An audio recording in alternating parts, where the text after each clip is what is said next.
Thank you for watching this video. Your support means a lot and motivates me to keep creating more content. If you enjoyed the video, please leave a like, share your thoughts in the comments, and subscribe so you won't miss upcoming videos.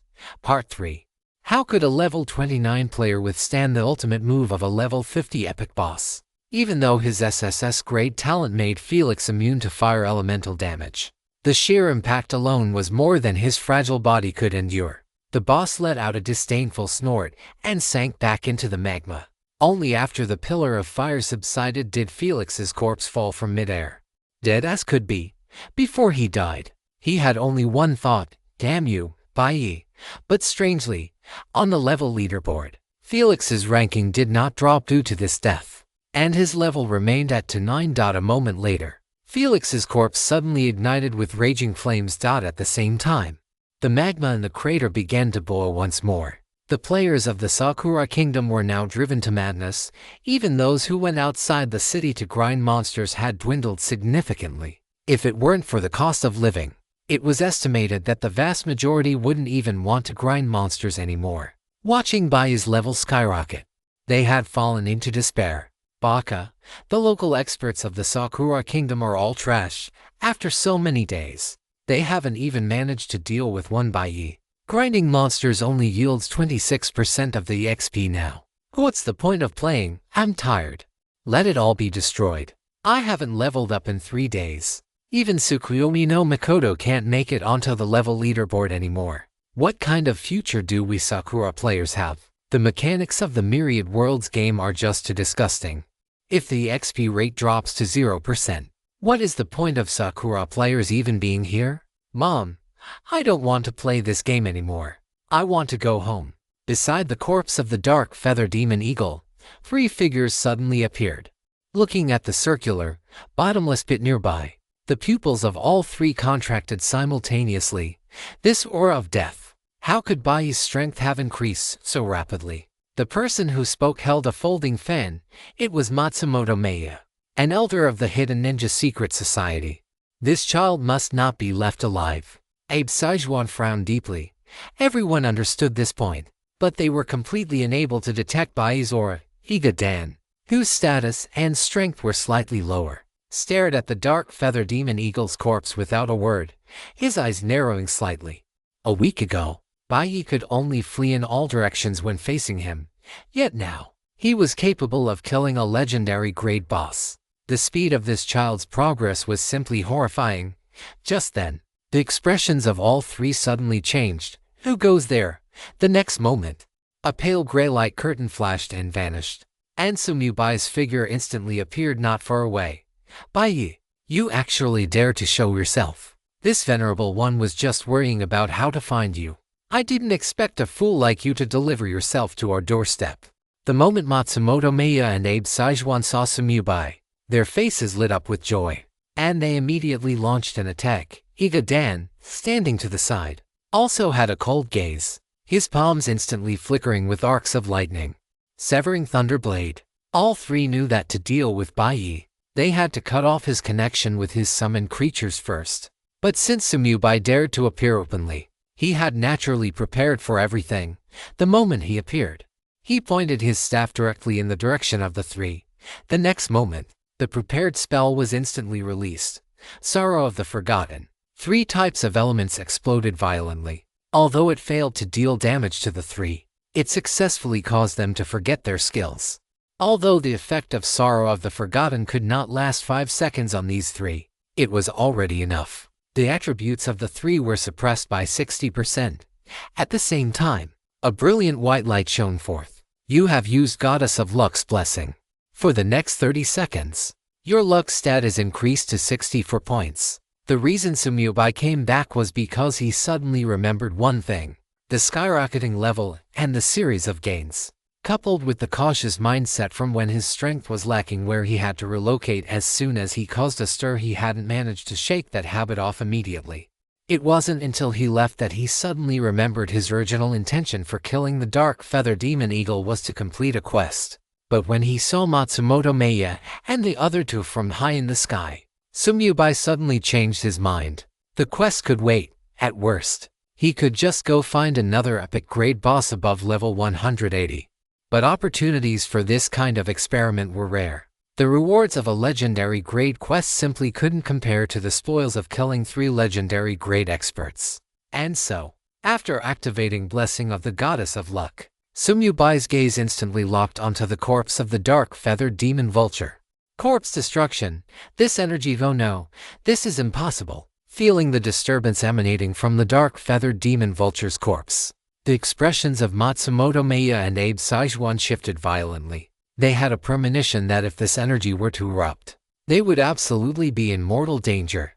A thought flashed through all 3 of their minds simultaneously, but the next moment, 20 death curtains instantly manifested all around them, and a continuous stream of skeleton warriors charged toward the trio.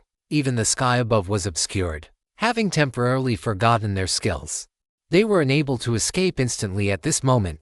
Damn it, Bai, don't let me catch you, or I will make you wish you were dead. Matsumoto Meiya roared with a ferocious expression. A flash of heartache crossed his eyes as a small, earthy yellow shield appeared in his hand, which he crushed violently. Get in quickly. Immediately following this, a small, earthy yellow energy barrier formed in an instant. Abe Saijuan rushed inside without hesitation. Iga Duen, standing to the side, slammed into the blocking skeleton warriors and tried to enter as well. But he was too late. Click, click, click. Ghost bone imprisonment. A cage of ghost bones condensed in an instant, trapping Iga Duen inside. The next moment, the corpse of the dark feathered demon vulture, now transformed into death energy, swelled violently. This mass of death energy was more than 100 times larger than the one generated by Watanabe Toru's corpse earlier. Under Iga Duen's desperate gaze, the death energy expanded to its limit and exploded with a roar. Extra chapter provided. Wishing all my godfathers a happy weekend. This extra chapter does not count toward the gift-based bonus chapters. Godfathers, please click the free Power of Love button. I seek your support. If the cumulative gift goal is met, I will continue to release more chapters tonight. Chapter 164, Star Abyss Dark Wings. The death energy transformed from the dark feathered demon vulture's corpse suddenly erupted with a blinding white light and exploded with a roar. The explosive energy shot straight up 1,000 meters into the sky, instantly shredding the low-hanging clouds into pieces.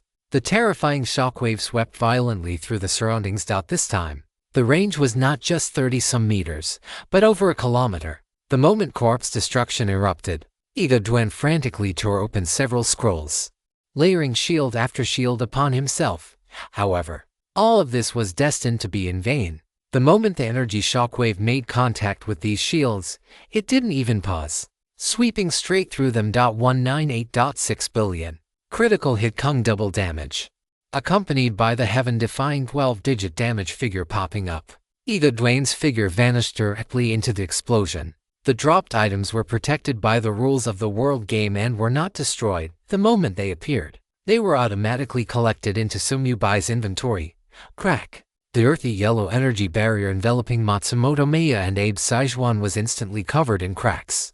The next moment, this shield, which had caused even Matsumoto Meiya great heartache, shattered completely. But it had successfully blocked the terrifying damage caused by corpse destruction, allowing the two to survive.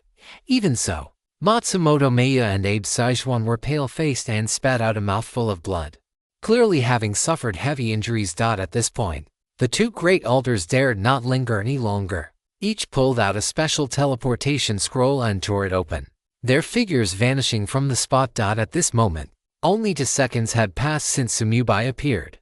The trio had already suffered 1 death and 2 escapes. With a ready-made legendary grade boss corpse, Sumyubai's combat power was boosted infinitely. As the violently surging energy swept outward, everything within its range was destroyed in an instant. Wild monsters, flowers, trees, giant rocks, and even the mountain walls. Except for the dropped items, everything else was vaporized by this energy in an instant, leaving not even a trace of residue behind. Even having seen it once before, Sumyubai was still shocked beyond measure by the terrifying effect of corpse destruction. Although the dark feathered demon vulture was not as strong as Watanabe Toru, its corpse was much larger. After the explosion ended, the local terrain had completely changed. The original circular crater was gone, Because an area of over a square kilometer had been leveled clean, the surroundings became incredibly smooth, and the entire ground had sunk by more than 1,000 meters. Looking down from high above, a massive basin had appeared here in an instant. Sumubai, who had originally been standing on the ground, now had a pair of shadow wings on his back, hovering steadily in midair. The reason he didn't summon Frost was because he already possessed the ability to fly, and this ability came from the legendary grade equipment dropped by the dark-feathered demon vulture. After being upgraded to a mythical grade item by the Cataclysm freebie, Sumubai was finally able to fly with his own body. Star Abyss Dark Wings. Cloak/accessory level 60,300 mythical grade item indestructible requirement. Main attribute over 20. 0 or agility over 5. Base stats level 85 physical defense Kung 8. Magic defense Kung 8. All attributes Kung 1. Affixes 1. Main attribute Kung 30%. Agility Kung 30%. 2. Critical hit resistance Kung 30%. Critical hit damage taken 30%. 3. Movement speed Kung 50%. 4. Shadow element resistance Kung 60%. Skills 1. Star Abyss Dark Wings active skill. You can condense the Star Abyss Dark Wings to fly in the air at any time. Flexibility Kung 50%. Flight speed Kung 100%. Consumes 1000 mana per second. No cooldown. 2. Star Abyss Dark Feather passive skill. Every time you land a critical hit, you store 1 Star Abyss Dark Feather. Up to a maximum of 20. You can release all stored Star Abyss Dark Feathers at any time with a thought to attack a target, each dealing 200% shadow-type magic damage. After a long while, Sumubai finally came back to his senses. He waved his hand to summon Frost, turned around, and sat back on his throne. Although he could fly now, after the initial excitement, he found that riding a mount was still more comfortable. After Frost flew out of the mount space, it was directly shocked by the state of the battlefield. In its memory, aside from peak mythical level existences, it was difficult for anyone to destroy a map in the world game to such an extent, because the maps were protected by the rules of the world game. Ordinary attacks could not change the terrain at all. Master, you are too terrifying. Frost's voice echoed in Sumubai's mind. He smiled slightly and said softly, "This is just the beginning. Let's go." As his voice fell, Frost flapped its wings and soared high, leaving this area once again. Sumubai sat upright on his throne, but there was not much joy on his face. After this experiment, his understanding of top-tier powerhouses had deepened a bit more. Unless such powerhouses were completely restricted, no matter how high the damage of Destroy Corpse and Erase Traces was, it could not pose a significant threat to them. If he wanted to maximize the effect of this skill, it had to be used in conjunction with a space lockdown scroll. Only then would existences like Matsumoto Maya and Abe Saiken be forced to face the damage caused by Destroy Corpse and Erase Traces. Master, where to next? After Frost flew into the high sky, it asked for directions immediately. Sumubai raised his eyebrows and said, "Stay away from the cities. First, find an epic level boss above level 180. My foster fathers. Something came up for Xiaxiang today, so the update for the second chapter will be a bit late. I apologize. Once I've handled it, I will add an extra chapter as an apology." Chapter 165. Wine Fury Thunderous Treads and Flame Prison Burning Heaven Bracers. Soul Absorption Effective. Soul Points Kung 1000. You have obtained Soul Coins 520. You have obtained the legendary level item Boots of Susanoo. Because he was looking for a boss, Frost did not fly too high. Sumubai was happily taking stock of his gains this time.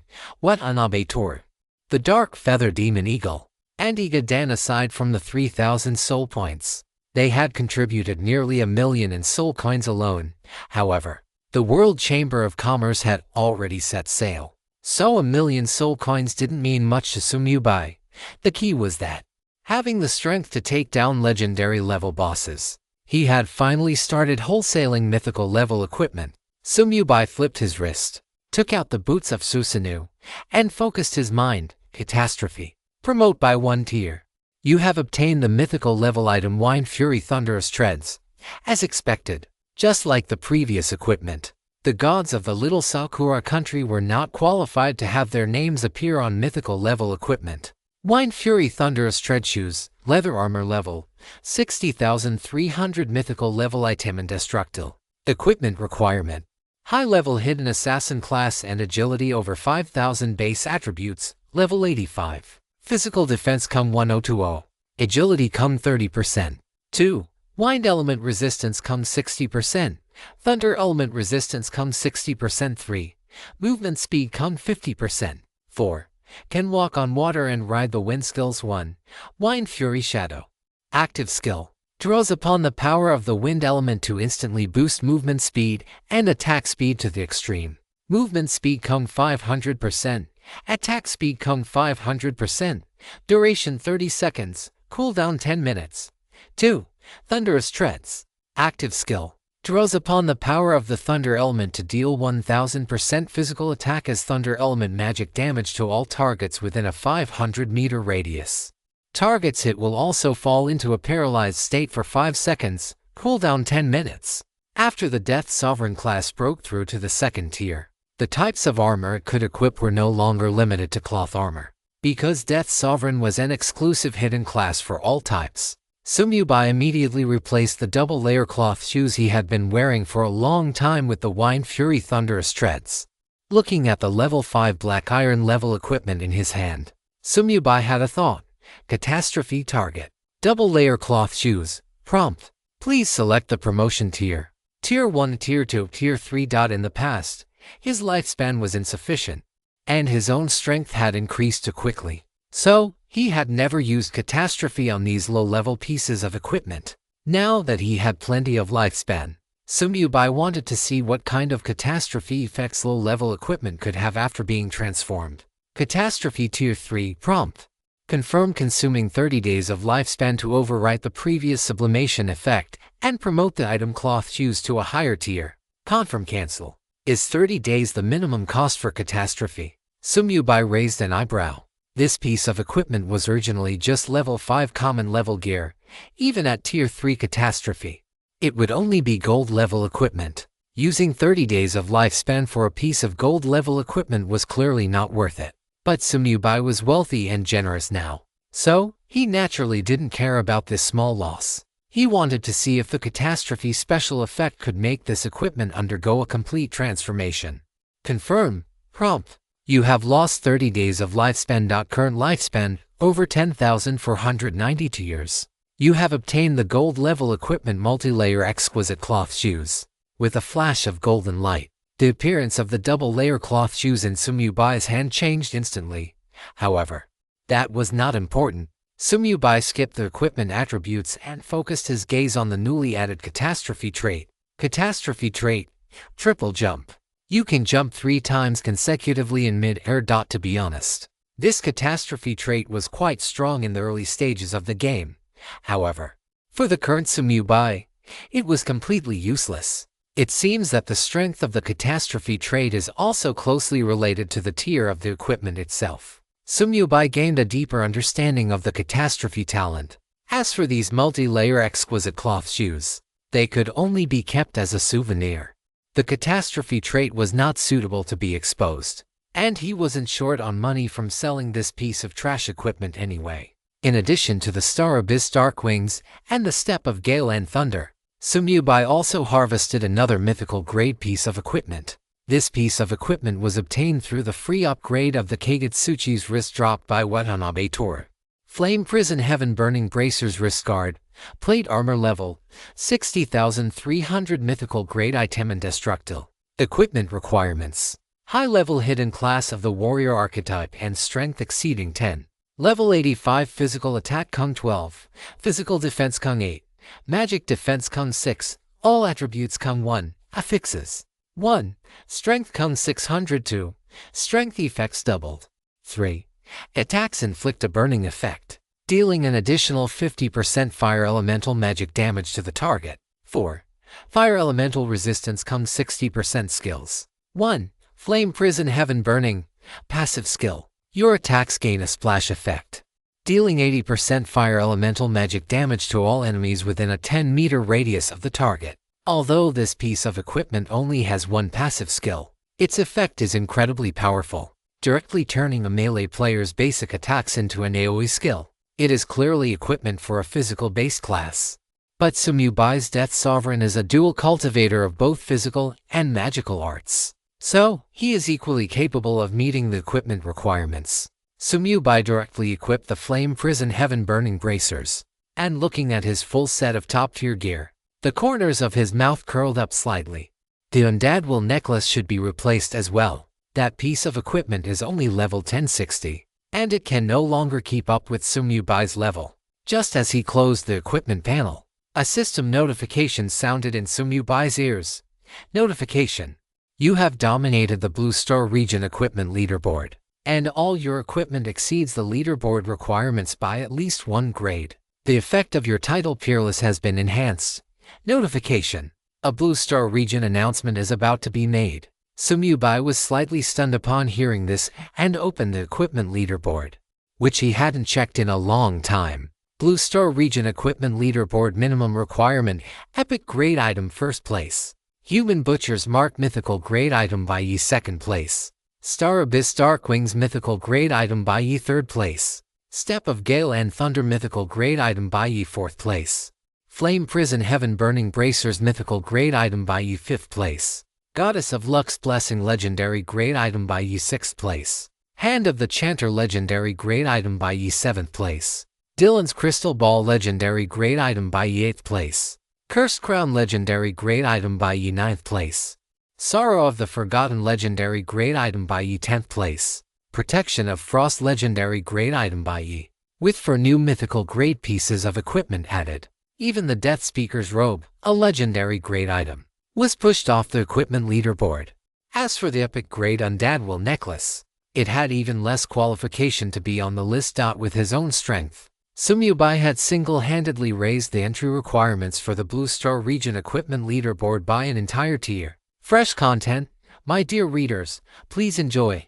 I, the author, will go back to typing now. Chapter 166. The Upper Limit of Elemental Resistance Blue Star Region Announcement. Congratulations to the Dragon Empire player Baiyi for successfully dominating the Blue Star Region Equipment Leaderboard. And all equipment grades are higher than the leaderboard's minimum requirements. This is hereby announced. We hope the vast number of players will learn from him to obtain generous rewards. Ever since the equipment leaderboard appeared, almost no one bothered to open it to check, because everyone knew it was just Baiyi's personal show. But the appearance of this announcement made many players involuntarily open the leaderboard. Immediately afterward, they were completely stunned. 9 mythical grade equipment. And there are 4 of them. Is Baiyi running a wholesale business in the Forbidden Land of Gods? Before it was legendary grade equipment. And now even mythical grade equipment comes in batches. Big brother Baiyi, please, stop showing off and give us a way to live. The best equipment I have is only gold grade. You're still doing okay. I'm only at silver grade. Who can I complain to? 10,000 worlds game. If it's really not possible, can we just close this leaderboard with Baiyi around? Where is there any chance for other players to get on the list? Exactly. The minimum requirement for the leaderboard was clearly epic grade, and now it's been forced up to legendary grade by Baiyi. If I remember correctly, Baiyi previously had a legendary grade piece of equipment that was also pushed off the leaderboard, which means even legendary grade equipment isn't guaranteed to make the list. The 4 major leaderboards are all Baiyi's personal show. His level is 60 levels ahead of 2nd place. His wealth exceeds the sum of everyone else's. And he is still the only name on the Mount leaderboard. Is there any way for us to survive? If it weren't for the fact that you actually die in this crappy game, I really wouldn't want to play anymore. Who's to say otherwise? Forget it. Don't compare yourself to Baiyi. He's simply not human. Think on the bright side. Other players with SSS grade talents are having an even harder time now. That makes sense. We can't make the list anyway. So thinking about the expressions of those top experts right now puts me in a great mood. Whether other SSS grade talent players were having a hard time or not, no one knew. But Felix's expression was extremely ugly right now. Just 3 seconds ago, he had finally managed to grind that epic grade boss to death by relying on his 100% fire elemental resistance. After obtaining the loot, The system notification that rang in his ears brought a smile to Felix's face. Notification. Your equipment ManhwaCapped has made it onto the Blue Star Region Equipment Leaderboard. Do you wish to hide your name? Do not hide. Felix made his choice in high spirits. His advancement quest was more than half finished, and he had also obtained a piece of equipment that could grow into a legendary great item. He just wanted to ask who else was left. This is just the beginning. I will definitely obtain more top-tier equipment in the future. Looking at the ManhwaCapped in his hand with affection, a glint flashed in Felix's eyes as he softly summoned the equipment leaderboard. But the next moment, his smile froze on his face. Blue Star Region announcement. Congratulations, ×10 notification. Your equipment ManhwaCapped has fallen off the leaderboard. Please continue to work hard, obtain better equipment, and strive to return to the leaderboard. Felix's face turned the color of a pig's liver.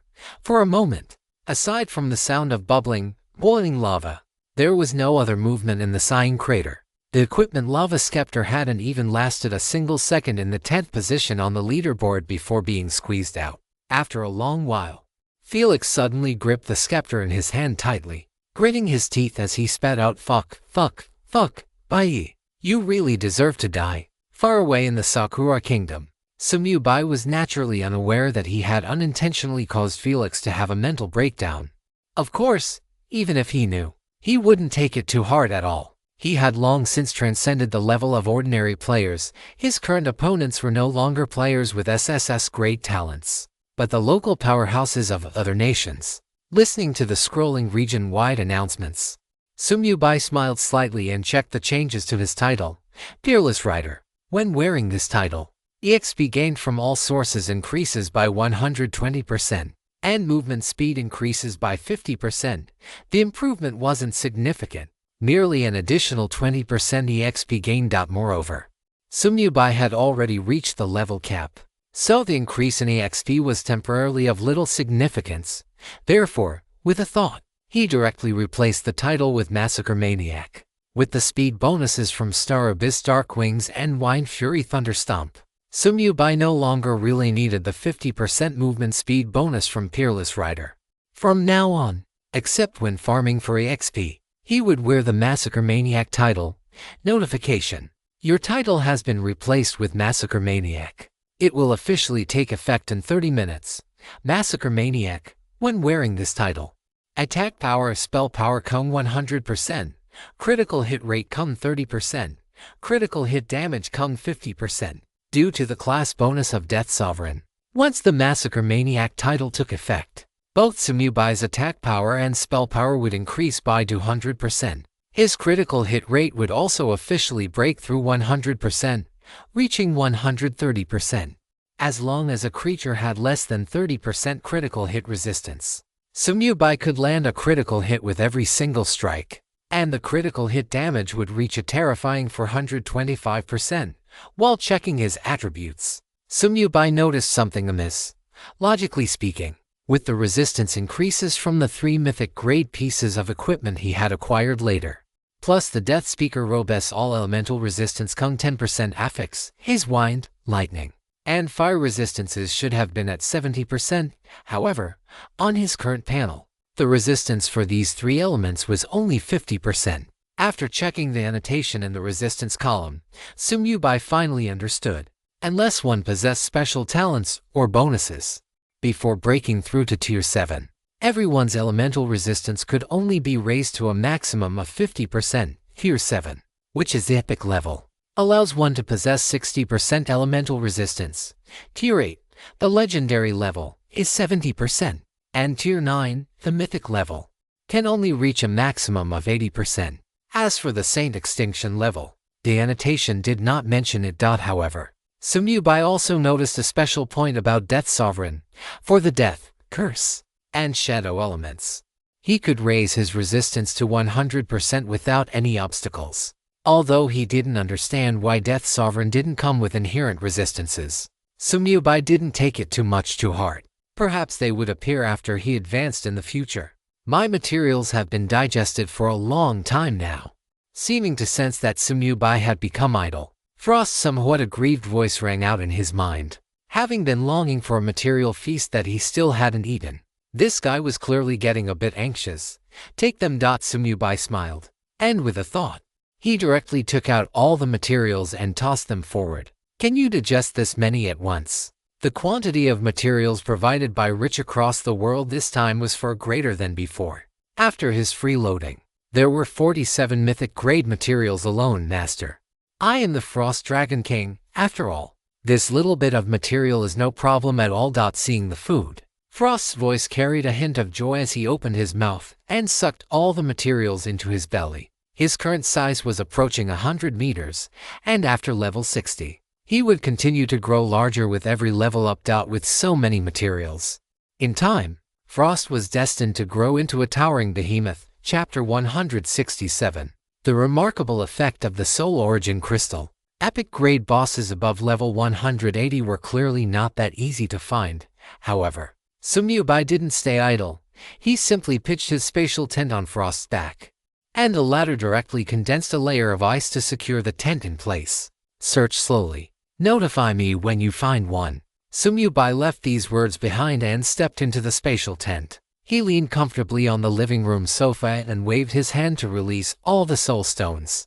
The vast majority of them were the primary soul stones from Rich across the world, totaling 15. These were specifically kept by Sumyubai to increase his soul strength. In addition, there were 1,800 intermediate soul stones dropped by the Dark Feather Demon Eagle, as well as 200 advanced soul stones rewarded for being the first to solo a legendary grade boss. I have to say, the rewards from the Myriad Worlds game were quite stingy. Being the first to solo a legendary grade boss only gave 200 years of lifespan. It was infuriatingly cheap. However, for Sumyubai, after these advanced soul stones were promoted for free, they would be worth 20,000 years of lifespan. It was just that Sumyubai wasn't currently lacking in lifespan, and most of the things he wanted to upgrade required 100,000 years of lifespan. So, he wanted to use these advanced soul stones to upgrade other things. Sumyubai picked up an advanced soul stone and focused his mind. Cataclysm. Target. Advanced soul stone. Notification. Please select the promotion grade. Tier 1, Tier 2, Tier 3. Click to view details. Option 1. Promote to Soul Crystal. No cost. Option 2. Sublime it to Soul Essence. Cost 100 Soul Crystals. Option 3. Cataclysm to Soul Source Crystal. Cost 10,000 years of lifespan. Glancing at his current lifespan, Sumyubai's gaze sharpened as he spoke softly. Cataclysm Tier 3. The next moment, he suddenly felt as if he had been drained dry, much like someone who had fought for days without sleep or rest. Notification. You have lost 10,000 years of lifespan. Current lifespan, 492 years and some change. You have obtained 1 Soul Source Crystal. As the system notification chimed, the high-grade soul stone in Sumyubai's hand instantly underwent a transformation. The Soul Source Crystal looked exactly like an infant. Its entire body was a translucent purplish black, emitting a faint. One look was enough to tell it was no ordinary item. Just by holding it in his hand, Sumyubai felt a sense of comfort. The system notification that rang in his ears confirmed that this feeling was no illusion. Notification. You have absorbed the energy emitted by the Soul Source Crystal. Lifespan increased by 1 day. Sumyubai couldn't help but sigh with emotion. This thing is practically the ginseng fruit of the Myriad Worlds game. Even just smelling it increases your lifespan. Soul Source Crystal, extremely rare special treasure. Absorbing the energy it emits will increase lifespan by 1 day. After digesting it for 1 month, it can be absorbed again. Absorbing the crystal itself will increase lifespan by 10,000 years. A treasure that almost never appears in the Forbidden Land of Gods. Just as Sumyubai had imagined, Cataclysm remained as honest as ever. 0 years of lifespan for 10,000 years of lifespan.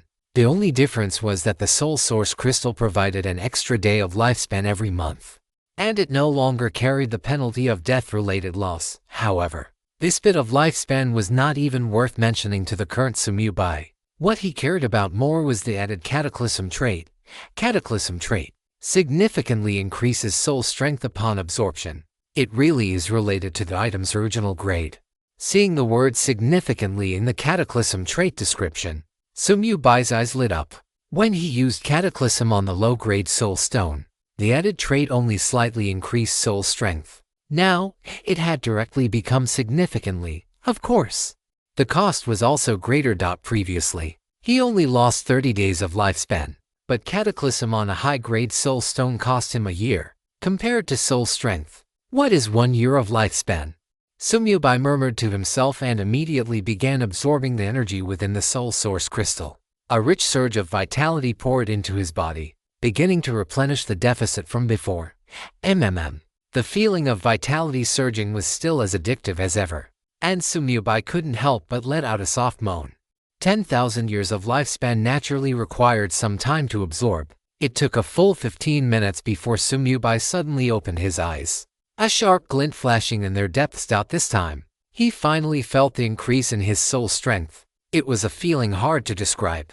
It was as if his brain had originally been shrouded in a thin veil, and now, a gap had been torn through that veil. Sumyubai felt his thoughts becoming increasingly clear. Even the mundane system notification sounds now felt pleasant to his ears. You have absorbed a soul source crystal. Lifespan increased by 10,000 years. Current lifespan, 10,492 years and some change. With this level of improvement, if I activate the manslaughter domain after absorbing all these soul stones, I definitely won't fall into a deep sleep like before. Sumyubai looked at the remaining high-grade soul stones with burning eyes, having already automatically ignored the existence of the low and intermediate ones. As for those low-grade goods, he would deal with them after absorbing the soul source crystals. Picking up another high-grade soul stone, Sumyubai immediately began repeating the previous process. With every absorption, he could feel a clear improvement in his soul strength. The improvement effect of the soul source crystal was far stronger than that of 10,000 high-grade soul stones. It wasn't until Bing Xuan's voice echoed in his mind that Sumyubai stopped absorbing and flashed out of the spatial tent. Master, I didn't find the boss, but there is a dark gold great treasure chest here. Chapter 168, Cataclysm. Mythical Great Treasure Chest. Bonus chapter. Hearing there was a treasure chest, Sumyubai was immediately delighted and used Death Domain Leap to arrive on the throne. A dark gold grade chest represented legendary grade loot, so it was naturally worth pausing his absorption of the soul source crystals. Although he hadn't finished absorbing the 200 soul source crystals, a long time had already passed, night had fallen, and stars twinkled in the high sky. In front of him hung a massive waterfall, its turbulent currents crashing wildly against the lake below. The chest Bing Xuan mentioned was on a stone platform in the middle of the waterfall. If not for her powerful perception, it wouldn't have been easy to find. Usually, treasure chests in such locations had no guardian beasts. Of course, even if there were, they wouldn't be able to stop Sumyubai. Let's go take a look. Sumyubai spoke softly, and Bing Xuan immediately moved closer. At the same time, Sumyubai dialed the communication channel of Fujiya Changxia. Boss, what are your orders? Fujiya Changxia's voice sounded very cheerful, clearly because the Myriad World's Chamber of Commerce was on the right track and he no longer needed to work around the clock. Help me buy some space crystals. Sumyubai got straight to the point. With his previous experience, he naturally had to prepare the materials for opening the chest first. I've already prepared them for you. Fujiya Changxia chuckled and initiated a trade. You have obtained space crystal times 5,000. Boss, is that enough? If not, I'll send people to other main cities to buy more for you. It's enough. Sumyubai's mouth twitched slightly. 5,000 space crystals. How many epic great treasure chests would this open? From this, one could see just how wealthy and influential the Myriad World's Chamber of Commerce had become. If it weren't for the fact that the life soul crystals in each city were limited, and one couldn't simply buy as many as they wanted just by having money, Sumyubai would have long since gathered 100,000 years of lifespan. To truly obtain life soul crystals in large batches, he would have to enter the imperial capital. Only there could one obtain truly good items and precious resources. After ending the communication, Frost arrived in front of the waterfall. It opened its mouth slightly and spat out a stream of frost energy. The next moment, the entire waterfall was instantly frozen solid. Crack! With a flap of Frost's wings, the frozen waterfall broke off neatly from the treasure chest's stone platform. Only then did it slightly shrink its size and approach.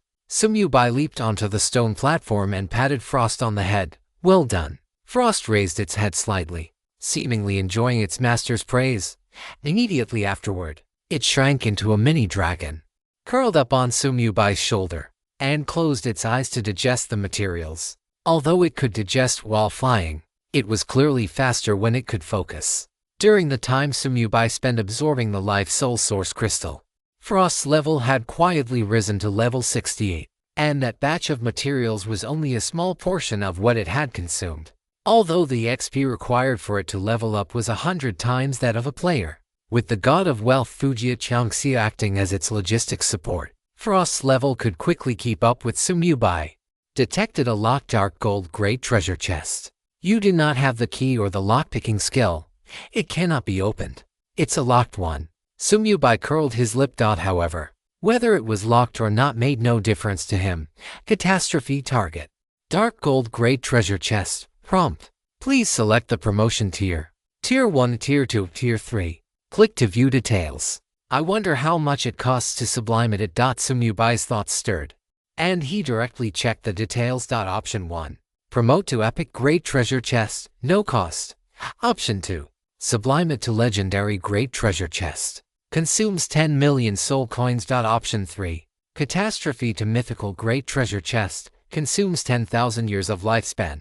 10 million soul coins. Fujiya Changxia could certainly come up with that, but Sumyubai was more willing to trade 10,000 years of lifespan for a mythical great treasure chest, because that represented a reward of Saint Extinction grade. Normally, if Sumyubai wanted to catastrophe an item into a Saint Extinction grade, it would require consuming a full 100,000 years of lifespan. What could be more exciting than using a treasure chest like a Russian nesting doll? Thinking of this, Sumyubai's breathing became rapid. He immediately opened his inventory. The high-grade life soul stones rewarded from the first solo kill of a legendary grade boss had already been half absorbed, but that was enough. Sumyubai first freeloaded by promoting all his primary and intermediate life soul stones, then began absorbing them directly. After having the life soul source crystal, he no longer cared much for the improvement effects gained from catastrophizing primary life soul stones. Naturally, it was best to save some high-grade life soul stones. You absorbed 15,396 intermediate life soul stones. Lifespan increased by over 5,061 years. You absorbed 1,800 high-grade life soul stones. Over 17,354 years. I still have 120 left. Sumyubai calculated silently. Then with a thought, he freeloaded the promotion of the 27 high-grade life soul stones in his inventory. After opening the chest, he still needed to continue using catastrophe to absorb life soul source crystals. So besides the requirement for the treasure chest, he needed to keep at least 10,000 years of lifespan. You obtained life soul crystal X27. You absorbed 27 life soul crystals. Lifespan increased by 2,700 years. Current lifespan over 20,054 years.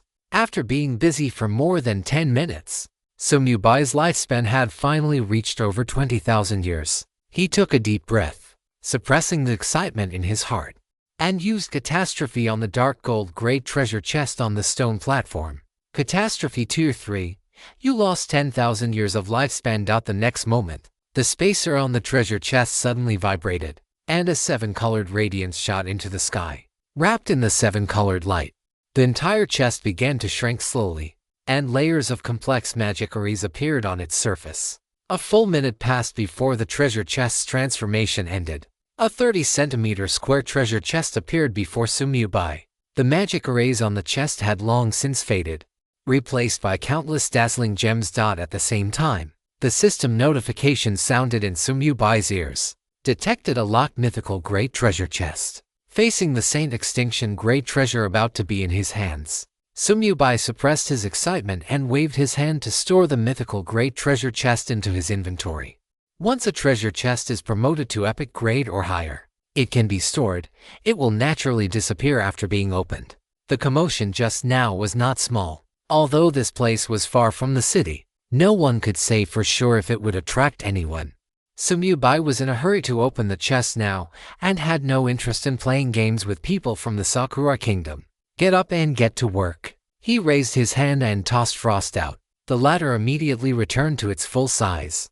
Sumyubai stepped into the air and sat directly on his throne. Frost soared into the sky, preparing to change locations. Mythical Great Treasure Chest locked state. Consumes 1,800 high-grade space crystals or 180 space magic crystals to unlock. The unlocking materials really did change. Sumyubai smiled slightly, not feeling surprised at all. With the catastrophe talent, there were no problems whatsoever. Locking his gaze on the space crystals in his inventory, Sumyubai had a thought. Catastrophe, promote to Tier 1. You obtained high-grade space crystal X1 Chapter 169, Double Happiness, bonus chapter. Although Sumyubai had 5,000 space crystals, he only promoted the portion he needed. It wouldn't be too late to promote the rest when he needed them. However, before opening the treasure chest, Sumyubai didn't forget to check the catastrophe properties of the chest. Catastrophe property. Items opened from this chest will gain the affixes, cannot be dropped, cannot be stolen, cannot be replicated. Is that it? Sumyubai felt slightly disappointed. He had originally expected some kind of catastrophe trait that could upgrade the quality of items. However, having something is better than nothing, although he had yet to encounter any entity capable of stealing equipment from him. You have used Blessing of the Goddess of Luck. For the next 30 seconds, your luck stat will be increased to 64 points. As a pearlescent white light flashed by, Sumyubai finally took out the 1,800 high-grade space crystals. Confirm consumption of 1,800 high-grade space crystals to unlock the locked mythical great treasure chest. Confirm. The next moment, all the high-grade space crystals gradually transformed into a mass of faint, dense spatial energy, slowly merging into the treasure chest. A moment later, a crisp clicking sound of a lock opening echoed. Sumyubai hurriedly reached out his hand to open the first mythical great treasure chest that belonged to him. Whoosh! A 7-colored light shot into the sky once again. This time, because Bing Shuang was high in the air, it appeared even more conspicuous. The light lasted for over 10 seconds before dissipating, and the mythical great treasure chest, adorned with brilliant gemstones, vanished within the radiance. Replacing it was a palm-sized, disc-shaped object that looked plain and unadorned. The disc was pure white throughout, with faint spatial fluctuations rippling around its edges. You have obtained the mythical great special item Spatial Spirit Disc. Spatial Spirit Disc. Special item mythical great item cannot be dropped, cannot be stolen, cannot be replicated. Effects. 1. Upon activation, it seals the space within an 890-meter radius level times 10. Unless you permit it or the target possesses the power to break the seal, they cannot leave by any means. And outsiders cannot enter through teleportation methods. Maximum duration is 45 minutes. Level 2. With a cooldown of 24 hours. 2. Opens a portal to a set coordinate. You and your chosen individuals can instantly arrive at the coordinate through the portal. Maximum teleportation distance is 178 kilometers. Level times 2. With a cooldown of 2 hours. 3. Unknown. Law path does not match, cannot be used. 4. Unknown. Law path does not match, cannot be used. The attributes of the Spatial Spirit Disc gave Sumyubai a sense of pleasant surprise. Although he couldn't see the other 2 effects due to the mismatch in law paths, the first 2 effects were already enough to make him marvel. 10,000 years of lifespan in exchange for a growth-type spatial sealing and teleportation tool. While it might seem a bit costly, I will never be at a loss. Sumyubai examined the Spatial Spirit Disc and focused his mind. Catastrophe target. Spatial Spirit Disc. This time, there were no options provided, as Saint Destruction grade was the limit of the Forbidden Land of Gods. As the catastrophe talent took effect, the Spatial Spirit Disc in Sumyubai's hand slowly began to change. With the emergence of 9-colored light, the originally pure white disc gradually became stained with a touch of pitch black. The newly added black was incredibly deep.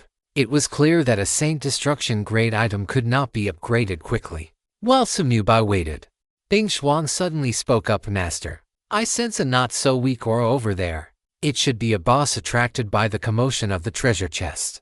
Being able to be sensed by me from this far away, it should meet your requirements. Then let's go take a look. Sumyubai raised an eyebrow. If it really was an epic grade boss above level 190, then it would truly be a double blessing. It seems the second stage of the quest Still in Sorrow is within reach. Keep your ore contained, don't scare the boss away. Rest assured, it won't be able to run. Bing Xuan grinned and surged in speed. Previously, in order to search for a boss, he had intentionally avoided flying too fast. Now that the target had been found, he naturally proceeded at full speed. Soon, a giant silver wolf, similar in size to Bing Xuan, appeared in Sumyubai's field of vision. Silver Moon Demon Wolf level 190. Epic grade boss. HP at 38 billion. The Silver Moon Demon Wolf currently had cyan energy attached to its feet, sprinting through midair. But the moment it saw Bing Xuan, it immediately came to a halt. Even from a great distance, the Silver Moon Demon Wolf sensed a thick sense of crisis. A Dragon King in its growth stage, it was no match for that. Damn it. Why was it so blinded by greed that it got lured here by the light of the treasure? Without a second thought, the Silver Moon Demon Wolf turned to flee. But the next moment, it stopped in its tracks, its eyes flashing with an excited light. Just as it turned, it suddenly felt a powerful surge of energy appear within its body. And this energy was causing it to evolve to a higher level. As long as it evolved to the legendary grade, that Dragon King that had just reached the growth stage would never be its match. By then, everything would be its own. Perhaps if it devoured the other, it could evolve once again. The more the Silver Moon Demon Wolf thought about it, the more excited it became. It simply turned back around and let out a long howl at the sky toward Bing Xuan. However, the next moment, its howl came to an abrupt end, because the Dragon King, which had been extremely far away just a moment ago, had appeared directly in front of it following a flash of pale gray light. And from the eyes of this Dragon King, the Silver Moon Demon Wolf saw a hint of mockery. This kind of look was something it usually only displayed when toying with its prey. The rapidly increasing power within its body gave the Silver Moon Demon Wolf courage. It actually stood its ground in midair, confronting Bing Xuan without backing down. The power the Silver Moon Demon Wolf felt naturally came from Sumyubai's catastrophe. As the saying goes, it was effortless to find.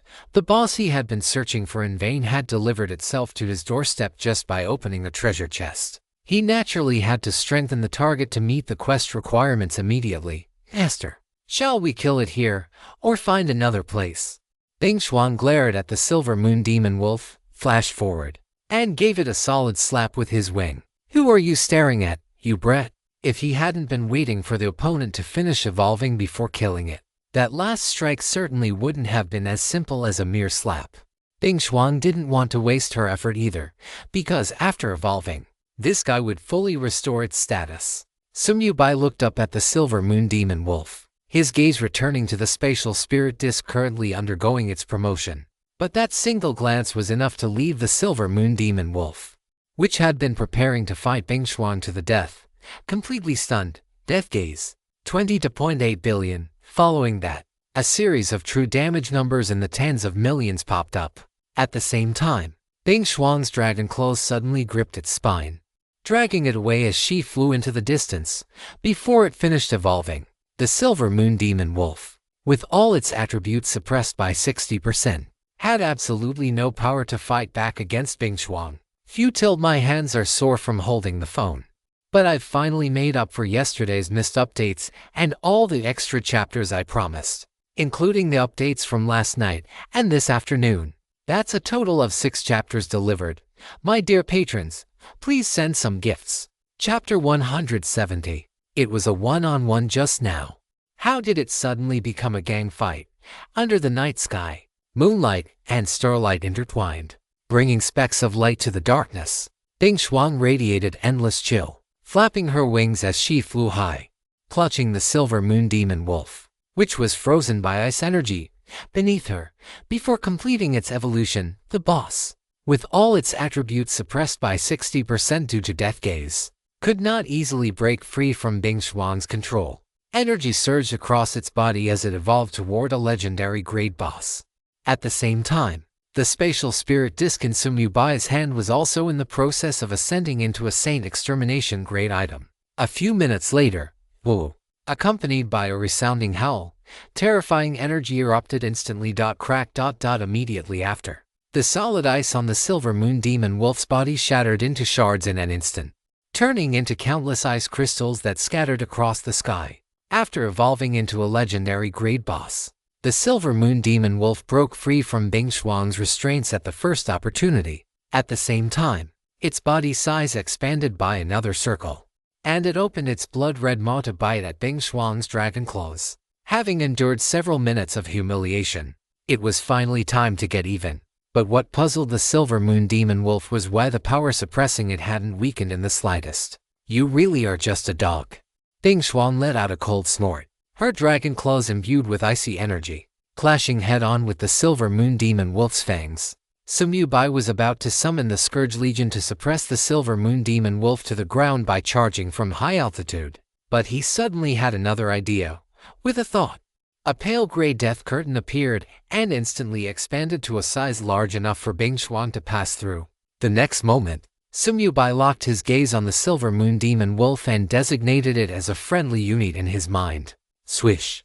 As the death curtain flashed by, the Silver Moon Demon Wolf remained exactly where it was. Sigh, what a pity. It doesn't work. Sumyu Bai sighed. If this idea had worked, then for the duration of the death curtain, no one would ever be able to attack him again. But clearly, it wasn't possible.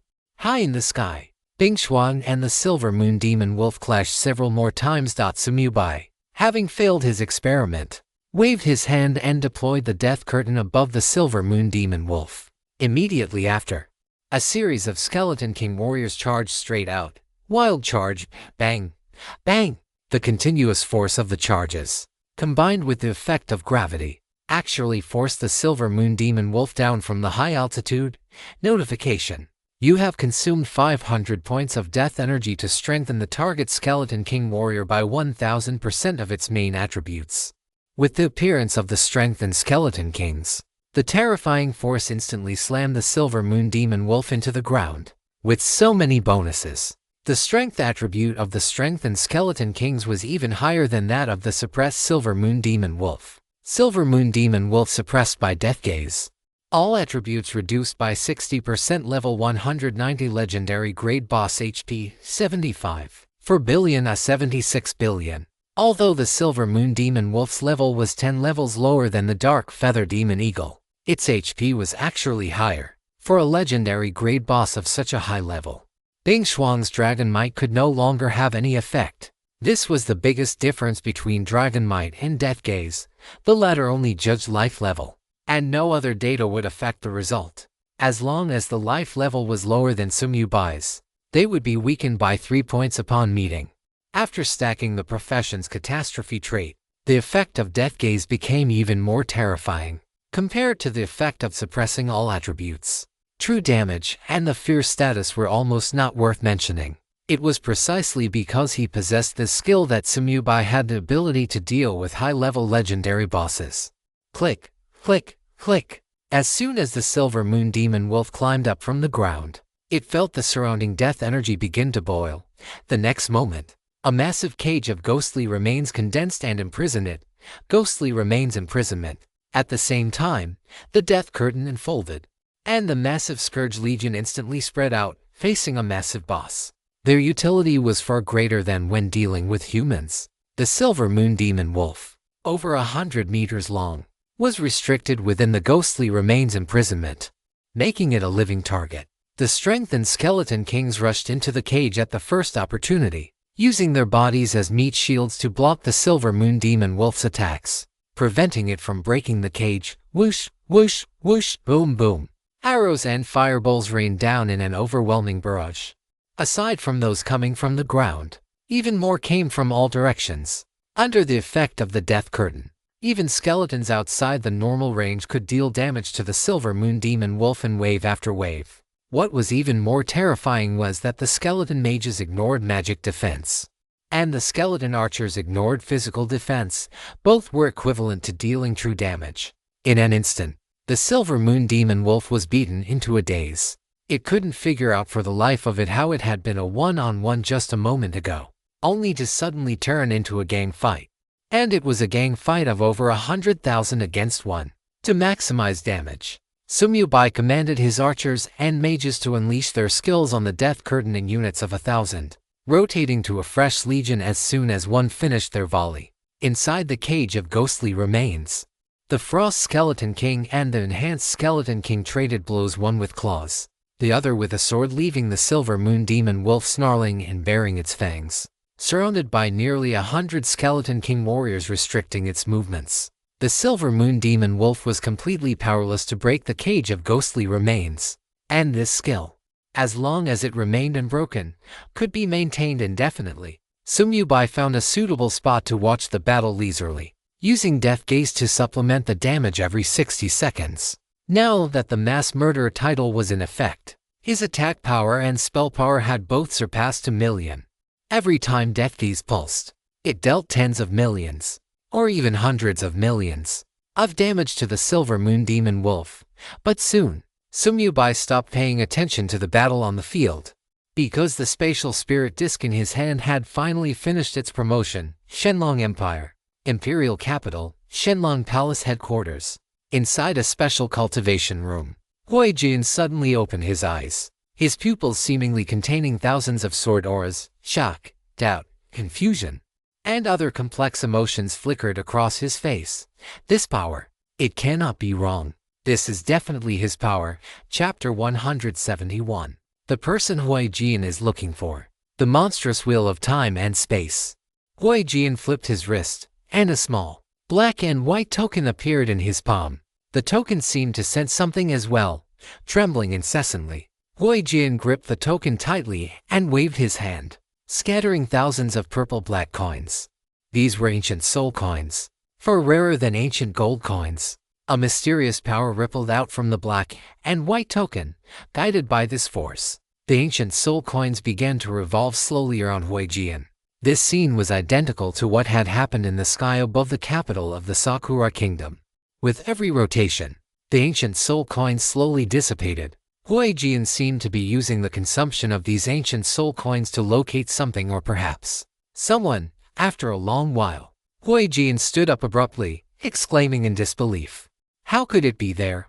Could it be that his previous investigation had missed some hidden location? After consuming thousands of ancient soul coins, the result he had uncovered was the Sakura Kingdom, and that was a place he had personally visited not long ago. Yet he had found nothing of great significance. The items in the Sakura Kingdom's treasury were not worth mentioning to him. All he had found there were a dozen grains of sand. How could his power suddenly appear in the Sakura Kingdom? Huijin's brows were tightly locked, unable to fathom the reason. Just then, a burly middle-aged man pushed the door open and walked into the cultivation room. As the headquarters of the Shenlong Palace, there were naturally people constantly monitoring the activity here. The man wore archaic armor and carried a giant sword on his back, appearing very composed. Compared to him, Huijin, who also used a sword, was a completely different style. The middle-aged man was none other than the current palace master of the Shenlong Palace, a figure who truly stood at the pinnacle of the Shenlong Empire. Xingjun. Seeing the scene inside the cultivation room, Xingjun breathed a slight sigh of relief and looked at Huijin. Senior, what is the matter? If Sumyubai were here, he would surely be shocked. Although he knew Huijin was strong, he never imagined that even the palace master of the Shenlong Palace would have to address Huijin as senior. The person I am looking for. It seems there is a lead. Huijin flipped his hand to put away the black and white token, though his voice carried a hint of uncertainty. How is that possible? That person could never appear in the Forbidden Land of Gods now. Xingjun shook his head. But there are some things you do not understand. Huijin sighed. Regardless, I must go and see for myself again. Xingjun was slightly stunned upon hearing this. What did he mean by again?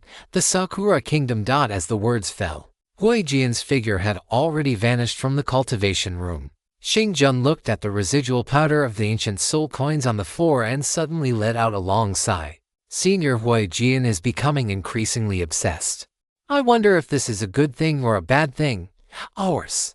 Aged voice suddenly echoed in the cultivation room. His decisions are not for us to stop. We should just do what we are meant to do. I understand. Xingjun nodded and turned to walk out of the cultivation room. You have obtained the Saint Extermination Great Special Treasure Wheel of Time and Space. As the system prompt sounded, the spatial spirit disc in Sumyubai's hand was completely promoted to a Saint Extermination Grade item. It did not flash with dazzling light. It simply transformed from a pure white disc into one of alternating black and white.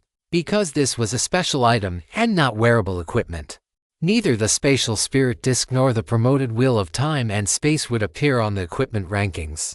This pattern, isn't it just ecchi? Sumyubai curiously examined the Wheel of Time and Space. This special item looked extremely similar to the Taiji Yin-yang fish of Blue Star. It was only missing the two fish eyes in the center. This is my first Saint Extermination grade treasure. I hope it doesn't disappoint me. Sumyubai rubbed his hands together and checked the attributes directly. Wheel of Time and Space. Saint Extermination grade special treasure cannot be dropped, cannot be stolen, cannot be replicate effects. 1. You can leave a time-space mark at any location or on any target. With a maximum quantity of 267, level times rank within the same world. After activating a mark, you will instantly teleport to the location of the mark, ignoring distance and ignoring barriers not exceeding Saint Extermination grade. Cooldown: 1 hour. 2. You can seal time and space within a range of 1 km to 26.7 km. Level times rank times 0.1. Radius, minimum 1 km. Current maximum 26.7 km. Unless you permit it or the opponent possesses the power to break the seal, they cannot leave by any means. And outsiders cannot enter through teleportation methods. Can last for a maximum of 267 minutes. Level times rank. Cooldown: 4 hours. 3. You can open a portal to a set coordinate. You and your chosen companions can instantly arrive at that coordinate through the portal, which can bypass barriers of up to Saint Extinction rank. Maximum teleportation distance: 2,670 km. Level times rank times 10. Cooldown: 2 hours. 4. Unknown. Law path does not match. Unable to use. 5. Unknown. Law path does not match. Unable to use. 6.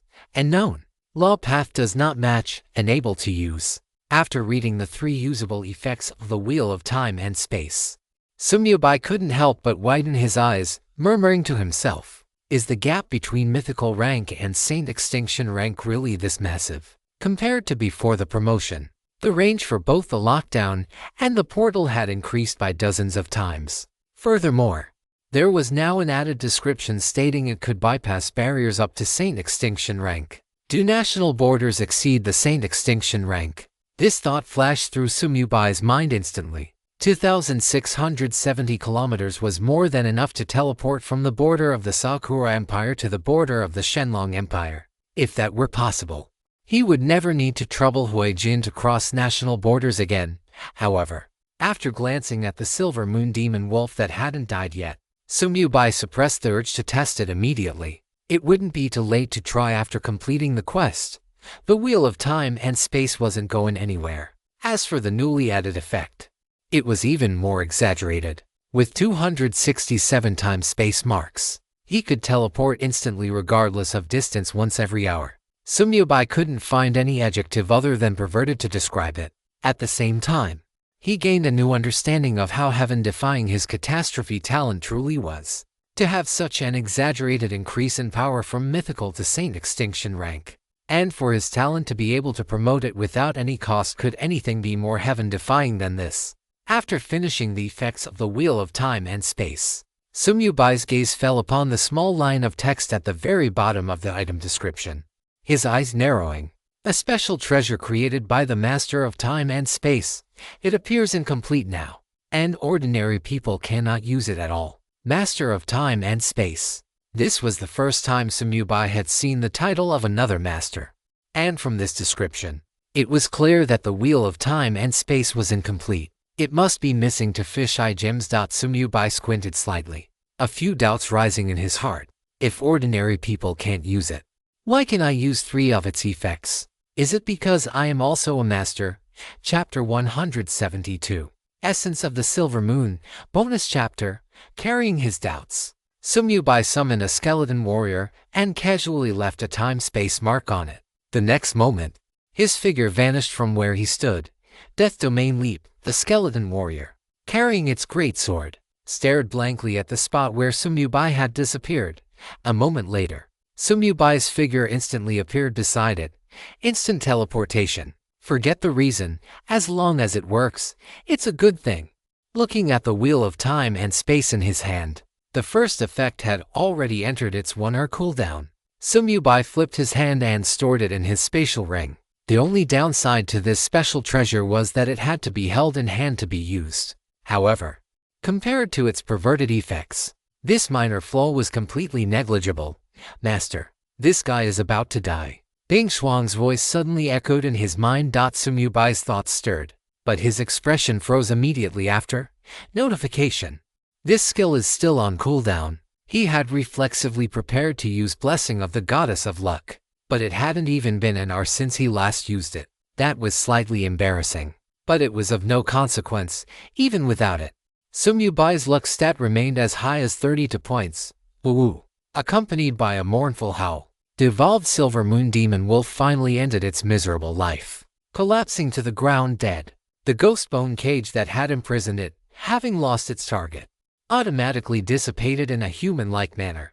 Long before the battle began, Sumyubai had specifically allocated all subsequent EXP to Bing Shuang. After all, he had already reached his level cap, and there was no need to waste the excess.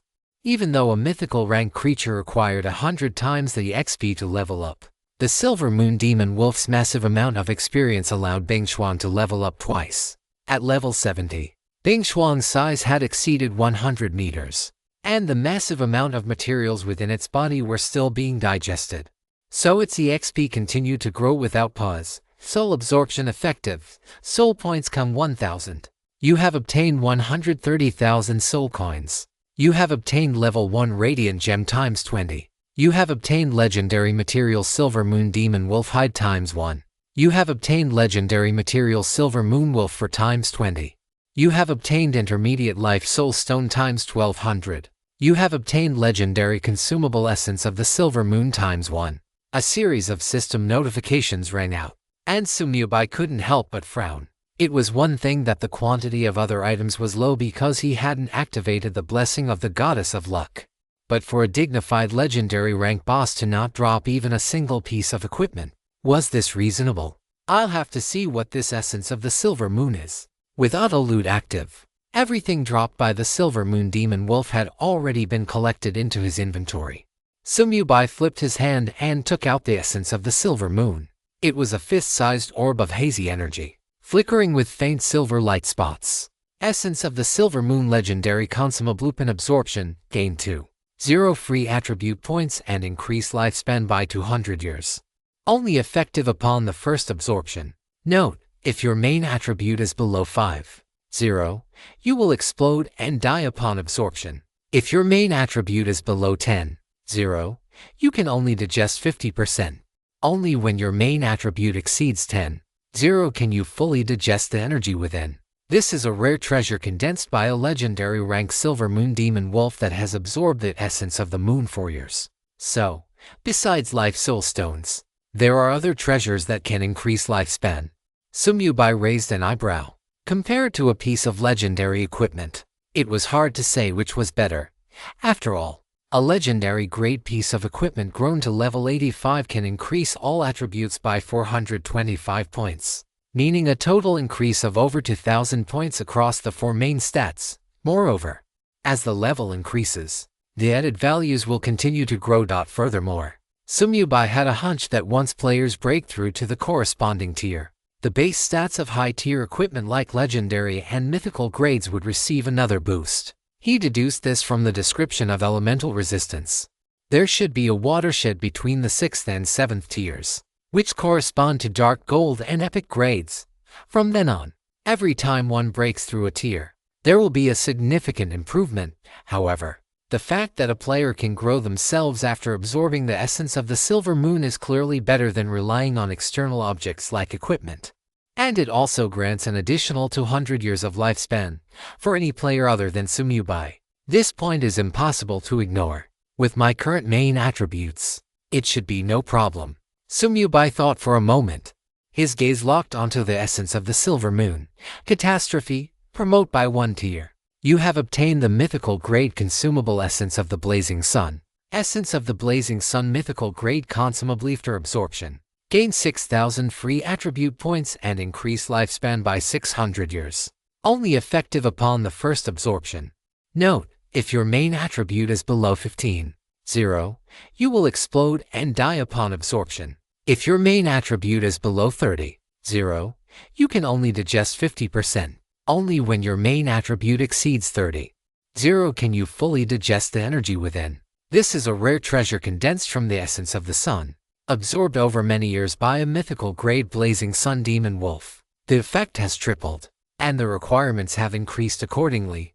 However, after Sumyubai reached level 89, his dominator's power had long since exceeded 30,000 points, so he could naturally digest it completely. It was just that he didn't know how much time it would take to absorb this thing, so he first put it back into his spatial ring.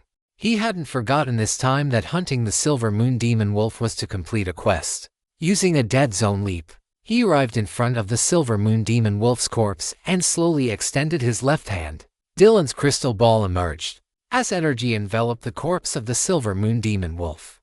The phantom of the frost dragon inside the crystal ball opened its eyes once again. Roar. This time, both Sumyubai and Bing Xuan clearly heard the dragon's roar. HMPH, keep it down. Your Majesty, since when is it your turn to show off here? Bing Xuan let out a cold snort, and the dragon might of a dragon king radiated outward, pressing down on the frost dragon phantom inside the crystal ball. The latter immediately shrank its neck, stopped making any sound, and obediently began to devour the corpse of the Silver Moon Demon Wolf. If this piece of equipment were in the hands of another player, it would naturally be a rare artifact, but for Sumyubai, it wouldn't even rank in his top 5. The only reason Sumyubai was so attentive to this quest was to see what kind of rewards a legendary grade quest would offer. If he could leech it again when the time came, it might turn out to be another mythical grade item. As the corpse of the Silver Moon Demon Wolf was completely devoured, Dylan's crystal ball began to flicker with light, and the phantom of the frost dragon inside became solid. At the same time, the system notification sound rang in Sumyubai's ears. My dear patrons, didn't expect another bonus chapter today, did you? Please send gifts and leave a 5-star review. Chapter 173. If you can cheat, you would still honestly follow the process. Congratulations on completing the second stage of the legendary grade quest Dylan's Sorrow. All seals on your legendary grade quest item Dylan's crystal ball have been removed. As the system notification sounded, Dylan's crystal ball suddenly burst into brilliant light and slowly rose into the air. Crack. Immediately afterward, the entire crystal ball shattered inch by inch, and the miniature frost dragon inside broke free from its seal. Perhaps because of the intimidating effect of Bing Xuan earlier, the roar it let out this time was significantly lower in volume. Roar. I suppose you're a sensible one. Bing Xuan nodded slightly, very satisfied with the miniature frost dragon's behavior. The miniature frost dragon looked at Bing Xuan with a grievance, then suddenly curled its body up. The next moment, its already tiny body shrank rapidly once more, eventually transforming into a deep blue ring. The band of the ring was formed by the body of the frost dragon, with its head slightly open to serve as the ring face, and its wings adorning both sides of the face. After all the changes were complete, the ring slowly fell into Sumyubai's palm. You have obtained the legendary grade item Dylan's Frost Ring. The final stage of the legendary grade quest Dylan's Sorrow has begun. Dylan's Sorrow. Legendary grade quest final stage. After obtaining Dylan's Frost Ring, you discover that it is an incomplete piece of equipment. Find the missing gemstone for the ring and successfully repair it. When you are on a map that contains clues, Dylan's Frost Ring will provide you with guidance. Quest duration: 2.5 years. Quest reward: complete mythical grade item Dylan's Frost Ring. Quest failure: loss of Dylan's Frost Ring. Note: before completing the quest, please be prepared, as this is merely a prerequisite quest for a certain mythical grade quest. The complete version is actually a mythical grade item. Sumyubai looked at the ring in his hand and narrowed his eyes slightly. A legendary grade quest, and the final reward is actually a mythical grade piece of equipment. This meant that the difficulty of the final stage must be extremely high, not to mention what kind of strength would be required to obtain the gemstone. Even just finding the clues would not be an easy task. After all, the Forbidden Land of Gods is too vast, the ring will only provide guidance once he steps onto a map that contains clues. However, that is the difficulty for ordinary players. For Sumyubai, this quest might be completed very soon, because after Dylan's crystal ball shattered, this was now a brand new piece of equipment. This meant that he could happily leech it again, of course. Sumyubai was only guessing and wasn't entirely certain, but now that he had the Myriad World's Chamber of Commerce, even if he couldn't leech it, he would soon be able to come up with 100 million soul coins to sublime at this piece of equipment. Looking for clues? That's out of the question. Sumyubai locked his gaze onto Dylan's frost ring and focused his intent. Catastrophe. Promote by 1 tier. Whether it would work or not, he had to give it a try. The next moment, a smile appeared on the corner of Sumyubai's mouth. You have obtained the mythical grade item Dylan's frost ring. A 7-colored light flashed, and Dylan's frost ring instantly became even more exquisite. A gorgeous ice crystal gemstone also condensed within the mouth of the miniature frost dragon. Before Sumyubai could even check its attributes, a series of system notifications rang in his ears once again. At the same time, a pale blue light emerged from the ring and slowly merged into Sumyubai's body. Congratulations on completing the legendary grade quest Dylan's Sorrow. You have received the quest rewards. Complete mythical grade item Dylan's Frost Ring and Frost Song Dylan's Gift. You have obtained Frost Song Dylan's Gift. Lifespan come 1000 years. EXP come 100 billion. Free attribute points come to 1000. Note, due to EXP distribution settings, your Mount Frost has gained come 100 billion EXP. Two golden lights suddenly surged from the surface of Frost's body nearby, and the bewildered creature leveled up twice in a row. Sumyubai, however, had no time to pay attention to that. A human-shaped phantom had appeared before his eyes. The person looked to be at most 30 years old, yet his eyes were filled with profound desolation. Dylan. Sumyubai tried to speak, but Dylan's phantom seemed not to hear him. Continuing to speak to itself, Descender, we meet again. The very first sentence left Sumyubai stunned. Wait, no, who are you, brother? Starting off with we meet again, you can't be that familiar with me, can you? Dylan's phantom could not see Sumyubai's reaction at all. A hint of appreciation flashed in his eyes as he nodded slightly. To be able to obtain the frost crystal, your strength is quite impressive. He paused, then continued, by now, you should already know some things. Hearing this, Sumyubai finally couldn't help but roll his eyes. I don't know a damn thing. I haven't even heard of this frost crystal name before. Needless to say, this must be content from the final stage of the quest. But when you can cheat, who would honestly bother following the standard procedure? However, Dylan was unaware of this. During his lifetime, he had left behind 3 phantoms in total. Normally, one could only have a chance to trigger the second phantom after meeting the first. But he just happened to run into a cheater like Sumyubai. These phantoms were, to put it bluntly, just 3D projections. Although they could leave behind some information, they lacked the ability to interact with players. Therefore, facing the confused Sumyubai, Dylan continued to speak in an earnest tone, saying things that only confused him further. Take my frost ring and head to that place. There, you will understand just how difficult the situation of the human race truly is. And you will also learn the full story of everything, descender of future generations. Though I do not know your name, I still hope you can grow rapidly and contribute your strength to the future of the human race. Having said this, Dylan looked up at the sky. Though it wasn't clear if he could actually see it. After a long while, he let out a long sigh and murmured, I wonder how the Lord is doing. The sound of Dylan's final sentence grew fainter and fainter, eventually becoming as thin as a mosquito's hum, before dissipating into the wind along with his phantom. No, wait, you could at least be clear about where that place is. Sumyubai reflexively reached out, wanting to hold onto Dylan's phantom, but he only grasped a few wisps of breeze. Now it was his turn to be dumbfounded. After cheating for so long, this was the first time he had been bitten back by his own cheat, without having done the prerequisite quests. He had no idea what Dylan was rambling about. All the information was fragmented, and he could only rely on his own guesses. The frost crystal likely referred to the gemstone on the ring. The situation of the human race was likely that they were too weak compared to the powerful myriad races. But what was the full story of everything? Which event was it exactly? And where was that place? Chapter 174. Mythical Grade Quest and Dylan's Frost Ring.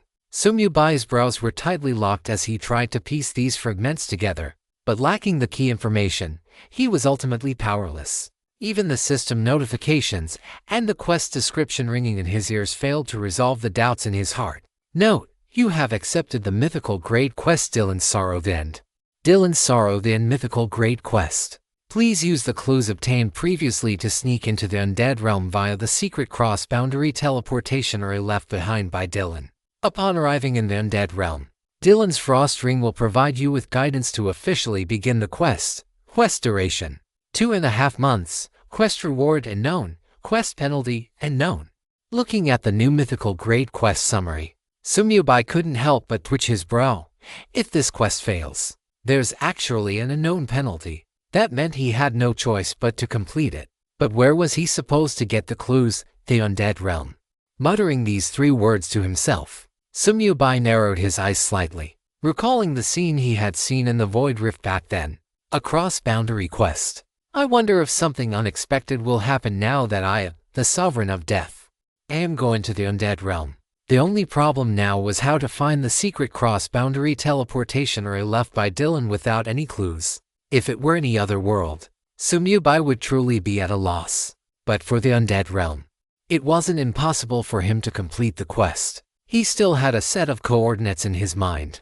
Located in the Forest of Death within the Holy Empire, Sumyubai clearly remembered that when he had opened the Death Codex previously, the system notification had mentioned that there was some kind of connection between that place and the undead realm. Could it be the secret cross-boundary teleportation array left by Dylan? Sumyubai closed the quest list and muttered to himself, whether it is there or not, he will make a trip once the Sakura journey concludes. Even if it isn't, he can still seek help from the Dragon God Palace or Huayan. A man wouldn't be stifled to death by a mere bladder, would he? With such a massive cheat at his disposal, it would be too shameful if he still couldn't complete this quest. Let's go. Fly toward the northwest. With a flick of his mind, Sumyubai teleported onto the throne and pointed out the direction of travel. Upon hearing this, Frost immediately soared into the sky, scattering specks of ice crystals in the high altitude as she vanished into the night at top speed. Call me when we reach the border. Sumyubai stepped directly into his spatial tent. He prepared to test whether the portal of the Wheel of Time and Space could cross national borders. Naturally, he couldn't waste the time on the road. Sumyubai lay down on the leather sofa and first inspected the attributes of the 5th mythical grade item. Dylan's Frost Ring Ringed Accessory Level 120,300 Mythical Grade Item Indestructic Tukulik Requirement. Spirit exceeding 40,000 points. Space Attributes Level 120. Spell Power Kung 24. Health Points Kung 120. Mana Points Kung 240. All Attributes Kung 1. Affixes 1. Spell Critical Hit Kung 50%. Critical Damage Kung 802. Spirit Kung 60%. 3. When casting a skill, there is a certain chance to refresh the skill's cooldown.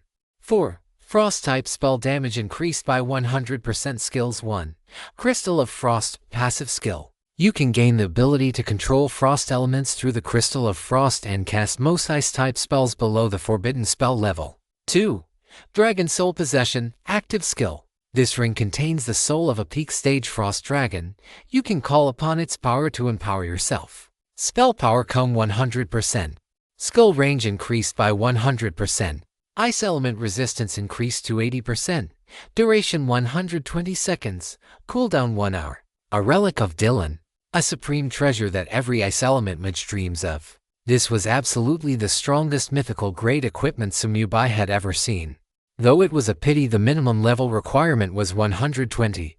However, it wouldn't take Sumyubai too long to reach level 120. With the catastrophe cheat, the massive amount of EXP required for leveling up was simply not a problem for him.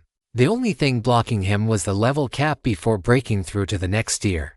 And as for the breakthrough issue, once this experiment was over, it would be resolved soon enough. Coming to the Sakura Kingdom, Sumyubai's goal was not merely to destroy a small Tier 3 city before obtaining the Wheel of Time and Space. His target had been a Tier 2 main city. Now that his strength had surged, combined with a series of gains. He had a crazy plan forming in his mind. If the plan could succeed, the Sakura Kingdom would have a rough time. This time, it wouldn't just be the players, even the locals wouldn't be able to escape. A fierce glint flashed in his eyes. While refining the plan in his mind, Sumyubai took out the essence of the blazing sun and began to absorb it.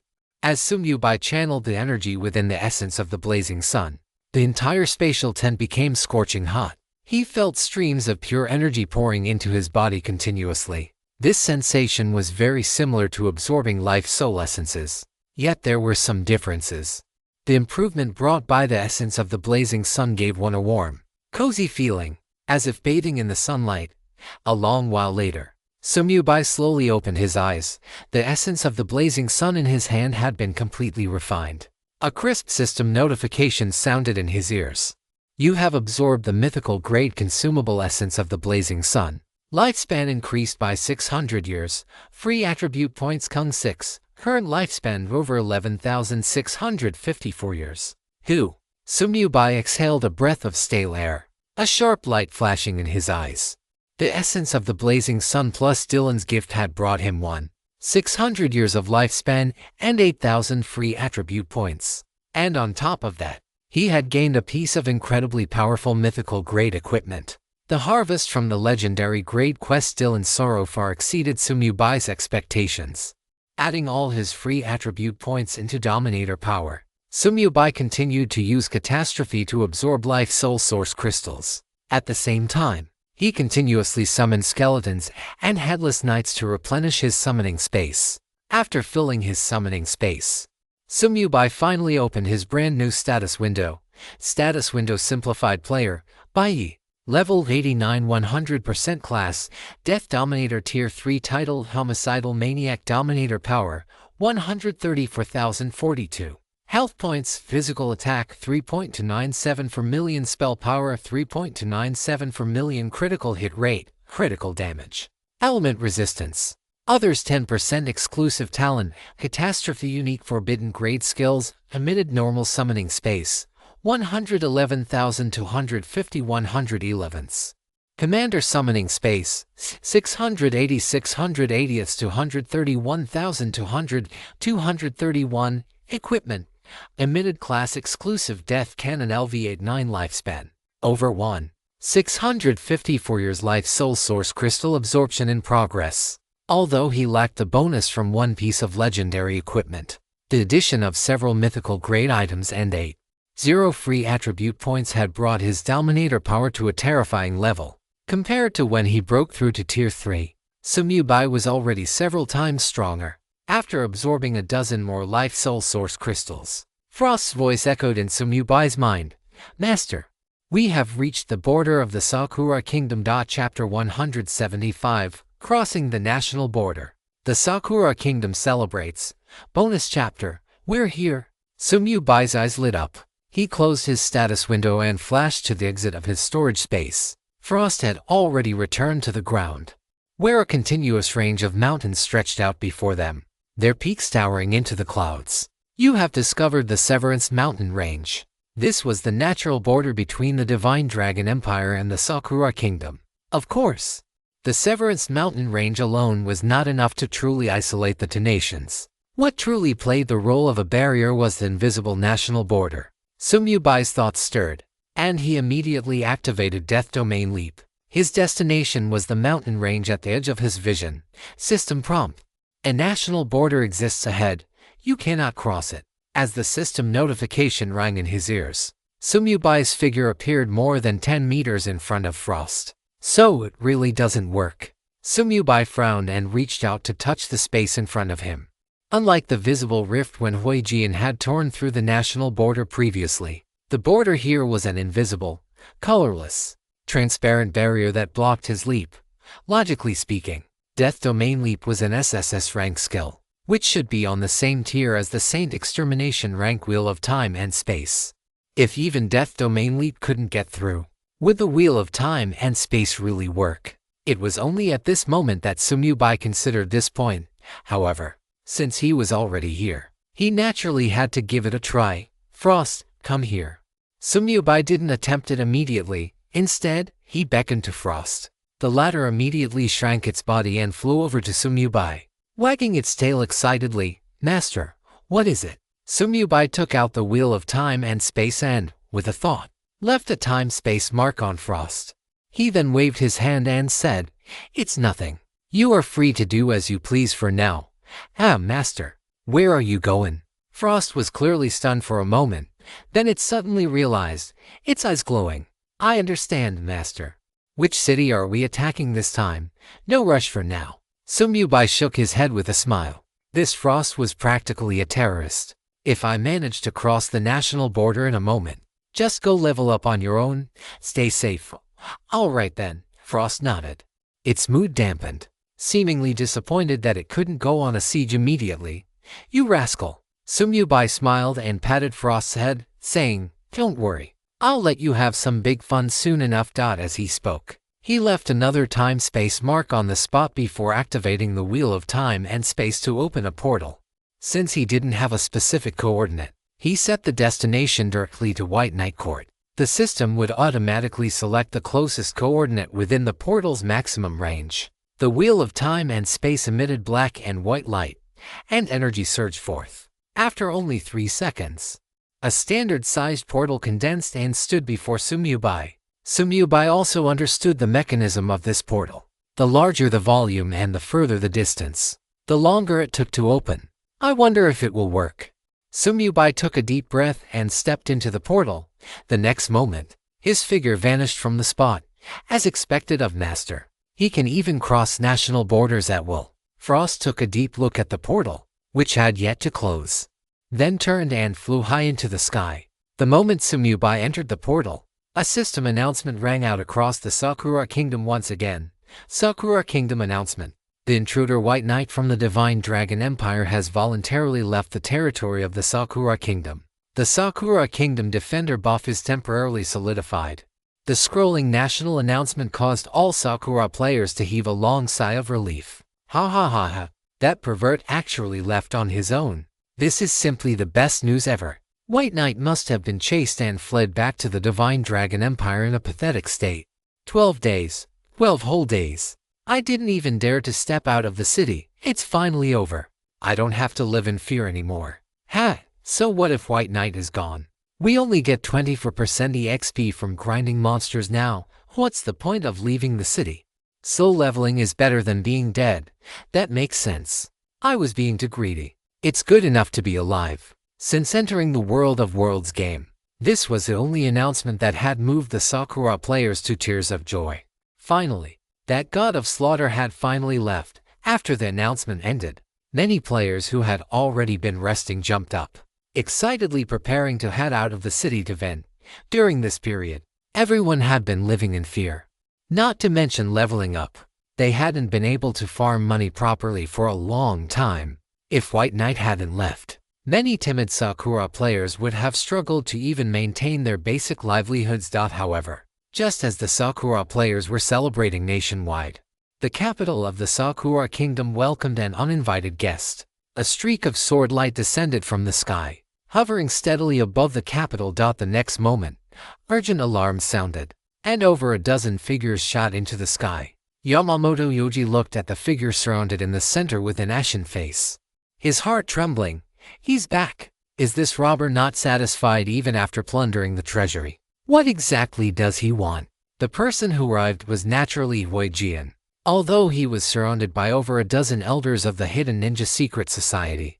His expression remained calm and indifferent, as if he didn't take these people seriously at all. In contrast, those surrounding him were trembling slightly. It was hard to tell if it was from the cold or from fear. Yamamoto Yoji suppressed the anger in his heart, his face grim as he said in a deep voice, "What does your excellency want this time? This has nothing to do with you lot. While I'm still in a good mood, get lost." Huijian didn't even glance at them. He just waved his hand impatiently. He scattered a pile of ancient gold coins and held a small black and white token. Sensing something, generally speaking, he wouldn't kill humans. Moreover, he didn't want to exert too much of his power for the time being, lest he attract those guys. Although they would come sooner or later, it was naturally a good thing if he could delay it. Of course, If these people didn't know what was good for them, he wouldn't coddle them either. After all, the only principle in his life was that he had no principles at all. Fortunately, Yosuke Yamamoto and the others knew their own limits. Although they had a bad premonition in their hearts after seeing Huijian's familiar movements, they still didn't dare to make a move. They still possessed a great deal of self-awareness. If they didn't act, they would most likely lose a massive amount of resources. But if they did act, they might not even be able to keep their lives. They were capable of weighing which was lighter and which was heavier. A moment later, the ancient gold coins surrounding Huijian completely dissipated, yet he frowned. That shouldn't be right. How could I not sense it? Could it be that I sensed the wrong direction? While muttering to himself, Huijian waved his hand and scattered thousands of ancient soul coins, attempting to sense it once more. Through these ancient soul coins, he was able to sense that power across national borders. The elders of the hidden ninja secret society who were accompanying him from the sidelines didn't know whether to leave or stay. They stood in midair, feeling uneasy and watching Huijian with confusion, until all the ancient soul coins dissipated. Huijian opened his eyes with a strange expression on his face. Damn it! How did it run off to the Shenlong Empire again? That's right, another bonus chapter. My dear patrons, please click for those free gifts. If I don't ask for gifts and add a bonus chapter every day now, I feel like ants are crawling all over me. Special thanks to patron Amige for the Grandmaster certification, chapter 176. Stop right there. Do you really take me for a 3-year-old? Feeling that the power had appeared within the borders of the Shenlong Empire again, Huijian couldn't help but frown. As for his power, who in the mere Sakura Kingdom would have the ability to use it? A simple frown was enough to make the hearts of Yosuke Yamamoto and the others jump into their throats. It's over. This guy isn't going to be in a bad mood and stir up trouble again, is he? Last time he robbed the treasury. What would it be this time? He wouldn't go as far as to move the royal palace and the headquarters of the hidden ninja secret society away, would he? While everyone was feeling anxious, Huijian's figure suddenly vanished from where he stood. Yosuke Yamamoto's pupils shrank violently, and he reflexively blurted out, "Quick! Go check if the headquarters and the royal palace are still there." A moment later, the group of hidden ninja secret society elders gathered together, their faces filled with expressions of relief. That guy didn't actually do anything this time. His aura is simply too terrifying. Indeed, when facing him, I didn't even have the courage to make a move. Yosuke Yamamoto listened to the elders' conversation, his expression shifting between light and shadow. What exactly is this guy looking for? Huijian's silent departure allowed the high-level members of the hidden ninja secret society to breathe a long sigh of relief. He had originally intended to return directly to the Shenlong Empire, but he suddenly remembered that he had left someone behind here last time. Since I'm already here, I might as well take that kid back. Huijian muttered to himself and immediately began to sense the sword chi he had left inside Sumubai's body. It would have been fine if he hadn't sensed it, but upon doing so, he was momentarily stunned. How is the sword chi also within the borders of the Shenlong Empire? How did that kid, Bai, cross the national border without a sound? Thinking of this, Huijian suddenly widened his eyes, and a thought popped into his mind. So, it was this kid. No wonder he had the ability to use his power. Huijian couldn't help but reveal a smile and took out a communicator he didn't particularly like using. Notification. You have returned to the Shenlong Empire. Notification. You have discovered Gale Canyon. Notification. Because you have left the borders of the Sakura Kingdom. The Sakura Kingdom invader buff has been temporarily solidified. Woof, woof, woof, woof. As soon as Sumubai appeared, several brown hounds rushed toward him from nearby. He reflexively swung his staff, hitting the unlucky one leading the charge. 12.36 million. 18 million. Two damage numbers popped up. The former was the critical hit damage from Sumubai's normal attack, and the latter came from the 50% fire elemental damage attached to the flame prison burning heaven bracers. With a loud noise, the dog that had charged the fastest was sent flying backward by the staff, instantly turning into a corpse. At the same time, scorching energy radiated from Sumubai's wrist, directly incinerating the remaining hounds. 9.888 million. 9. 888 million. A series of damage numbers and system notifications for collecting junk items rang out. Seeing this, the hounds in the distance tucked their tails and scrambled away in a panic. The effect of Flame Prison Burning Heaven made Sumyubai's normal attacks directly become AoE damage. This impact sensation is indeed a bit different. Sumyubai looked at his right hand holding the staff, feeling a bit emotional. In that instant just now, he felt his strength suddenly double. The dog that had been hit had now turned into a black dot and disappeared into the horizon.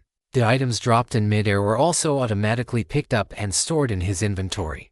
A wild monster of level 20-something. What could it use to resist Sumyubai's doubled strength effect of nearly 270? 0 points. If it weren't for the rules of the Myriad Worlds game protecting it, the moment Sumyubai's staff touched its body, it would have been smashed into pulp. Sumyubai quickly cast this small episode to the back of his mind. He looked at the wheel of time and space in the palm of his left hand, a thoughtful look flashing in his eyes. I didn't expect to actually make it back. Even an SSS rank death domain transition would be blocked by national borders. Yet the wheel of time and space was completely unaffected, one has to say. When it comes to crossing space, the ability of the Master of Time and Space is indeed stronger. Moreover, this border crossing was completely silent, without a single disturbance. Sumyubai thoughtfully put away the wheel of time and space. He glanced at the unfamiliar surroundings and, too lazy to open the map, directly dialed the communicator of Rich across the world. Boss, I was just about to contact you. The voice of Rich across the world came through. Sumyubai was slightly taken aback upon hearing this. Did something happen? The money tree. Didn't you tell me to contact you before shaking it last time? Oh, that matter. Sumyubai patted his forehead. He had only mentioned it in passing last time, and for a moment, he really hadn't remembered. However, since he had already returned, there was no need to rush. We'll talk about this later. First, get me a city return scroll. No problem. Although Fujiya-Chanjio was a bit puzzled, he didn't ask any questions. He immediately opened the trade window, placed 100 city return scrolls inside, and swiftly completed the transaction. In the world game, the function of a city return scroll was to teleport the user back to the nearest city. However, once he was back in a city, Sumyubai could use the teleportation ray to return directly to East Sea City. Just as Sumyubai took out a city return scroll and prepared to tear it open, his communicator suddenly rang. He picked it up to take a look and was surprised to see it was Huijian. Wasn't it supposed to be a week? Why was he contacting him so suddenly? Sumyubai answered the call with a sense of confusion, and Huijian's grumbling voice immediately reached his ears. You brat, you made me waste a trip for nothing. Tell me, how do you plan to compensate me? Had he developed an addiction to robbing people? Before Sumyubai could speak, Huijian continued, All right, I'm just teasing you. Tell me, how did you suddenly return to the Divine Dragon Empire? Sumyubai wasn't too surprised upon hearing this. He had never expected to keep his return a secret from Huijian. After all, the methods he used to conceal his aura, as well as the sword chi within his body, were all things left behind by the man himself. Thus, he began to recite the excuse he had prepared long ago. I accidentally obtained a special teleportation scroll. But before he could finish, Huijian interrupted him directly. Stop right there. Do you really take me for a 3-year-old child? Sumyubai's words faltered, and then he heard Huijian say something that made his heart skip a beat. Where did you find the Wheel of Time and Space? Chapter 177. Returning to East Sea City, dusk and dawn. Where did you find the Wheel of Time and Space? As soon as these words were spoken, Sumyubai's expression changed instantly. How did Huijian know about the Wheel of Time and Space? This item was something he had obtained for free through an upgrade, and the spatial spirit disc had come from a mythical great treasure chest after the cataclysm. Furthermore, he was still in the Sakura Kingdom at the time. The more Sumyubai thought about it, the more wrong it felt. So he simply asked, How does the senior know about this? He knew very well that since the other party had already brought it up, playing dumb would only make him look like a fool. Hey, you bred are actually quite clever. Huijian chuckled and continued. In the entire Divine Forbidden Land, apart from the time and space token in my possession, The only treasure capable of crossing national borders is the wheel of time and space. Hearing this, Sumyubai felt a jolt of shock. He had originally thought that even if there weren't many ways to cross national borders, there should at least be a few. But now it seemed that if he hadn't stumbled upon the wheel of time and space by pure chance, then only Huijian possessed such an ability, so that black and white token was called a time and space token. Thinking of this, Sumyubai's pupils constricted slightly. What exactly was Huijian's identity? And what kind of relationship did he have with the master of time and space? Tell me, where did you?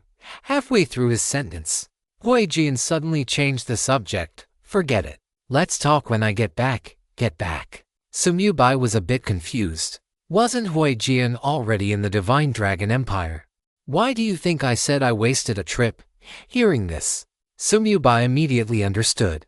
The man must have traveled all the way to the Sakura Kingdom. He rolled his eyes and said, Senior, then I will wait for you in Ecchi City.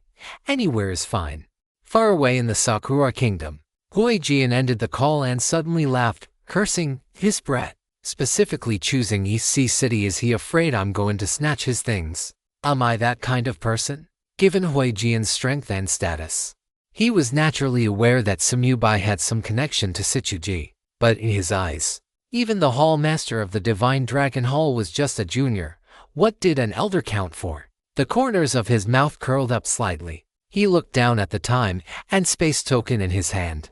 His eyes filled with a hint of nostalgia as he whispered to himself, It's been many years since I've met an interesting little fellow like you. Respected Master of the White Knight Court, welcome home. Notification. Your resurrection point has been switched to the White Knight Court in Ecchi City. As one of the most luxurious private estates in Ecchi City, the White Knight Court came equipped with its own teleportation point and resurrection point. The Dark Knight mercenary group, which had originally used this place as a temporary base, had long since moved out following the rapid development of the World Chamber of Commerce. Consequently, the entire estate looked quite deserted. Huijian's words had made Sumyubai abandon the idea of looking for Fujiichanjia. As soon as he returned to the White Knight Court, he contacted Shichuji directly, City Lord. But the moment he spoke, Shichuji interrupted, He has already arrived. Come directly to the City Lord's mansion. Understood. Ending the call, Sumyubai felt a tremor in his heart. Good heavens, that fast. He had only just returned to the city and used a teleportation array. And Huijian had already made it from the Sakura Kingdom to Ecchi City. With a thought, a pair of shadow wings condensed behind Sumyubai's back, dotted with specks of starlight.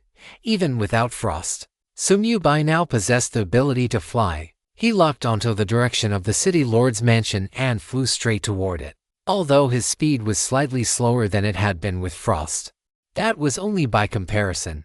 In the eyes of the players in Ecchi City, they only saw a streak of black light flash by. Even those who caught a glimpse of it assumed their eyes were playing tricks on them. With the Ecchi token in his possession, Sumyubai entered the City Lord's mansion without any obstruction.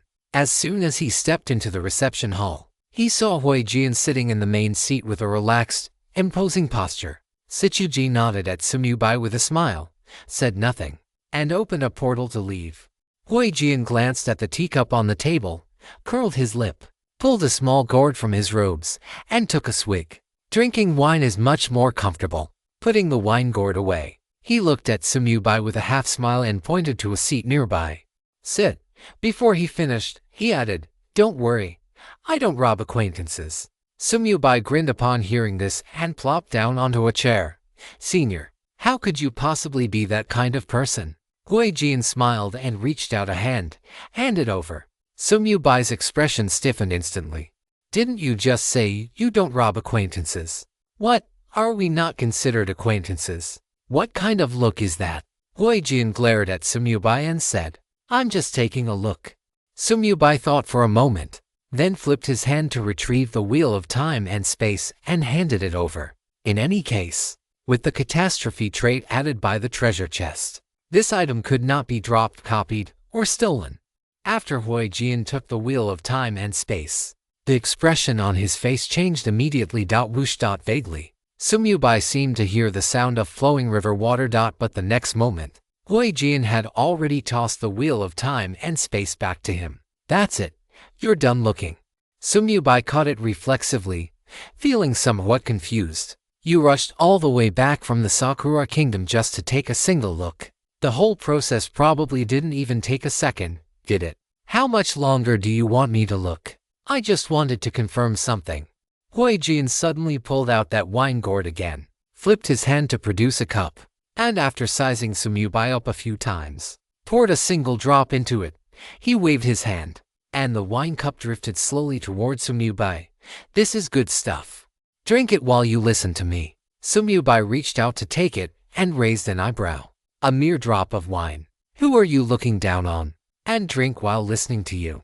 But when he glanced at the attributes of the liquid in the cup, his pupils suddenly constricted. Dusk Dawn, a known grade fine wine. A peerless wine meticulously brewed by the wine god Yumu. Every drop contains terrifying energy. Permanent effects: 1 drop 1. Max HP come 102. Max mana come 1003. Lifespan come 1. 0 years 4. All attributes come 1. 0 can be stacked up to 10 times. 5. All elemental resistance come 10% permanently non-stackable. This bonus can exceed the elemental resistance cap. Temporary effects: 1. Instantly restore 20% HP and mana. 2.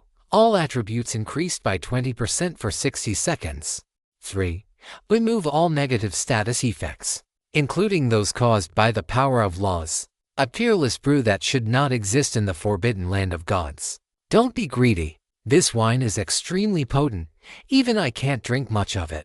With your dominator power, which only broke through the 100 mark by relying on external forces, you can barely handle this 1 drop. You should slow.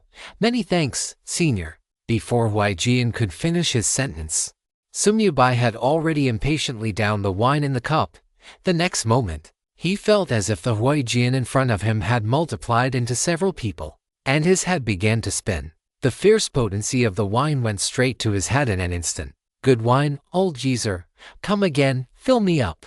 My hand is a bit uncomfortable today, so I'll just do 2 chapters for now. Chapter 178. Interested in his capital. Old geezer, come again, fill me up. Watching Sumyubai, who had become instantly intoxicated, Hui Jian's eyebrow twitched. What did this brat just call him, old geezer? Hui Jian reflexively raised his hand, but after catching a glimpse of the wheel of time and space still in Sumyubai's hand, he lowered it again. It was one thing when that kid used to call him an old man, but this Baiyu was even more unruly. He actually dared to call him an old geezer directly. Damn it. Do I really look that old? Hui Jian rubbed his temples and muttered something under his breath. However, his focus wasn't on the term old geezer, but merely on the word old. Sumyubai's drunken slip of the tongue seemed to stir up some memories. If I ever treat you to a drink again, I'm a dog. Looking at Sumyubai, who was bleary-eyed and about to collapse onto the table, Hui Jian curled his lip and formed a sword finger gesture with both hands. Jun! A crisp sword hum rang out, and Sumyubai's eyes instantly regained their clarity. Sumyubai gave a sudden jolt and stood up abruptly. He vaguely remembered saying something outrageous just a moment ago. Thinking of this, he rubbed the back of his head and looked at Hui Jian with a guilty conscience. Laughing dryly, that senior, just now enough, I'm not that petty. Hui Jian waved his hand, and the teacup on the table flew in front of Sumyubai. But you'd better not drink in the future, kid. I'm afraid you'll get beaten to death. After all, not everyone is as kind and amiable as I am. You, kind and amiable. Sumyubai's mouth twitched. For a moment, he didn't know how to respond, so he could only hold the teacup and sit back down, waiting for Hui Jian to continue. But Hui Jian just looked at his hand and didn't say anything.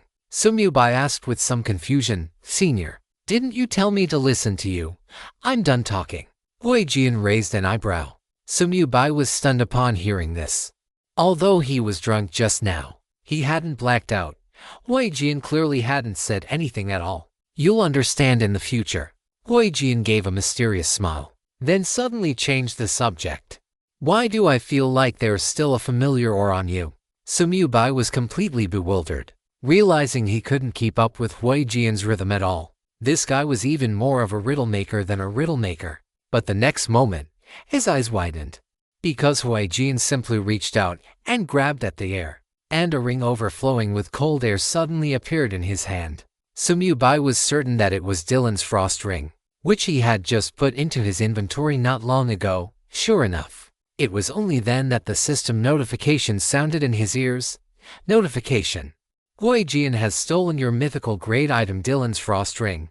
Sumubai was dumbfounded. Not long ago, he had been disappointed by the catastrophe trait of the treasure chest because he had never encountered anyone capable of stealing his equipment. He hadn't expected to run into one the moment he returned to the country, and the person was Huijin.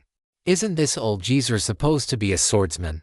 How does he know how to do a thief's work? Of course. While Sumubai thought this to himself, he certainly wouldn't say it out loud. Senior, you even know this kind of skill? There's a lot I know. Huijin grinned, picked up the ring to examine it for 2 seconds, and then returned it to Sumubai. So it was that guy Dylan's thing. I was wondering why it looked so familiar. System prompt: you have obtained the mythical grade item Dylan's frost ring. Hearing this, Sumubai felt a surge of joy and quickly asked, Senior, do you know about the secret cross-world teleportation array that Dylan left behind in the Forbidden Land of Gods? A cross-world teleportation array. The one leading to the undead realm, yes. Sumubai's eyes lit up. This matched perfectly. That guy really did leave a contingency plan. Huijin picked up his wine gourd, took a sip, and looked at Sumubai. You must have accepted his quest, right? Yes, but I can only officially start the quest after sneaking into the undead realm. Ha! Sneaking in? Huijin suddenly laughed. That guy definitely wouldn't have guessed that the person accepting his quest would have the class of Death Sovereign. For you, go into the undead realm isn't sneaking in, it should be called going home. The teleportation array you mentioned is in the Holy Empire. I can sense that there is indeed a unique teleportation array there capable of crossing worlds. As for the specific location, you'll have to find that yourself. As his voice trailed off, Huijin slowly stood up. With a single step, his figure appeared at the entrance of the reception hall. Before leaving, he turned his head to glare at Sumubai, then took another step and vanished from the spot, leaving only one sentence echoing in Sumubai's ears. I am not old. The corners of Sumubai's mouth curled up. What an old geezer. The Holy Empire. It seems his guess was correct. The coordinates provided by the Death Codex must be related to the cross-world teleportation array Dylan left behind. However, Sumubai was still a bit puzzled. What was the real reason Huijin met with him this time? Was it just to confirm the Wheel of Time? But he hadn't even looked at the Wheel of Time for as long as he had looked at Dylan's frost ring. And despite saying absolutely nothing, he claimed he had finished speaking. What exactly is this old geezer up to? Surely he didn't come all this way just to treat him to a drink? Thinking of this, Sumubai checked the previous system prompts. System prompt: you have consumed the gnome grade fine wine Dusk Dawn. Max HP come 100. 0. Max mana come 100. 0. Lifespan increased by 1000 years. All attributes come 1. 0. All elemental resistances permanently come 10%. System prompt: you have consumed the gnome grade fine wine Dusk Dawn. All attributes increased by 20%. Duration 60 seconds. Looking at the all attributes increased buff still active in his status bar, Sumubai was certain he hadn't blacked out. Not even 60 seconds had passed. Huijin really hadn't said anything. Shaking his head and giving up on the guesswork, Sumubai looked at his attribute panel and narrowed his eyes slightly.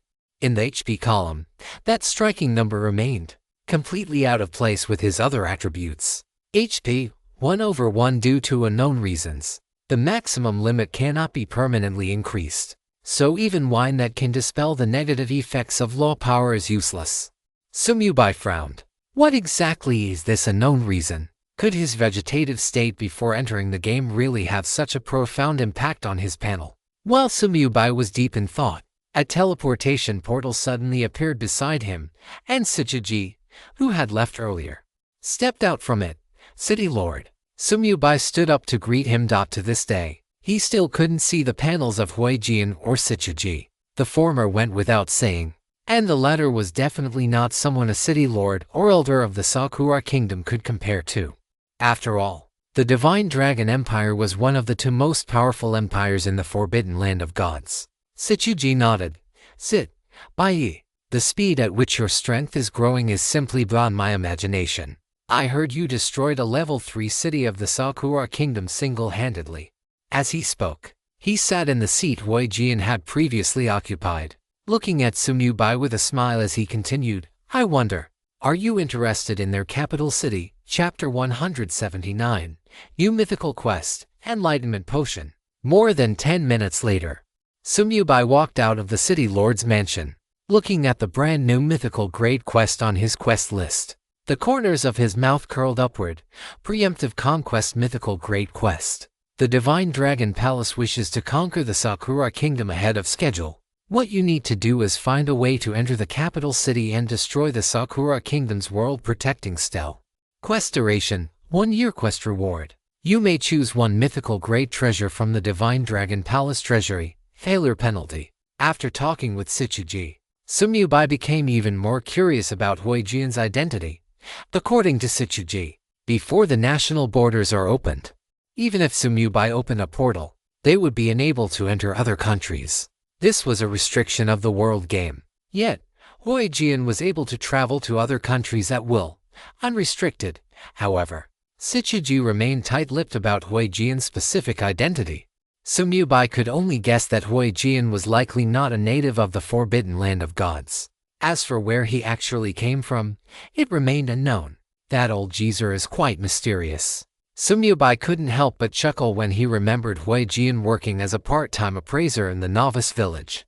To be so powerful and yet do such boring things, Hui Jian must be the only one in the entire Forbidden Land of Gods to do that. Shaking his head with a smile, Sumyu-bai manifested his wings of shadow and shot straight into the sky. Distinguished master of the Baiyi courtyard, welcome home. A short while later, Sumyu-bai returned home. Soon, the courtyard gate was knocked on, and the voice of Fujiya Tianjia sounded from outside. Boss, I'm here. Sumyu-bai sat in the pavilion and raised his hand, causing the gate to open automatically. With a flash of pale gray light, Fujiya Tianjia, who had just stepped forward to enter the Baiyi courtyard, stepped through and arrived directly inside the pavilion. He turned his head in some shock to look at the distant gate, then sat down opposite Sumyu-bai. Boss, your skill is too overpowered, isn't it? You can even make me teleport. Having not seen him for a while, Fujiya Tianxia had no idea just how monstrous Sumyu-bai's strength had become. You've traded with me so many times. Why is your level still so low? Sumyu-bai glanced at Fujiya Tianxia's level, his brows furrowing slightly. If he remembered correctly, the God of Wealth contract should allow Fujiya Tianxia to gain a certain amount of EXP, but the other party was currently only level 22, which was very strange, considering the massive volume of their trades every time. Fujiya Tianxia explained, our trades have all been judged as invalid by the Myriad Worlds game. What is that judgment based on? I'm not sure. Could it be related to the soul contract we signed? Fujiya Tianxia smiled. It's normal for our method of trading to be judged as invalid, otherwise, wouldn't I be able to max out my EXP directly? That's true. Sumyu-bai nodded and stopped dwelling on the issue. As the Myriad Worlds Chamber of Commerce developed, Fujiya Tianxia's God of Wealth contract level would get higher and higher, and his leveling speed would naturally rise accordingly. Boss, these are the things you wanted. Fujiya Tianxia took out a pile of skill books and placed them on the table. Sumyu-bai waved his hand and stored them away. These were the aura-type skill books he had specifically asked Fujiya Tianxia to collect. However, Sumyu-bai was in no rush to learn them now. Instead, he took a ring off his finger and tossed it to Fujiya Tianxia. The latter's expression changed repeatedly, and he didn't even dare to reach out and catch it. Boss, I'm really not that kind of person. Get lost. Sumyu-bai laughed and scolded him. That's equipment that boosts luck. Borrow it for a bit, and return it to me when you're done. Luck? Fujiya Tianxia's eyes lit up at the mention of this. He hurriedly picked up the ring that had fallen onto the table. After reading the attributes of blessing of the goddess of luck, his face immediately filled with wild joy. Without a second word, he equipped it, focused his mind, and manifested the money tree. As a shimmering white light emerged from his body, the money tree began to sway gently. Clatter, clatter. A series of soul coins rained down, quickly forming a small pile. With the addition of 64 points of luck, Fujia Qiangxia had shaken out 999 soul coins in one go. However, for the two of them now, this didn't amount to much. What they cared about more was whether they could shake out any special treasures. Under their expectant gazes, the money tree suddenly erupted with a blinding golden light. Immediately after, a pale purple potion appeared within the golden light and slowly drifted into Fujia Qiangxia's hand. How? The Myriad Worlds game has this kind of attribute. Fujia Qiangxia's puzzled voice rang out, and Sumubai immediately became interested. What attribute? Comprehension. Fujia Qiangxia handed the potion to Sumubai. Boss, do you know the function of this attribute? Comprehension. A sharp glint flashed in Sumubai's eyes. He reached out to take it and said, it should be related to comprehending skills. Notification. You have obtained the Master Grade Potion of Enlightenment. Potion of Enlightenment Master Grade consumable. After consumption, comprehension come 1 permanently. Only effective upon the first consumption. A single Master Grade Potion could only increase comprehension by 1 point. One could imagine how difficult it was to raise this hidden attribute. Fujia Qiangxia, standing to the side, was still full of confusion. Aren't skills in the Myriad Worlds game all learned directly through skill books? I'm not clear on the specifics yet, but it will definitely be an important attribute in the later stages. Sumubai shook his head, thinking of the Zhuanshan treasure mirror in his inventory. It was from the description of that item that he had learned about the hidden attribute of comprehension. Thinking of this, Sumubai suddenly asked, by the way, did you find the Grandmaster Grade appraisal skill? No, the highest that has appeared at the auctions is the advanced appraisal skill. Fujia Qiangxia shook his head regretfully, but Sumubai waved his hand. Advanced is fine too. If it appears next time, just buy it. Previously, his lifespan hadn't been sufficient, so he had only thought about buying the Grandmaster Grade appraisal to get a free upgrade. But now, he had more choices. Advanced appraisal could also become Grandmaster Grade appraisal after a catastrophe. And it would also gain the catastrophe trait. Fujia Qiangxia reluctantly returned the blessing of the goddess of luck to Sumubai and reported on the current situation of the Myriad Worlds Chamber of Commerce before leaving. Sumubai's gaze fell on the potion of enlightenment, and he focused his mind. Catastrophe Chapter 180, God Awakening Potion, for Great Auras. Bonus Chapter, Notification. Please select the promotion tier. Tier 1, Tier 2, Tier 3. Click to view details. Option 1. Promote to Grandmaster Grade Consumable Potion of Enlightenment. No cost. Option 2. Sublime it to Great Grandmaster Grade Consumable Potion of Enlightenment. Cost 1 million soul coins. Option 3. Catastrophe to God Grade Consumable God Awakening Potion. Cost 1000 years of lifespan. God Grade should correspond to Mythical Grade, but because it was a one-time consumable, the lifespan required for the catastrophe was only 1/10 of a normal Mythical Grade item. In the past, Sumubai, lacking lifespan, would have only been able to watch the God Awakening Potion and silently choose the free upgrade. But now, he was not short of this 1000 years of lifespan. Sumubai raised an eyebrow and said softly, Catastrophe Tier 3, Notification. You have lost 1000 years of lifespan. Current lifespan, 11,650 for Kung years. You have obtained the God Grade Consumable God Awakening Potion. God Awakening Potion. God Grade consumably for consumption. Comprehension come 20 permanently. Only effective upon the first consumption. Catastrophe trait. Effect increased by 100%.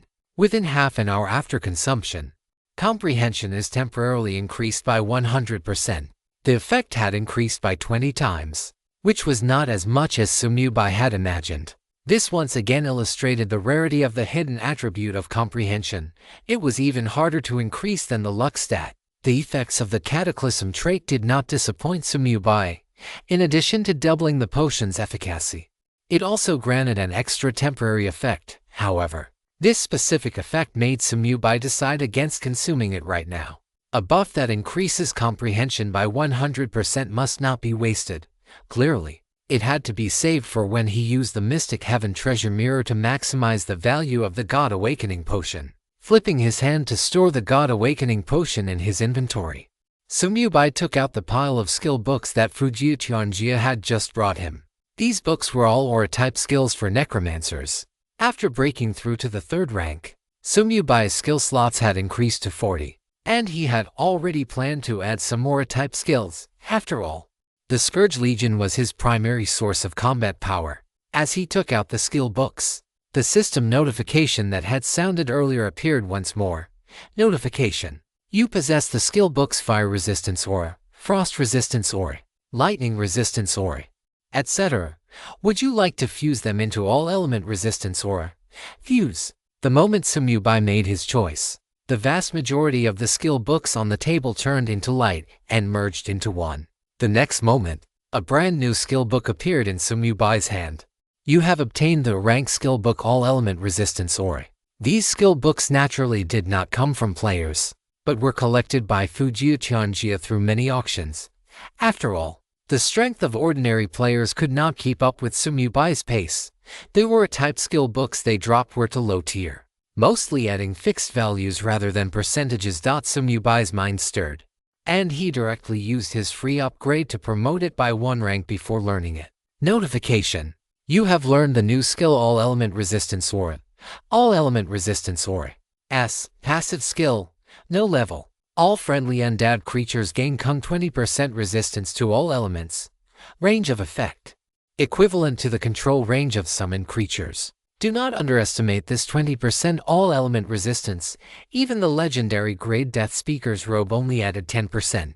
After learning the skill, Sumyubai waved his hand to summon an elite skeleton warrior. The latter was bolstered by the aura, and a faint shimmer immediately flickered across its body. The next moment, a new attribute appeared on its status panel: all-element resistance. With the enhancement of his class Cataclysm trait, all of Sumyubai's own skills were doubled. In this way, the effect of this S-rank aura was already no weaker than an SS-rank aura. With it, the strength of the Scourge Legion had risen to a new level. Sumyubai smiled slightly, his gaze falling on the remaining skill books. After fusing the all-element resistance, the original pile of skill books was reduced to just 3. These were percentage-based auras that Fujiitianjia had specifically selected after consulting with Sumyubai. 2 of them were B rank, and there was 1 C rank. Sumyubai used his free upgrade on the to B rank books and chose to learn them directly. Although his current wealth could afford further sublimation, it was not necessary for the time being because it was not cost-effective. Sublimating a B rank skill to S rank would require a full 10 million soul coins. It was better to wait until he was no longer short on lifespan to perform a one-time Cataclysm upgrade. With the enhancement of his class Cataclysm trait, the rank auras would suffice for a while. As the 2 skill books turned into streams of light and merged into Sumyubai's brow, the system notification sounded in his ears. Notification: you have learned the new skill High Tier Fury Aura. Notification: you have learned the new skill High Tier Defense Aura. At the same time, the soul fire in the eyes of the elite skeleton warrior beside Sumyubai was tinged with a hint of red, and the bones all over its body instantly became a bit more solid. High Tier Fury Aura. Passive skill. No level. All friendly undead creatures gain 50% physical attack spell power. Range of effect: 1000 meters. High Tier Defense Aura. Passive skill. No level. All friendly undead creatures gain 50% physical defense, magic defense. Range of effect: 1000 meters. The only regret was that the range of the rank aura was not wide enough. Even though Sumyubai was now 3rd rank, it had only increased from the original 500 meters to 1000 meters. Even with the enhancement of the class Cataclysm trait, it was only 2000 meters. For the more than 300 members of the Scourge Legion that Sumyubai could now summon, this was not quite enough. After all, once the Scourge army spread out, their range of activity was very vast. However, Sumyubai would eventually subject these 2 skills to Cataclysm, so he didn't pay too much attention to it for now, having learned them just to have them. What he truly wanted was this last skill book, which was only C rank. Basic Lifesteal Aura of C. Passive skill. No level. All melee-type friendly summoned creatures gain 1% lifesteal effect. Range of effect: 50 meters. This was a common skill book for summoning classes, but 1% lifesteal was almost non-existent for other summoning class players. but in Sumyubai's hands. The value of this skill was different. Cataclysm. Target. Basic life steal aura. Cataclysm. 3rd rank. Notification. You have lost 1,000 years of lifespan. Current lifespan, over 10,654 years. Notification. You have learned the new skill top tier life steal aura. As the aura expanded, a thread of blood red light lit up on the hands of the elite skeleton warrior beside Sumyubai. Top tier life steal aura S. Passive skill. No level. All melee type friendly summon creatures gain 10% life steal effect. Range of effect. Equivalent to the control range of summoned creatures. Under the enhancement of the class Cataclysm trait. With this 20% life steal effect combined with the Eternal Death contract. Sumyubai's Scourge Legion now had the prototype of a perpetual motion machine. It didn't stop there. The top tier life steal aura skill also possessed the Cataclysm trait. My hand still hurts a bit, but the extra update, though late, has arrived. I feel terrible if I don't ask for a gift when I post an extra update. Godfathers, please give me free gifts. Chapter 181. He treats our Sakura kingdom like a brothel. Top tier vampiric aura S. Passive skill. No level. All melee type friendly summoned creatures gain 10% lifesteal effect. Range of effect. Equivalent to the control range of the summoned creatures. Cataclysm traits. 1. When the HP of a melee type friendly summoned creature is full, the overflowing lifesteal effect will be used to heal other friendly summoned creatures. 2. When the HP of a melee type friendly summoned creature is below 50%, the lifesteal effect is doubled. These two Cataclysm traits directly push the cost effectiveness of the top tier vampiric aura to the extreme. Sumyubai was very satisfied with this. He currently still had one privilege to convert a skill, but he was still in no rush to use it. Sumyubai wanted to wait a little longer, to see what kind of harvest he would get the next time he opened the Death Codex. If the skill learned from the Death Codex overlapped with Summoned Skeleton Legion, he would use the privilege to convert the top-tier vampiric aura without hesitation. If it didn't overlap, then it would be better to use it to convert the Summoned Skeleton Legion skill. After all, improving the effect of a single aura alone was not as cost-effective as directly improving the Skeleton Legion as a whole. Coming back this time, Sumyubai had originally only intended to test the effects of the Wheel of Time and Space. He hadn't expected to accidentally catch Huijian's attention and drink a drop of a gnome-grade fine wine. Later, he even received a brand new mythical grade quest from Shichuji. Looking at his quest list, Sumyubai narrowed his eyes slightly. He wondered what kind of impact it would have on the players of both nations if the Divine Dragon Empire conquered the Sakura Kingdom ahead of schedule. However, this quest did not conflict with his plans. It was just something he could do while he was at it anyway. Moreover, he could get a Saint Extinction grade piece of equipment for free upon completion, so Sumyubai naturally wouldn't refuse. Closing the quest list, Sumyubai left a space-time mark in the pavilion, then used Death Domain Leap to arrive in front of the master bedroom door. Pushing open the door, a classic, elegant atmosphere rushed toward him. The room was spacious and luxurious, with vermilion beams supporting the high ceiling, a carved bed placed in the center, and exquisite brocade quilts. The desk by the window was simple and antique, and the bookshelves nearby were filled with ancient books, exuding opulence. Sumyubai picked up a few ancient books to examine them and found that they were all ordinary books with no attributes. What was recorded on them were the humanities, geography, history, or some literary works of the forbidden land of gods. For the vast majority of players, these books had no significance. Sumyubai tried using Cataclysm on a book, but it consumed 30 years of his lifespan and only added a trait that made things permanent. Disappointed, he put the book back in its original place, and Sumyubai's gaze fell on the 5-meter-wide bed in the center of the room. Compared to this room, Sumyubai felt that his top-tier space tent was a slum. He had possessed the White Knight courtyard for so long, yet this was his first time entering this room, as he hadn't needed to sleep before. But now that he had the ability to teleport, he could return here at any time. After leaving a space-time mark on the bed, Sumyubai moved his mind. Teleportation. The next moment, he disappeared directly from the master bedroom and appeared on the throne atop Frost. Master, you're back so soon. Frost sensed Sumyubai's appearance and greeted him immediately. It hadn't been long since they parted. It had just found a place to properly digest the materials in its body.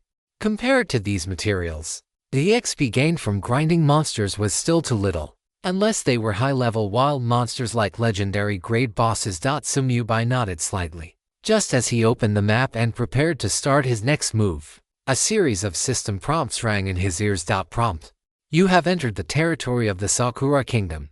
Prompt: since the national war has not yet begun, you have been regarded as an invader by the Sakura Kingdom.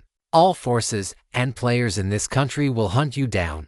Please do everything in your power to survive. Prompt: your two-way BUFF Sakura Kingdom Invader has been activated. Current effect: monster grinding EXP increased by 24%. At the same time, the system announcement resounded throughout the entire Sakura Kingdom once again. Sakura Kingdom announcement: the invader White Knight from the Divine Dragon Empire has entered the Sakura Kingdom territory again. The Sakura Kingdom Defender buff solidification has ended.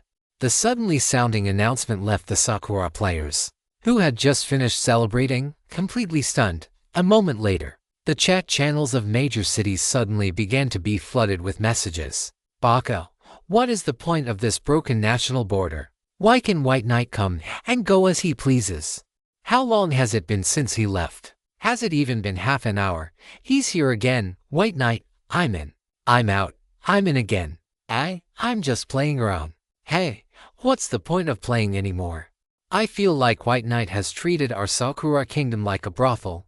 He comes and goes whenever he wants. What exactly is the top brass of the Sakura Kingdom doing? It's been so many days, and they still have no way to deal with White Knight. Forget it. It's been over 10 days.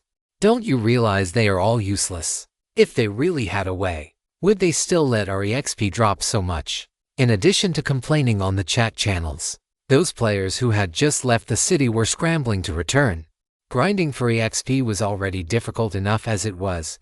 If they were unlucky enough to be killed by White Knight, the losses would be huge. According to the players who survived in Shaoshan City, being killed by White Knight's undead army not only caused a loss of 3 levels but also a direct loss of a full 30 years of lifespan. How many 30-year periods can a person have? Players who could obtain life soul stones nowadays were absolutely as rare as phoenix feathers and unicorn horns. And even for those people, what they could obtain were only single-digit primary life soul stones.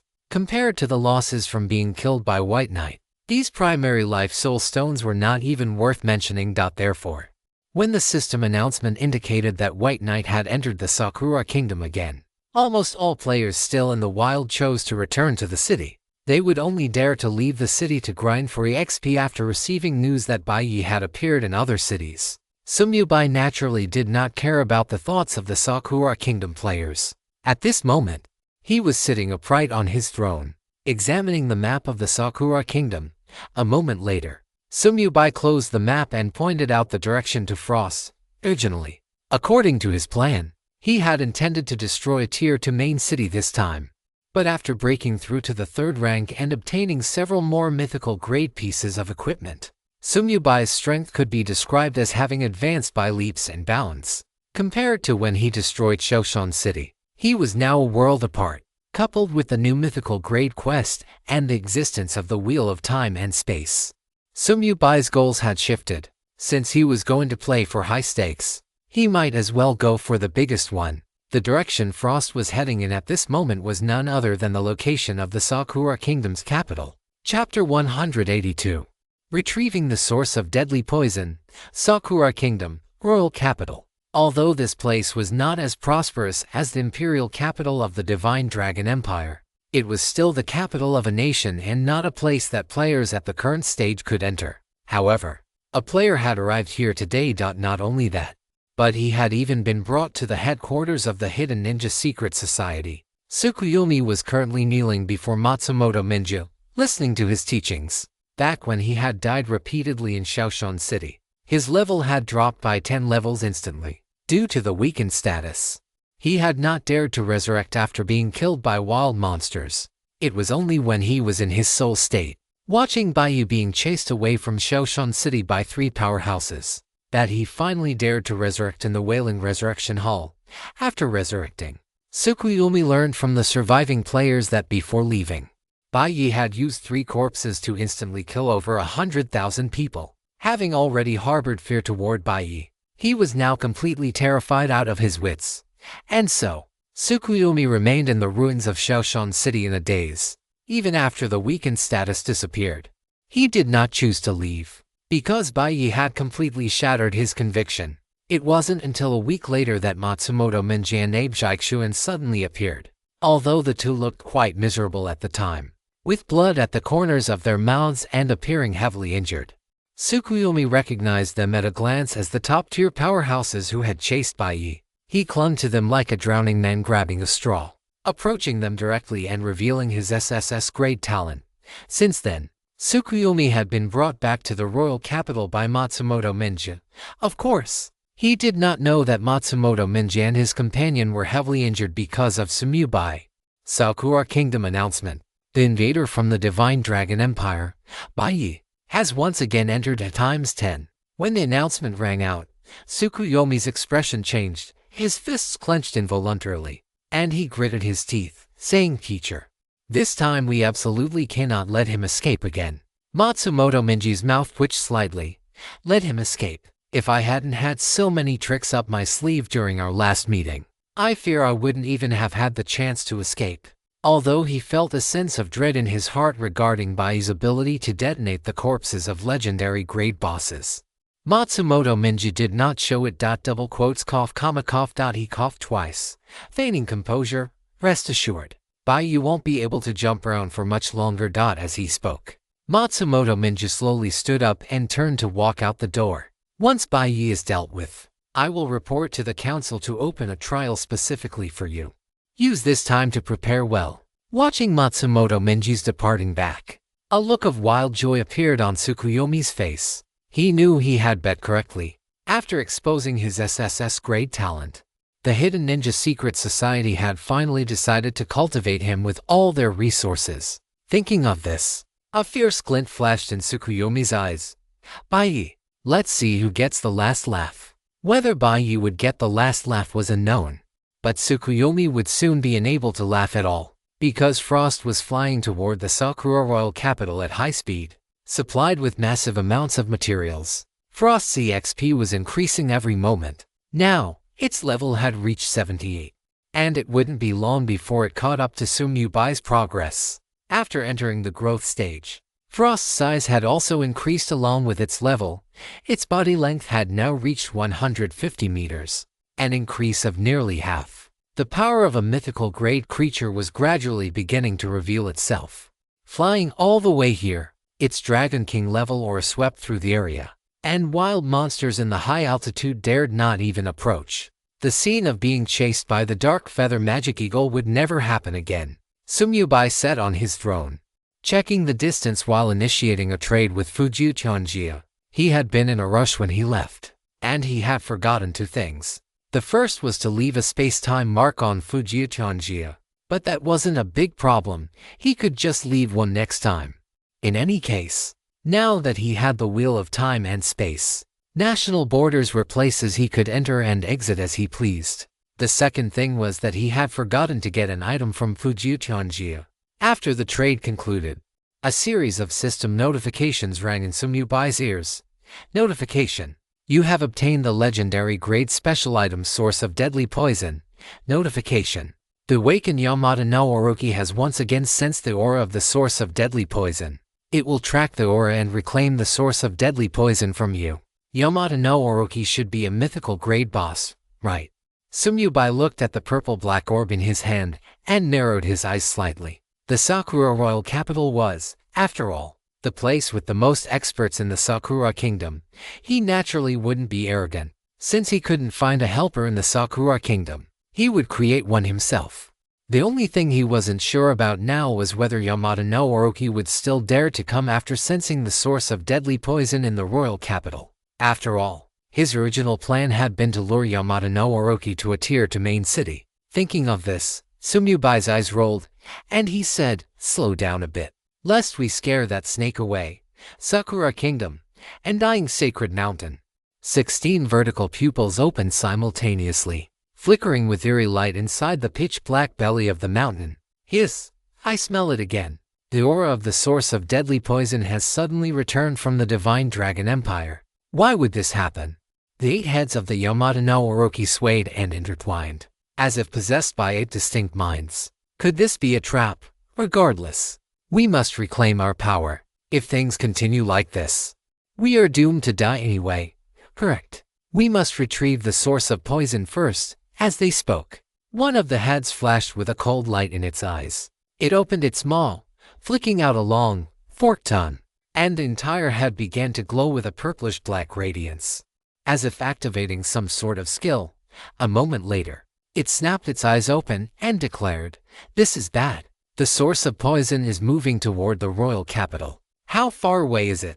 The person who obtained the source of poison doesn't seem very strong. At this speed, it should take another half a day to reach the royal capital. Then what are we waiting for? We must seize it before the source of poison enters the royal capital. As the words fell, all 8 heads lit up simultaneously, surging with various powers: cyan wind elements, crimson fire elements, azure water elements.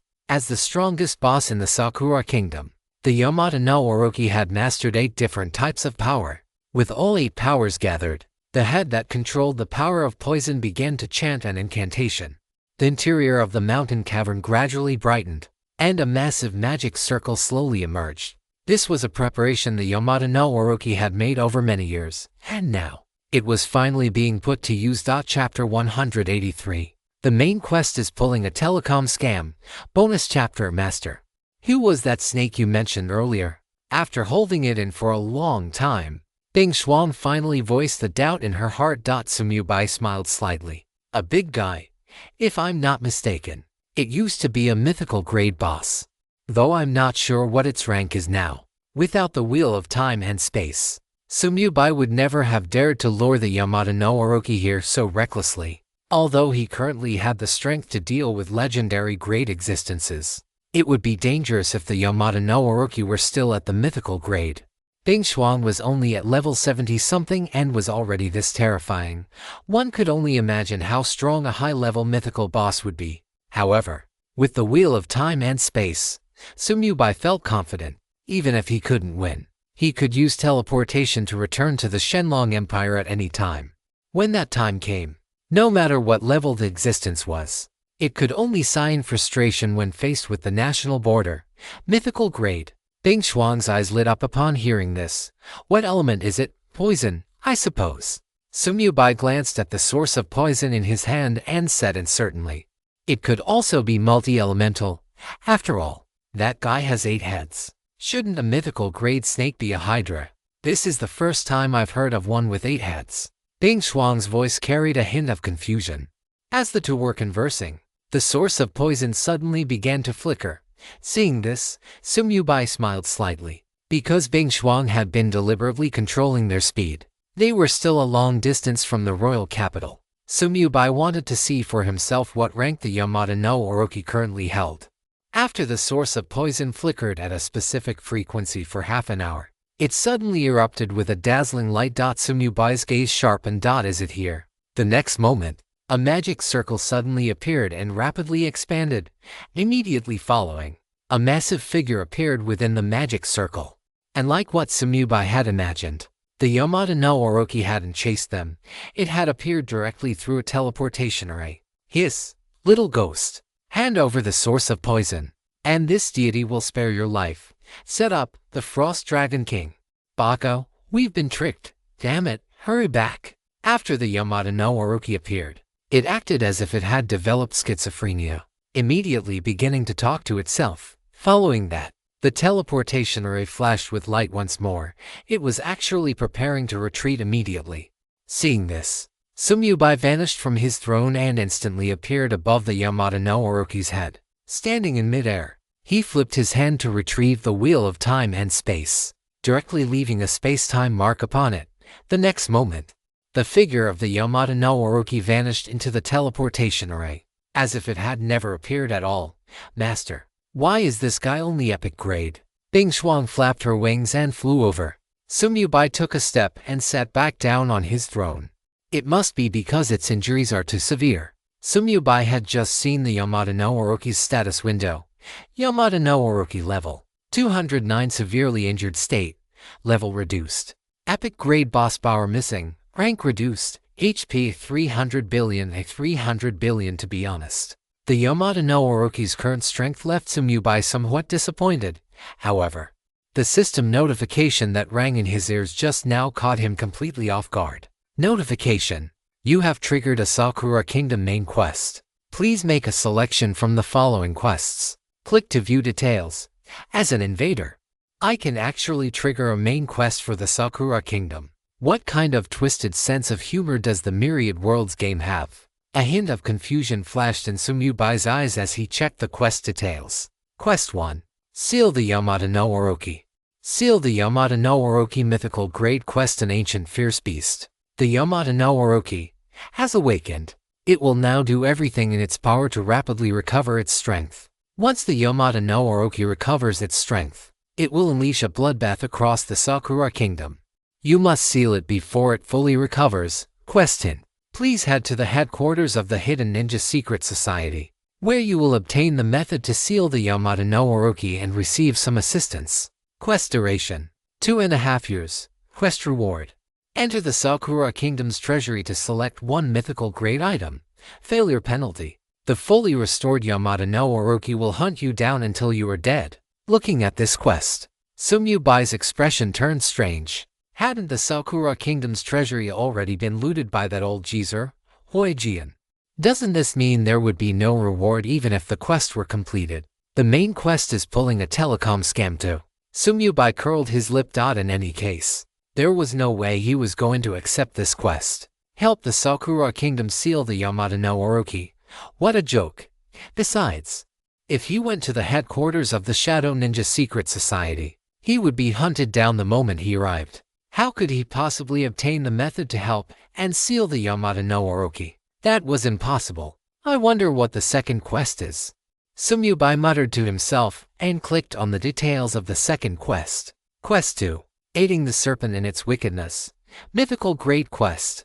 The ancient ferocious beast, Yamada no Orochi, has awakened, but it is currently in a severely injured state and lacks its former peak mythical grade strength. Help the Yamada no Orochi return to its peak, and it will lead an army of ferocious beasts to attack the capital of the Sakura Kingdom, overthrowing the rule of the Shadow Ninja Secret Society. Quest hint: take the source of extreme poison to the Undying Divine Mountain. There, you will learn how to help the Yamada no Orochi recover its peak strength. Note: by accepting this quest, you will be wanted by the Shadow Ninja Secret Society. Unless you are prepared to stake everything on a desperate gamble, do not accept this quest. Quest duration: 2.5 years. Quest reward: after the Yamada no Orochi destroys the capital of the Sakura Kingdom, you will be able to enter the treasury and choose one mythical grade item. Failure penalty: none. Believe me, you do not want to be caught by the Shadow Ninja Secret Society. Another telecom scam. Sumyubai was speechless at the rewards for these two quests. The treasury would be gone, so what would there even be to choose from? Especially the second quest. It required waiting until the Yamada no Orochi destroyed the capital. What if this guy wasn't a match for the Shadow Ninja Secret Society? Wouldn't the player who took the quest just be walking to their death? Normally, no player from the Sakura Kingdom would choose the second quest. But Sumyubai was not a Sakura player, he was an out-and-out invader. Helping the Yamada no Orochi recover its peak strength only held benefits for him. As for the quest reward, that was completely unimportant. He believed that the harvest he would ultimately reap would be far beyond what a single mythical grade item could compare to. Peak mythical grade. Looking at the description in the quest, Sumyubai raised an eyebrow and turned his gaze to the source of extreme poison in his hand. It seems that what the Yamada no Orochi needs to fully recover isn't just the source of extreme poison. Sumyubai stroked his chin, examining the second quest. It was then that he noticed a system prompt at the bottom. Hint: because your identity is an invader, you can only choose quest 2. Sumyubai smiled slightly and made his choice, accepting this main quest that shouldn't have appeared in the early stages of the game. Hint: you have accepted the mythical grade main quest aiding the serpent in its wickedness. An extra update is here. Wishing all my godfathers a happy weekend.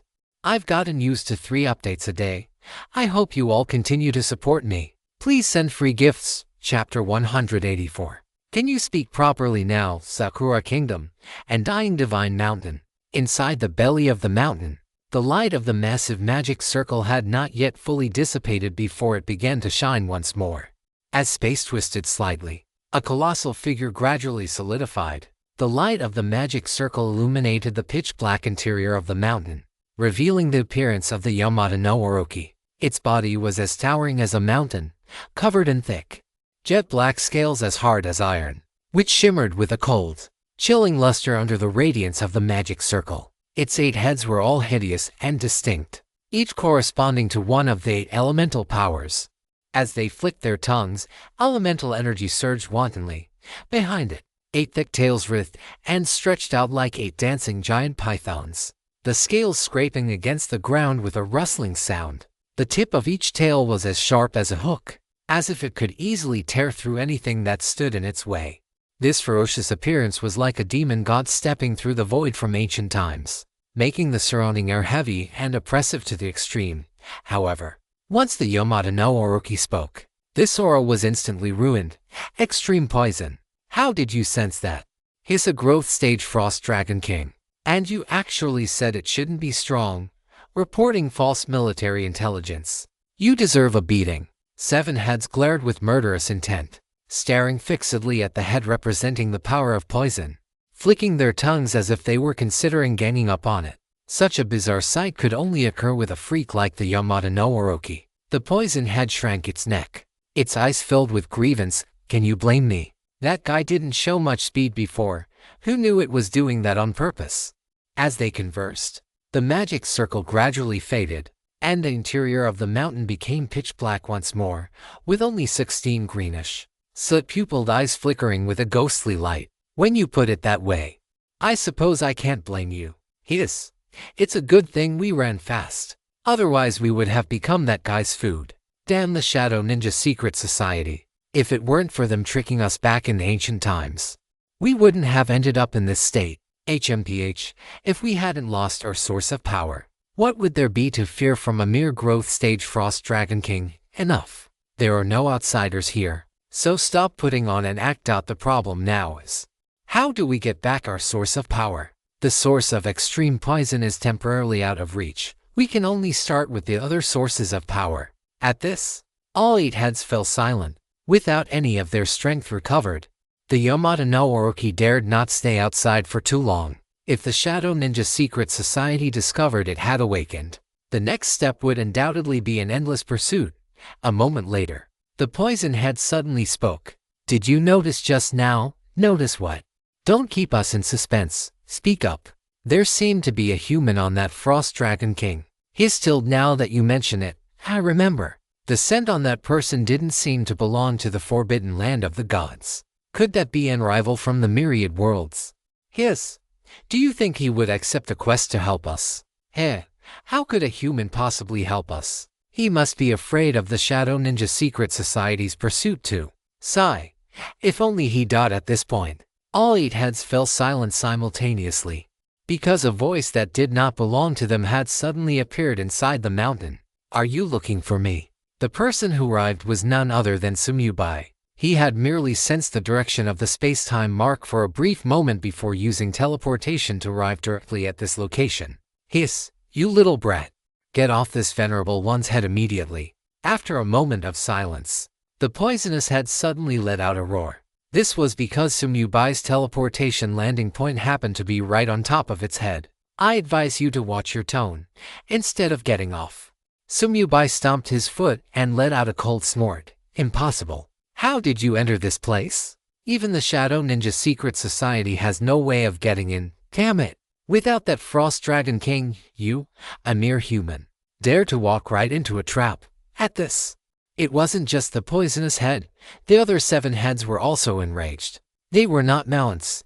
This human's actions were nothing short of an insult. Just because of your current epic tier strength. Sumyubai curled his lip in disdain. He waved his hand to summon a Skeleton King warrior, and then, with a thought, Death Extraction Feedback System Prompt. You have consumed 500 points of death chi to strengthen the target, Skeleton King warrior. by 1000% of its main attributes. The next moment, the reinforced Skeleton King, standing over 10 meters tall, landed directly on top of another head. Without any preamble, the reinforced Skeleton King slung its greatsword onto its back and slammed a fist directly into that head. Bang, bang, bang! The thunderous sounds echoed through the mountain cavern. The two vertical pupils contracted violently, and the head's height dropped instantly. Another loud crash rang out, followed by the hissing of a serpent within the pitch-black cavern. The reinforced Skeleton King's punch had slammed that head straight into the ground. It didn't stop there. It jumped off the snake head and slammed another fist into the snake's maw. The latter, overcome with pain, violently spat out its forked tongue. Hiss! Halfway through the hiss, the massive tongue was grabbed directly by the reinforced Skeleton King. Relying on its monstrous, terrifying strength, it actually forced the head down against the ground, leaving it completely unable to lift itself. All of this happened in the blink of an eye. The other 7 heads only just reacted, including the poisonous head where Sumubai stood. All 7 heads collectively gasped in shock. 12 vertical pupils stared in horror at Sumubai, who stood with his hands behind his back atop the snake head, and they couldn't help but gulp. As for the poisonous head, it wanted to look, but its eyes had rolled back so far it couldn't see its own crown.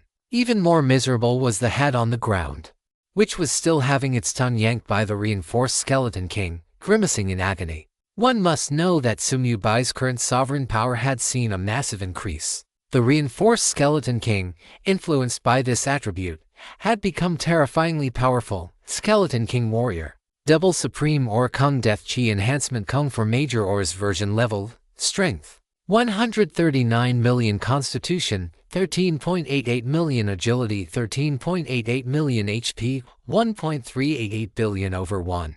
388 billion Attack Power, 695 million Physical Defense, 41.65 million Resistance, 40% to all elements.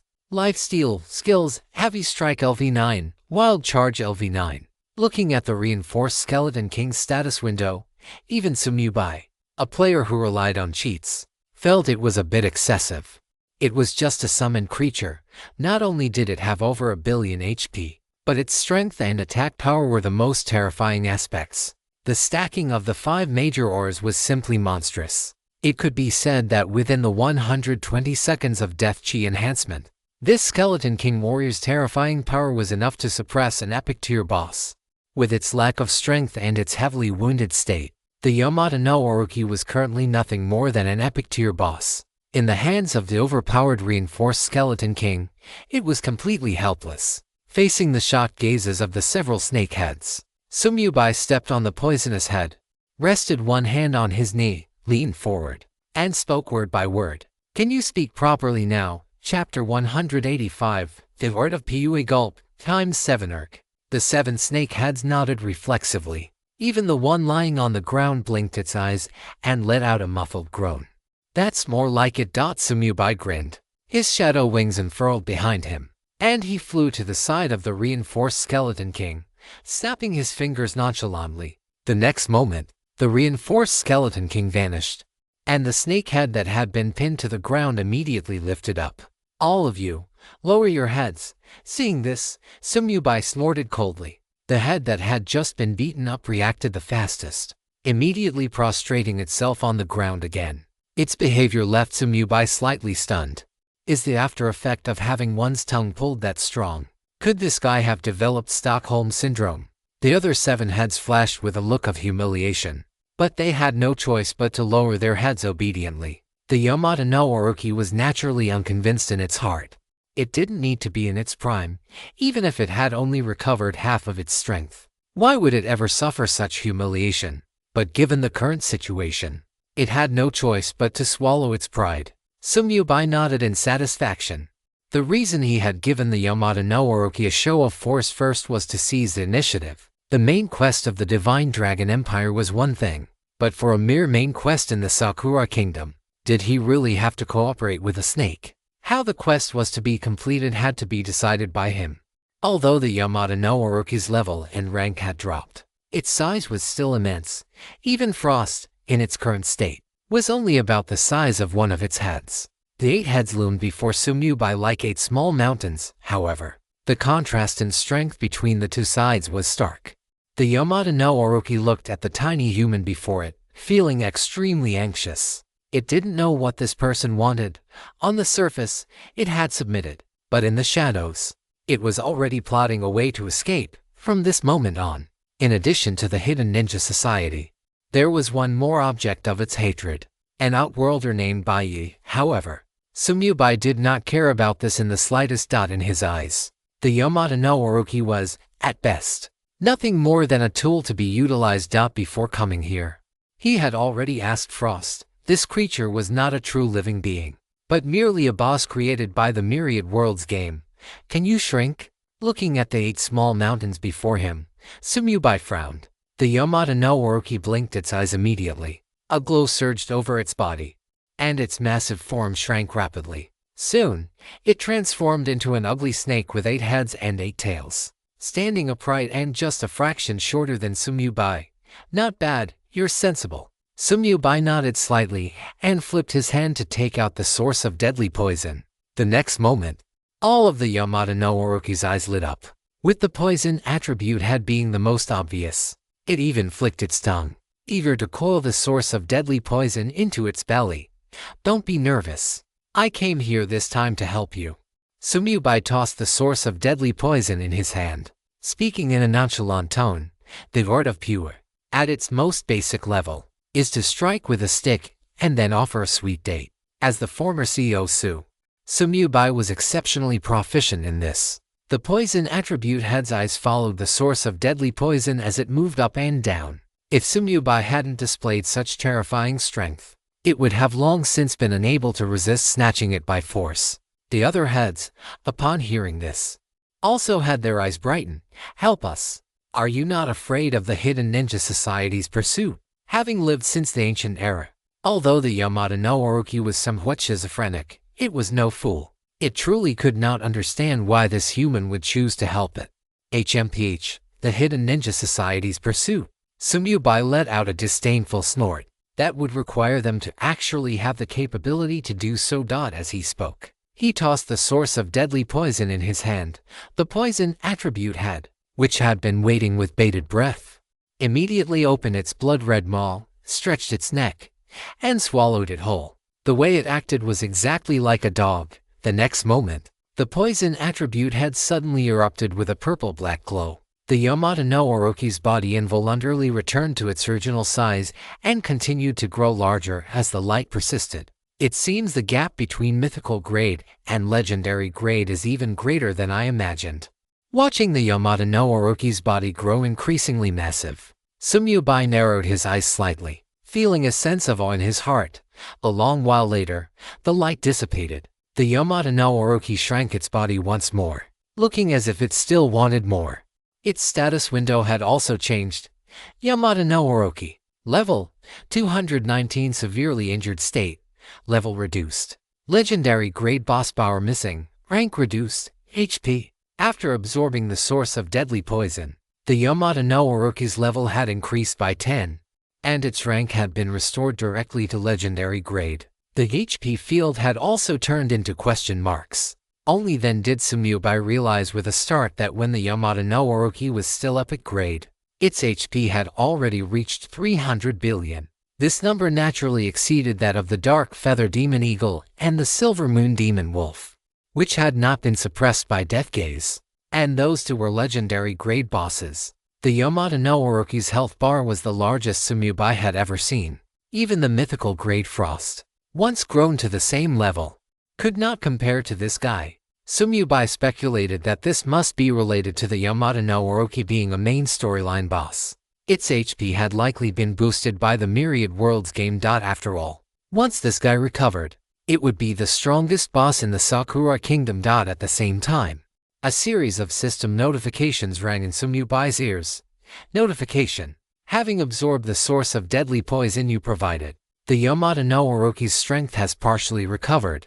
The main quest aiding the serpent in its evil has officially begun. Notification. Please converse with the Yamada no Orochi to obtain information and assist in its further recovery. Notification. The Yamada no Orochi has a very eccentric and volatile temper. Do not provoke it. Hearing this, Sumyubai raised an eyebrow and reached out to pat the poison attribute head. I heard you have a very volatile temper. The poison attribute head had only managed to say ba before it suddenly remembered its previous encounter and hurriedly changed its tune. Among the 8 heads, I have the best temper. Chapter 186. There is an old saying in the Divine Dragon Empire bonus chapter. The other heads, seeing this, also shook their heads repeatedly and chimed in with flattering smiles. That is a slander against us by the Hidden Ninja Society. Exactly. Our tempers are very good. As a former peak mythical grade existence, the Yamada no Orochi was very sensitive to the perception of power. It knew very well that although it had recovered somewhat, the skeleton from earlier was definitely stronger than its current self. Moreover, after recovering to the legendary grade, the Yamada no Orochi sensed the power of death emanating from Sumyubai. Having seen much of the world, it immediately understood that this human's class was Death Sovereign. It had no idea how many more skeletons like the one from before the opponent could summon. As the saying goes in the Divine Dragon Empire, a wise man submits to circumstances, since it couldn't win right now, and it had to rely on the other party to help it recover further. What was a little grievance? As long as it could fully recover, even if it meant acting like a dog for a while, that was not impossible. Once the Hidden Ninja Society was dealt with, it would make this human understand what volatile temper really meant. I happen to like those with good tempers. Sumyubai waved his hand to take out a spatial tent, and with a thought, released a sofa from it and sat down, crossing his legs. He beckoned to the Yamada no Orochi. Come over here and tell me how to help you recover further. Sakura Kingdom, Royal Capital, Hidden Ninja Society Headquarters. Yuji Yamamoto and a group of elders were gathered in the conference hall. What they were discussing at this moment was exactly how to capture Baiyi. It was one thing that they couldn't afford to offend that mysterious powerhouse from before. But Baiyi was merely an outworlder, yet he dared to invade the Sakura Kingdom again and again. Did he really think the Hidden Ninja Society had no one left? Abe Shikeshuan, who had suffered a setback at the hands of Sumyubai, slammed the table and stood up, his emotions running high. Guildmaster, we absolutely cannot let Baiyi continue to grow. This time, no matter what, we must go all out. I know. Yamamoto Yoji nodded. They had already received information that Baiyi was capable of detonating the corpses of legendary grade bosses to cause terrifying explosions. Such a person could absolutely not be left unchecked. If I am not mistaken, he will target other cities next. Matsumoto Minju's expression was as gloomy as water. Given his personality, it will most likely be one of the secondary main cities. Then proceed according to the plan. This time, we will make sure he never returns. A flash of ferocity crossed Yamamoto Yoji's eyes. The space ring on his finger shimmered as he took out more than a dozen scrolls and distributed them to everyone. Everyone, form groups of 3 and lie in ambush at each of the secondary main cities. Once Baiyi appears, you must seal him off immediately. The rest of us will be able to arrive shortly. With the Guildmaster's scrolls, even if he seals the space, it will be useless this time. Baiyi is a dead man. I want to torture him to death with my own hands. A mere traveler, daring to trample upon the dignity of our Sakura Kingdom like this, it is simply unforgivable. HMPH, so what if he is the Lord of Death? If he cannot grow, he is ultimately just an ant. Just then, Yamamoto Yoji, who was sitting at the head of the table, suddenly stood up with a look of shock on his face. Immediately afterward, his expression turned extremely ugly. Guildmaster, what's wrong? What happened? Could it be that guy is here again? Does he ever have an end? The group of elders also stood up, their faces turning slightly pale. When facing Baiyi, they acted as if they were high and mighty, even knowing that Baiyi had the ability to harm them. These people still did not take Baiyi seriously. But when the subject changed to Huijian, they couldn't even muster the slightest thought of resistance. The trait of bullying the weak and fearing the strong was perfectly embodied in them. It's not him. Yamamoto Yoji shook his head, his face ashen. That's good, that's good. Phew, you scared me to death. As long as it's not that guy, it's fine. Guildmaster, besides that guy, what else could make you look like this? Yes, Guildmaster, What exactly happened? The elders let out a long sigh of relief. Although Hui Jian had never attacked them, that brilliant sword strike, the easily shattered barrier of the royal capital, and the treasury that had been left with nothing but the bare ground had all left a deep impression on their hearts. Now that they heard it wasn't that guy, they suddenly felt that other matters were nothing to worry about. But Yamamoto Yoji's next words caused the elders' expressions to change drastically. The strength of the Yamada no Orochi has begun to recover, and it was Bai Yi who helped it recover. After the quest aiding the serpent in its evil was officially triggered, Yamamoto Yoji, as the guildmaster of the Shadow Ninja Secret Society, naturally received the information from the Myriad Worlds game.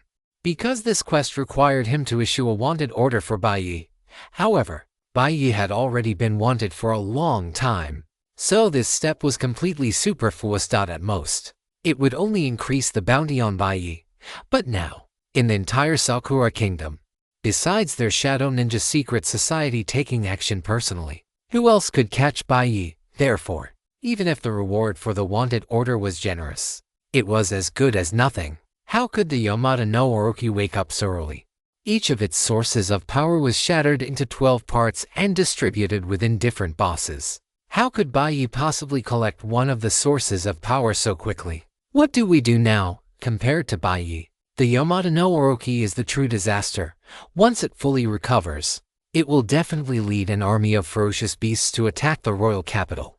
Faced with this news, the elders immediately began to discuss it heatedly. But they soon discovered that the Shadow Ninja Secret Society seemed to have no way to stop Bai Yi from helping the Yamada no Orochi recover. First, the Undying God Mountain was the base camp of the Yamada no Orochi. It had set up many measures there during its peak, and the current Shadow Ninja Secret Society had no ability to enter its interior. This made it impossible to kill the Yamada no Orochi in advance. Second, no matter what methods they used, they could not sense Bai Yi's aura. Therefore, they had no way to stop Bai Yi from collecting the sources of power, and the fragments of the Yamada no Orochi's power sources would not drop when they killed bosses. This was a rule set by the Myriad Worlds game. Because the main quest was prepared for the travelers, damn it, Bai Yi's strength is increasing too fast. Now we can't even find other travelers to preemptively collect the fragments of the power source. Yamamoto Yoji frowned tightly. He truly could not think of a way to break the deadlock. Matsumoto Minji and Abe Jaikshuan exchanged glances, and the former suddenly spoke up. Guildmaster, there is a traveler who might be able to become our help. The latter also chimed in. Yes, his talent can cause true damage to the target by consuming his own lifespan. With our help, we can find a way to collect the fragments of the power source. Yamamoto Yoji's eyes lit up. Get him here immediately.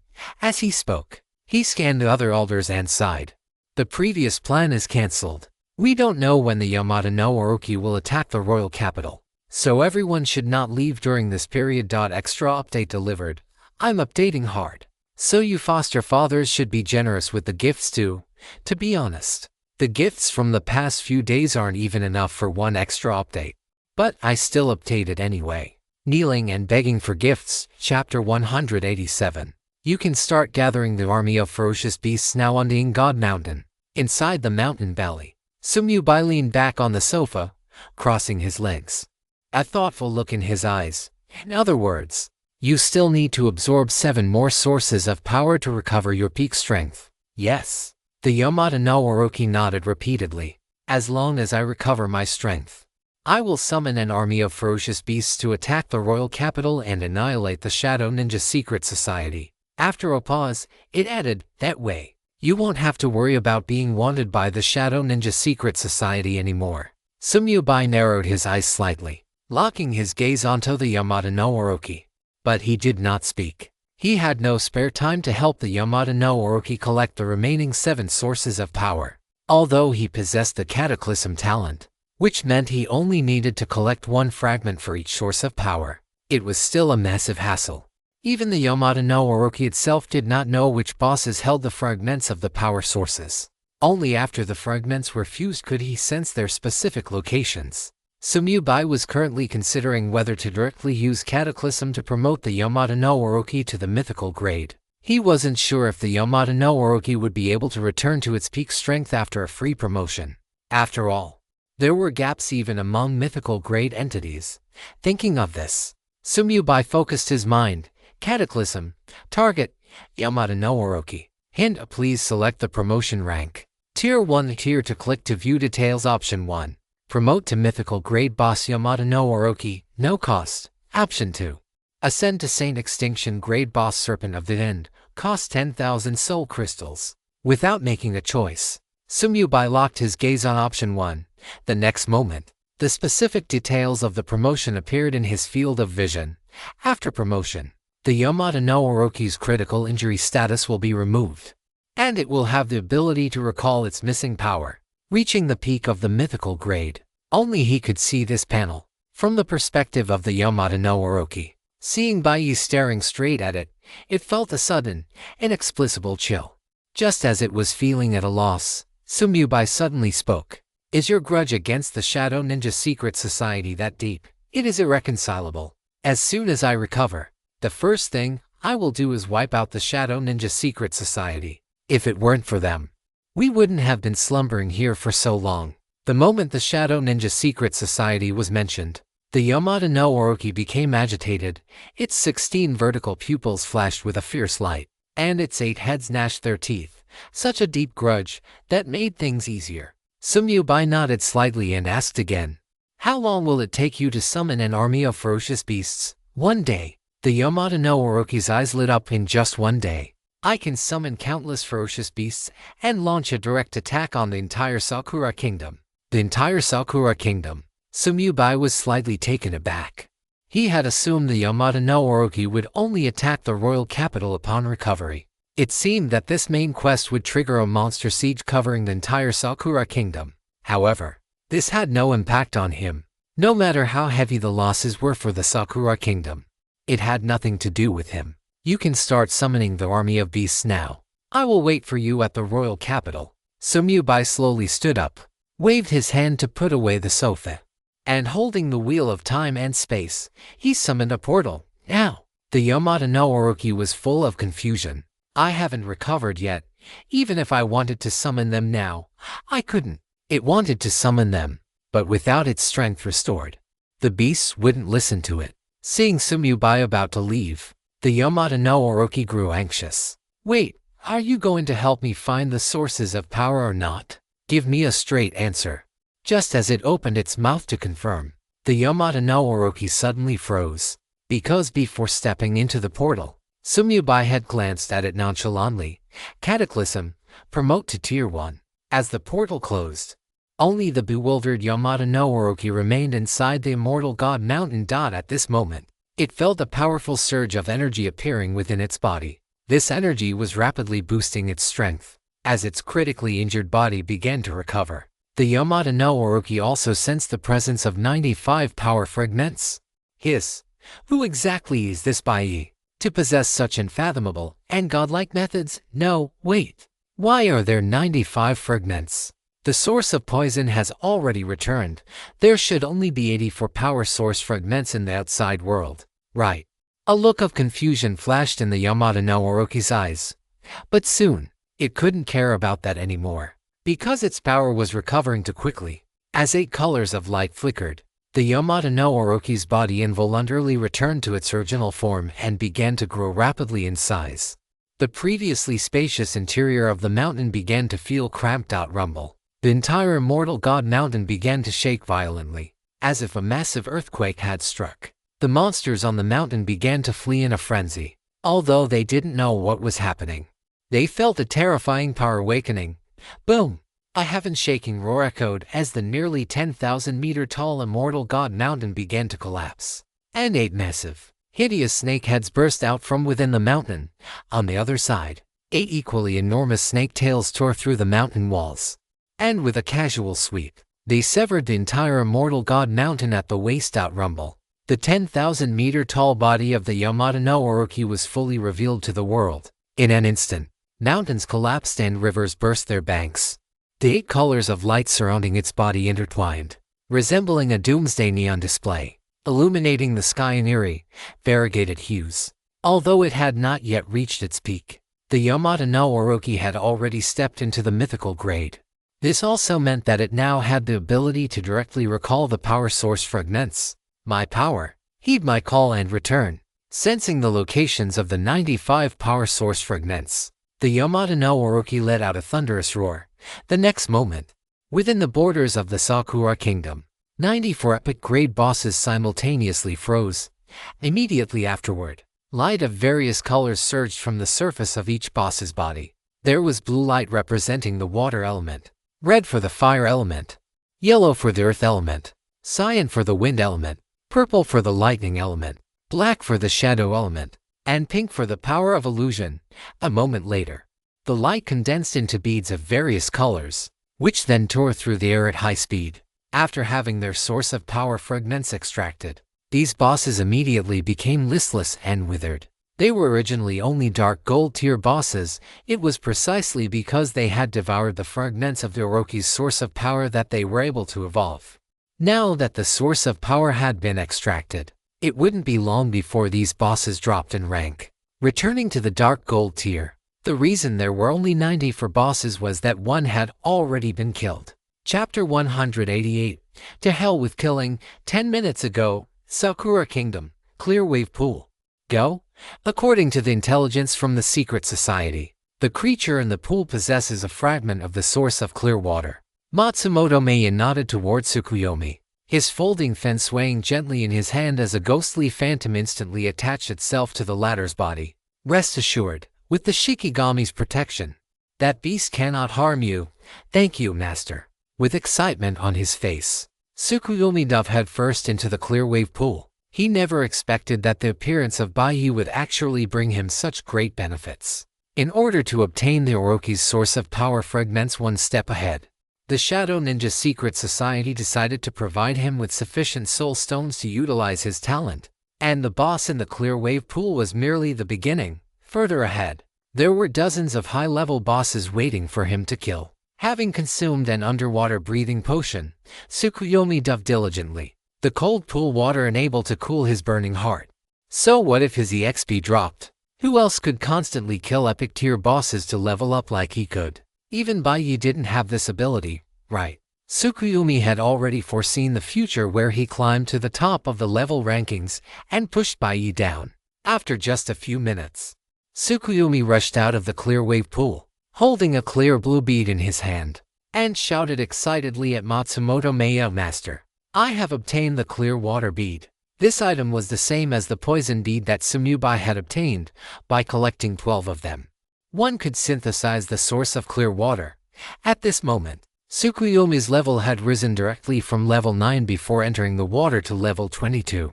This was only because, as a Sakura Kingdom player, he could only obtain 24% of the EXP. Otherwise, the EXP provided by that level 100 epic boss in the clear wave pool would have definitely allowed him to reach the level 29 EXP cap in one go. However, Tsukuyomi was already very satisfied, because this was just the beginning.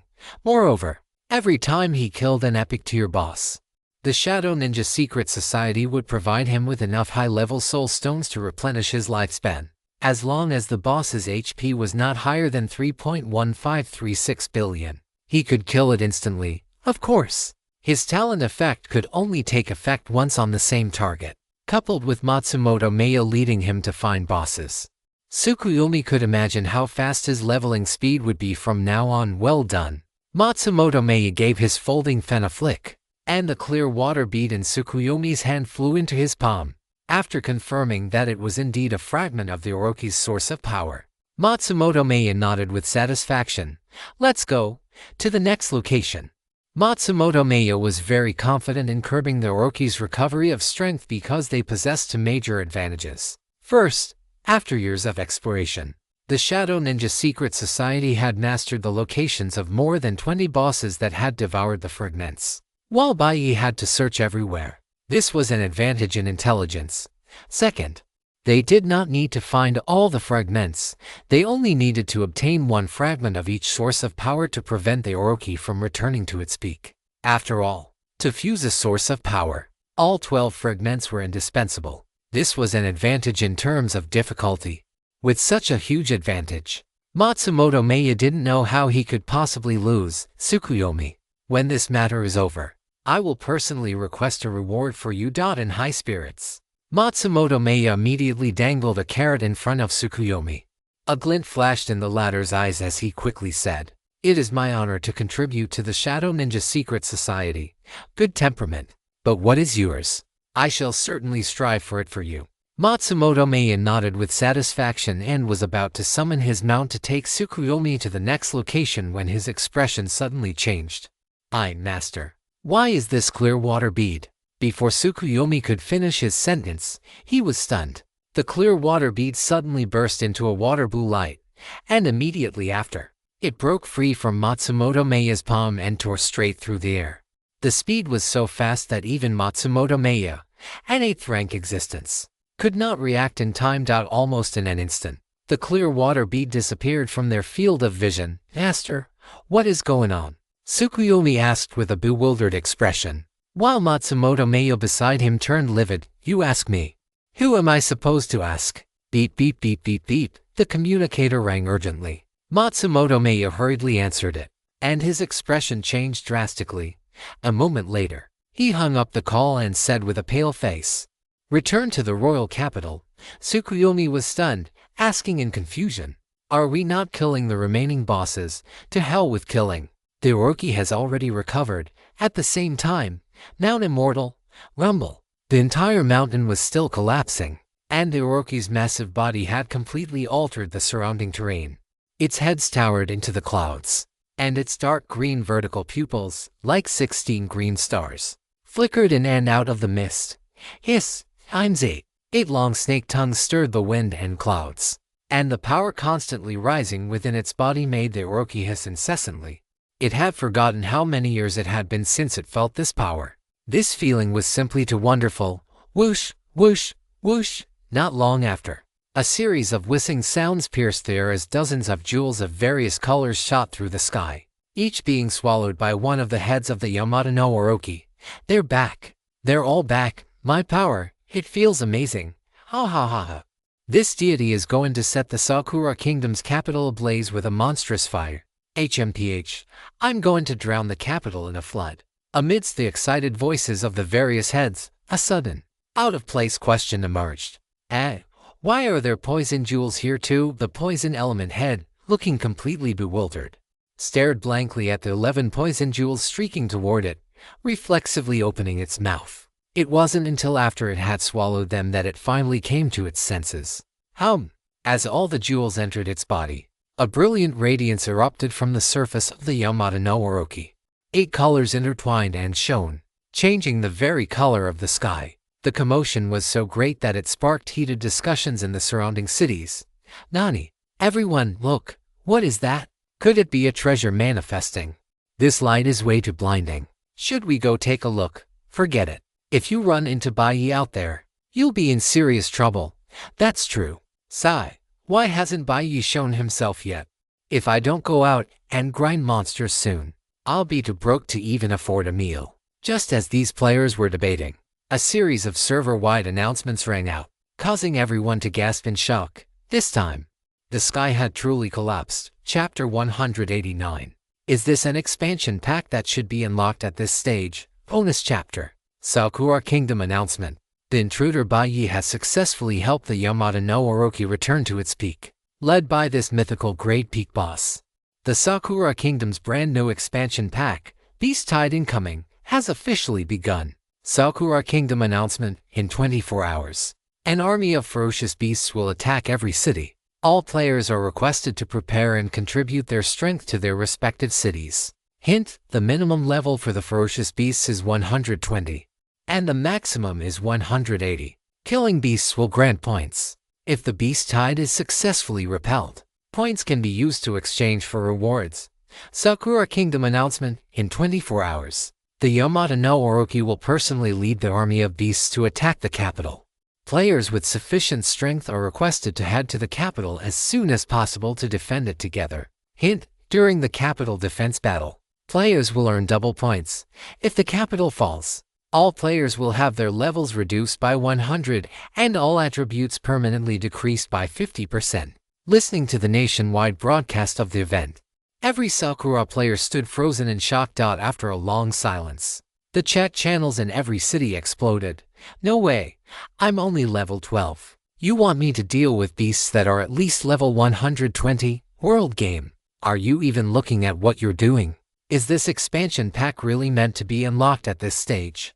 A mythical grade peak Yamada no Orochi. What are we, players in our teens, supposed to use to stop that? Have players with sufficient strength head to the capital. If anyone is currently qualified to teleport to the capital, I'll livestream myself eating shti. That beast. Bai is an absolute beast. I just barely figured out how to play this game. And you're telling me the late game expansion pack is already open. If the capital falls, we lose 100 levels. Whatever. I'm only level 20 anyway. And all attributes permanently reduced by 50%. Is there even a way for us to survive this? Let it drop. It doesn't matter. Do you think we'll even be able to get EXP from grinding monsters if Bai keeps doing this? I surrender. Can't I just surrender? Can you let me leave the Sakura Kingdom? I never want to be a Sakura person again. Everyone, don't lose heart. This expansion pack doesn't rely solely on us. The Sakura Kingdom's official army isn't weak. We have hope. Forget it. What use is the official army? They haven't even been able to catch Bai after all this time. I think we should just surrender early. I can already foresee the future. The Sakura Kingdom is finished. And fortunately, there is no surrender option. Everyone, pray for your own luck. I'm going to find a hidden place to hide. Normally, to help the Yamada no Orochi recover its strength. Even a top-tier player with an SSS grade talent would need a very long time. They would also need to play a game of wits against the hidden ninja society and evade being hunted down.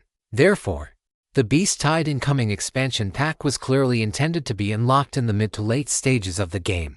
By then, the overall strength of the Sakura players would have improved, and they wouldn't be completely helpless when facing the Beast Tide. It might even have turned the expansion into a carnival, giving rise to a large number of expert players.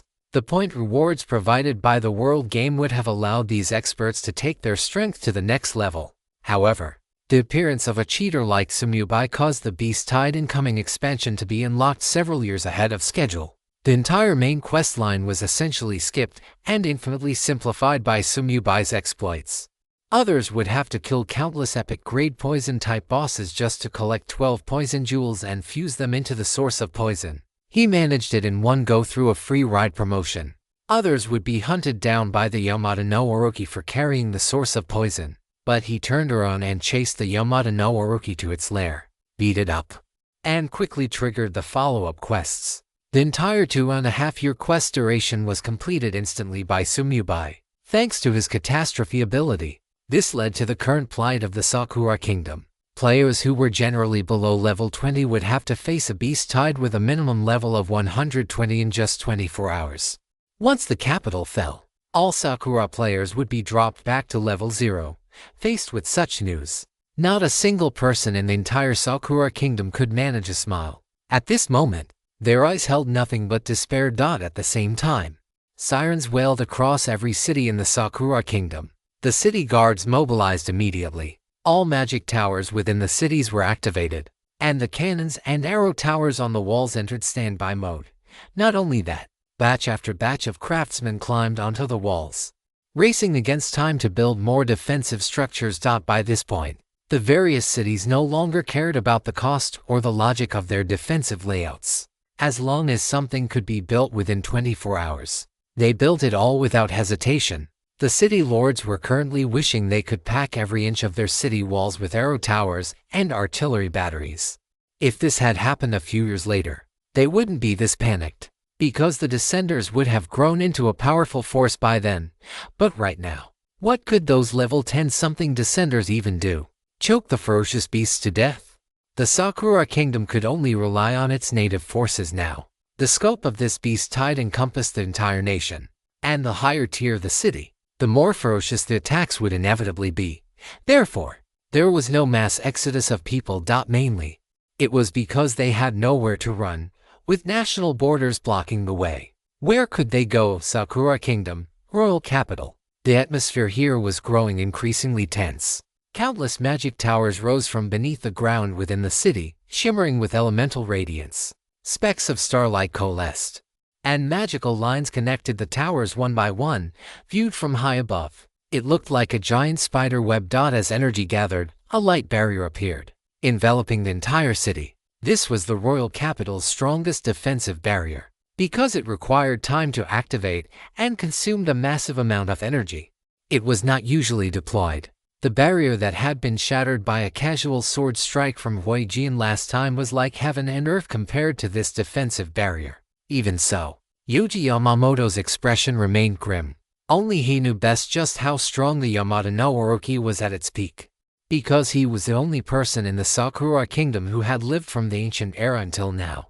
Back then, he was still an elder of the Shadow Ninja Secret Society. In order to deal with the Yamata no Orochi, the entire Shadow Ninja Secret Society had been almost completely wiped out. And that was even after they had managed to ambush the creature. Now that the beast had recovered to its peak, the Shadow Ninja Secret Society had once again reached a moment of life and death. Chairman, can we win? Inside the conference room, the elders looked at Yuji Yamamoto, hoping to hear a positive answer from him. Yuji Yamamoto's gaze swept across the group, and he nodded firmly. Although we will have to pay a price, we will definitely win. For so many years, I have been making various preparations for this crisis. This time, I intend to completely kill that beast, the Yamata no Orochi. Having said this, Yuji Yamamoto stood up, took a deep breath, and said in a low voice, "Everyone, victory is certain, victory is certain." Before the slogan had even finished echoing, everyone's expressions changed once more. The beast tide hadn't even begun. Yet an emergency report arrived from Jiu City. Bai Yi had appeared. Extra chapter delivered. My benefactors, please send gifts. Chapter 190. This is impossible. How did he get in? Sakura Kingdom, a certain wilderness map. A portal appeared out of thin air, and Sumubai stepped out. The reason he left was that he didn't want to put himself in danger. Although he had accepted the quest and was temporarily on the same side as the Yamata no Orochi, who knew what that guy would do once it regained its strength? After all, he hadn't given the creature any face at all earlier. Although Sumubai was confident in his own strength, he wasn't arrogant enough to underestimate a mythical tier peak boss. In any case, the Yamata no Orochi would definitely attack the royal capital, so it wouldn't be too late to meet then. Only by waiting for the Yamata no Orochi and the Shadow Ninja Secret Society to clash could he maximize his own benefits. Thinking of this, Sumubai's lips curled slightly. He waved his hand to summon Bing Xuan and flashed onto the throne. Just as he opened the map, a series of system announcements rang in Sumubai's ears. Since he was currently in the Sakura Kingdom, he could naturally hear the Sakura Kingdom's announcements as well. Ferocious beasts at a minimum of level 120. The world game thinks too highly of the Sakura players. Sumubai grinned. He hadn't expected that after the Yamata no Orochi recovered, it would directly trigger an entirely new expansion pack. It was just that. Judging by the sound of this expansion, it seemed there was no room for Sakura players to participate at all. Aside from the national announcement, Sumubai also received a notification about a change in his quests. Notification: you have successfully helped the Yamata no Orochi recover its full power. The main quest, aiding the serpent in its evil, has entered its final stage, the Beast Tide. Aiding the serpent in its evil, the Beast Tide mythical tier quest. The Yamata no Orochi has recovered its mythical tier peak strength. It will lead an army of ferocious beasts to launch a full-scale attack on the entire Sakura Kingdom. Quest hint: the Shadow Ninja Secret Society seems to have been prepared for this for a long time. If the Yamata no Orochi fails, you will suffer endless pursuit from the Shadow Ninja Secret Society. Therefore, please help the Yamata no Orochi with all your might when it attacks the royal capital tomorrow. Countdown to the start of the Beast Tide: 23 hours, 59 minutes, 55 seconds. Quest reward: after the Yamata no Orochi destroys the royal capital of the Sakura Kingdom, you will be able to enter the treasury and choose one mythical tier item. Failure penalty: none. The Shadow Ninja Secret Society will not let anyone who aided the serpent go. It seems the battle tomorrow will be quite intense. Looking at the quest prompt, a playful glint flashed in Sumubai's eyes. As for helping, that would depend on the situation. Whichever side was at a greater disadvantage, he would help the other. Only by waiting for both sides to exhaust their hidden trump cards could Sumyubai maximize his gains. Moreover, it would be simple for him to help. He only needed to use Death Gaze on the side with advantage. By suppressing 60% of the total attributes of several high-tier combatants, the scales of victory would naturally tilt. What Sumyubai wanted was for both sides to fight as fiercely as possible. Master, where are we going now? Bing Shuang's voice rang out.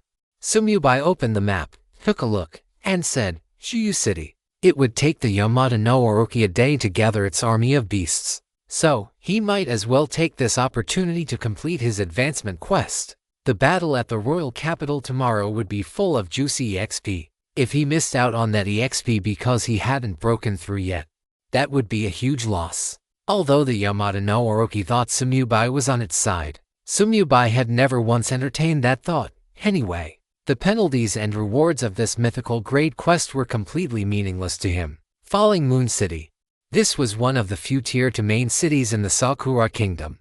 Although it could not compare to East Sea City in terms of size and other aspects, its status within the Sakura Kingdom was nearly identical to that of East Sea City within the Divine Dragon Empire. As the system announcement rang out, the entire Falling Moon City began to move with intense urgency. Beep, beep, beep, beep. The piercing alarm had been sounding for a long time. Both the locals and the players were preparing for the upcoming beast tide. Among the former, there were many powerful individuals, and they were currently racing against time to reinforce the city's defenses. This time, everyone knew clearly that the kingdom could not spare any forces to come and support them. They could only rely on themselves. As for the players, most of them were currently looking for places to hide. Although they knew that hiding wouldn't be of much use, what else could they do?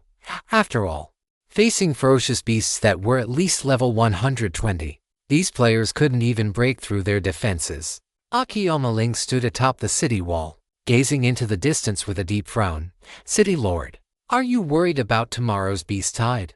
The commander of the city guard, Hasegawa Ryo, arrived beside Akiyama Ling, his expression equally complex. He understood that his 100 city guards were destined to suffer heavy casualties tomorrow. No, we will definitely be able to hold off the beast tide. Akiyama Ling shook his head slowly. What I am truly worried about is the Yamada no Orochi. Are you saying that the royal capital will fall? Hasegawa Ryo's expression changed. Akiyama Ling sighed. I hope the secret society has made preparations. If the royal capital falls, even if we manage to hold our ground, it will be completely meaningless. Indeed. Hasegawa Ryo nodded and turned to look outside the city, his gaze as if he could already see the army of ferocious beasts surging in like a tidal wave tomorrow. But a few seconds later, he realized that it was not his hallucination. He rubbed his eyes in disbelief. In the distant sky, a frost dragon was flying toward them at high speed. Nani, has the beast tide started early? Hasegawa Ryo exclaimed. And Akiyama Ling's gaze turned cold. It's that guy, Bai. Is he here to provoke us at a time like this? Neither of them believed that Bai would attack Falling Moon City at this moment. One had to know that Falling Moon City was a tier 2 main city. Both the quality and quantity of its city guards were far beyond what a tier 3 city like Shaoshan City could compare to. Furthermore, in order to withstand tomorrow's beast tide, all the defensive structures in the city had already been fully charged, and even the protective barrier was operating at full power. To say nothing else, just trying to break the protective barrier would be enough to cause Bai's undead army to suffer heavy losses. Akiyama Ling knew the intelligence on Bai and was aware that he possessed a top-tier skill like Death Contract. But so what? Besides several legendary grade experts, Falling Moon City also had a full 100,000 city guards, coupled with an even larger number of civilian powerhouses. Bai would never dare to attack rashly. Once the undead army lost its numerical advantage, Death Contract would become nothing more than a display. As the two frowned and pondered, the frost dragon had already arrived in front of Falling Moon City. Sumyubai sat calmly on his throne, his gaze locked onto Akiyama Ling and Hasegawa Ryo on the city wall, the corners of his mouth curling upward slightly. I never expected that as a human. You would be willing to act as a lackey for that beast, the Yamada no Orochi. Akiyama Ling glared at Sumyubai. Hasegawa Ryo, standing beside him, was about to chime in, but he suddenly realized that Sumyubai had vanished from before their eyes. Both of them were stunned. Where did he go? But the next moment, Akiyama Ling's expression changed drastically, and he exclaimed, "This is impossible. The barrier is still active. How did Bai get in?" But clearly, this was not the time for doubt. Akiyama Ling soared into the sky and flew toward the interior of the city. "Order the city guard to prepare for battle immediately. Bai has entered." Chapter 191. Pardon my bluntness. Everyone here is trash. Whoosh! Sumyubai's figure suddenly appeared in midair inside Falling Moon City, immediately drawing attention. The next moment, the Sakura players who were searching for hiding spots all widened their eyes, looking at the figure in the sky in disbelief. This person was dressed in black mage robes adorned with light gray inscriptions, and he held a staff in his hand. Most eye-catching of all were the swaying shadow wings behind him. As the wings flapped gently, tiny black vortices condensed and dissipated around his body, appearing both mysterious and powerful. Most importantly, there was a blood-red name floating above this person's head. Nani? Bai. How is this possible? Isn't the city barrier still perfectly fine? How did he get in? City guard. City guard. Where is the city lord? How could they just let Bai walk in so brazenly? Bai can actually fly. What time do you think it is? You're still focused on the fact that Bai can fly. Aren't you going to run? Are you waiting to die? Look, look, look. What are you staring at? Being killed by Bai once will cost you 30 years of your lifespan. That's right. Everyone run. 30 years of lifespan is enough to die 3 times in tomorrow's beast tide. Sumyubai's gaze swept over the panicked Sakura players fleeing below, his eyes devoid of any emotion. The reason he was able to bypass the city barrier and appear here was, naturally, because of the wheel of time and space. Sumyubai had only discovered after experimenting that leaving a space-time mark at a certain coordinate did not require standing on that coordinate. He only needed to see it with his own eyes. Therefore, he ignored Akiyama Ling and Hasegawa Ryo and used teleportation to arrive directly inside Falling Moon City. Bai, do you really think my Falling Moon City is as weak as Shaoshun City? Bai, surrender immediately.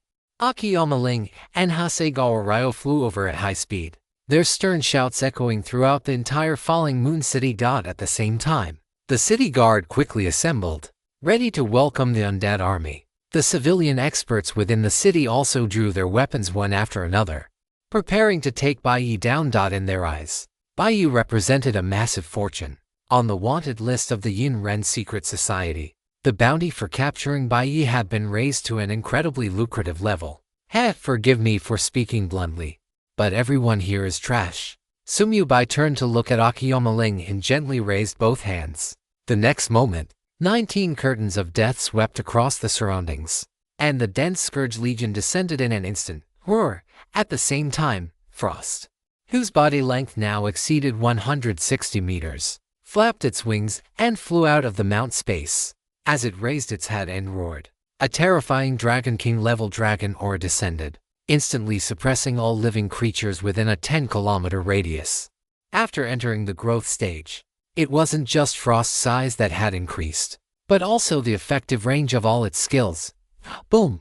A dragon breath of frost, intermingled with searing heat and extreme cold, poured down, signaling the start of this war. Sumyubai's gaze sharpened as he swept his eyes over Akiyama Ling and Hasegawa Ryo, who were flying toward him at high speed. Death gaze. A suffocating power of death descended. The fear deep within the hearts of the 2 legendary level experts was instantly awakened. As their bodies swayed, they actually plummeted directly from the high altitude, 24 billion to 8 billion, to damage numbers, reaching 11 digits, popped up one after another. The total attributes of both were instantly suppressed by 60%. 0.14 million, 70.17 to million, 420 million, 3x damage. For the 2 of them, trapped in a state of fear, a terrifying damage number would pop up above their heads every single second, with the bonuses from the Human Butcher Mark and Mass Murderer titles. Sumyubai's spell power had already exceeded 3.5 million. Now, the skill Death Gaze was no longer something that could only deal damage by forcibly reducing attributes. Bai, today is the day you die. Not far away, Another figure soared into the sky. This was the deputy commander of the falling Moon City garrison. Although not as powerful as Hasegawa Ryo, he could still be considered to have stepped into the legendary level. However, after this guy rushed out, he realized that both the city lord and the commander were acting as if they had gone insane. Baka, I was careless. Just as this thought emerged, Sumyubai's cold gaze shifted to him. The duration of death gaze had not yet ended. So the result was predictable. 16.2 billion 70, 170 to million, 140 million, 280 million. Double damage, accompanied by a terrified scream. All three legendary level experts of Falling Moon City fell into a state of fear. At the same time, after Frost struck the first blow, the 110-0 strong skeleton army began to bare its fangs. Icebound World. A dragon language spell was released, and the streets below were instantly frozen by ice. Wild Charge. Tens of thousands of elite skeleton warriors, led by the Skeleton King, charged directly into the ranks of the garrison. Although their appearance hadn't changed, they were far stronger than when they had appeared in Shaoshan City last time. In addition to the improvements brought by Sumyubai's Dominator power, the buffs from the Supreme Undead Aura and the other 4 major auras caused the combat power of the skeleton warriors to multiply. Swish, swish, swish, deadly snipe. A rain of arrows poured down from the sky. Every time a Skeleton King archer fired an arrow, dozens of arrows were guaranteed to follow behind it. They were specifically sniping at anyone in the garrison above the rank of captain. Boom boom, sea of fire. In terms of single target output, the elite skeleton mages couldn't compare to the archers. But, as they waved the staves in their hands, they released vast seas of fire. In an instant, the nearby blocks were engulfed in flames, and countless buildings were ignited. Players who were frantically fleeing didn't even have time to scream before they were turned into corpses. Even many locals with slightly higher levels began to die in the sea of fire released by the Skeleton King. And this was just the beginning. 680 headless knights turned into black streaks of light, rampaging through Falling Moon City.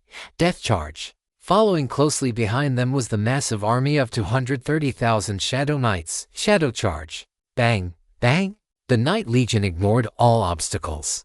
Their skeletal war horses acted as if they had been injected with adrenaline, crashing through building after building and instantly spreading the flames of war into the distance. Chapter 192. It's useless even if you're a trap. Bonus chapter. After his level increased to 89, Sumyubai's current control range for his summoned creatures had reached as high as 9 kilometers, coupled with Frost, which had been enhanced by his soul. The two of them, when separated, could cover almost half of Falling Moon City. The only drawback was that the effective range of the high-level Fury Aura and high-level Defense Aura was insufficient. Even with the bonus from his Catastrophe class trait, these two auras only had a coverage range of 2,000 meters. But this minor flaw could not affect the situation of this war at all. As the two sides clashed, the garrison soon launched a counterattack. After all, they were professional soldiers. Their reactions and responses on the battlefield were faster than those of ordinary people. But as their attacks landed on the Scourge Legion, all the garrison soldiers were dumbfounded. Nani, why is the defense of these skeletons so high? Impossible. The undead summoned by Bai actually possess resistance to all elemental types. Baka, they can even lifesteal. I finally managed to chip away a bit of their health, and this skeleton healed back to full with a single sword strike. Watch out for those skeleton archers. Their arrows completely ignore defense. And those skeleton mages too. My magic defense is completely useless. How on earth did Bai do this? Is he really just a descender priest? Heal us quickly. We can't hold them off. Wasn't it said that Bai's Scourge Legion was only a little over 100? Why does it feel like there are far more than that? You aren't imagining things. Their numbers definitely exceed 300. As the battle began, the garrison soon discovered the terrifying nature of the Scourge Legion. They had already mentally prepared themselves for the effects of Death Contract. When there is no disparity in numbers, as long as one can inflict damage on the majority of the undead simultaneously, the effect of the Death Pact can be weakened. However, the current situation was completely different from what they had imagined. It was one thing for these skeletons to have high defense, but they actually possessed elemental resistance as well. Because of this, the damage output of the magic-wielding units was instantly slashed, and the effectiveness of various AO skills was reduced by nearly half. What they found even more unacceptable was that these melee-type undead could not only lifesteal with their attacks but could also heal other targets. One must realize that among Sumyubai's Scourge army of over 300, the melee units accounted for the vast majority, under the healing of tens of thousands of elite skeleton warriors and over 200,000 shadow knights. The relatively fragile elite skeleton mages and archers could maintain full health at all times. The city guards discovered in despair that they were simply no match for these undead. Even with the assistance of a large number of civilian professionals in Juyu City, they were completely unable to block the advance of the Scourge army. Soon, casualties began to appear among the city guards. As for the Sakura players, that was merely a matter of convenience. Whether it was the stray arrows of the skeleton archers, the hooves of the shadow knights, or the edges of the skeleton mages' seas of fire, any of them could easily take away a large number of players in passing. The Scourge army appearing directly inside the city was, for Juyu City, a tier to main city tantamount to the rival of death. And at this moment, the three legendary tier experts had yet to awaken from their fear state. With the increase in Sumyubai's dominator power, the fear effect of Death Gaze had also become increasingly potent. When he first arrived in the Sakura Kingdom, his Death Gaze could only affect Toru Watanabe for a split second, but now, the difference was like heaven and earth. Soul extraction effective, soul points con 0. Soul extraction effective, soul points con 0. Soul extraction effective, soul points con 0. The system notifications flooded the screen, and his soul points rose rapidly. Sumyubai looked at the more than 2,000 soul points he had gained in an instant, and the corners of his mouth curled up slightly. The next time he opened the Death Codex, he would need 160,000 soul points. At this rate, it wouldn't take long. I wonder how many times I can flip through it after slaughtering Juyu City. Sumyubai stroked his chin, his gaze incomparably cold. Although everyone is busy preparing to deal with tomorrow's beast tide, and it's unlikely anyone will come to disturb me, it's still better to be cautious. Flipping his hand to take out the wheel of time and space, Sumyubai directly channeled the power of time and space. Black and white energy rippled out, instantly sweeping across a vast area. Sumyubai felt as if the time and space around him had solidified. This sensation was very clear. Yet everything around him remained unchanged. It felt as if this particular space-time had simply become more stable. Notification: you have sealed the time and space within a 26.7 kilometer radius. Unless you permit it or the target possesses the power to break the seal, they cannot leave by any means.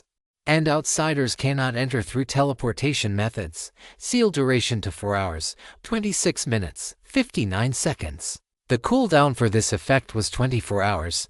By the time the Yamada no Orochi attacked the royal capital tomorrow, it would be exactly off cooldown. At that time, Sumyubai only needed to time it right to seal all the top experts of the Sakura Kingdom and high-level bosses like the Yamada no Orochi together, and the rest would just be a show to watch. Unless these people and beasts beat each other's brains out, they wouldn't be leaving the sealed area. At this moment, in the teleportation hall, countless players were scrambling to teleport away. They hadn't fled before because they would encounter the beast tide no matter where they ran. But the situation was different now. This was Baiyi. That guy was simply a maniacal demon. Given the remaining lifespans of the vast majority of players, being killed by him twice meant they would have no chance of resurrection left. Even worse, for some, dying at the hands of Baiyi just once would mean their account was completely wiped. Compared to Baiyi, tomorrow's beast tide was practically a minor issue. At least they could die a few more times. What if they managed to survive until the end of the beast tide? After all, dying once only meant lying on the floor for half an hour. Don't push. Let me go first. Why should I let you go first? Get lost. I'm level 18. My contribution to defending the city tomorrow will definitely be greater than yours. So I should go first. Bake, go to hell. Facing a level 120 beast. What difference is there between your level 18 and my level 8, brothers? Let me go first, please. I'm a girl. It doesn't matter if you're a trap. Why isn't this teleportation array responding? Soon, these Sakura players discovered a desperate fact. The teleportation array couldn't be used under these circumstances. This piece of unfortunate news was enough to suffocate everyone. Soon, the sea of fire spread to the teleportation hall, burning all the players there to ashes. 267 minutes. I hope the harvest will satisfy me. Putting away the wheel of time and space, Sumyubai raised his staff and pointed. Corpse explosion, boom. By 20 the next moment, 20 corpses on the battlefield triggered a chain explosion. Although the HP of these corpses in life could not be compared to a legendary tier boss, under Sumyubai's high spell power, it still dealt significant damage to the city guards in that area. 36 million, 72 million, double damage, 180 million, 5 times damage just then. The strongest among them, Ryo Akiyama, had already shaken off the fear state. He didn't know what method he used, but he concealed his figure and quietly approached behind Sumyubai. The next moment, he violently tore open a scroll in his hand, a ferocious smile on his face. Ha ha ha ha, Bai, you're finished. Habitual extra update. Habitually asking for gifts again, my foster fathers. Please tap the free Power of Love button. Chapter 193, Ryo Akiyama's Means. Mythical Tier Scroll. The scroll in Ryo Akiyama's hand transformed into a 7-colored beam of light, suddenly binding Sumyubai. Seeing that the scroll had taken effect, a playful smile immediately appeared on Ryo Akiyama's face as he approached Sumyubai and hurriedly. This is a mythical grade scroll I exchanged for in the treasury back in the day. You should feel proud that it is being used on you now. At the same time, a system notification rang in Sumyubai's ears. Notification. The Lord of Falling Moon City Kyushin has used the mythical grade spirit binding skill severing scroll on you. For 30 seconds, you will be bound in place, unable to move, and your connection to your skills will be severed. Literally speaking, this scroll was not merely aimed at summoning type classes, nor was it a standard skill disabling effect. Instead, it would directly disconnect even previously released sustained skills. Beyond that, several skills on Sumyubai's skill list turned gray, indicating they were in an unusable state. However, in the Myriad Worlds game, nothing is absolute, whether it be scrolls or skills. The final effect is always determined by their grade.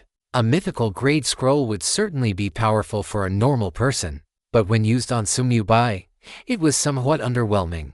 For instance, the space-time lockdown he had just released could not be severed by the effects of this scroll. After all, the Wheel of Space-Time was a true Saint Extinction grade item.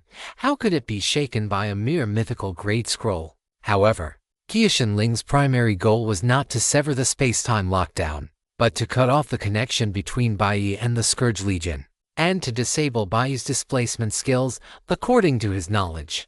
Even for sovereign-type classes, it was absolutely impossible to learn an SSS grade skill in the early stages, and the mythical grade spirit binding skill severing scroll was capable of severing SS grade skills for a short duration. Therefore, Kyushin wore an expression of certain victory. He looked Sumyubai up and down and sneered, "Rest assured, I will kill you a few times first, and then capture you. By then, you will understand what it means to suffer cruelty. The Sakura Kingdom is not a place where a lowly descender like you can act recklessly. You idiot. Who gave you that confidence?" Sumyubai looked at Kyushin as if he were looking at a fool. The latter was not angered. Instead, he laughed loudly. "Your tongue is quite sharp, but I want to see how you will." Before he could finish his sentence, Kyushin hand, which was drawing his sword, suddenly froze, because Sumyubai had already vanished from before his eyes, leaving only a void of iridescent light beams in his place. "Nani? This is impossible." Kyushin pupils dilated, his face filled with disbelief. The mythical grade spirit binding skill severing scroll had clearly taken effect.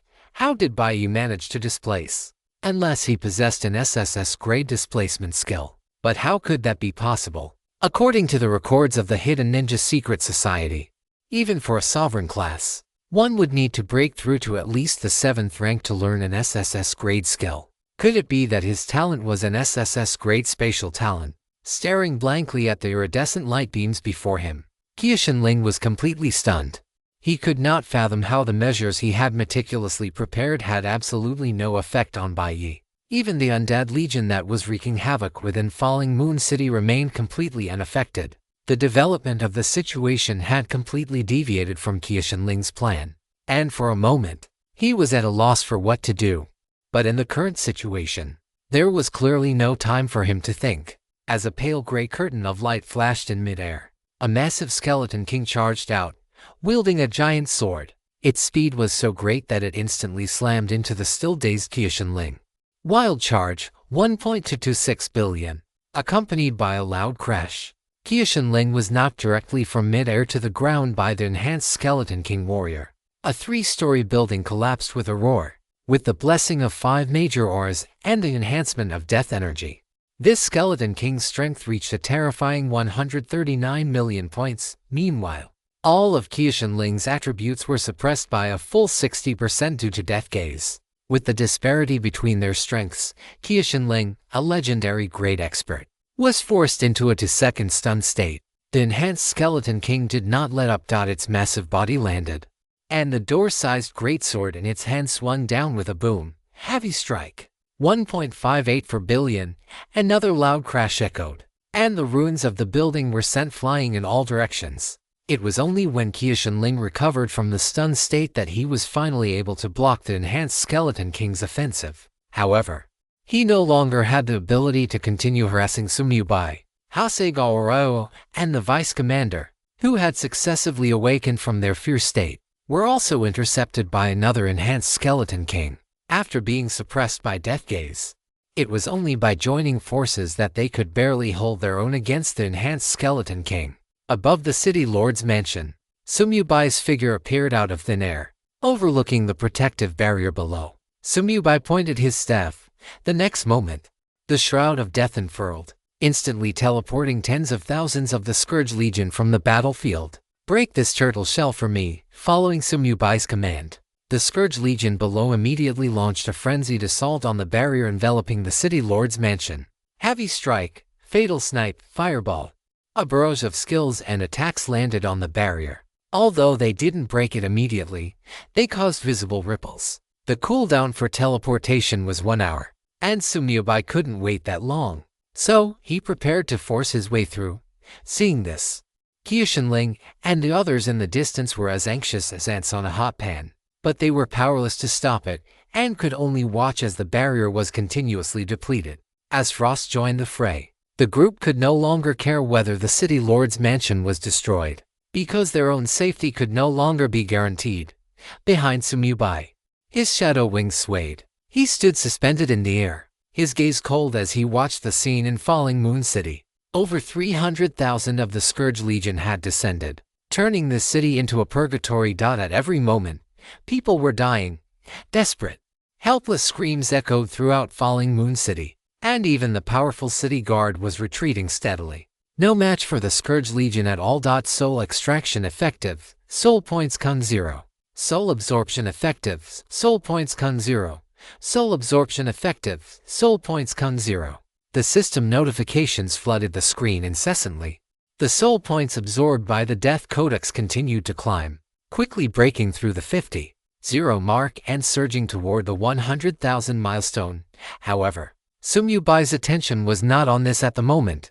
Instead, he was staring at his skill list, a trace of shock in his eyes. He had gained a new understanding of just how powerful his catastrophe talent truly was. Just now, after being bound by the mythical Great Spirit binding skill-breaking scroll, the system notifications that rang in his ears were not limited to just the scroll taking effect. Fresh content, my dear patrons, take a look first. I'm off to write more. Chapter 194. The priority of catastrophe traits. A new skill, notification. Your skill high-level rage aura is temporarily disabled. Notification. Your skill high-level defense aura is temporarily disabled. Notification. Your skill all-element resistance aura is temporarily disabled. Notification. Your skill death absorption feedback is temporarily unavailable. These were the system notifications that had just rung in Sumyubai's ears. The first 3 were auras to a grade and 1S grade, so it was no surprise they were suppressed by a mythical grade scroll. Death absorption feedback was an SS grade skill. It was understandable that it was disabled. After all, it was a mythical grade scroll. and since they were of a similar tier, it was acceptable for a consumable item to have a higher priority judgment. As for his several SSS grade skills, it went without saying that a mere mythical grade scroll could not affect them. What truly surprised Sumyubai were the other skills that remained unaffected. For example, the lowest tier skill in his list, the C grade Intense Burning. Even the SS grade Death Absorption feedback had been disabled, yet Intense Burning, Summon Skeleton Legion, and several other skills remained completely unaffected. The only common denominator among these unaffected skills was that they all possessed the Catastrophe trait. Does the existence of the Catastrophe trait give these skills a higher priority than even a mythical grade scroll? Sumyubai narrowed his eyes slightly. This was something he truly hadn't expected. At the same time, he had some questions. Since the priority had been elevated, why was Igadan's thunder-severing blade able to cut off the connection between him and the Scourge Legion back in Konu City? One had to remember that the Summon Skeleton Legion skill had already possessed the Catastrophe trait at that time. The judgment logic of the Myriad Worlds game is truly impossible to fathom. Sumyubai shook his head helplessly, locked his gaze onto a Skeleton King Archer, and focused his mind. Death Absorption feedback. Notification. You have consumed 500 points of Death Chi to strengthen the target Skeleton King Archer by 1000% of its main attributes. Notification. You have been subjected to Death Chi erosion from the Cursed Crown. Death Chi Kong 10. Death Chi Kong 10. The moment he used Death Domain Leap to break free from the binding, all negative status effects on Sumyubai were cleared. The disabled skills also returned to normal. Everything Akiyamaling had painstakingly planned had failed to have any impact on Sumyubai whatsoever. Looking at his Death Chi, which had been depleted by nearly half, Sumyubai frowned and muttered to himself, "It seems that once I have enough money, the first thing I need to sublime it is the Cursed Crown." As his consumption grew, this power bank was starting to become insufficient. Sumyubai had long wanted to upgrade it, but he had never had enough money. After all, the Cursed Crown was an epic grade piece of equipment. To evolve it to the Saint Extinction grade would require 100,000 years of lifespan, which was not an option in the short term. Even just sublimating it to the mythical grade would require a full 100 million soul coins. Some time ago, if he had squeezed Fujiya Qiangxia dry, he certainly could have scraped together 100 million soul coins, but doing so would clearly have done more harm than good. Whether it was the development of the Myriad Worlds Chamber of Commerce or Fujiya Qiangxia's God of Wealth talent, the more money they had, the better. Sumyubai naturally wouldn't do something as short-sighted as draining the pond to catch the fish. Noting this down, Sumyubai planned to find Fujiya Qiangxia after his trip to the Sakura Kingdom concluded. By then, withdrawing 100 million soul coins wouldn't have too much of an impact. There needed to be a balance between making money and increasing one's strength. While the former was important, it ultimately served the latter. As Sumyubai pondered, cracks began to appear in the barrier surrounding the city lord's mansion. Under the assault of tens of thousands of the Scourge Legion, it was only a matter of time before the barrier was shattered. But before that happened, a system notification rang in Sumyubai's ears. Notification. Your soul points have reached the limit. 160,000 soul points. Reached the cap so quickly. Sumyubai raised an eyebrow and, with a thought, summoned the Death Codex. Only 10 minutes had passed since he broke into Juyu City, yet countless players and city guards had already died at the hands of the Scourge Legion. Although the city guards provided slightly more soul points, the number of them killed so far was not high.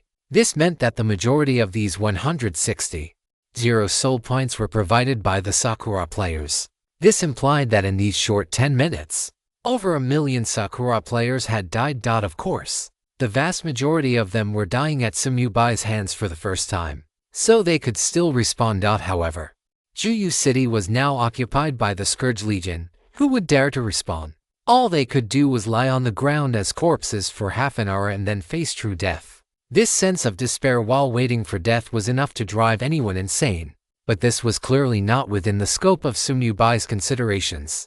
In the Sakura Kingdom, he only needed to consider his own interests. Slowly opening the Death Codex, the 160,000 soul points were consumed rapidly. The pale gray pages unfolded, and a string of inscriptions leaped onto the paper before transforming into a stream of light that merged into the center of Sumyubai's brow.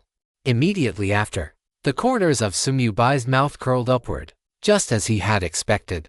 The Summon Skeleton Legion skill had finally been converted into a profession skill. You have learned the new skill Summon Scourge Legion, and the original skill Summon High Tier Skeleton has been overwritten.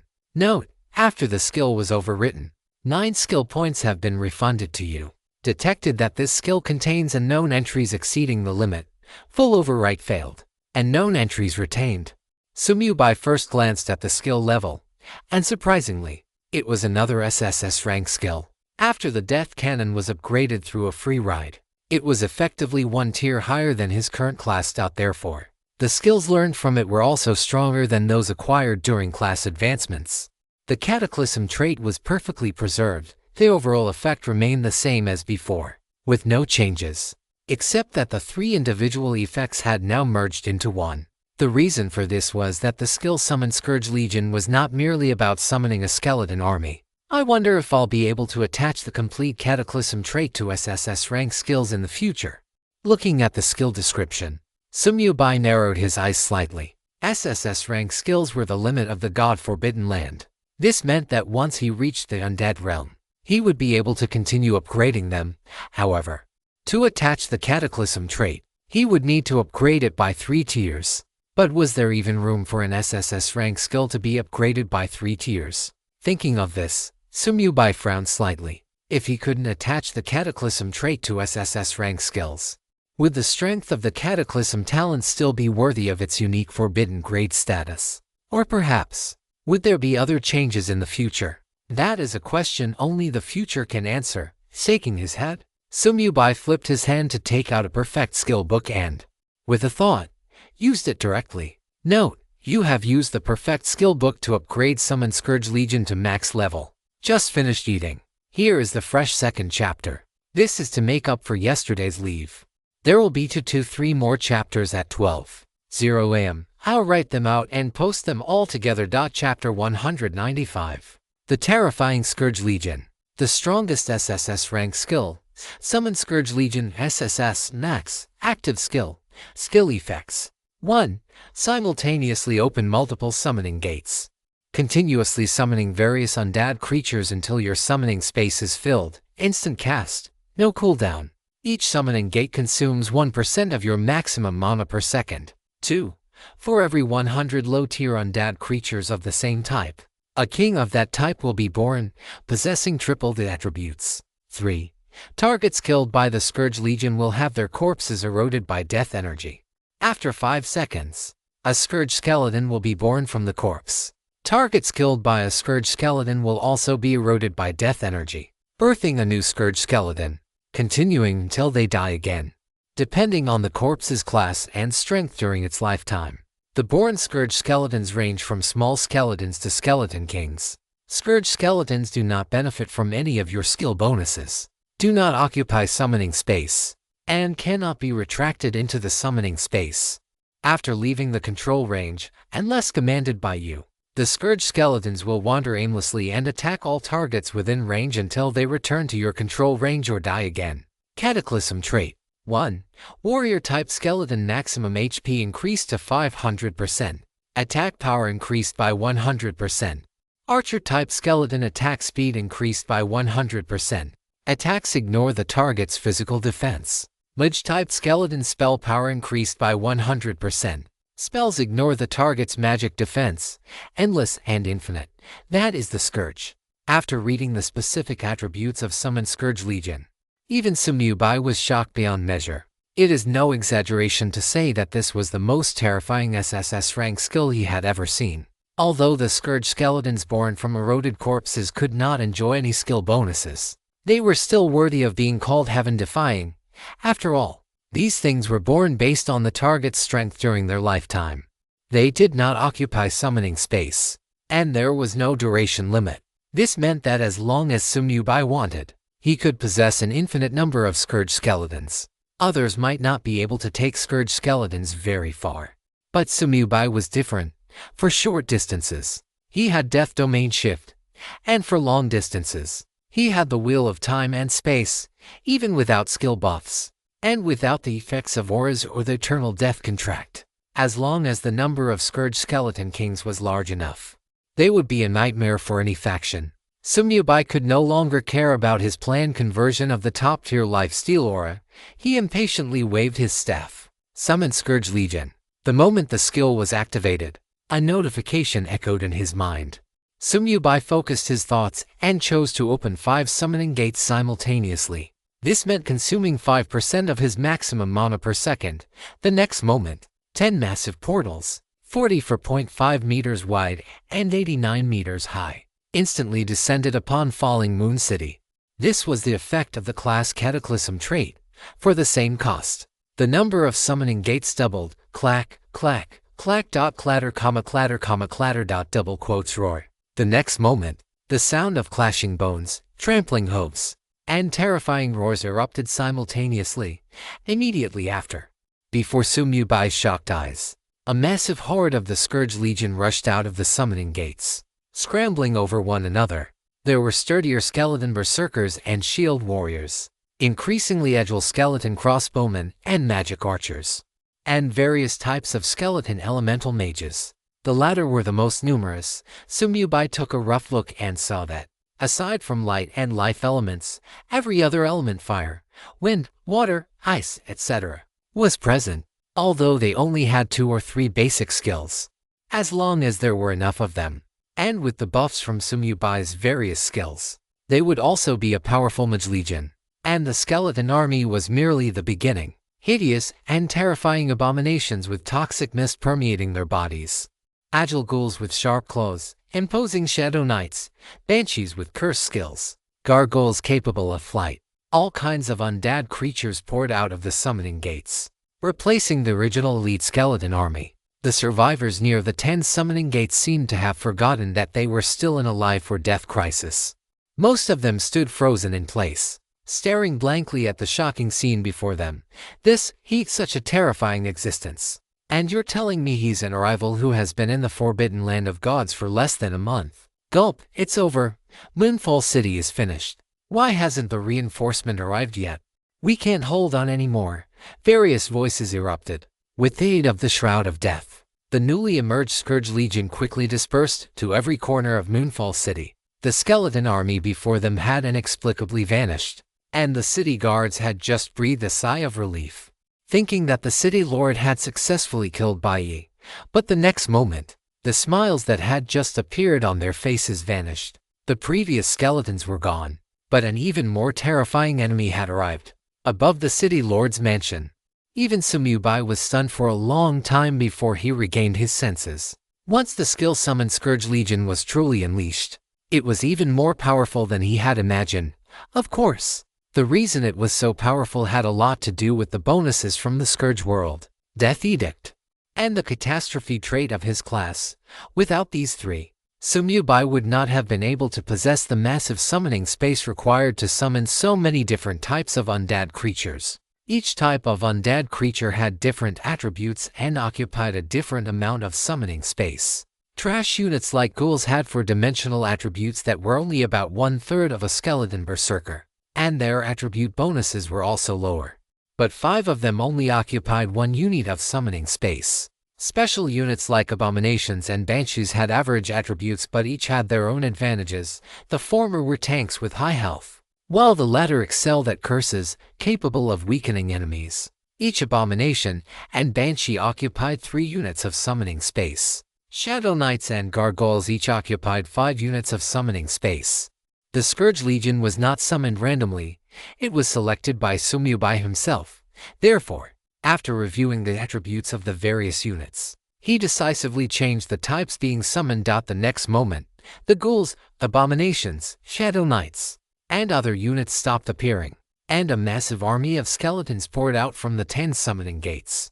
In terms of cost-effectiveness, the skeleton army with the Catastrophe trait was undoubtedly the strongest. However, Sumyubai still kept 100 banshees to form a 100-person squad, increasing the overall combat power of the Scourge Legion.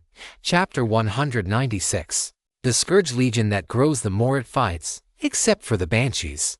The cost-effectiveness of the other units was too low. Abominations served as tank units, but their health was only the same as a skeleton shield warrior. Because the latter enjoyed a 500% bonus from the catastrophe trait, given this, Sumyubai naturally wouldn't waste 3 units of summoning space to summon an abomination. Ghouls were too weak, although 1 summoning space could summon 5. -1 ghouls were completely incomparable to a single skeleton berserker. Gargoyles had no other special features besides being able to fly and turn into stone statues to resist damage and restore health. So they weren't worth wasting 5 units of summoning space on, unless he needed flying units.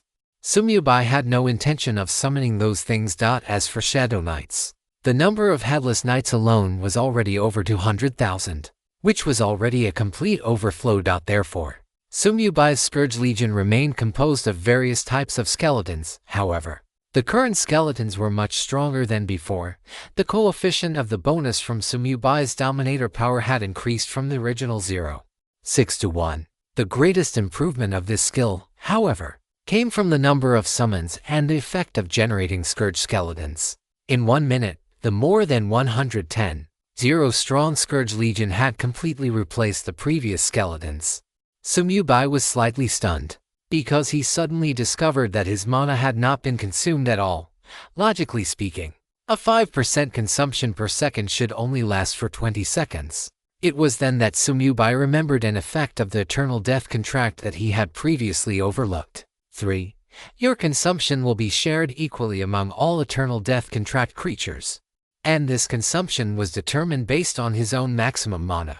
In addition to the massive mana possessed by Frost, the current Elemental Skeleton Mage Legion also possessed quite high mana, shared equally. The consumption was negligible. It wasn't even as fast as their automatic recovery. With these 2 skills linked together, isn't this a bit too exaggerated? Sumyubai couldn't help but sigh. Summon Scourge Legion had no cooldown time, which meant that as long as the mana of the Scourge Legion and Frost wasn't exhausted, he could keep summoning indefinitely.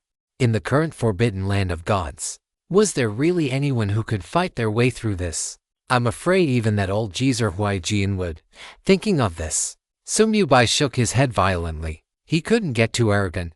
Huaijian was definitely a saint extermination level existence, and his methods were not to be underestimated. The strongest person he had dealt with so far was only at the legendary level. Tomorrow, he would first see what the combat power of a peak mythical level entity was like. Thinking of this, Sumyubai glanced at the barrier of the city lord's mansion, which was on the verge of shattering. The skeleton berserker held 2 giant swords, spinning like a whirlwind and constantly hacking at the barrier. Its 4-dimensional attributes were 67% higher than the previous elite skeleton warriors, and its attacks were even more ferocious. With a thought from Sumyubai, death extraction feedback, notification. You have consumed 500 points of death chi to strengthen the target skeleton king berserker by 1000% in main attributes. Within the crazily attacking berserker legion, the leading skeleton king's body shuddered, and with the influx of death chi, his stature suddenly shot up to over 10 meters, violent slash, accompanied by the sound of tearing wind. 2 door-sized giant swords crashed down onto the barrier. Boom! The entire barrier shook violently, and it was clear that it was not far from shattering. In the rear, skeleton crossbowmen held short crossbows, firing 5 arrows instantly with every reload, greatly increasing their attack frequency. Skeleton magic archers pulled their longbows to a full moon, firing magical arrows that dealt even more damage than before. The elemental skeleton mage waved its staff, unleashing a barrage of basic elemental skills: lightning strikes, wind blades, earth spikes, and fireballs that slammed into the barrier. Each element dealt varying amounts of damage and carried its own set of basic status effects. The barrier would soon be breached. Sumyubai turned his gaze toward the distance, where the teleportation plaza of Falling Moon City lay, the most spacious area in the entire city. A large number of city guards were locked in a fierce battle with the Scourge Legion there. The guards, already at a disadvantage, were being pushed back step by step in the face of the revitalized Scourge Legion. As deathly aura began to permeate the corpses on the ground, the pupils of the guards still fighting suddenly dilated. What is this? How can 2 skeletons crawl out of Yamamoto's corpse? No, this is too terrifying. It's bad enough that these skeletons can't be killed, but they can actually infect others to create new skeletons. I can't take it anymore. The more we fight, the more skeletons there are. They're endless, absolutely endless. Hold the line, brothers. These skeletons that crawl out of the corpses can be killed. So what if they can be killed? Are we dying any slower than they are? Nani? Captain Kishida's corpse has turned into two skeleton kings. It's over. Falling Moon City is completely finished. As the Scourge Legion grew in number, the people of Falling Moon City fell into deeper despair. The very comrades who had been fighting side by side a moment ago would suddenly transform into skeletons and turn their blades against them the next. This was a feeling that could only be understood by experiencing it firsthand. Boundless fear began to spread throughout Falling Moon City. Many were trembling with terror, and some had already abandoned all resistance. The number of the Scourge Legion skyrocketed, increasing by tens of thousands in a short time. Although not every one of them was powerful, as time passed, these Scourge skeletons would only continue to multiply, due to the effect of the deathly aura. Those killed by the Scourge Legion could not choose to respawn for 5 seconds after death. Only after a Scourge skeleton was born from their corpse could these individuals choose to respawn. However, the vast majority chose to delay their respawn, and the city guards were no exception. The horror of the Scourge Legion had completely shattered their conviction to protect the city. Is the catastrophe trait really this unreasonable? Sumyubai muttered to himself. It was clearly just a corpse. Yet because of his own catastrophe class trait, it had forcibly birthed to skeletons. Was this even logical? What was even more unreasonable was that although the Scourge skeletons were not buffed by any skills, their status windows clearly displayed the catastrophe traits of various different skeletons. This point alone had increased the combat power of the catastrophe skeletons several times over. Soul absorption effective, soul points con 0. Soul absorption effective, soul points con 0. Soul absorption effective, soul points con 0. As the Scourge Legion advanced, the soul points Sumyubai had just exhausted began to rise rapidly. Looking at the description of the Death Codex, Sumyubai frowned. The next time he opened it, he would need 320,000 soul points. The requirement doubled every time, 2 more times, and the cost would exceed 1 million. And he hadn't even broken through to the 4th rank yet. At this rate, how many people would he have to kill to advance in the future? Just as Sumyubai was lost in thought, the voice of Frost suddenly echoed in his mind. Master, there are 2 old ghosts here who are about to die. Chapter 197. Death is merely the beginning. Bonus chapter. Hearing this, Sumyubai's thoughts shifted instantly. A pale gray light screen emerged, and the figures of Sumyubai and Frost swapped instantly. This was necessary to maintain maximum control over the Scourge Legion, requiring the 2 of them to maintain distance while killing. He could not stop the destruction of the City Lord's mansion. Bai, are you truly not afraid of the pursuit of the hidden ninja secret society? If you destroy Falling Moon City, there will truly be no room for reconciliation. The moment Sumyubai's figure appeared, the sharp shout of Akiyama Ling rang out. Have pursuit, Sumyubai sneered. You'd better think about how to deal with the Yamada no Orochi instead. With that, he waved his hand, and a pale gray light screen emerged between the 2. A massive figure instantly charged out from the death curtain, 2 door-sized great swords slamming toward Akiyama Ling as if swatting a mosquito. Akiyama Ling's pupils constricted sharply. He forced his body to change direction in midair, but he still failed to evade the attack and was struck hard by one of the great swords. This was the Skeleton King Berserker that Sumyubai had just reinforced at the City Lord's mansion. One had to know. The strength of this thing was even greater than the previous reinforced Skeleton King warrior. Suppressed by Death Gaze, Akiyama Ling was sent flying instantly, accompanied by a loud crash. He slammed into a building once again. At the same time, Sumyubai's gaze swept over Hasegawa Ryo, who was preparing to ambush him. Ghost Remains imprisonment. The next moment, a cage of ghost remains condensed out of thin air, trapping Hasegawa Ryo, whose HP was already low, inside. Simultaneously, several Skeleton King shield warriors held giant bone shields, constantly blocking Hasegawa Ryo's attacks and preventing him from breaking the cage. The HP bonus of the Skeleton Shield Warriors was twice that of the previous Elite Skeleton Warriors. Though their attack power was reduced by half, They were now the undisputed tanks of the Scourge Legion. Without breaking through their defense, Hasegawa would never be able to shatter the ghost remains imprisonment in this lifetime. On the other side, Akiyama Ling was also locked in a bitter struggle, his pressure mounting as he faced the even more terrifying reinforced Skeleton King. If the two were to duel one-on-one, even though the reinforced Skeleton King's strength was higher than Akiyama Ling's, it would never be his match. This was because Akiyama Ling had many methods and a vast array of skills. But with the Eternal Death Contract in effect, the reinforced Skeleton King simply could not be killed. Watching his attacks land time and again without the opponent's HP bar changing in the slightest, Akiyama Ling felt a sense of speechless despair. Bai Yi was just a descender, so why was he so monstrous? Was this really the strength one could achieve in less than a month after entering the forbidden land of the gods? I worked so hard for so many years to reach the 8th stage. And this is how it ends. Is this fair? No matter how much he screamed internally, it could not change the fact that the enhanced Skeleton King was chasing him down to kill him. When that mythical grade spirit binding skill breaking scroll proved ineffective against Bai Yi, Akiyama Ling had already foreseen this outcome. After restraining the two, Sumyubai's gaze fell upon the last person. This was the third legendary grade powerhouse of Falling Moon City, who appeared to be the deputy commander of the city guard. However, it didn't matter. Sumyubai couldn't even be bothered to remember his name. This guy's strength was not even as good as Hasegawa Ryo's. At this moment, he was struggling to hold on under the siege of the Scourge Legion. His HP reduced to the very last sliver. Sumyubai's thoughts stirred, and the blessing of the goddess of luck on his finger instantly lit up. The next moment, his luck stat rose to 64 points.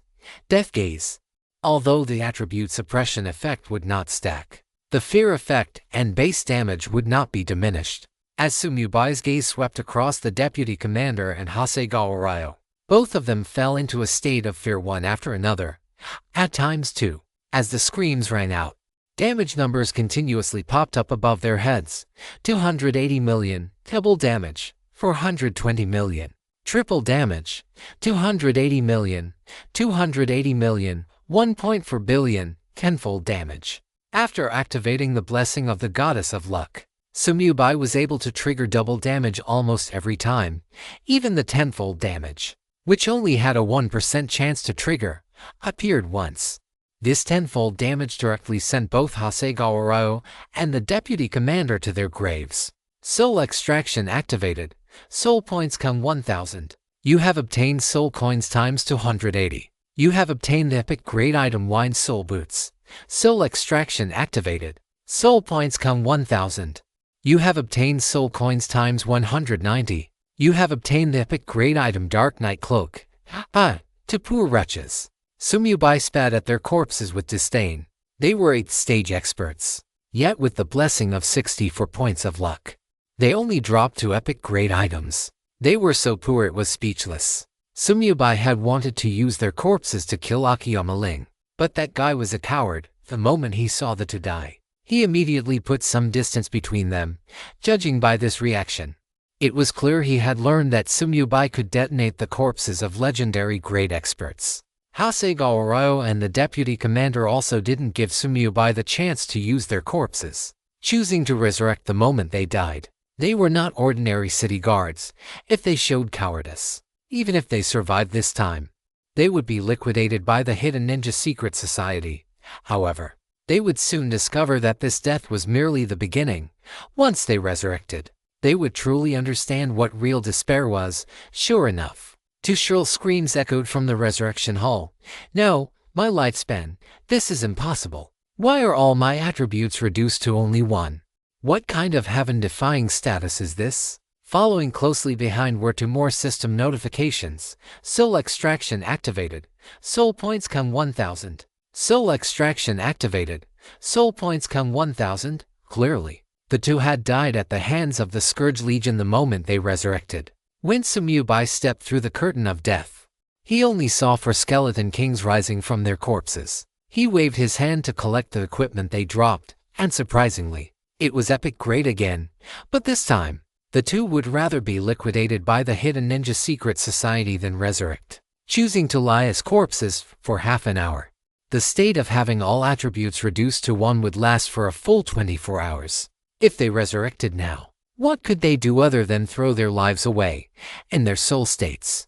Hasegawa and his companion were filled with fear ever since they broke through to the 8th stage. This was the first time they had felt death so close, and this time, it was very likely they would actually die.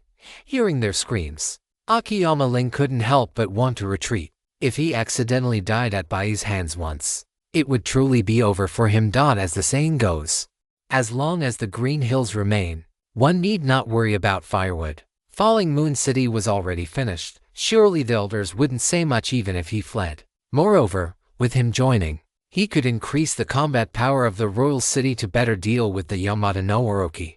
Just as Akiyama Ling was trying to convince himself, the barrier of the city lord's mansion shattered with a roar. This news was like the final straw, forcing Akiyama Ling to make a decision. Get lost, he shouted sharply and erupted with power, his strength suddenly surging by more than double, instantly forcing the Skeleton King's back. The next moment, he soared into the sky and fled Falling Moon City without looking back. At the same time, a system announcement resounded throughout the entire God-forbidden land, including yesterday's missed update and today's bonus. Here are 5 chapters in total. I didn't break my promise. Please send gifts. Chapter 198, A Sudden Idea. Blue Star Region Announcement. The Dragon Empire player Bai Yi has become the first player in the Blue Star region to independently destroy a level to main city. This is hereby announced. This announcement was more shocking than all the previous ones triggered by Bai Yi. Countless players stopped what they were doing, their eyes filled with disbelief, and the chat channels of every city were flooded with messages. Did I hear that right? A level to main city? Our country only has 3 level to main cities in total, and Bai Yi already has the strength to destroy a city of that level. Did the Myriad Worlds game make a mistake? A level to main city has at least over 100,000 city guards. How could Bai Yi possibly destroy such a city? Even though we all know Bai Yi is hacking, can he at least be a bit less obvious? Fuck, this Bai Yi is too terrifying. I hope he never comes to the Sanctuary Empire. I, for one, hope he comes. Our Sanctuary Empire is one of the 2 most powerful empires in the God-forbidden land. As long as he dares to show his face, we will definitely make him regret it. Is the Myriad Worlds game looking down on us? Why won't they let us learn? Compared to players from other nations, the players of the Sakura Kingdom at this moment were truly in despair. Sakura Kingdom announcement. The level to main city, Moonfall City, has been destroyed by the invader Bai Yi. Sakura Kingdom announcement. Due to the failure to repel the invader, the XP gained from killing monsters for all Sakura players has been reduced by 10%. When these 2 announcements suddenly rang out, the Sakura players, who had been anxiously awaiting the Beast Tide, finally felt their hearts sink into the abyss. Even Moonfall City couldn't stop his Scourge Legion. Has Bai Yi really become this strong? Another 10%. Now we're only getting 14% of our EXP from grinding. Screw this game. Wake up, brother. Today is almost over. By then, we'll only have 12% left. Thanks for the reminder. Don't mention it. And don't be so desperate. Even more desperate things are yet to come. Yeah, after the Beast Tide passes, even if the royal capital holds, we Sakura players will all be finished. It's all this Bai Yi's fault. Why does he have to make things difficult for us in Sakura? I want to kill Bai Yi so badly. You bastard, stop dreaming. Did you watch the previous live stream? Bai Yi can summon a skeleton at will that can slaughter countless players. No one can even break through its defense. Stop talking, please, stop talking. I want to run, but I can't escape. Inside the royal capital, upon hearing the system announcement, Tsukuyomi clenched his fists tightly, his teeth grinding together. Bai Yi, I hope you dare to come to the royal capital tomorrow. That will be the day you die. The reason he felt this way was that he had just learned from Matsumoto Maya that the hidden ninja secret society had long been prepared for the matter of the Yamata no Orochi. Inside Moonfall City, the wings of shadow behind Sumubai fluttered as he hovered in midair above the Resurrection Hall. Akiyama Ryo was, after all, a peak tier 8 powerhouse. The speed at which he fled when he went all out surprised even Sumubai. He had been holding back while defending the city, but he ran faster than a dog when it came time to escape. Is this guy perhaps from the Hosein region? Sumiyubai didn't take his escape to heart. Although Akiyama Ryo wasn't weak, he didn't have the ability to change the outcome of tomorrow's battle. If he had fled to another city, that would be one thing. But the direction he was running in seemed to be toward the royal capital. He really knows how to pick a destination. Sumiyubai looked into the distance, a smile playing on his lips. The reason Akiyama Ryo was able to leave the blockade range of the space-time ring was because Sumiyubai had tacitly allowed it. He did this to give the hidden ninja secret society a surprise tomorrow. Although a 26.4-kilometer radius was not small, it was far from enough to cover an entire level 1 royal capital. While the space-time blockade could prevent Akiyama Ryo from leaving, he could still transmit information. If the people from the hidden ninja secret society knew in advance that they wouldn't be able to run once the space was locked down, they would certainly be on guard tomorrow and wouldn't easily gather in one area. Killing one Akiyama Ryo was not as rewarding as wiping out the entire hidden ninja secret society in one fell swoop. He only withdrew his gaze when the system notification sounded in his ears. Notification. You have successfully destroyed a level to main city in the Sakura Kingdom. The Sakura Kingdom invader buff effect has increased. Current EXP bonus. Congratulations on becoming the first player in the Blue Star region to destroy a level to main city. Your title Junior City Destroyer has been upgraded to Intermediate City Destroyer. Intermediate City Destroyer. When wearing this title, damage to barriers and buildings is increased by 40%. Sumiyubai glanced at the effects of the new title and closed the panel. This title wasn't very useful for the time being, after all. The barriers didn't have much of an impact whenever he besieged a city. However, the effect against barriers would definitely come in handy in the future. If he upgraded it a few more times, the title's effect would inevitably become even stronger. Just like the previous 100-Man Slayer and 1000-Man Slayer, after upgrading to Killing Maniac, it had already become his strongest title to date. The Skeleton Kings born from the corpses of Hasegawa Ryo and the Vice Commander had already joined the battlefield, and their corpses had become tattered and unrecognizable. Sumiyubai tested it, and corpse disposal indeed could no longer be applied to these two corpses. It seems that in the future, I need to be careful with the corpses I want to utilize. I shouldn't let the Scourge Legion hack them to pieces.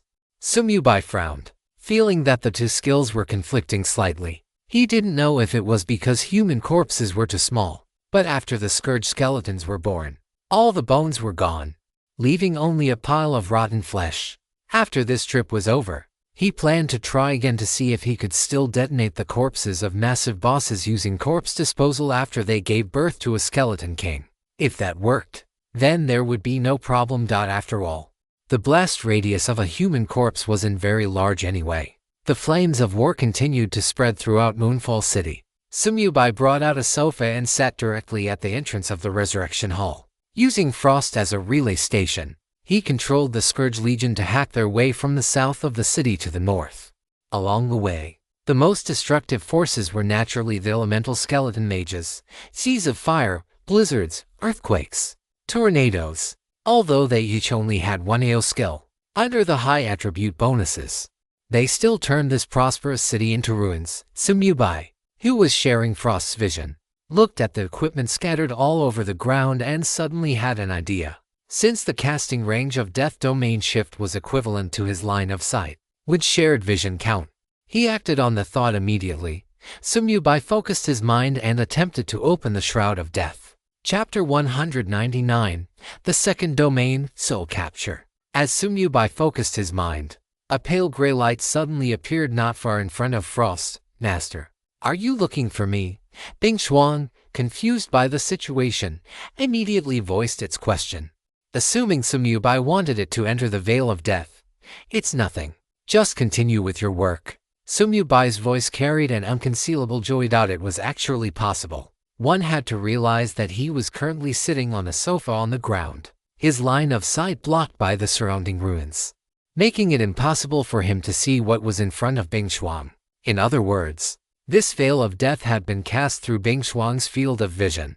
Watching the Veil of Death appear and then vanish, Bing Xuan looked on with confusion, then buried its head back into leading the Scourge Legion to besiege the survivors in Falling Moon City. At this moment, The number of the Scourge Legion had already doubled. Although the additional Scourge skeletons could not benefit from skill buffs, they were still a force not to be underestimated, not to mention there were quite a few skeleton kings among them.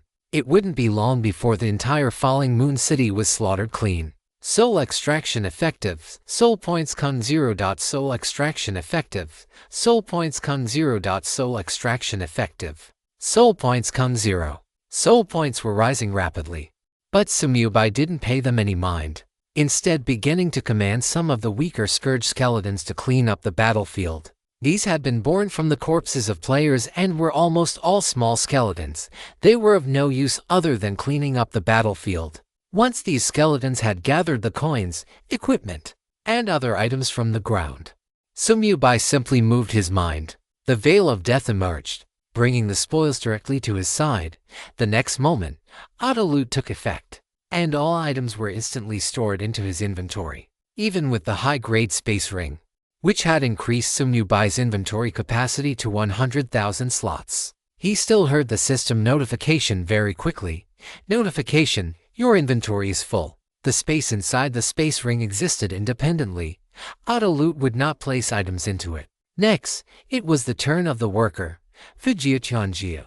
Having had the previous experience, he was much calmer now. Moreover, since the district-wide announcement had already been made, Fujia Tianjia was naturally mentally prepared. After the trade ended, Fujia Tianjia didn't forget to add a reminder: boss, when I shake the money tree tomorrow, remember to lend me the lucky ring. Find me when the time comes. Sumyubai smiled, ended the communication, and his face was full of joy. From now on, not only could he control the Scourge Legion through Bingshuang, but he could also cast certain skills. Thinking of this, Sumyubai felt a surge of playfulness and tested several skills in a row. Death Domain Leap, Death Gaze, Ghost Bone Imprisonment.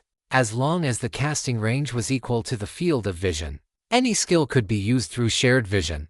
This discovery made Sumyubai incredibly happy. It was only after noticing the Scourge Legion's panel that Sumyubai realized something in hindsight. The 3 auras: Supreme Undead Aura, All Element Resistance Aura, and Top-Tier Life Steal Aura could actually take effect through Bingshuang as a relay station. This was because their area of effect was equal to the control range of Sumyubai's summons.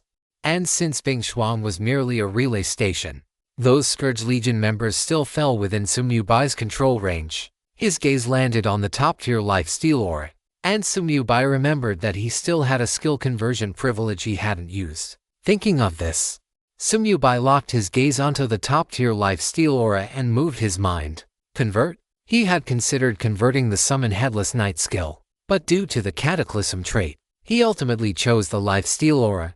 Notification: you have consumed the skill conversion privilege. Remaining privileges. Notification: you have learned the new skill Ghost Bloodthirst Aura. The primary Life Steal Aura in your original skill slot will be overwritten. Notification: detected that this skill contains unknown entries that exceed limits. Full overwrite failed, and known entries retained. That wasn't all. The overwritten skill could be freeloaded again. Sumyubai's gaze sharpened. Cataclysm: target, Ghost Bloodthirst Aura, promote by 1 tier. Notification: your SS rank skill Ghost Bloodthirst Aura has successfully been promoted to the SSS rank skill Soul Sucking and Spirit Snatching Domain. A domain. Hearing those 2 words, Sumyubai sat up reflexively.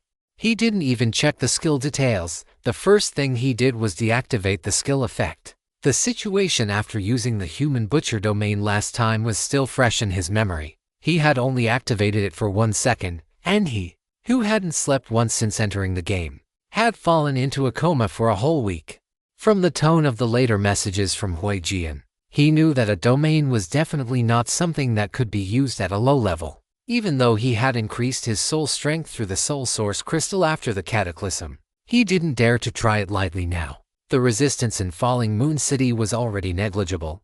Even without the Life Steal Aura, it wouldn't have any impact. Therefore, only after Sumyubai deactivated the skill effect did he begin to examine it, and hurriedly, upon looking, he discovered that the original aura had become an active skill and now had a skill level. For an SSS rank skill, each level up required 50 skill points. For other players, it was unknown how long it would take to level up even once. Wanting to reach the maximum level was even more of a pipe dream.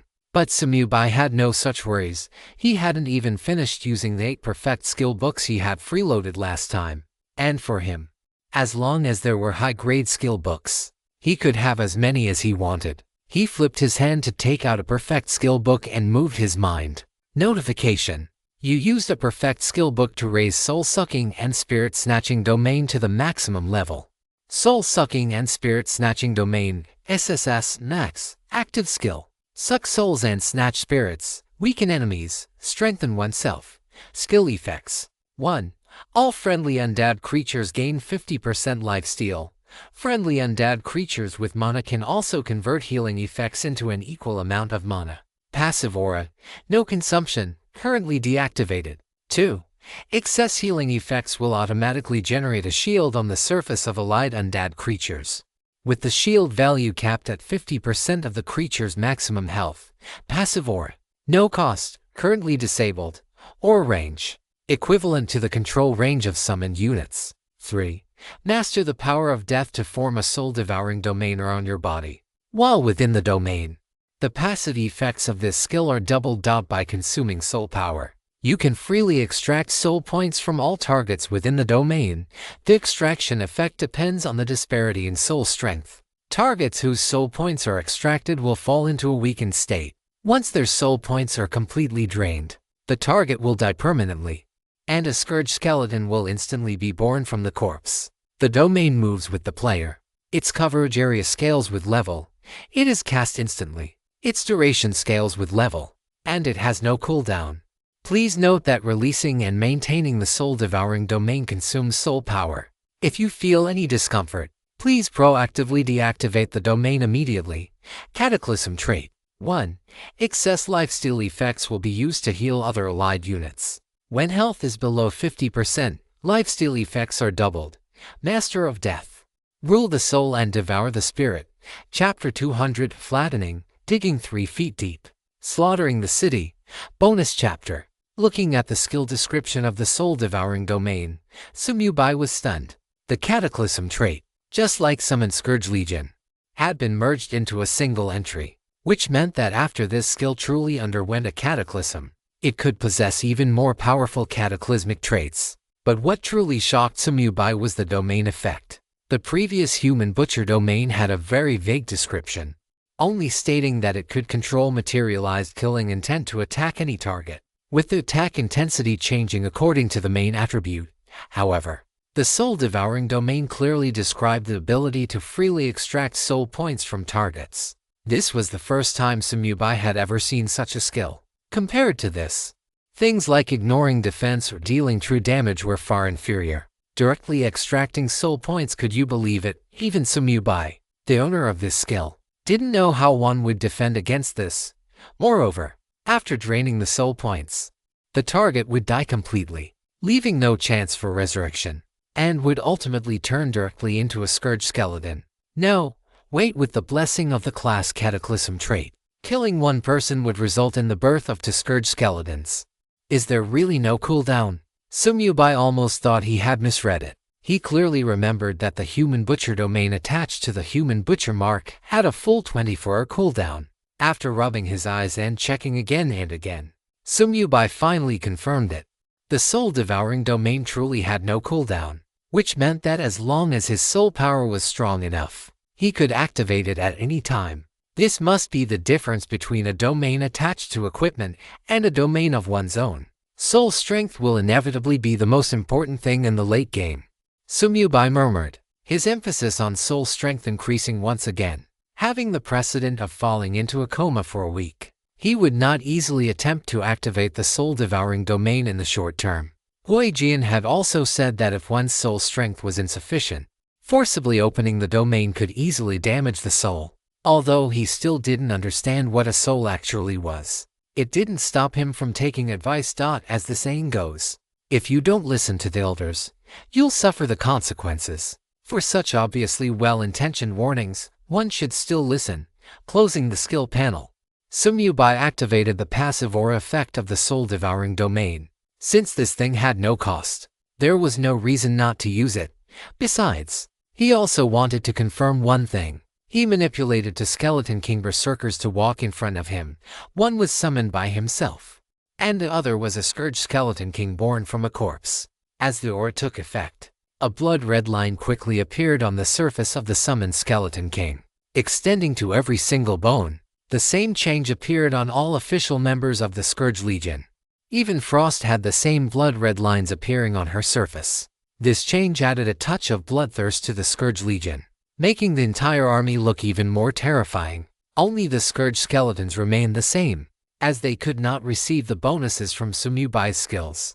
Sumyubai moved his mind and disabled the friendly fire immunity for the two full-health Skeleton Kings. The next moment, the summoned Skeleton King struck the Scourge Skeleton King with its sword. Normal attack, 89,000. As the red damage number popped up, two other numbers of different colors also appeared. Kung 89,000, Kung 89,000. The first number was white. It was the shield value generated after the attacking Skeleton King's 100% lifesteal effect overflowed. Under the blessing of the class Cataclysm trait, the second number was green, directly healing the health the Scourge Skeleton King had just lost back to full. The Cataclysm trait truly never disappoints. Sumyubai waved his hand and dismissed the two Skeleton Kings, a sharp glint flashing in his eyes. The passive aura effect of the soul-devouring domain could not affect Scourge skeletons, but due to the existence of the Cataclysm trait, the excess lifesteal effect could heal them. Coupled with the shield that would be generated anyway, it was equivalent to the excess effect being doubled once more.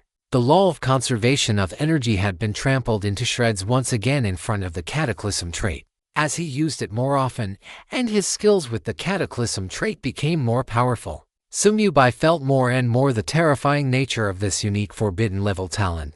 At the same time, he also had a doubt. Was there really a controller behind the Myriad Worlds game? If not, then where did the Myriad Worlds game come from? But if there was one, why would they allow a rule-breaking talent like Cataclysm to exist? Back at the Starry Sky Palace, since the Myriad Worlds game could fix bugs, why didn't it just fix Cataclysm? Lying on the luxurious sofa, Sumyubai was left deep in thought, unable to find an answer.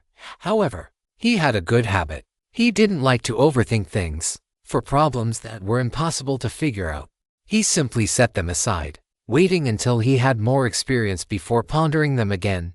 Shaking his head, Sumyubai glanced at his soul points, which were still a bit short, and flipped his hand to take out a high-grade soul life stone. This was a leftover from before. He still had 103 of them, all used as tools to enhance soul strength, especially after witnessing the terror of the soul-seizing and spirit-snatching domain. Sumyubai wanted to increase his soul strength as quickly as possible. He could imagine what kind of scene it would be once his soul strength was sufficient to activate this domain. Wherever he passed, countless weaklings would have their souls extracted and perish instantly, and their corpses would instantly transform into catastrophe skeletons, charging in a massive, unstoppable wave toward the remaining enemies. Only by achieving this could one truly be called a master of death. Filled with anticipation for the future, Sumyubai turned his gaze toward the high-grade soul life stone in his hand. Catastrophe Tier 3. Notification: you have lost 10,000 years of lifespan. Current lifespan: over 654 years. You have obtained a soul life source crystal. Inside Falling Moon City. As the number of catastrophe skeletons grew, the entire Catastrophe Legion continued to expand. Because of Sumyubai's catastrophe class trait, every time one person died, two catastrophe skeletons were born. Soon, the number of the Catastrophe Legion exceeded 1 million. Although the vast majority were small skeletons and ordinary skeletons, they were relentless, growing in number the more they killed. The massive Catastrophe Legion rampaged through the city, and the resistance force composed of the city guard and civilian professionals was completely routed in no time. The remaining survivors were powerless to resist, and could only cower in fear, hiding everywhere. Frost spread her wings and glided through the city, leading the Catastrophe Legion to hunt for survivors, whether they were players or locals. Trying to hide from the Catastrophe Legion was nothing but a pipe dream. If a building blocked the way, they razed it to the ground. If they hid in the basement, they dug 3 feet deep. As for running away, could they be faster than the Shroud of Death? Boom, boom, boom. Don't come over here. Mom, I want to go home. With flames scattering and wind and snow swirling, this prosperous secondary main city had already become a ruin. The sounds of buildings collapsing, screams, and weeping were incessant. Sumyubai remained indifferent to all this, simply absorbing the soul life source crystal while controlling the shroud of death to collect loot, which he would hand over to his worker, Fujiu, to process after he finished freeloading. It wasn't until a series of white lights lit up in the resurrection hall that he put away his sofa and slowly stood up. Extra chapter delivered. Wishing all my foster fathers a happy weekend. I feel uncomfortable if I don't ask for gifts, foster fathers. Please smash me with free power of love votes. I kneel and thank you. Special thanks to foster father existence is reasonable for gifting the great god certification. Chapter 201, Little Cleverness, Changes in Death Gaze, Notification. You have absorbed a soul life source crystal. Lifespan increased by 10,000 years. Current lifespan over 10,654 years. Catastrophe trait activated. Your soul strength has significantly improved. The feeling of gaining 10,000 years of lifespan was indeed easy to get addicted to. But compared to the ultimate pleasure of increased soul strength, it was hardly worth mentioning. Sumyubai waved his hand to put away the sofa, slowly stood up, and looked toward the resurrection hall. As patches of white light lit up, countless players who had been lying as corpses were forcibly resurrected, soon packing the entire resurrection hall. Although the resurrection hall in Falling Moon City was much larger than the one in Empty Valley City, more people had died here as well. Moreover, there wasn't a huge time gap for the first batch of people who died. After all, one sea of fire spell from an elite skeleton mage would instantly wipe out a group of Sakura players. My god. Being killed by Bai actually drops 3 levels and costs 30 years of lifespan. Stop howling, just wait for death. I don't want to die. I really don't want to die. What should I do? Is there anyone who can save us? I only have 10-something years of lifespan left if I get killed by Bai one more time. I'm really finished. Old lady, please stop screaming. I'm already annoyed enough. You child. How are you talking? Baka. That's how I talk. So what? After these Sakura players resurrected, feelings of despair continued to spread. At first, most of the voices were filled with fear, and many people turned pale and trembled uncontrollably in the face of impending death. But as the suppressed emotions erupted completely, the naked nature of humanity was revealed. Falling Moon City had been destroyed to this extent.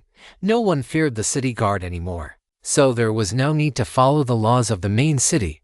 Besides, since they were going to die anyway, why not vent the fear in their hearts? And so, the resurrection hall soon fell into chaos. At the slightest disagreement, someone would draw their weapon and swing it at the other. Some did it to vent, while others had different ideas. The player who had been arguing with the old lady swung his long sword fiercely, but just as it was about to hit her, he suddenly stopped. The old lady reflexively swung her weapon in a continuous counterattack, and only after killing the man did she snap out of it in terror. She couldn't figure out how she, at night, had managed to hack the other person to death in a few strikes. The expressions of the killer and the victim formed a stark contrast. The old lady was terrified, her eyes filled with confusion, while the man who had been hacked to death actually wore a faint smile on his face. At this moment, some clever people had already reacted and immediately hacked at the players beside them without rhyme or reason. I've found you an eyesore for a long time. If you have the guts, kill me, for a time. The scene became increasingly chaotic. The reason these people were doing this was that they had figured one thing out. Since they were bound to die, why die at the hands of Bai? If they let just anyone kill them, wouldn't the loss be much smaller? By using this method, they might just be able to hold out until reinforcements arrived. Although this was a lousy idea, it was currently the most effective method, and soon, more and more people realized this logic. But would Subugmubai let others exploit his bugs so recklessly? Obviously not. His shadow wings unfurled, and Sumyubai flew directly above the crowd. Without saying a word, his gaze swept across the players who were currently killing each other with great enthusiasm. Death gaze. A vast power of death descended abruptly. The players caught in Sumyubai's gaze suddenly felt a boundless sense of terror. Help me! Piercing screams echoed around the resurrection hall. Even more terrifying was that these people didn't even leave corpses behind. They disintegrated right where they stood. And this meant they had died completely, unable to be resurrected ever again. Such a horrific scene caused everyone to fall silent, looking up at the man standing above them with fear. Sumyubai crossed his arms over his chest, his gaze cold and his voice devoid of any warmth. His eyes swept over those who thought themselves clever, and the corners of his mouth curled up. I know what you are thinking. If anyone dares to play smart again. As he said this, a pale gray light curtain flashed in the crowd, and a skeleton berserker suddenly appeared. The surrounding players reflexively retreated again and again.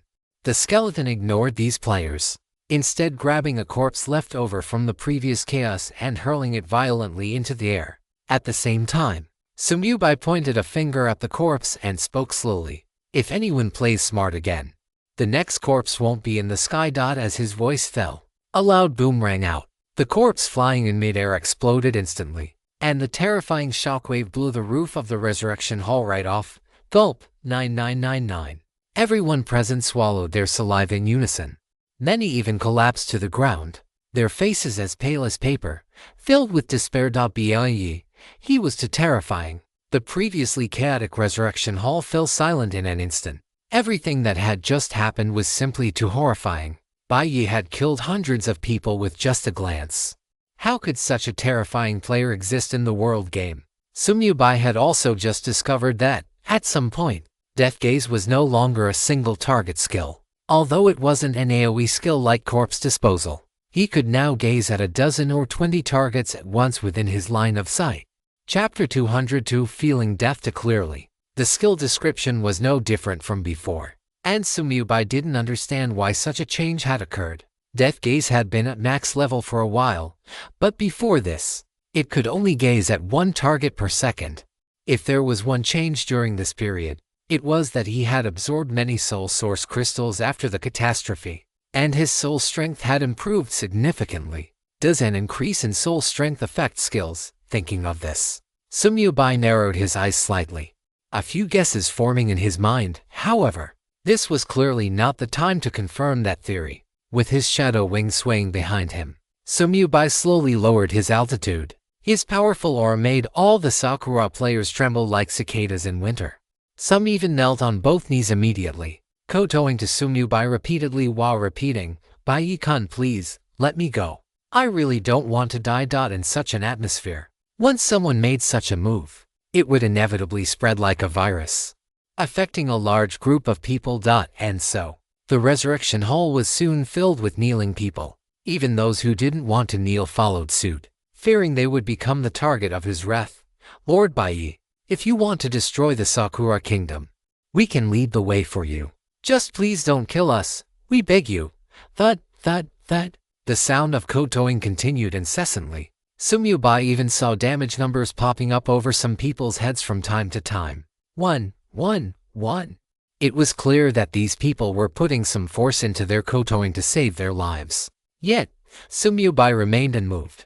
The only reason he hadn't acted immediately was that these people would be permanently dead if killed one more time. And right now, he was still short on soul points. Killing them before starting his advancement quest would be too inefficient. If his expectations were correct, the advancement quest to reach Tier 4 should be similar to the last one. Only the number of creatures required to be killed would certainly be higher. Therefore, these people had to be kept alive until the advancement quest started to maximize his gains. Sumyubai looked at the Sakura players kneeling all over the floor, a cold sneer on his lips, and said in a deep voice, "If you want to live a little longer, stay quiet. I don't like noisy dogs." As soon as these words were spoken, the kowtowing of the Sakura players stalled. They then looked up at Sumyubai abruptly, their eyes filled with surprise and disbelief. Could it be that Bai is really planning to let us go? Apologizing in front of a Huaxia person really works. Back on Blue Star, whenever our Sakura companies committed fraud, we just had to go and apologize. Now, just kowtowing is enough to save our lives. It's such a bargain. If Sumyubai hadn't explicitly pointed out that they needed to be quiet, the Sakura players below might have jumped up in excitement. They simply ignored the fact that Sumyubai only said they would live a little longer, not that he would let them go. Not bad. You can still understand human speech. Samurai nodded slightly, with a thought. The death light curtain flickered, and he dispatched some skeletons to begin separating the Sakura players below. Although these people didn't understand why, they had no choice but to cooperate with the Scourge Legion's actions to save their lives. Soon, 20 circular gathering points appeared around the Resurrection Hall. In each gathering point, there was a corpse that had been killed during the previous chaos. During this time, it wasn't as if no one noticed something was wrong, and some had thought about resisting, but without exception, they all died screaming under Sumubai's death gaze. Even the items they dropped upon death flew directly into Sumubai's inventory. Not a single trace of them remained in the world game. After killing several hundred of them in a row, the remaining Sakura players no longer had any heart to resist.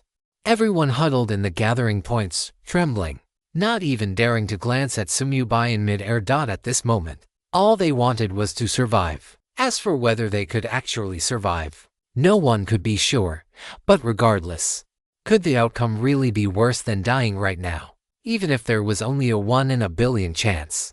To this group of Sakura players, that was still hope.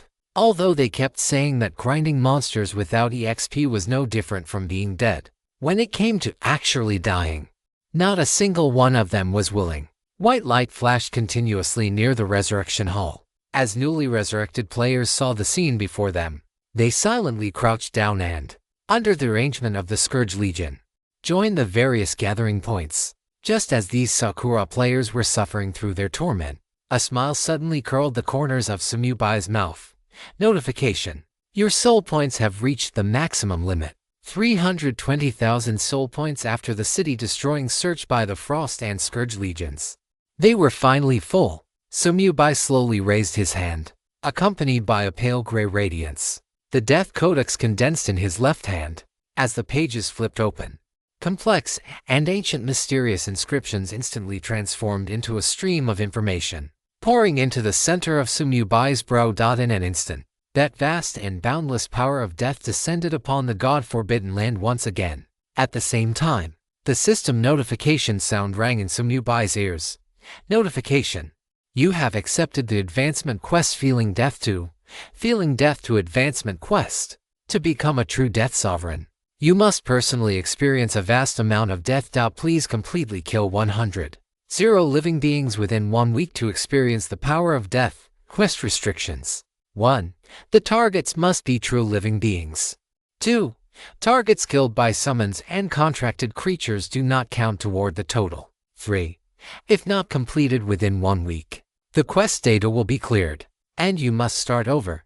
Quest time to 6 days, 23 hours, 59 minutes, 59 seconds. Quest objective, 0/100ths. Please do everything in your power to complete the challenge as quickly as possible. Break through your current limits. Make yourself more compatible with the Death Sovereign class, and unlock more class powers. Is death truly the end? This is a question worth pondering. As Sumubai had expected, this quest was still about completely killing living beings. However, the quantity required was 10 times that of the previous one. Yet, the quest time was only extended by 4 days. But for Sumubai, the quest time was still far too generous. He didn't even need a minute to complete the quest. He only needed 1 second. Baiyi is smiling. What is he trying to do? Some Sakura players who were peeking at Baiyi suddenly felt an inexplicable chill rise in their hearts. But before they could even think, their brief journey in the world game came to an absolute end. As Sumubai closed the Death Codex, 20 circular gathering points exploded violently at the same time, destroying corpses and eliminating traces. The next moment, blinding light instantly dyed the surroundings white. Under the enhancement of the class catastrophe trait, Sumubai detonated 20 corpses at once. Although the Sakura players were not tall, the 20-fold size range was still enough to cover a radius of a little over 30 meters. When the explosion ended, the Resurrection Hall had vanished without a trace, leaving only 20 deep craters over 30 meters wide in its place. In the craters, only a dozen slender pillars of earth remained, having survived the blast. Chapter 203. The Side Effects of Destroying Corpses and Eliminating Traces. The Lucky Fujiya Qiangxia Bonus Chapter.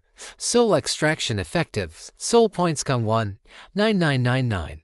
The soul points within the Death Codex soared instantly, breaking through 100, in almost the blink of an eye. And the speed of the increase did not stop there. Although the explosion range of each corpse in this destroying corpses and eliminating traces was much smaller than the last time in Kongu City, the quantity had multiplied several times over, with 20 corpses exploding simultaneously. The covered area exceeded 60,000 square meters, and these 20 gathering points were packed with Sakura players.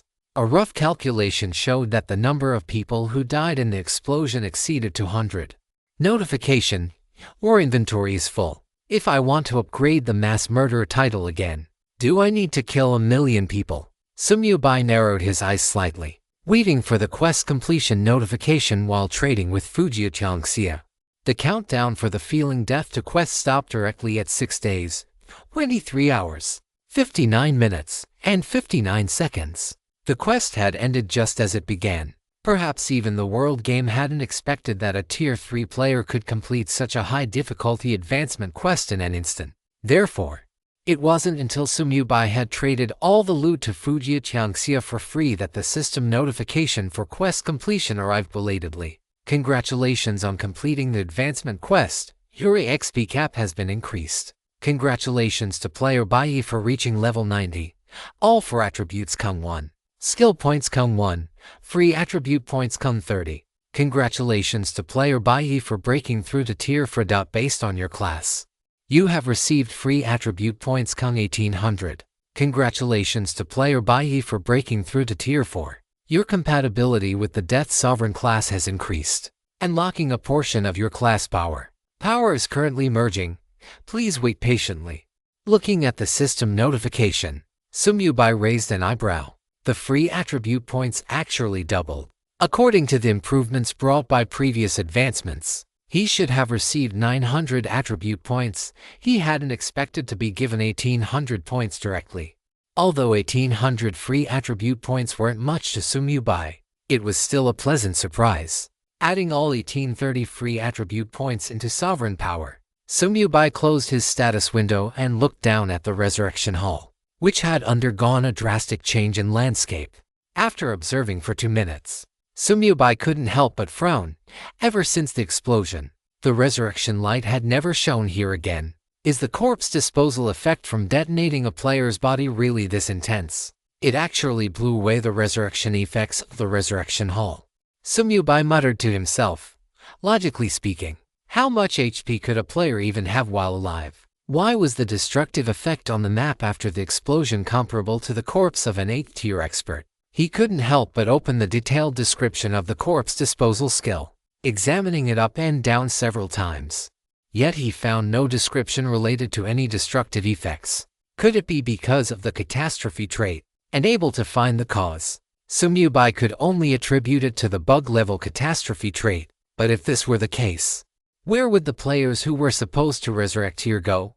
Carrying his doubts, Sumyubai flapped his wings of shadow and quickly ascended into the air. Soon, he discovered some clues. Players within the lockdown range of the Wheel of Time and Space, after their 30-minute corpse-lying duration ended, were actually resurrecting randomly within this area.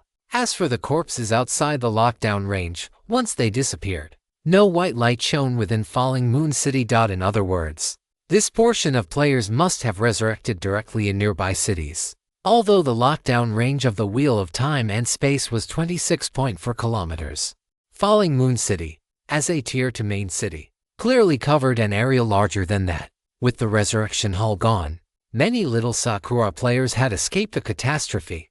It seems I'll have to be careful next time and not blow up the Resurrection Hall. Sumyubai sighed. Who could have foreseen that corpse disposal would have such a side effect? If it weren't for the astonishing effect of the space-time lockdown, the soul point gains from this city-wide slaughter would have been greatly discounted. However, Sumyubai had already achieved his goal, so he wasn't too disappointed.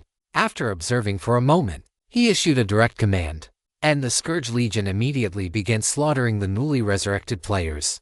The entire Falling Moon City had completely lost its power to resist. Sumyubai couldn't be bothered to supervise the battle personally anymore. Instead, he set up his top-tier spatial tent directly on the back of the Frost Dragon.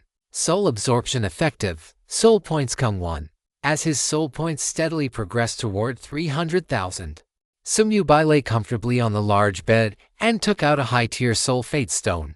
Catastrophe Tier 3. For the time being, Frost led the increasingly terrifying Scourge Legion on a frantic hunt throughout the city. Sumyubai absorbed the source crystal of soul fate to increase his soul strength while waiting for his class power to finish merging so he could officially break through. Notification: you have successfully stayed in the Sakura Kingdom for 24 hours. The Sakura Kingdom Invader buff effect has been increased. Current EXP bonus. A long time later, he didn't wait for the system notification that his power fusion was complete, but he did receive a trade request from Fujichanjia. Ever since this guy used the blessing of the goddess of luck to shake the money tree, he had been timing his requests perfectly to borrow equipment from Sumyubai. However, after today, he wouldn't need to borrow from Sumyubai for a long time, because this guy had shaken out a scroll that even surprised Sumyubai. Equipment Replication Scroll Epic Grade Item. Tear open the scroll to scan an epic grade piece of equipment and make the following choices. 1. Replicate a permanent dark gold grade imitation. 2. Replicate a temporary epic grade high-quality imitation, possessing the same attributes as the original equipment, lasting for 1 year. Young man, do you want a downgraded permanent piece of equipment, or a temporary one? Choose. Sumyubai hadn't expected that such a scroll existed in the Myriad Worlds game. With a thought, he used his ability to upgrade the scroll to legendary grade. Replicate. Notification: you have used the legendary grade equipment replication scroll and obtained the temporary legendary grade item Blessing of the Goddess of Luck high-quality imitation version. After tearing the scroll, a dark purple light enveloped the Blessing of the Goddess of Luck on Sumyubai's finger. A moment later, a dark purple version of the ring appeared in Sumyubai's palm. After inspecting it, the attributes of the two rings were indeed identical. Sumyubai's gaze sharpened. Catastrophe target. Blessing of the Goddess of Luck high-quality imitation version. Promote by 1 tier. Notification: you have obtained the mythical grade temporary item Favor of the Goddess of Luck high-quality imitation version. Favor of the Goddess of Luck high-quality imitation version ring accessory. Level: Go 300. Temporary mythical grade item 1 year indestructible equipment requirement. Base attributes: level 90 HP come 90. Mana come 90, all attributes come 1, affixes 1, luck come 502, main attribute come 60%. 3. When taking damage, there is a certain chance to trigger an immunity effect, which can be triggered at most once every 20 seconds. 4. Critical hit resistance come 30%. Critical hit damage taken 30%. Skill 1. Favor of the Goddess of Luck, active skill. After activation, luck increases by 100% for 60 seconds. Cooldown, 10 minutes. This is a replica. It's best not to let the Goddess of Luck see it. Extra update delivered. My dear patrons, it's the weekend. The perfect time to send some powering with love. Everyone, give it a click. And I'll continue with more updates tomorrow. Chapter 204. Breaking through to Tier 4, the focus of improvement. Between a permanent legendary grade piece of equipment and a temporary mythical grade 1, Sumyubai decisively chose the latter. To him, the duration of this temporary equipment was already long enough. By the time a year passed, he couldn't even imagine to what extent his strength would have improved. By then, there would inevitably be better equipment to replace it. In the Myriad Worlds game, if a player wanted to, they could wear a ring on every finger, but except for spatial rings, each person could only activate the attributes of 2 rings. Sumyubai put the Favor of the Goddess of Luck high-quality imitation version on his finger and, with a thought, wanted to confirm the idea in his mind. However, the system notification poured a bucket of cold water on him. Notification: only 1 piece of equipment that increases luck can be effective at a time. Curling his lips, Sumyubai directly removed the original Blessing of the Goddess of Luck and traded it to Fujichanjia. With this piece of equipment, the probability of Fujichanjia rolling good items in the future would be much higher. After absorbing to more life soul source crystals, the system notification Sumyubai had been longing for finally rang out. Power fusion complete. Congratulations to player Bai for officially breaking through to a Tier 4 professional. A portion of the Death Sovereign's power has been unlocked. Your professional bonuses have changed. Click to view details. Congratulations on becoming the first player in the Blue Star region to break through to Tier 4. Reward: main attributes come to 1000. Skill points come to 100. Intermediate life soul stones come to 100. Notification: a Blue Star region announcement is about to be made. Sumyubai frowned. He hadn't learned any new skills from this advancement, nor had he received any skill conversion privileges, which left him feeling quite unaccustomed. Before this, he had assumed that would be the case with every advancement. Shaking his head in slight disappointment, Sumyubai checked the changes to his professional bonuses. 1. You have officially embarked on the path to becoming a Death Sovereign. Each level up grants all attributes come 10 and free attribute points come 100. It was such a simple sentence, yet it multiplied the benefits Sumyubai would gain from leveling up in the future several times over. All attributes come 10 meant that every level up would passively increase his sovereign power by 20 points. And when combined with the 100 free attribute points, that was an increase of 120 points per level. This was 4 times the amount he received at Tier 3. Recalling the 1800 free attribute points he gained from the Tier 4 breakthrough and the 2000 main attribute points just rewarded by the system, Sumyubai suddenly understood the significance of reaching Tier 4. It was no wonder he didn't receive any new skills this time.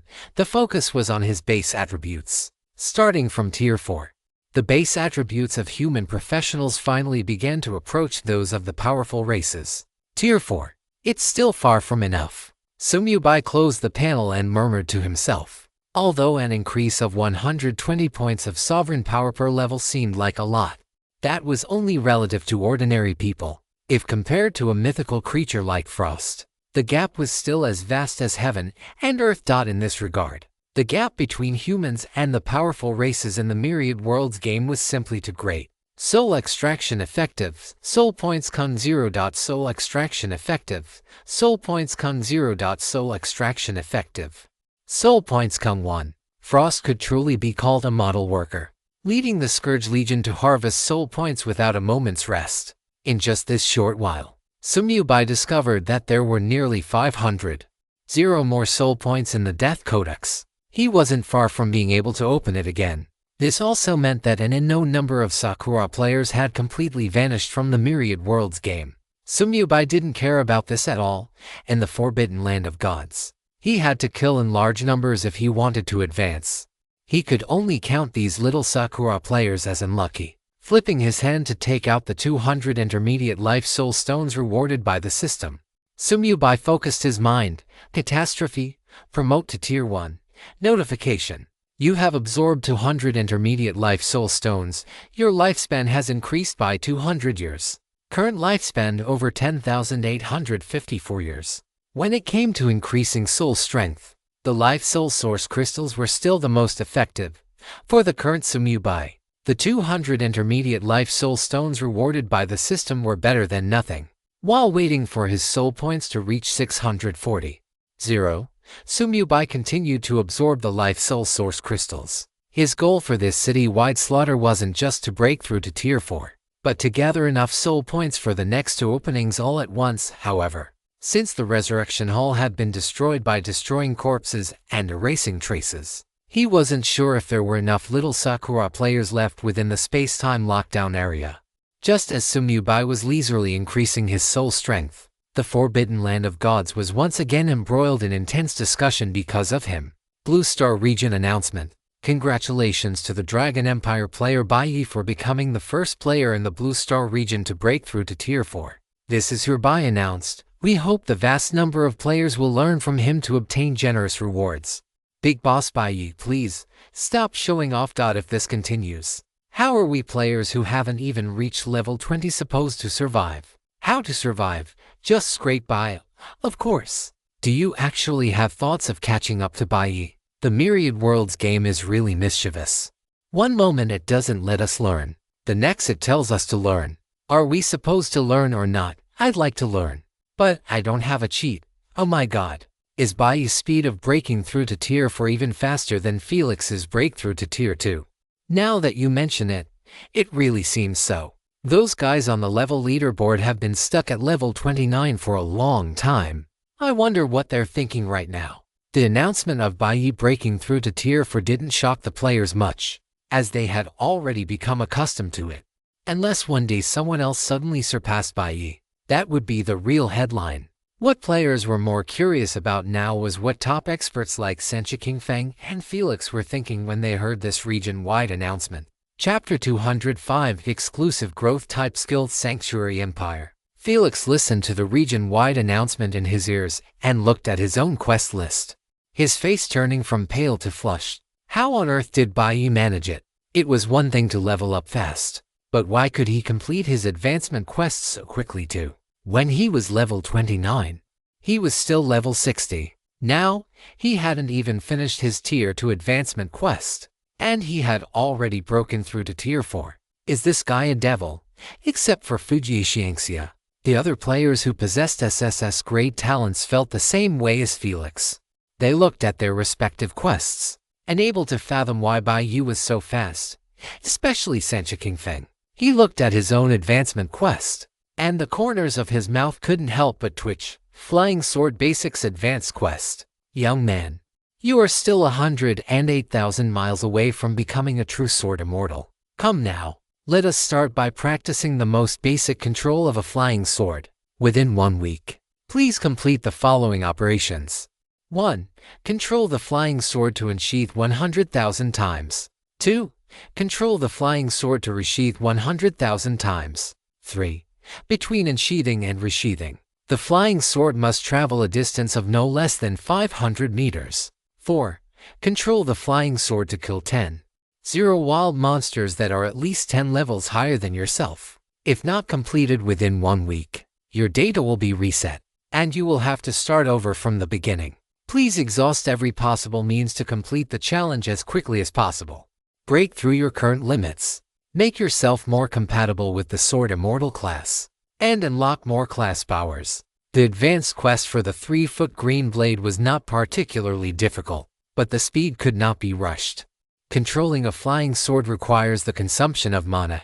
To complete this quest as quickly as possible, he even went out of his way to buy a lot of equipment that increased his maximum mana and mana regeneration. He even replaced his gems with spirit gems. Fortunately, the Sword Immortal is not purely a physical class, but a hybrid of physical and magical. And spirit can also increase attack power. After all, the higher the spirit attribute, the stronger the controlled flying sword. Bai, oh Bai, I thought that after changing classes I would be able to catch up to you. But I didn't expect the gap to only get wider. Senshi Kingfeng sighed, pinched the sword seal with his hand, and the Kingming sword instantly unsheathed. Clang! Amidst the crisp sound of the sword ringing, Senshi Kingfeng gradually forgot the gap between himself and Bai, and no longer obsessed over whether he could catch up to the other party. At this moment, he was already immersed in the world of the flying sword, his eyes filled with sharpness, and knowingly, Senshi Kingfeng's goal had shifted to becoming a true sword immortal as soon as possible. Although he could currently only control the flying sword to kill enemies, he believed that he would definitely be able to fly on his sword in the future. Notification: your soul points have reached the limit. I can read the book again. As the system notification sounded, Sumyu-bai immediately opened his eyes. He set aside the soul source crystal he hadn't finished absorbing, and with a thought, the Death Codex materialized in his left hand. Current soul points, 640,000. I wonder what skill I will obtain this time. A sharp glint flashed in Sumyu-bai's eyes as he slowly opened the Death Codex. The grayish-white pages spread out, covered in dense, ancient inscriptions, and a faint aura of death permeated the space inside the tent. As Sumyu-bai's gaze fixed on the pages, these inscriptions suddenly began to move, transforming into a stream of data that surged into the center of his brow. A moment later, the system notification sounded. Notification: your sovereign power has met the requirements, and you have learned the exclusive growth type skill body of the Death Sovereign. Click to view details. An exclusive growth type skill. Sumyu-bai's gaze sharpened. This was the first time he had heard of this skill type. He immediately opened his skill list to check the skill he had just learned. Body of the Death Sovereign, SSS. Exclusive growth type passive skill. No level. Skill strength increases with tier. Skill effects here for 1. Death type resistance come 40%. Shadow type resistance come 40%. Curse type resistance come 40%. 2. Your strength effect is increased to 400%. And spirit effect is increased to 400%. P.S. Strength effect does not refer to attack power bonus, but the manifestation effect of strength. With 10,000 points of strength, after the effect is increased by 4 times, you can block an attack with 40,000 points of strength. 3. Your HP recovery speed is increased to 400%, and mana recovery speed is increased to 400%. 4. You can control changes in your body size, with a maximum and minimum limit of 4 times. When grown to the extreme, you will be the new Death Sovereign. The effects of body of the Death Sovereign shocked Tsumyubai. He had previously wondered why Death Sovereign didn't come with inherent death type resistance. He hadn't expected it to be waiting here. Moreover, the strength of this skill would increase as he broke through. By tier 9, all bonuses would become 9 times, and resistances would directly become 90%. If he broke through to tier 10 Saint Extermination, his resistance to the death, shadow, and curse elements would directly increase to 100%. In other words, by that time, attacks from these 3 elements would no longer be able to cause him any damage. Wait, I also have the class catastrophe trait. Tsumyubai's pupils shrank sharply, and he hurriedly opened his status window. The next moment, he stood up directly from the bed. Elemental resistance, curse type 100%, death type 90%, shadow type 90%. Sure enough, under the double bonus of the class catastrophe trait, his death type resistance and shadow type resistance had directly increased to 90%, and because of the Crown of Curses item effect, the curse type resistance had directly reached the 100% cap. After tier 5, my resistance to all 3 elements will be 100%. Tsumyubai was somewhat shocked. The class catastrophe trait always brought him surprises. After closing the panel, Tsumyubai punched the air, feeling the changes in his strength effects. However, he didn't pay much attention to the second and third effects of body of the Death Sovereign, aside from the resistances. What truly made him curious was the ability to control body size changes. Ice Frost had this ability too, but it could only shrink and could not grow larger. Tsumyubai took a deep breath and focused his mind. The next moment, he shrank from 1.80 m down to 20-something centimeters. All the equipment on his body also shrank into a miniature version along with his size. Under the bonus of the class catastrophe trait, the range Tsumyubai could change was also increased to 8 times. At this moment, the pillow on the bed looked as if it had suddenly become much larger in his eyes. This novel perspective made Tsumyubai feel incredibly intrigued. Following that, Tsumyubai restored his size and walked toward the central living room, which had an 8-meter-high ceiling. With every step he took, his figure grew proportionally larger, until by the time he walked into the central living room, Tsumyubai's hair was already brushing against the ceiling. However, this was merely the limit of the top-tier spatial tent, not his own limit. If he were in the outside world, Tsumyubai could instantly transform into a giant over 14 meters tall. Just as Tsumyubai was continuously experimenting, Bing Xuan's voice echoed in his mind.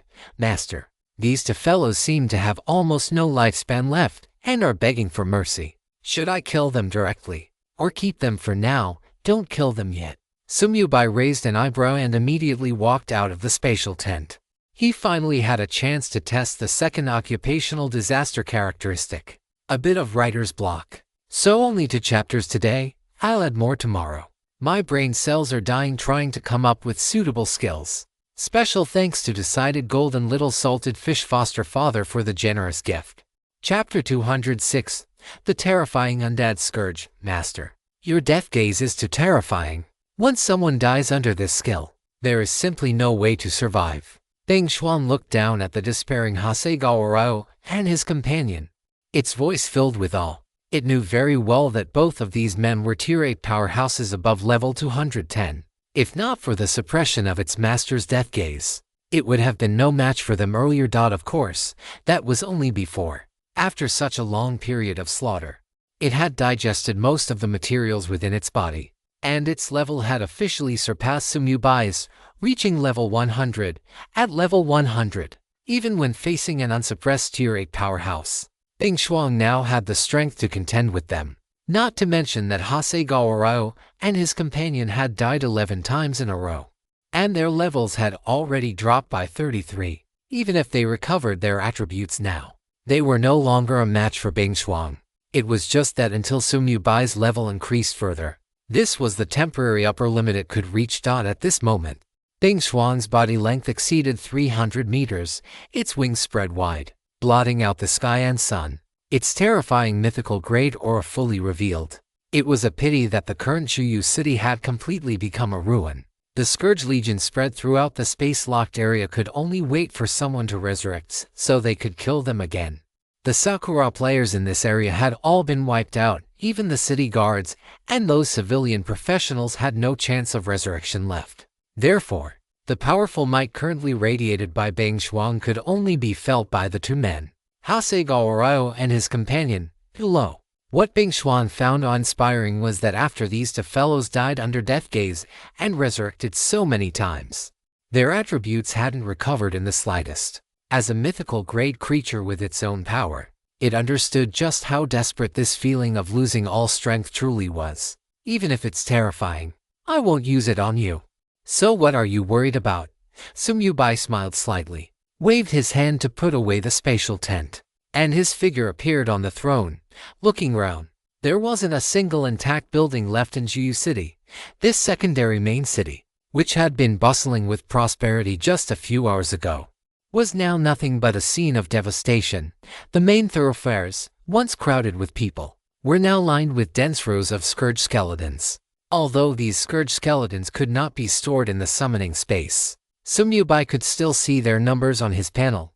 Small skeleton, 1986. Skeleton, 2684. High-tier skeleton, 658,426. Elite skeleton, 286,588. Top-tier skeleton, 98,312. Skeleton king. For every person here, two scourge skeletons were born from their corpses each time they died. In other words, every single Sakura player had contributed several scourge skeletons. That was why there was an army of over 5 million scourge skeletons. Even the cheating player Sumyu Bai was stunned by the black, overwhelming sea of skeletons below. This was what a true undead scourge was. Even though the vast majority were fragile small skeletons and ordinary skeletons, they were unstoppable due to their sheer numbers. There were even 980 skeleton kings. This was nearly 10 times more than the number of skeleton kings the Scourge Legion originally possessed. The upper limit of the SSS grade skill summon undead scourge was simply beyond imagination. And this was just from slaughtering one secondary main city. If he took the opportunity to slaughter the Sakura royal capital after the beast tide began, Sumyu Bai didn't even dare to imagine how many skeleton kings he would possess. Although the scourge skeletons could not enjoy the bonuses from his skills and auras with the disaster characteristics, as long as the numbers were high enough, they were a force not to be underestimated. Sumyu Bai's gaze finally landed on Hasegawa Ryo, and with a thought, his figure instantly vanished from Bing Shuang's back. Dead zone lead. At this moment, Bing Shuang was still reflecting on what Sumyu Bai had just said. That seems to be the logic. Its eyes gradually brightened. I am the master's #1 lackey. After all, death gaze wouldn't fall on me. Having figured this out, Bing Shuang let out a long sigh of relief, shrinking its size while flying downward. Seeing Bai Yi suddenly appear before them, Hasegawa Ryo and his companion scrambled over on their hands and knees. With their lifespans about to be exhausted and true death looming, these deteriorate powerhouses completely abandon their dignity. Bide Lord Bai Yi. We surrender. Please, I beg you, give us a way to live. We guarantee that we will never go against you again. Sumyu Bai looked at the two of them expressionlessly. This was the first time he had clearly seen the detailed panel of Tier 8 experts. Hasegawa Ryo, extremely weak in state, commander of the Shuyu City Guard, destroyed state Tier 8 Martial Saint level 187. HP 1/1 mana, 1/1 physical attack, physical defense, magic defense. Each death cost 3 levels. This city guard commander, who was originally level 220, had already dropped to level 187.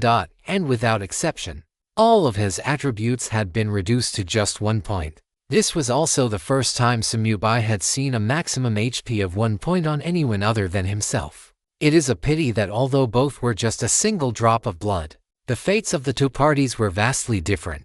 With the enhancement of the professional catastrophe trait, anyone who dies under Sumubai's death gaze will have all their attributes reduced by 160%.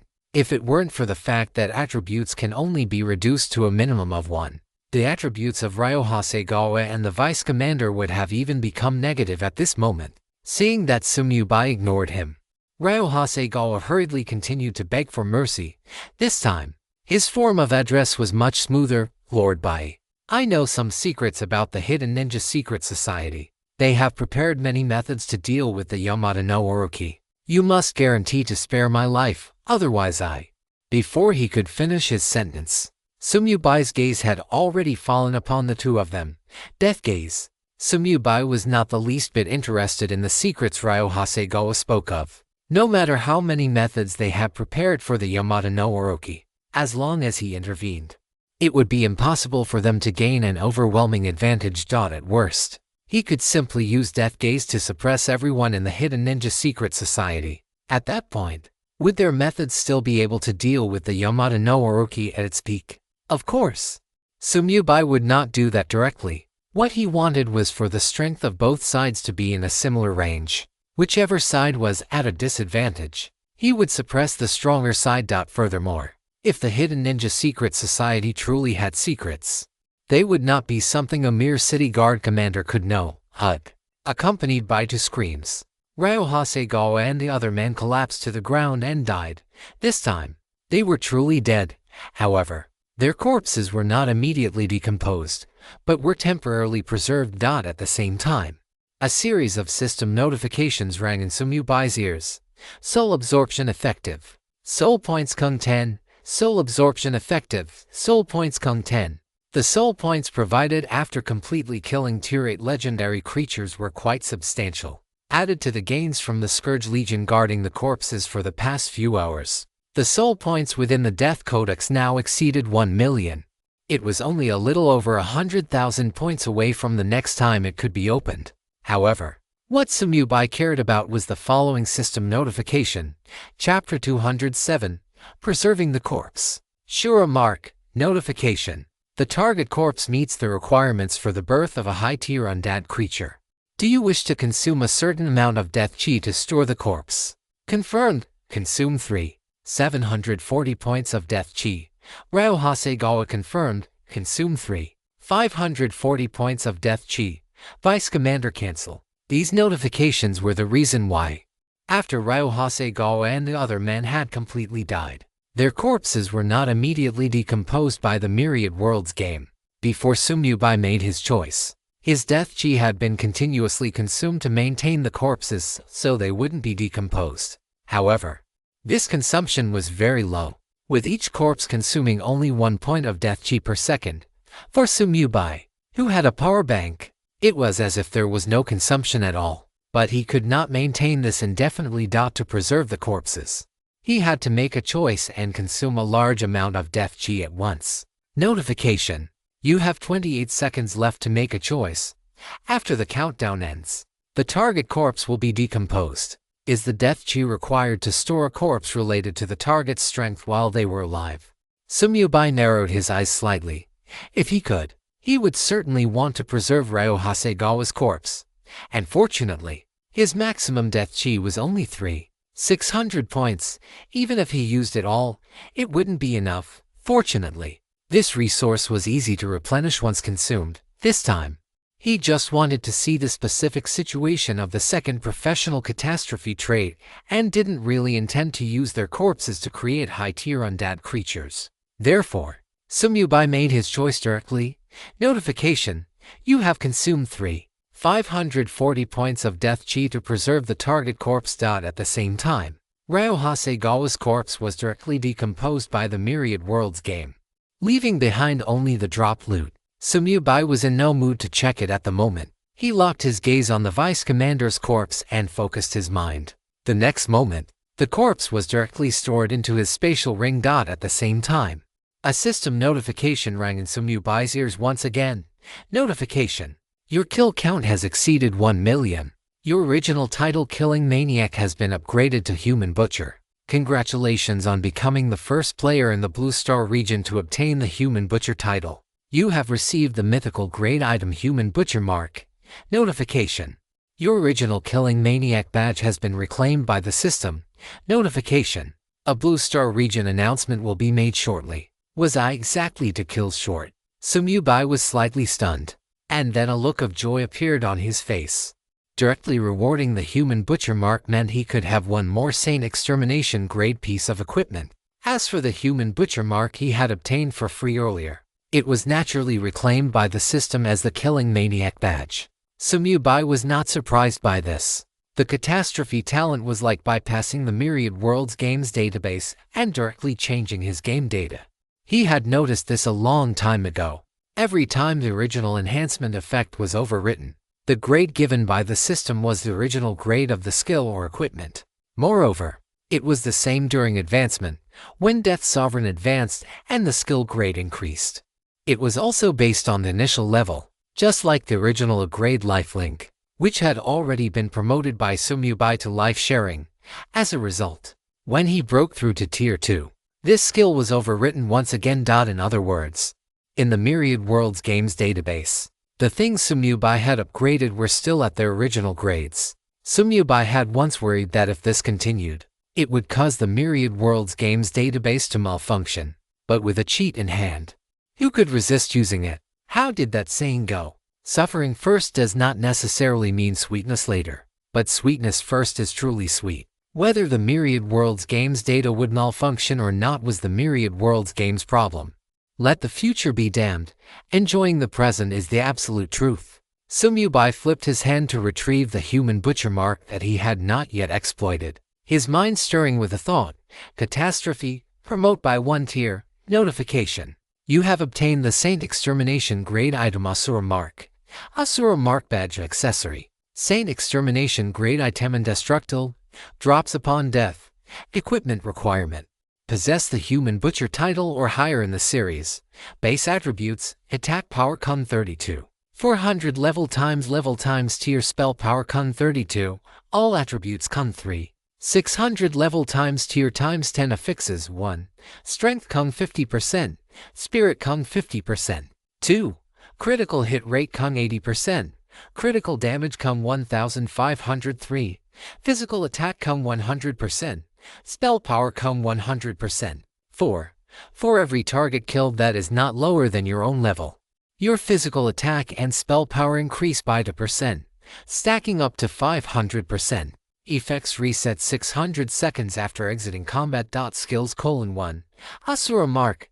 Passive skill. Your attacks have a 100% chance to deal 2x damage, 50% chance to deal 3x damage, 30% chance to deal 4x damage, 10% chance to deal 5x damage, and 2% chance to deal 10x damage. 2. Asura domain. Active skill. Release the killing intent within the Asura mark to form a domain. While within the domain, all affix effects of the Asura mark are doubled. You can consume soul power to control materialized killing intent to attack any target. Attack intensity scales with your main attributes and total killing intent. Current killing intent, 1000. The domain follows the player's movement. Coverage area scales with level. Instant cast. Duration scales with level. Cooldown 24 hours. Note: releasing and maintaining the Asura domain consumes soul power. If you feel discomfort, please deactivate the domain immediately. Collect all 9 Asura marks to obtain even greater power. Jiu is typing away without rest. The bonus chapter will be a bit late. Chapter 208. The Terrifying Second Profession Catastrophe Trait. Bonus chapter. Blue Star Region Announcement. Shenlong Empire player Bai Yi has exceeded 1 million kills, becoming the first player in the Blue Star region to obtain the Human Butcher title. This is hereby announced. Blue Star Region Announcement. There are only 9 Human Butcher titles available in the God Forbidden Land. Current remaining quantity: 8. This is hereby noted. This system announcement was somewhat different from the previous ones. Players in the God Forbidden Land were filled with question marks upon hearing it. Since they didn't tell us to learn from Bai, why the reminder? Completely unnecessary. Double quotes exactly. Thanks for the reminder. Otherwise I wouldn't have known that 8 other people could actually obtain the same title as Bai. The title might be the same, but can the time it takes to get it be the same? A title that requires 1,000,000 kills. By the time the remaining 8 are handed out, I reckon Bai will have already slaughtered his way through the entire God-forbidden land. Oh my god, over 1,000,000 kills. Is Bai the Grim Reaper? How could he bear to kill so many people? I just want to ask. After killing 1,000,000 people, are Bai's eyes dry? FCK, how exactly did Bai do it? We haven't even been in the Myriad Worlds game for a month. Even if it were 1,000,000 pigs, it would be impossible to kill them that fast, right? You think Bai can only hack people one by one? A freak like him could probably kill thousands with a single skill. Players from all countries were shocked by this announcement. The news of Bai killing 1,000,000 people instantly spread throughout the entire God-forbidden land. Except for the Shenlong Empire, players from all other nations were silently praying that Bai would not come to their respective countries. Even the players from the Sanctuary Empire, who loved to boast that they would make sure Bai never returned if he dared to show up, didn't dare to talk big this time. No one wanted to be Bai's next target. The players of the Sakura Kingdom felt this most deeply. A tier to main city, just like that, slaughtered by Bai. It's too terrifying. Bai is countless times more terrifying than you imagine. If he hadn't accidentally destroyed the resurrection point in Falling Moon City, I would have been one of those 1,000,000 souls. Let me tell you an even more terrifying piece of information. The kill count mentioned by the Myriad Worlds game only counts those who were completely killed. Nani? You mean those who can be resurrected don't count? Yes. If that weren't the case, Bai's kill count would be way over 1,000,000. It could even be 10,000,000. Is he even human? He killed 1,000,000 of our Sakura people just for a title.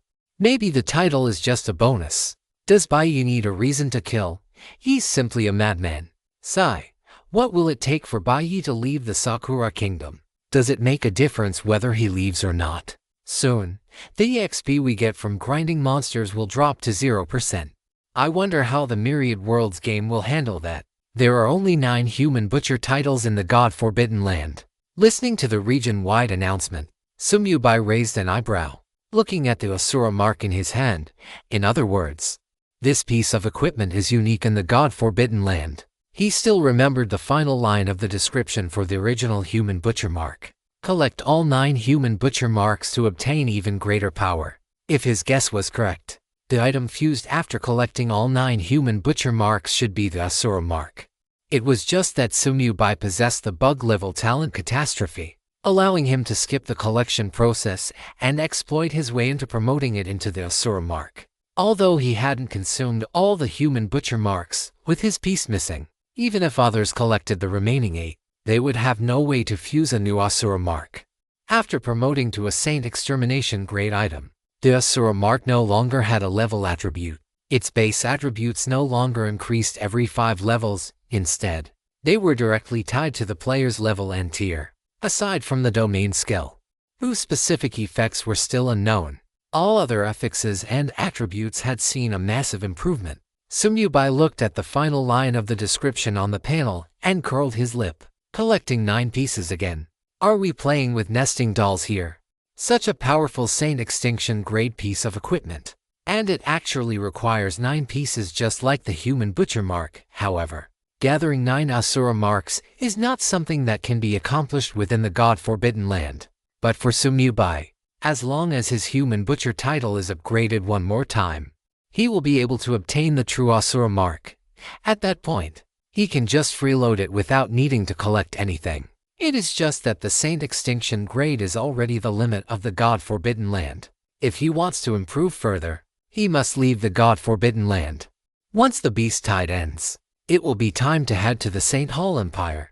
A cold glint flashed in Bai's eyes. Whether it is the clues for the profession set or the cross-boundary portal leading to the undead realm, both are in the St. Hall Empire. Therefore, the next stop must be the St. Hall Empire, equipping the Asura mark. Bai began to examine the attributes of his new title, Human Butcher. When wearing this title, attack power, spell power, Kung 100%, critical hit rate come 30%. Critical hit damage come 50%. Killing an enemy will grant EXP equivalent to a beast of the same level and rank as the target. Killing people grants EXP. Sumyubai's pupils dilated, and he felt a shock in his heart. Although the Human Butcher title did not offer an increase in attribute bonuses compared to Massacre Maniac, the additional effect left Sumyubai stunned. He was already leveling up quickly, but now that killing people also granted EXP, how could he not be shocked? High-level bosses in the wild are hard to find, but are local experts from other countries hard to find. Every tier to main city represents a legendary grade boss. It's a pity that by enabling this title, I can no longer enjoy the XP bonus from galloping ahead. Sumyubai finally understood what it meant for human desire to be infinite. He was now wondering if there was a way to fuse titles. I'll ask that old geezer Huijian when I get back. He should know. Sumyubai's lips curled slightly. He closed the title list and then opened his own attribute panel. Profession Catastrophe Trait. 2. Current number of high-level undead that can be created. After breaking through to Tier 4, the number of high-level undead he could create had increased by 1. However, he hadn't created a single one yet. With a thought, Sumyubai selected the corpse of the vice commander in his storage ring, and a series of information immediately popped up in his mind. Notification. The target was level 177 during their lifetime and possessed an S-grade talent. Consuming 1.77 million soul points will allow you to reshape a brand new soul using this corpse, perfectly retaining their S-grade talent to create the following high-level undead creature. Option 1. Shadow Bone Demon. Click to view required materials. Option 2. Black Warrior. Click to view required materials. Option 3. Corrupt Corpse Demon. Click to view required materials. Perfectly retain the talent. A sharp light flashed in Sumyubai's eyes, and he instantly had a goal in mind. The extra update is late, but it has arrived. Godfathers, please send gifts. Chapter 209. I really hope the Sakura Kingdom gets occupied soon.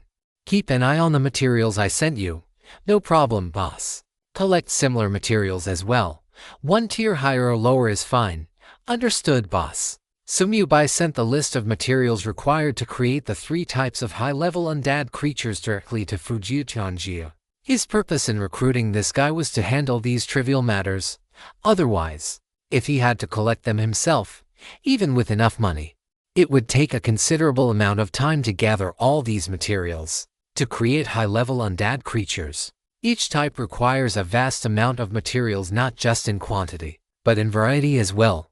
However, for the current Myriad World's Chamber of Commerce, gathering these materials was not difficult. Even if some high-level materials couldn't be bought, Sumyubai still had his catastrophe talent to freeload and upgrade this guy's corpse. Sumyubai looked at the corpse in his storage ring.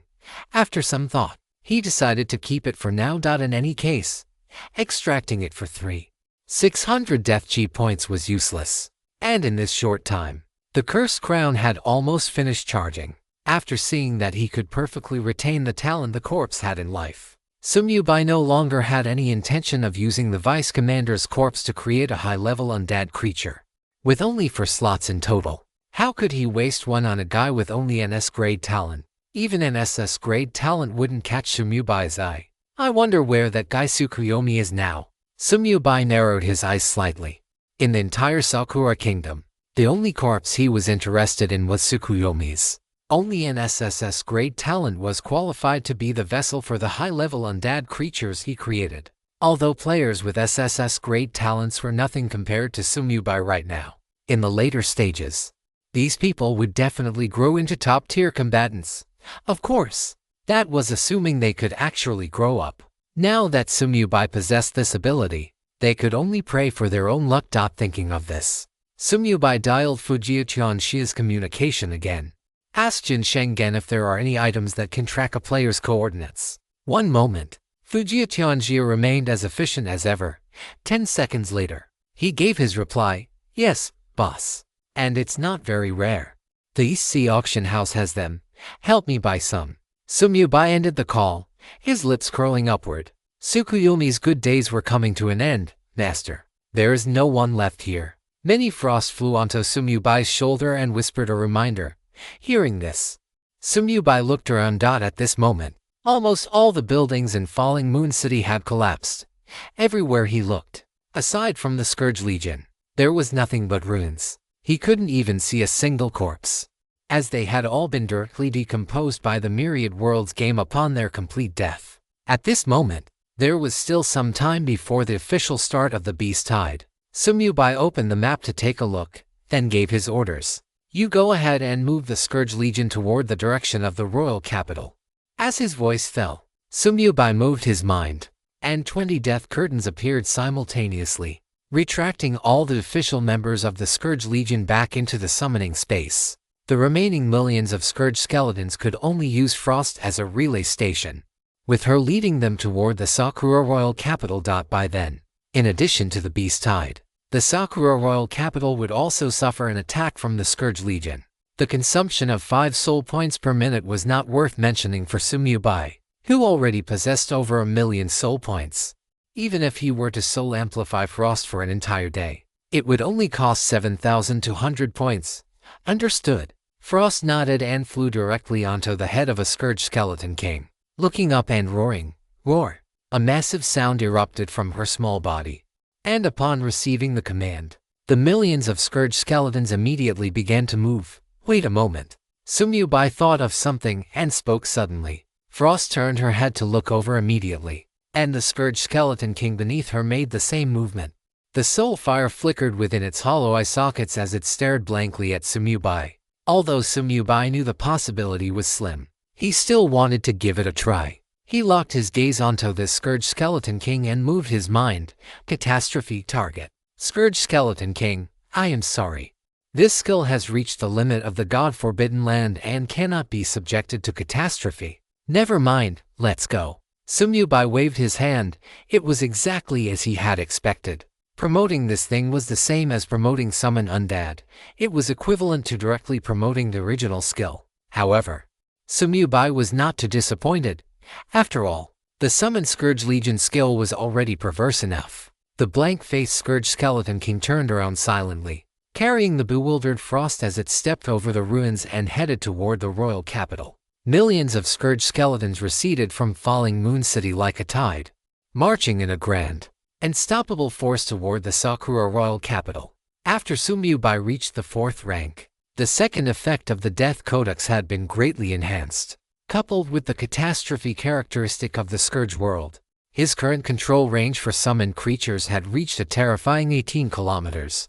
As a relay station, Frost shared the same range. With such a massive control radius, it was more than enough to accommodate the army of millions of Scourge skeletons. However, there was not much point in continuing to increase the quantity from here on out, because Legion warfare still required the troops to be spread out. Only by improving the quality could he further increase the combat power of the Scourge skeleton army. And the royal capital was naturally the best target. Watching the army depart, Sumyubai moved his mind and vanished from the spot. Instant transmission. The next moment, his figure appeared in the master bedroom of White Knight Pavilion. Honorable Master of White Knight Pavilion, welcome home. Notification. Your resurrection point has been switched to White Knight Pavilion in East Sea City. Sumyubai planned to wait until the Beast Tide began before entering the Sakura Kingdom. The time in between would naturally be used to absorb the Life Soul Source crystals. This kind of thing was only truly enjoyable when absorbed while lying on a comfortable bed. With a flip of his hand, he took out a high-grade Life Soul Stone. Sumyubai began to absorb it after applying Catastrophe, while simultaneously checking the changes in the Death Codex.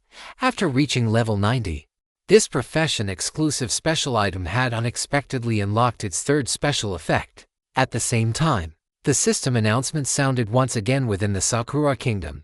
Sakura Kingdom announcement. The intruder White Knight from the Shenlong Empire has voluntarily left the territory of the Sakura Kingdom, and the Sakura Kingdom Defender buff is temporarily solidified. However, unlike before, not a single person appeared to celebrate in the chat channels of the various cities. He came in, went out, came in again, went out again. Is anyone taking advantage of this to go out of the city to farm money? 12% experience. Even I, a full-time life skill player, am doing better than grinding monsters. That's why I said farming money. I'm almost unable to afford food. Save it. The Beast Tide is coming. Don't end up dying outside before you even farm any money. Sigh. It's all that damn White Knight's fault. If you ask me. The high-level officials of the Sakura Kingdom are all trash for letting a single player like White Knight turn the entire Sakura Kingdom upside down. I'm tired. Let it all be destroyed. I really hope the Shenlong Empire occupies the Sakura Kingdom soon. Even being a prisoner of war is better than living in fear like this every day. Better think about how to survive the Beast Tide first. Chapter 210, Death's Gift. Death Codex Profession Exclusive White Knight Special Item cannot be dropped, cannot be damaged, cannot be traded, can be summoned or retracted at will. Level 90 follows the character base attributes, spell power Kun 32, all attributes Kun 3. Damage to undead creatures increased by 200%. Your summoned creatures also receive this bonus effect. Dominance Kun 100% special effects 1. Soul extraction, targets killed by you, your summoned creatures, and your contracted creatures will have a portion of their soul power absorbed by you. After wild monsters are killed by you, they will drop in rank upon their next respawn. After players are killed by you, they will suffer a triple penalty, including lifespan, current soul points, 1.1 for 36 million after reaching level 119 and consuming 1.28 million soul points. You will gain the 11th opportunity to open the Death Codex.2. Soul Amplification. The base control range for summoned creatures is increased to 3,600 meters. Level times rank times 10 by consuming soul points. You can amplify the soul of a contracted creature, allowing it to become a relay station for your summoned creatures. Control range is equivalent to your own. Consumes 5 soul points per minute. For every additional amplified creature, the extra consumption doubles. 3. Death's Gift. You can consume a certain amount of soul points to bestow a powerful to-stage burst skill upon a target player. Current number of players that can be gifted, 400 tier times 100. Players who accept your gift will become your followers and can never betray you for the rest of their lives. For every additional follower, you will gain 1 point of Death Force, current Death Force. The 4th special effect will be unlocked after reaching level 180. This is a book of rules that only you can read. Possessing it, you shall be the next sovereign of death. The level 90 Death Codex provided a staggering boost. Its base attributes were now completely equivalent to a Saint Extinction grade item. Soul absorption remained unchanged, and the death penalty was still tripled, though there was now a level requirement for the next time the Death Codex could be opened. Soul amplification had directly doubled the base control range for summoned creatures. However, the appearance of the 3rd special effect left Sumubai somewhat puzzled. Bestow a target with a powerful to-stage burst skill. He knew what burst skills were. They were the type of skills that could temporarily boost a player's specific attributes for a short duration. However, such skills were extremely rare, and even Sumubai did not possess one yet. Of course, that was also because he hadn't specifically gone out of his way to look for them. This was because the attributes boosted by burst skills could not affect summoned creatures. Furthermore, what Sumubai wanted was a burst skill for the Sovereign of Death. What is a two-stage burst skill? Sumubai murmured to himself. Could it be a burst skill that can be stacked? According to the basic data provided by the World Game, burst-type skills could not be stacked, no matter how many burst skills a player activated simultaneously. The boost to a single attribute would only take the value of the highest one. If a two-stage burst skill could truly be stacked, it would be far too powerful a temptation that absolutely no player could refuse. Thinking of this, a sharp glint flashed in Sumubai's eyes. If 400 followers could all receive such a powerful two-stage burst skill, what kind of effect would the death force he gained have? Sumubai couldn't help but feel a surge of excitement. He didn't even notice that the final description of the Death Codex had changed. He simply picked up his communicator and made a call. Outside Donghai City, on a certain map more than 10 kilometers away from the coastline, a powerful team was leveling up here, and every member of the team had a black skull mark on their chest. They were the Dark Knight Mercenary Group, the mercenary group with the most luxurious equipment and skill configurations, as well as the greatest strength in all of Donghai City. How do you guys think a map like this appeared in the world game? Yeah, starting from here, the monsters on all the subsequent maps are actually all black iron grade bosses. It's practically a player's paradise. Paradise for 99.99% of players. This is more like hell. That's true. In all of Donghai City, besides us and Dark Knight, who else could come here to level up? The members of the Dark Knight mercenary group chatted while dealing with the boss in front of them. The reason this place was like this was entirely thanks to Sumyu. However, this map wasn't the original shoreline he had exploited, so the monster levels were still under level 30. Otherwise, the Dark Knight mercenary group wouldn't be having such an easy time. Brother Feng, when do you think the commander will finally have a use for us? Awei slammed a shield bash into the boss and turned to look at Feng Xiaoxiao beside him. A look of desolation flashed in the latter's eyes. Even those with SSS grade talents can't keep up with the commander's pace, let alone us. Sigh. A soft sigh came from Chichuang Kananhu behind them. Yeah. The commander's rate of improvement is just too fast. Why are you all so dejected? My inhuating spoke up. Cheer up. The world game has only just begun. You have to have confidence in yourselves. What if we can play a role in the future? That's true. We can't just give up on ourselves. Feng Xiaoxiao thrust his spear, suppressing the boss in front of him.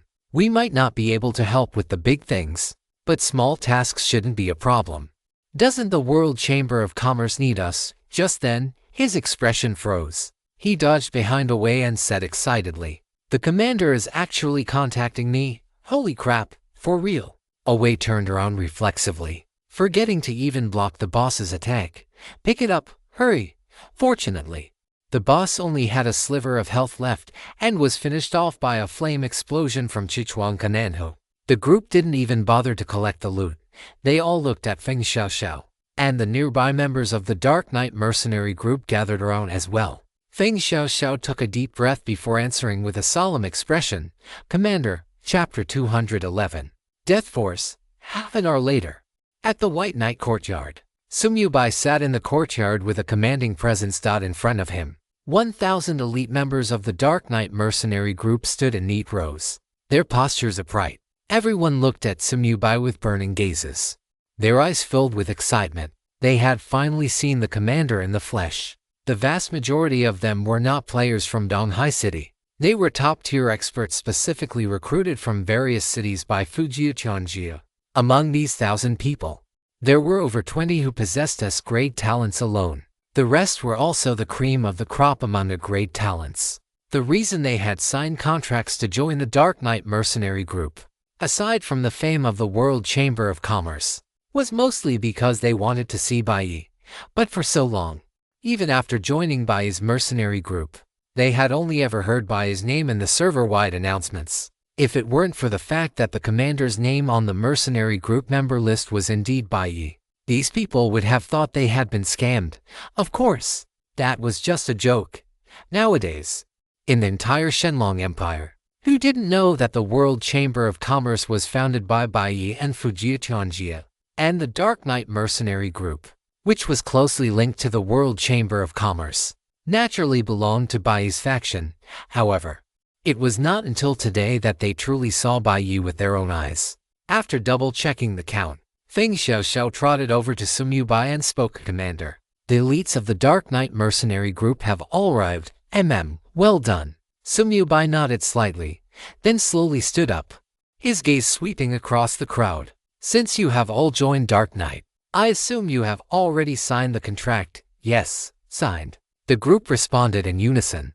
Although they did not understand what the commander was about to say, they could not help but feel a surge of excitement. After all, the person before them was the famous Bai, the person leading the entire leaderboard by a wide margin, the number one among those who descended into the forbidden land of gods, the existence who had just killed 1 million people not long ago. "Since you have signed, it is time for me to give you the benefits you deserve." Sumyu smiled slightly, looked at the 4 people including Feng Xiaoxiao, and beckoned them over. "Let's start with you for first. Gift of Death is something players can refuse. After all, once accepted, they would become Sumyu believers, although he did not know the specific form it would take, judging by the fact that they could never betray him for the rest of their lives. The binding force was far stronger than the contracts they had currently signed.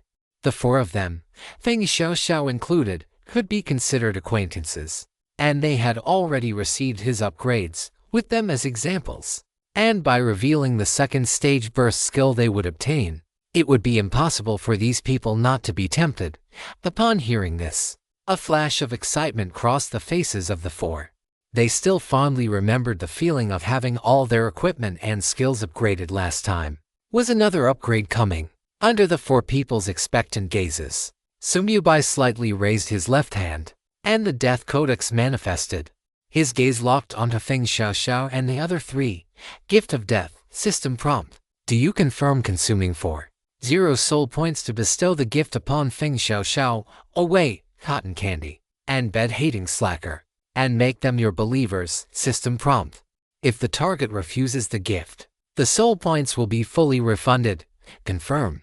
As Sumyubai focused his intent, a mass of purple-black mist surged from the Death Codex, then transformed into 4 points of light that flew into the foreheads of Feng Xiaoxiao and the others. The next moment, the few of them suddenly widened their eyes, looking at Sumyubai in disbelief. This was because a series of system prompts they had never heard before rang in their ears. System prompt. Do you accept the gift from the Lord of Death? By system prompt. By accepting the gift, you will obtain the second stage burst skill Power of Death and become a believer of the Lord of Death. By never to betray him for the rest of your life. Click to view details. Lord of Death. Hearing this title, the four of them collectively gasped. Was this their commander's profession? Amidst their shock, Feng Xiaoxiao and the others carefully examined the specific information of Power of Death. Power of Death. Special second stage burst skill. No level. Draws upon the power of the Lord of Death to empower oneself. Main attribute come 50%. Maximum HP increased to 500%. Maximum mana increased to 500%. Death type resistance come 50%. Can be used in conjunction with any active burst skill. Currently lasts for a maximum of 40 seconds. Cooldown 60 minutes. Must be a death believer to borrow the Power of Death. The boost was so massive, and it could even stack with other burst skills. The effect of Power of Death left Feng Xiaoxiao and the others stunned. For a moment, they no longer struggled with the issue of becoming believers. Since they had already signed a contract with the commander, why not go all the way? The few of them knew very well that with Bai's speed of improvement, he would definitely become a top-tier existence in the Myriad Worlds game very soon, when they could be deeply bound to such an existence while also obtaining powerful skills. Was there even a need to choose? The four looked at each other, nodded slightly, and made their decision directly. Having witnessed Sumyubai's methods of upgrading talents, coupled with the subsequent series of full region announcements, it could be said that they had long since become his believers. The next moment, a system prompt rang in Sumyubai's ears once again. System prompt. You have added 4 believers and gained 4 points of Power of Death. System prompt. You have learned the new skill Death's Arrival. A wise choice. Sumyubai smiled slightly and waved his hand, freeloading an upgrade for all the equipment and newly learned skills of the four. Let the others see your gains. Yes, Lord. After becoming believers, the way Feng Xiaoxiao and the others addressed him changed, and their gazes toward Sumyubai were filled with a touch of fanaticism. The group immediately turned to face the queue and displayed the effects of Power of Death. Afterward, they even showed everyone their brand new equipment and skills. These people were all elites of the Dark Knight mercenary group and almost always acted together. They were naturally very familiar with the equipment and skill configurations of Feng Xiaoxiao and the others. Now, seeing them suddenly receive such a massive upgrade, they couldn't help but widen their eyes. Especially after seeing the second stage burst skill Power of Death, they couldn't help but swallow their saliva, looking at Sumyubai with increasingly fiery gazes. Was this the benefit of the Dark Knight mercenary group? Anyone who didn't want this would be a fool. Seeing this, Sumyubai smiled slightly and stepped into the air, walking step by step into the sky. He stood with his hands behind his back, looked at the crowd, and spoke slowly. It is not just skills and equipment. I can also upgrade your talents. Although the talents of Feng Xiaoxiao and the others had been upgraded, these later members were unaware of it. Upon hearing this, they were completely shocked. He could even upgrade talents. Was this the reason why the commander was able to lead by such a wide margin? Sumyubai paused before continuing, however. There is a price to pay if you want to upgrade your talents and obtain the power of death. Before the crowd could react, Sumyubai directly summoned the Death Codex. System prompt. Confirm whether to consume 996 soul points to bestow a gift upon the target group and make them your believers. System prompt. A maximum of 396 people can be bestowed at this time. Any excess will result in a failed bestowal. System prompt. If the target refuses the gift, or if the bestowal fails, the soul points will be fully refunded. Confirmed. The next moment, the Death Codex shone with a brilliant light, and a massive cluster of purple-black mist transformed into 996 points of light, surging into the space between the eyebrows of everyone below. Sumyubai's mind stirred, and he intentionally reserved one bestowal slot before calling out loudly. There are only 395 slots. Those who were too slow to accept will have to wait until next time to improve their talents. Bonus chapter delivered. My dear patrons, please send gifts. Chapter 212. Startling Shichuji once again. During this time since entering the Myriad Worlds game, although the players were not high level, they had experienced a great deal, especially after leaving the novice village. Everyone was extremely cautious in the wild. After all, back on Blue Star, there were no such life-threatening dangers. In the God-forbidden land, dying once meant losing at least 10 years of lifespan. How many 10-year periods does a person have, after all? Items like life soul stones had almost no other channels to be obtained in the early stages, other than triggering system announcements. Whether it was epic grade bosses or certain hidden quests that rewarded life soul stones, they were not things ordinary players could access. Even those few rare SS grade talent players only truly gained the strength to contend with epic grade bosses after changing into their unique hidden classes. Therefore, lifespan could be considered the most important thing in the Myriad Worlds game. This was not like those games of the past where you could die however you wanted, and at worst, you would just spend more time grinding for XP. If you died too many times, you would truly cease to exist. In reality, the ones facing the crisis of death every single day were actually high-level players like the members of the Dark Knight mercenary group, because they wanted to improve their strength, stand out in the Myriad Worlds game, and secure a place for themselves. They had to engage in battles in the wild every day. Conversely, many players who had awakened low-tier talents had not died even once since entering the game. Full-time life players, who focused on sub-professions, basically had no need to leave the city. The Shenlong Empire did not have an intruder as perverted as Sumyubai. As long as they stayed within the city, it was almost synonymous with absolute safety. However, the future fate of these people could only be entrusted to others. Once the myriad races appeared, if human powerhouses could not stop them, all that awaited them was slaughter and enslavement. This was also the reason why countless players wanted to possess greater strength. Now, an opportunity was placed before them. As long as they accepted the gift, they could obtain a powerful second stage burst skill, and their talent would also be upgraded by one tier. The only requirement was to become a believer of Baiyi. Those who joined the Dark Knight mercenary group had all signed contracts. Compared to a contract, being a believer was merely taking it a step further. To them, this was not a bad thing at all. On the contrary, it allowed them to get closer to Baiyi. Therefore, many people did not hesitate in the slightest. The moment the purple-black light points merged into their brows, they impatiently chose to accept. I have the power of death now too. Ha! This second stage burst skill is truly terrifying. Sigh, why was I a step too slow? How did you guys accept it so fast? I only read the system prompt once. How was it already gone, leader? When is the next time there will be slots? The death bestowal ended in the blink of an eye, except for the 395 people who chose to accept immediately. The purple-black light points between the brows of the others reappeared and flew back into the Death Codex. System prompt: number of failed bestowals 601. 601,000 soul points refunded. System prompt: you have added 395 believers and gained 395 points of death power. Current death power 399 points.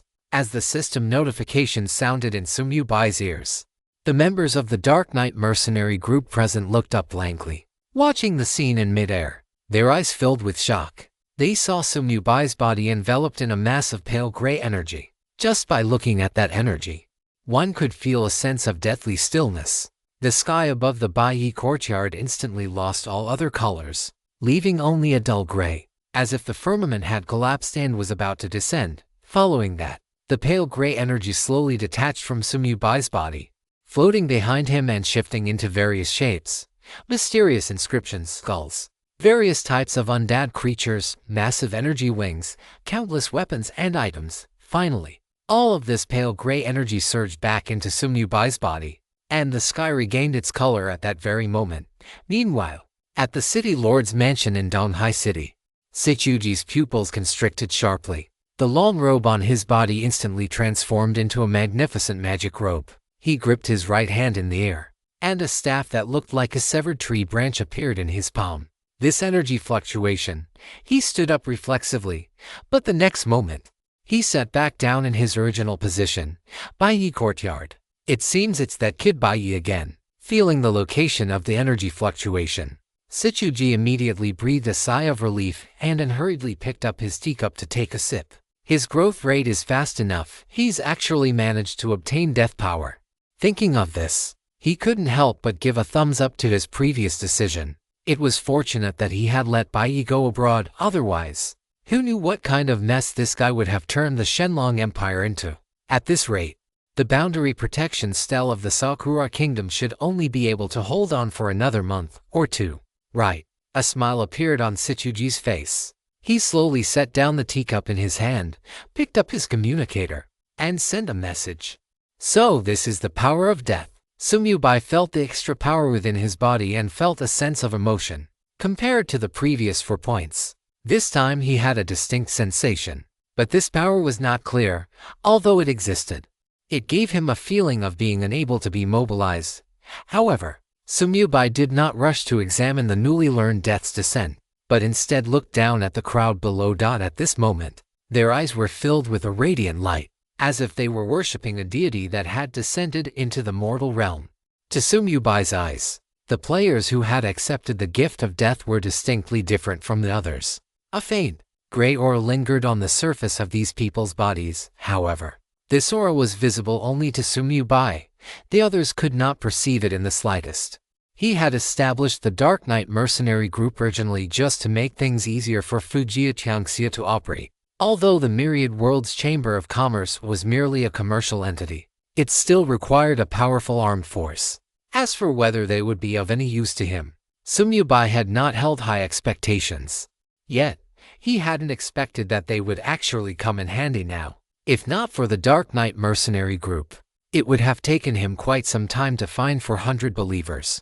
The reason these people were able to accept it so easily was because they had already signed a contract. Once a seam is torn in certain things, it is inevitably much easier to drive straight through. In the future, you will surely feel fortunate for the decision you made today. Sumyubai spoke slowly. His gaze locked onto the newly added believers as he waved his hand gently. Catastrophe. Dazzling light erupted instantly from the bodies of the crowd. Dark gold, tricolored, and even a small amount of 5-colored light. The 395 believers immediately wore expressions of wild ecstasy. I have 3 epic grade pieces of equipment. All of my skills have been upgraded by 1 tier. This is so awesome. Badass. My talent has been upgraded to S rank. Is this what an SS rank talent is? The gap is actually this huge. In stark contrast to these people were the members who had failed to become believers. At this moment, they only regretted that they had been a step too slow in accepting the gift. Watching their teammates whose strength had increased significantly, the others felt nothing but envy. Chapter 213. Why not capture an invader? Sumyubai withdrew his gaze from the believers and looked at the remaining members of the Dark Knight mercenary group. Smiling slightly, "Don't be impatient.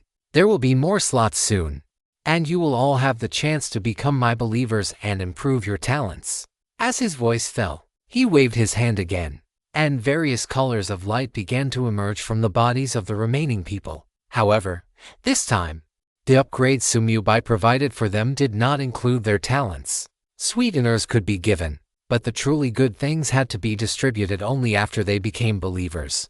so that these people would truly be willing and devoted, well versed in the art of PUA. Sumyubai's grasp of the human heart could be described as masterful, as the martial force of the myriad world's Chamber of Commerce. Much of the equipment worn by the members of the Dark Knight mercenary group was provided by Fujiya Changxia. These pieces of equipment had already been upgraded by Sumyubai, though they were unaware of it.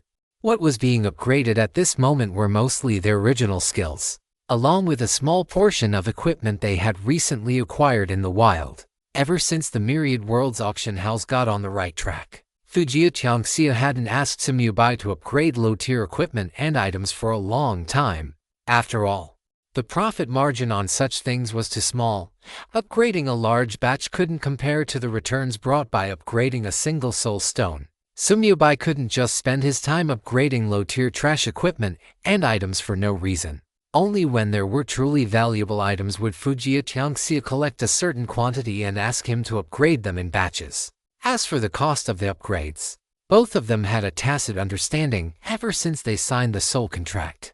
Neither had mentioned it again, just as Sumyubai had expected. After the remaining members received the upgrades to their equipment and skills, the expressions of worship and gratitude on their faces became even more intense. If Sumyubai had any needs in the future, as long as it wasn't asking them to throw their lives away, they would absolutely obey his every command. All right, you may continue to level up. Sumyubai's figure returned to the pavilion, and he waved his hand toward Feng Xiaoxiao and the others. After tomorrow, I will send Frost to help you level up for a while.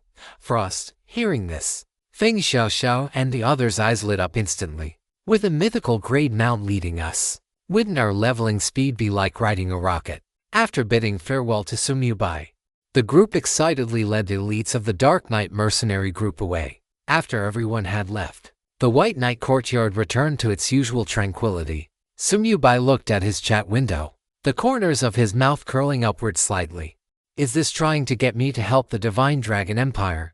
That's not impossible. And the Dark Knight mercenary group needs it anyway. As his voice fell, the wings of shadow behind Sumyubai unfolded, and he shot into the sky. In his chat window was a message from Sichuji Baiyi. Since you are able to cross national borders, why not capture an invader from the Sakura Kingdom to deal with before destroying the boundary monument? Trust me, doing this will also be beneficial for your future. Capturing an invader was certainly for the sake of the defensive buff. For Sumyubai, this was nothing more than a trivial task. As it happened, he also had a perfect target in mind. However, to find this target, he still needed one item. Soon, Sumyubai landed in front of the main branch of the Myriad Worlds auction house in East Sea City. Fujiya Changxia, that wealthy fellow, had bought a large plot of land directly opposite the teleportation plaza. The entire Myriad Worlds auction house was 9 stories tall, even more magnificent than the East Sea auction house. Sumyubai's appearance naturally attracted the attention of a large number of players, especially after seeing the name above his head. Everyone widened their eyes and stood frozen in place. Baiyi, it's actually him. Didn't he cross the national border? When did he come back? He's stilled except for the name. All other information is question marks. To badass. I never thought I'd see the living Baiyi in my lifetime. Do you want to see a dead Baiyi instead? Keep your voice down. He's already killed millions of people. Be careful that trouble doesn't come from your mouth. Baiyi wouldn't be that unreasonable, would he? I haven't done anything. Hey, you haven't seen him wave his hand to summon thousands of skeletons to seal off the teleportation plaza. Back then, someone dared to talk back to him, and they were killed on the spot. What? He actually dared to kill someone inside the city. Otherwise, how do you think he managed to kill 1 million people in the wilderness? Young man, pray for your own luck. Baiyi is an out-and-out god of slaughter. Listening to the hushed discussions of the crowd, the corner of Sumyubai's mouth couldn't help but twitch. He had only killed 4 people in the entire Shenlong Empire, right? Aside from the Tulaudmiths at the very beginning and that pair of scumbags, there was no one else. How did he become a god of slaughter? If these people knew about the miserable state of the Sakura Kingdom, wouldn't their legs start trembling the moment they saw him, curling his lip? Sumyubai ignored the crowd. He simply left a space-time mark on the spot and headed upstairs. His speed was so fast that the crowd couldn't see him clearly at all. They only felt a gust of wind blow past. And then Bai's figure vanished from their sight. Although the Myriad Worlds auction house was established by Fujiya Changxia, it was an asset that belonged to Sumyu Bai. Therefore, he proceeded unimpeded all the way to the top floor and pushed open the door to Fujiya Changxia's office. "Boss, you're here." Having received notice long ago, Fujiya Changxia stood up to welcome him immediately. He poured a cup of tea for Sumyu Bai with a beaming smile before sitting back down. Sumyu Bai picked up the teacup and took a sip. He first left a space-time mark on Fujiya Changxia, then with a thought, he summoned the Death Codex. Death's Gift, Chapter 214. The Heaven-Defying Effects of Death's Descent, Bonus Chapter. As the purple-black light particles merged into his brow, Fujiya Changxia chose to accept without the slightest hesitation. Having already signed a soul contract, he accepted it even more readily than the members of the Dark Knight mercenary group. As the person who had the deepest contact with Sumyu Bai, he naturally wouldn't be shocked by a mere power of death. Before he even had a chance to carefully check the skill's effects, Fujiya Changxia took out a stack of scrolls with a face full of smiles. "Boss, these are the things you wanted? So many." Sumyu Bai was slightly stunned. Waving his hand to store the scrolls, notification. You have added 1 believer and gained 1 point of power of death. Your number of believers has reached the current rank limit. Current power of death, 400 points. Notification. You have obtained 1000-mile tracking scroll times 100. This thing can only detect the approximate current coordinates of a single target, and it has a very long cooldown for the same target. In reality, it's not as useful as one might imagine. Fujiya Changxia paused after explaining this, then changed his tone. "However, in your hands, boss, the effect will surely be excellent. 1000-mile tracking scroll, master grade consumable. Tear the scroll and lock onto a target. You will obtain the approximate current coordinates of the target, with an error margin of 500 meters. Requirement: target must be within a 500-kilometer range. Cooldown for use on the same target to 24 hours. If you want to chase them, use the 1000-mile tracking. Sumyu Bai nodded slightly. After glancing at the scroll's attributes, he acted on a thought. Catastrophe, promote to Tier 1.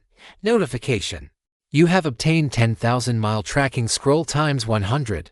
10,000-mile tracking scroll, Grandmaster grade item. Tear the scroll and lock onto a target. You will obtain the specific current coordinates of the target. Requirement: target must be within a 5,000-kilometer range. Cooldown for use on the same target to 12 hours.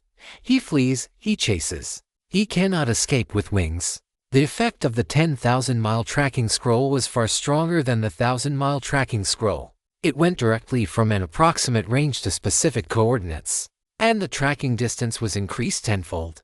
Sumyu Bai nodded in satisfaction. With this thing, Tsukuyomi no Mikoto truly wouldn't be able to escape even with wings. The reason Sumyu Bai had made this trip in person was not just to get the scrolls, but more importantly, to leave behind space-time marks to facilitate instant teleportation in the future. Therefore, he did not linger at the Myriad Worlds auction house and soon returned to the Bai courtyard. Lying on the luxurious bed, Sumyu Bai took out the soul origin crystal he hadn't finished absorbing earlier. While continuing to absorb it, he began to examine the newly learned skill. Death's Descent Special Skill. No grade. Death descends upon the world. You are the incarnation of the rules of death. Skill effects. 1. All attributes increased by 100%. Maximum HP increased to 1000%. Maximum mana increased to 1000%. 2. Fully absorb death type, shadow type, and curse type damage, which can be used to heal yourself or allies. 3. Any death type, shadow type, or curse type negative effects used on you by any creature will backfire on themselves and be ineffective against you. 4. You are the incarnation of the rules of death, therefore you cannot die. 5. You can randomly absorb a certain amount of lifespan from targets you kill with your own hands. Can be used in conjunction with any burst skill. No cooldown. Can be toggled on or off at any time. Consumes 1 point of power of death per second. Death's Descent, Master of the World. The effects of Death's Descent left Sumyu Bai dumbfounded. He hadn't even acquired a first stage burst skill yet. And he had already obtained such a terrifying second stage burst skill. Every single skill effect could be called heaven-defying, all attributes doubled, mana increased tenfold, HP never mind. That attribute isn't even worth mentioning. Absorbing 3 types of damage for healing, reflecting 3 types of negative effects, and the most exaggerated parts, immortality and absorbing lifespan. Any one of these effects, taken individually, would be a powerful skill. Now that they were combined into a single skill, even a cheater like Samubai felt it was perverted. The only thing that puzzled him slightly was that this skill required 1 point of power of death per second, and his current power of death was only 400 points.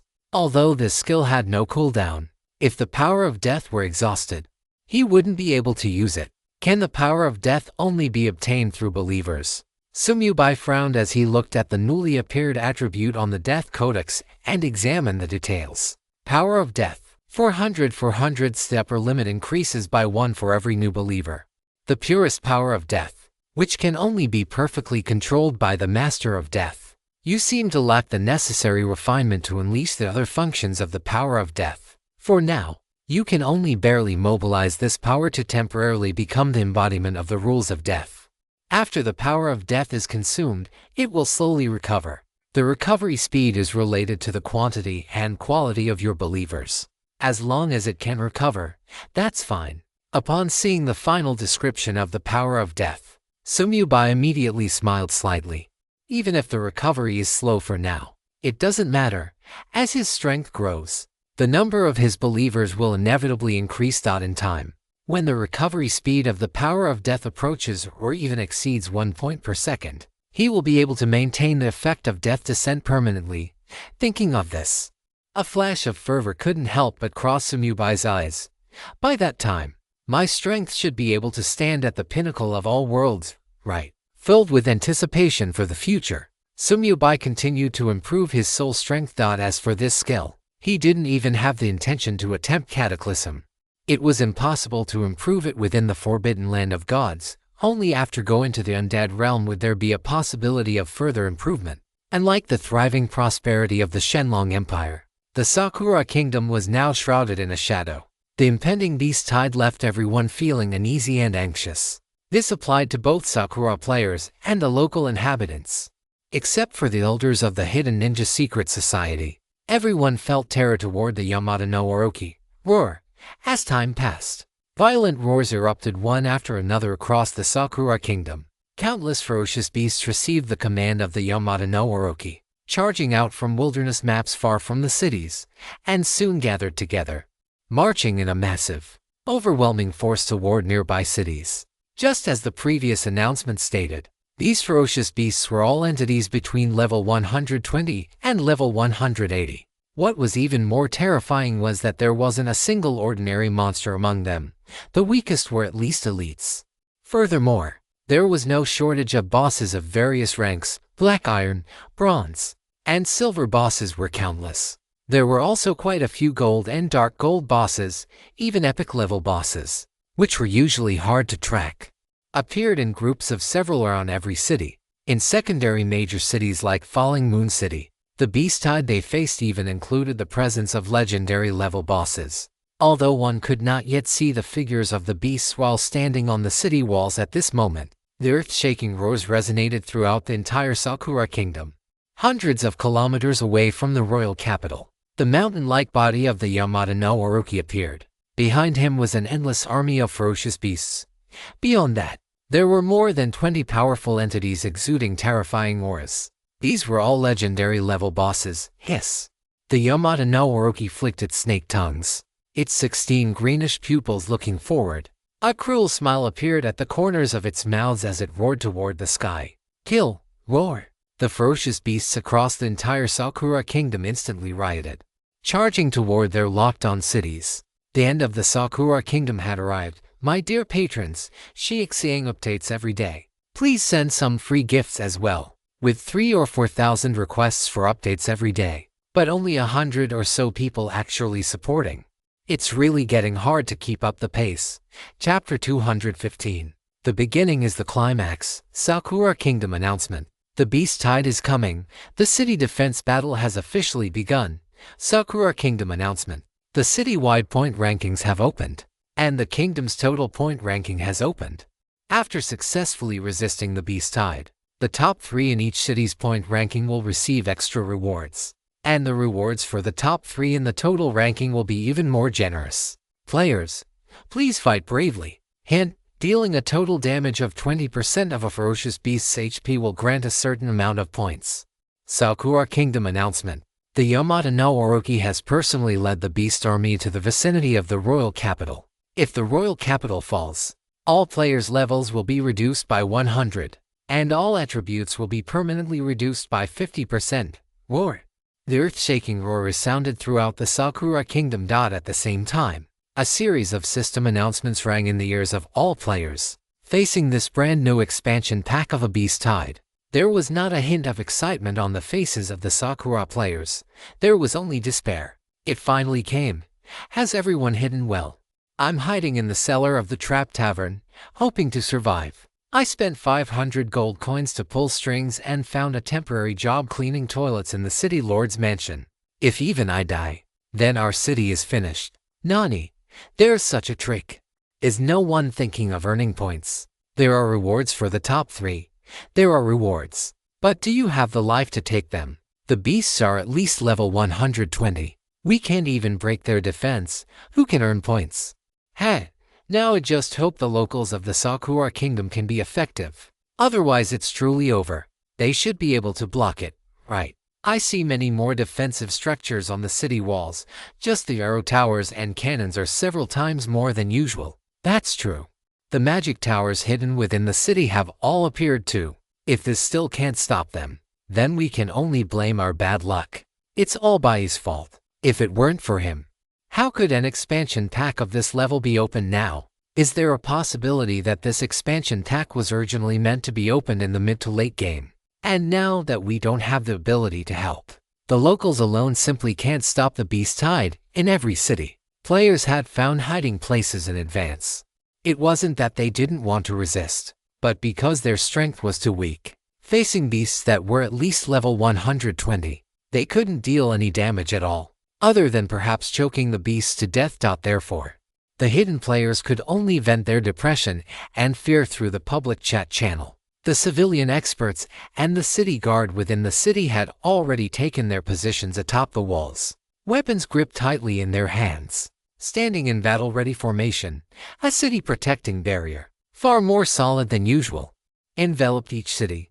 This was the first line of defense against the beast tide. The barrier would block the beast's attacks, but the attacks from within the city could pass through the barrier to strike the incoming army of beasts. On the city walls, countless defensive structures had long been loaded and charged, waiting only for the beast tide to arrive. Rumble. Vaguely, the earth began to tremble slightly. As time passed, the tremors grew increasingly intense. They're here. Everyone prepare. City guard, take heed. Defense units, take heed. Once the beast tide enters range, open fire with everything you've got. On the horizon, a sky filled with dust and smoke billowed the impact of 10,000 beasts stampeding. The dust rolled forward, approaching the city walls at an extreme speed. Roar!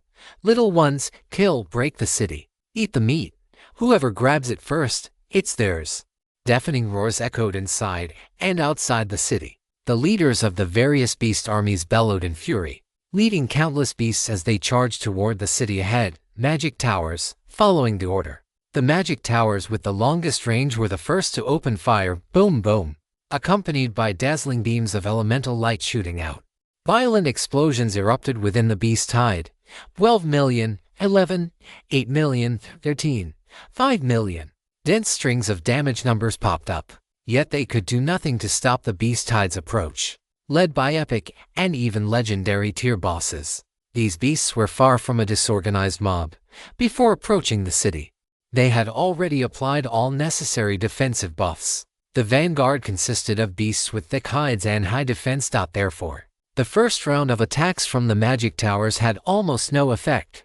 Artillery. As the distance closed further, the artillery batteries on the city walls instantly unleashed their full firepower. Bang, bang, bang.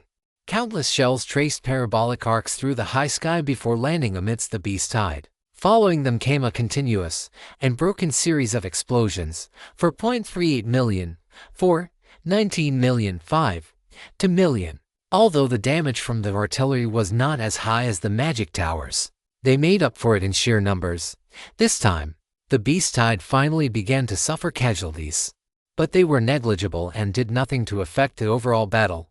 Arrow towers. Following closely behind were the more numerous, towering arrow towers, swish, swish, swish, accompanied by the dense sound of air being pierced. A rain of arrows poured down from the sky. Each arrow was 1 or 2 meters long, with terrifying force capable of piercing straight through the beasts. 2.08 million, 11 million, 1.99 million. The damage numbers this time were even denser. The arrow towers had the lowest attack power, but their speed was the fastest, and their damage was in no way inferior to the artillery. Having weathered 3 lines of fire, the beast tide left behind some corpses and finally reached the city walls. Between the two sides, only the solid city protecting barrier remained. The commander on the city wall felt his eyes splitting with rage, veins bulging at his temples. With a wave of his hand, he roared, "All long-range units, fire, arrows, javelins, kunai, explosive tags, spells, elements." All kinds of long-range firepower erupted instantly. Whether it was the city guard or the civilian experts, no one held anything back, pouring all their strength into attacking the beast tide below. "Tear this turtle shell to pieces for me." Within the beast tide, powerful bosses led the charge, and countless attacks landed on the city protecting barrier, the terrifying onslaught causing the entire city to shake violently. The attacking side was inevitably at a disadvantage until the barrier shattered. They could only take hits passively and were unable to inflict damage on the humans inside. But at this moment, the beast army seemed as if they had been injected with adrenaline.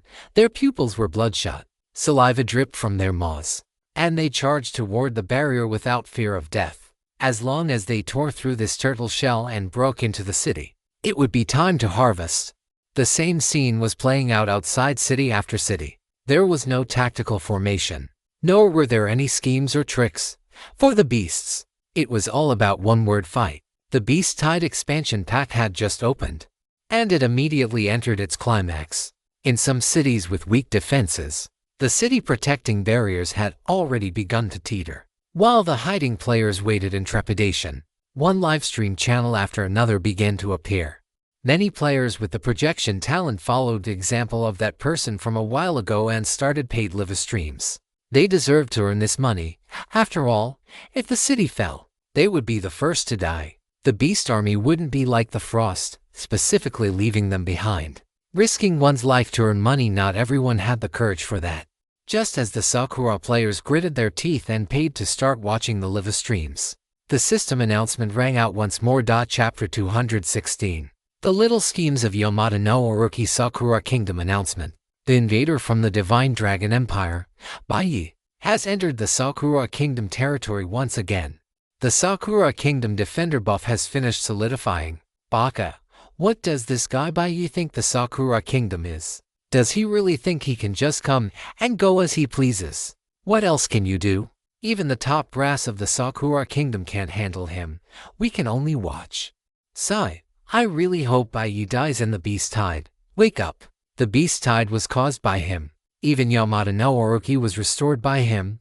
The beasts definitely won't attack him. If there is an afterlife, I want to choose the Sanctuary Empire. Who doesn't? Accept your fate. Perhaps this is the destiny of us Sakura people. Baiyi, may you die a horrible death. I hope this guy is arrogant enough to run to the royal capital. When that happens, the experts in the royal capital will definitely deal with him. I'm just afraid that instead of dealing with Baiyi, the royal capital will be destroyed, and then the Sakura Kingdom will truly be finished. Baka, shut your crow's mouth. How could Baiyi possibly have that kind of ability? Hint, you have entered the territory of the Sakura Kingdom. System prompt. Due to the fact that the national war has not yet commenced, you have been identified as an invader by the Sakura Kingdom. All factions and players within this nation will hunt you down. Please do everything in your power to survive. System prompt. Your two-way BUFF Sakura Kingdom Invader has been activated. Current effect. EXP gained from killing monsters increased by 38%.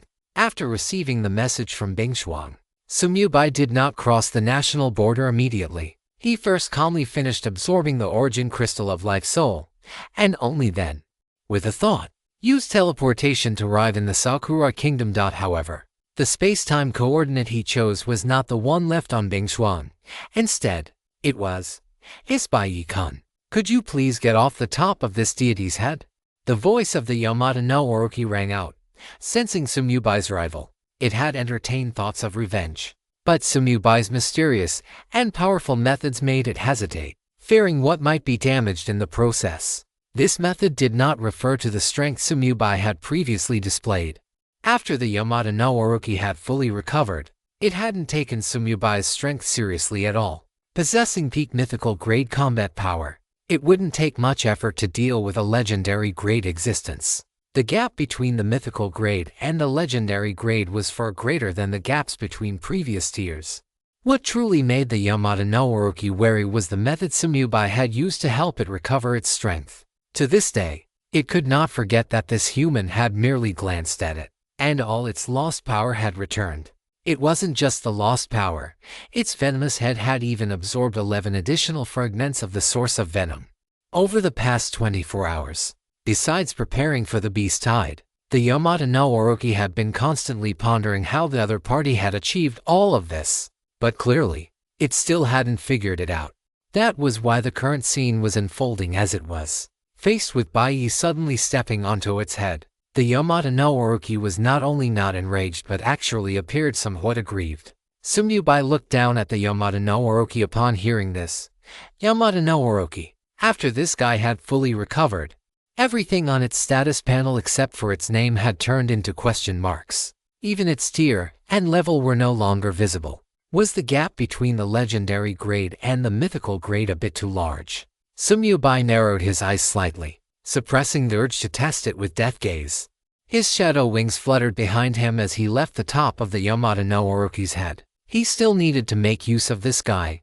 There was no need to truly anger it. Sumyubai did not believe that a peak mythical grade boss would be easy to deal with. Although he considered his current methods to be very strong, the Yamada no Orochi had survived from the ancient era to the present. It clearly wouldn't lack for tricks of its own.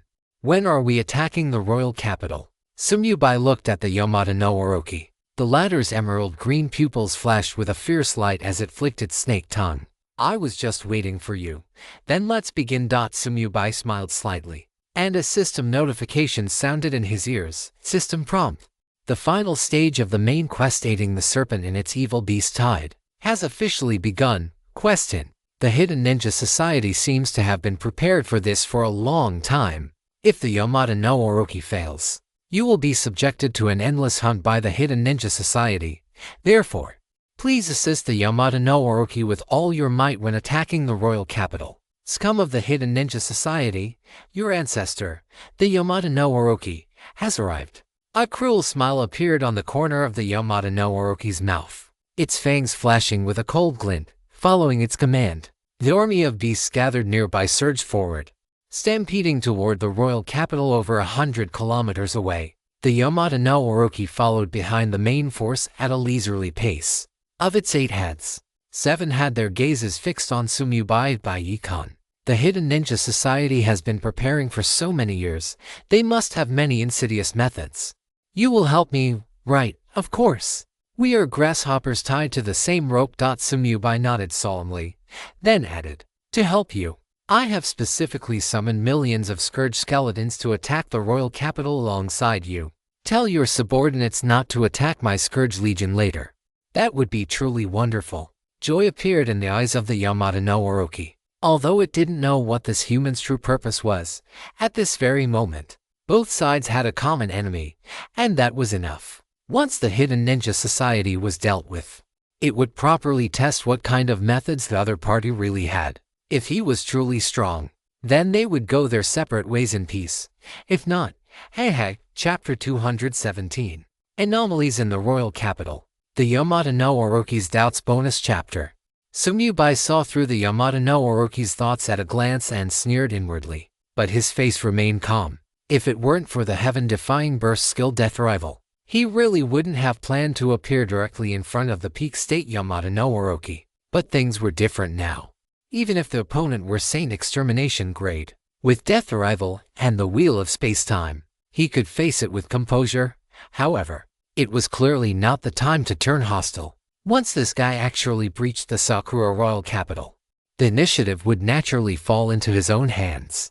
With the two major killing weapons, Death Gaze and Catastrophe, regardless of the strength of both sides, the true outcome would be decided by him. Thinking of this, the corners of Sumyubai's mouth curled upward. I'll go bring the Scourge Legion over. We'll rendezvous at the royal capital. Good. The Yamada no Orochi grinned. Then this deity will go ahead and test the mettle of the hidden ninja society for you. Bai-Kun, be careful in everything. Sumyubai feigned concern as he gave a reminder, then switched his perspective to Bing Xuan. Immediately after, a pale gray light screen flashed and vanished, and his figure disappeared instantly into the high sky. A second type of spatial method. The vertical pupils of the Yamada no Orochi constricted slightly, and it muttered to itself. This time it was the power of death. This guy is the master of death. It is inevitable that he would master such power. But the previous spatial method, why was it so pure? It was as pure as if it were the true power of space itself. Mysterious little human. Once I have dealt with the Shadow Ninja Secret Society, I will properly play with you, Master. You have finally returned. As soon as Sumyubai appeared, Bing Xuan flew from the top of the Disaster Skeleton King's head onto his shoulder. Sumyubai smiled and patted Bing Xuan's head before opening the map. During the time he was absorbing the Life Soul Source Crystal, Bing Xuan had already led the Disaster Skeleton Army across more than half of the Sakura map. They had traveled from Moonfall City to the vicinity of the royal capital. At this moment, they were not much further from the royal capital than the Yamada no Orochi, also less than 200 kilometers away. Along this journey, they had naturally passed through many map areas and engaged in numerous battles. However, the Disaster Skeleton Legion had not suffered any losses. Instead, their numbers had expanded by half. The original 6 million strong army was now approaching 10 million. Moreover, it was becoming difficult to see any small skeletons anymore. This was the terrifying aspect of the Disaster Legion. Wherever they passed, unless there was absolute superior resistance, everything would eventually be assimilated into a member of the Disaster Legion. Well done. Sumyubai patted Bing Xuan, who grinned. Master, shall we start attacking the royal capital now? No rush. Sumyubai shook his head. Let's wait until that Yamada no Orochi fellow breaks the city's defensive barrier first. Although the Disaster Skeletons were expendable, Sumyubai had no intention of truly helping the Yamada no Orochi. Only when the defensive barrier was shattered and the Shadow Ninja Secret Society's energy was tied up by the high-level bosses among the fierce beasts would it be time for the Disaster Legion to make its entrance. As for now, watching the show was enough. You all wait here. I'll go check the situation first. After waiting for more than 10 minutes, Sumyubai estimated that the time was about right. After giving the order, he summoned the wings of shadow and soared into the sky. Although Bing Xuan also wanted to watch the excitement up close, it did not possess the concealment methods left behind by Huijian. Once it got too close, it would inevitably be discovered. Sumyubai was different. As long as he wasn't seen, no one could sense his aura, unless the opponent's strength exceeded Huijian's. The Sakura Kingdom clearly had no such existence. Sumyubai even had a feeling that Huijian's strength, even if placed in the Divine Dragon Empire, would be at the very top. He had yet to see anyone stronger than this old man. Even Shichuji and the Yamada no Orochi at its peak were far from being as unfathomable as Huijian. Notification: your title has been replaced with Peerless Rider. Effective in 30 minutes.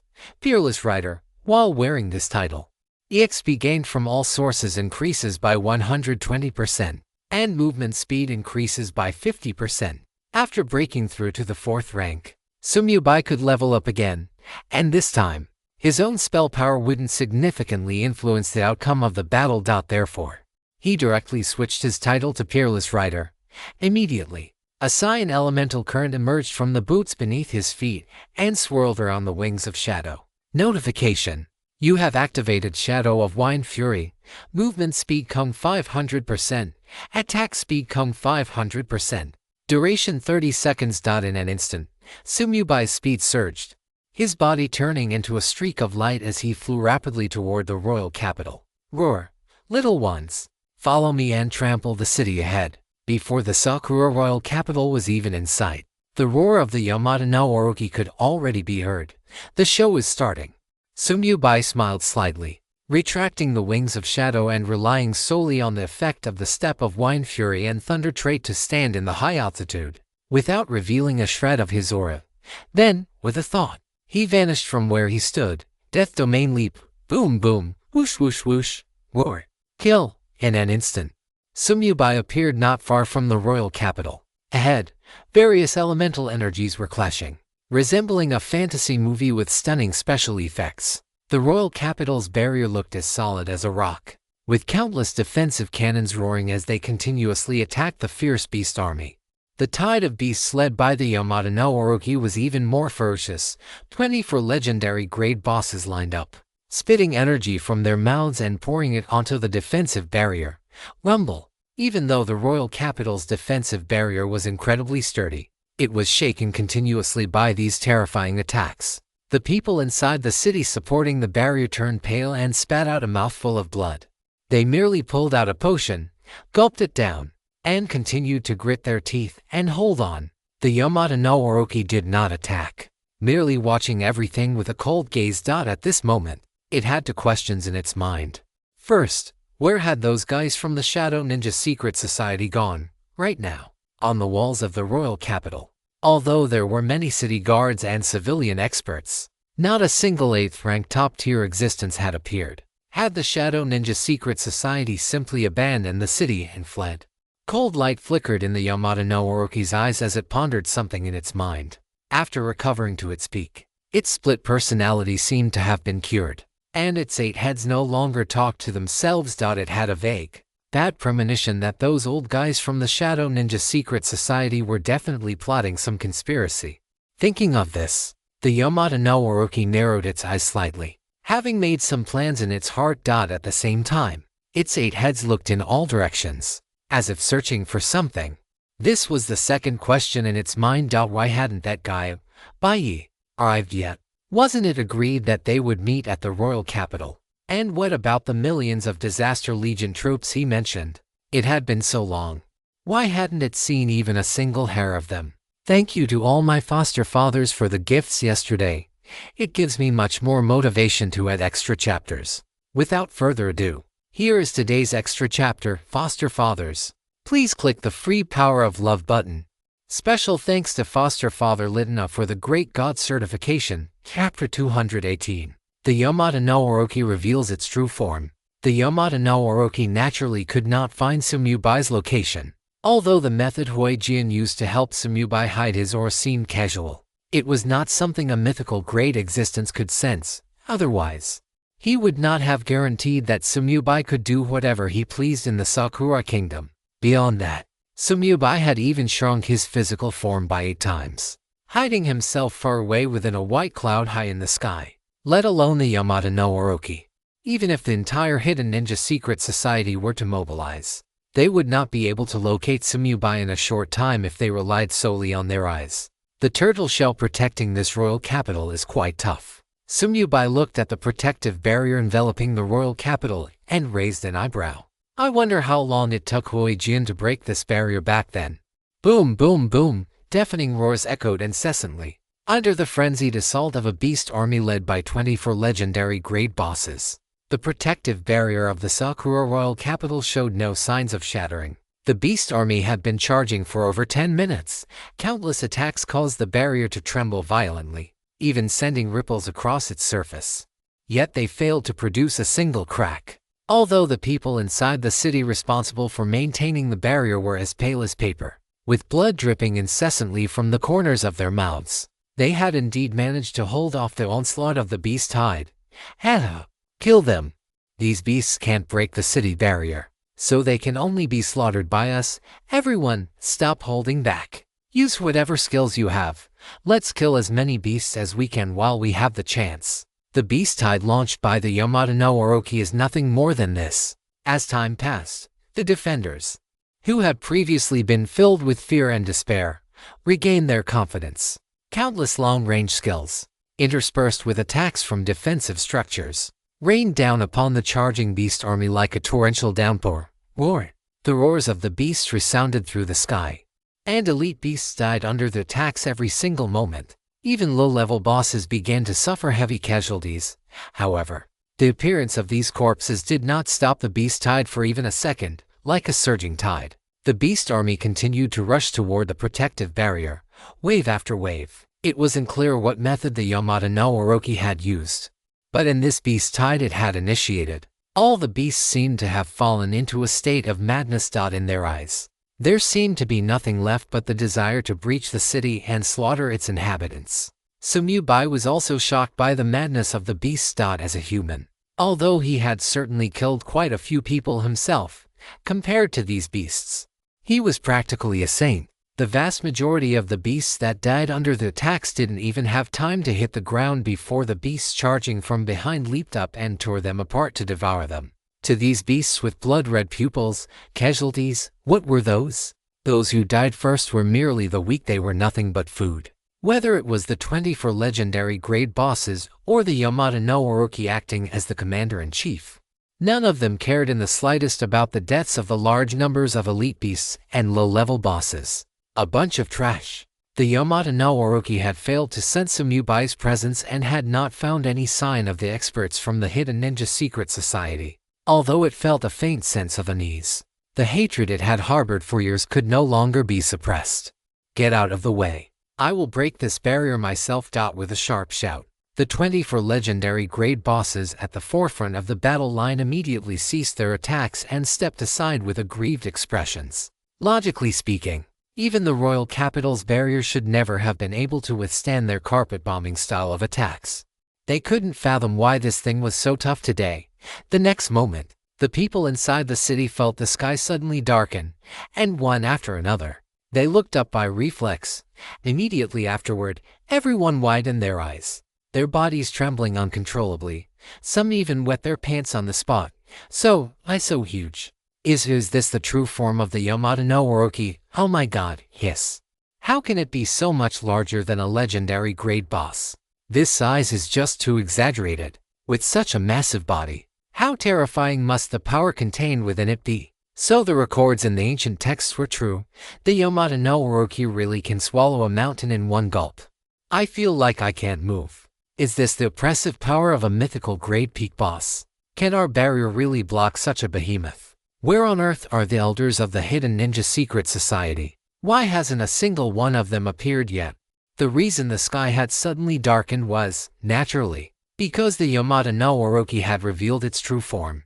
The body the people saw now was like a wall reaching the heavens, looming before the royal capital. Its 8 thick tails were like 8 mountain ranges. Every time they swayed, the earth shook and the mountains quivered. Some of the weaker beasts were crushed into pulp directly by the tails of the Yamato no Orochi, leaving not even a corpse behind. The long serpentine body wound its way to the foot of the city wall. No, it should be said, in front of the city wall, because the city wall of the royal capital was only about as high as a single scale of the Yamato no Orochi. High in the sky, the clouds surged as 8 hideous snake heads, each larger than a mountain peak, emerged from the mist. As their long, forked tongues flickered, they stirred up gales that swept across the land. Its vertical pupils were like 16 eerie green suns, staring straight down at the Sakura royal capital below. There was not a trace of warmth in those eyes, only endless killing intent. Each pupil was nearly 100 meters in size. Those 24 legendary grade bosses looked as weak as newborn infants in front of the Yamato no Orochi. The moment the Yamato no Orochi returned to its true form, Sumubai reflexively ducked further into the clouds. The distance of about 20 kilometers that had previously separated them suddenly felt far too close. It felt as if the Yamato no Orochi only needed to crane its head to reach right in front of Sumubai from above the royal capital. This was also his first time seeing this creature in its peak state. It was even more terrifying than he had imagined. Sumubai felt that the legendary grade bosses he had killed before weren't even fit to tie the shoes of the current Yamato no Orochi. Will Bingshuan also be able to reach this size in the future? Beyond a trace of shock, Sumyubai's eyes were filled with excitement. Because frost is also a mythical grade existence, there is no reason for it to be weaker than the Yamata no Orochi once it grows to its peak. However, now is not the time to ponder this. Because the Yamata no Orochi has made its move. You little brats of the hidden ninja society. This deity will shatter your turtle shell right now. Let's see how much longer you can hide. A deafening roar erupted from the mouth of the Yamata no Orochi. The mere sound of it caused the buildings in the royal capital to shake violently. If not for the magical barriers and inscribed protections, many structures would likely have collapsed as a result. But their fate of destruction was already sealed. The Yamata no Orochi opened its blood-red maw, as if opening 8 bottomless pits in mid-air. The next moment, 8 types of elemental light condensed within its mouths. Chapter 219, Bai. What are you still waiting for? In an instant, 8 types of elemental power converged. Azure water elements, crimson fire elements, brownish tan earth elements, pale green wind elements, bright purple lightning elements, dark green venomous power, pitch black shadow power, and pink illusionary power. As the strongest boss in the Sakura Kingdom, the strength of the Yamata no Orochi was infinitely close to the Saint Extermination grade. It was a mythical grade boss enhanced by the Myriad Worlds game. Ordinary mythical grade creatures rarely possess such a diverse range of powers and such terrifying oppressive force. Everyone, you must hold on, it's coming. The people inside the city turned pale. Everyone poured the mana within their bodies into the barrier, even stopping their own attacks just to block the Yamata no Orochi's terrifying strike. However, the Yamata no Orochi had used its full strength for this blow. How could they possibly block it? Not to mention, the barrier had already been under attack by the beast tide for such a long time.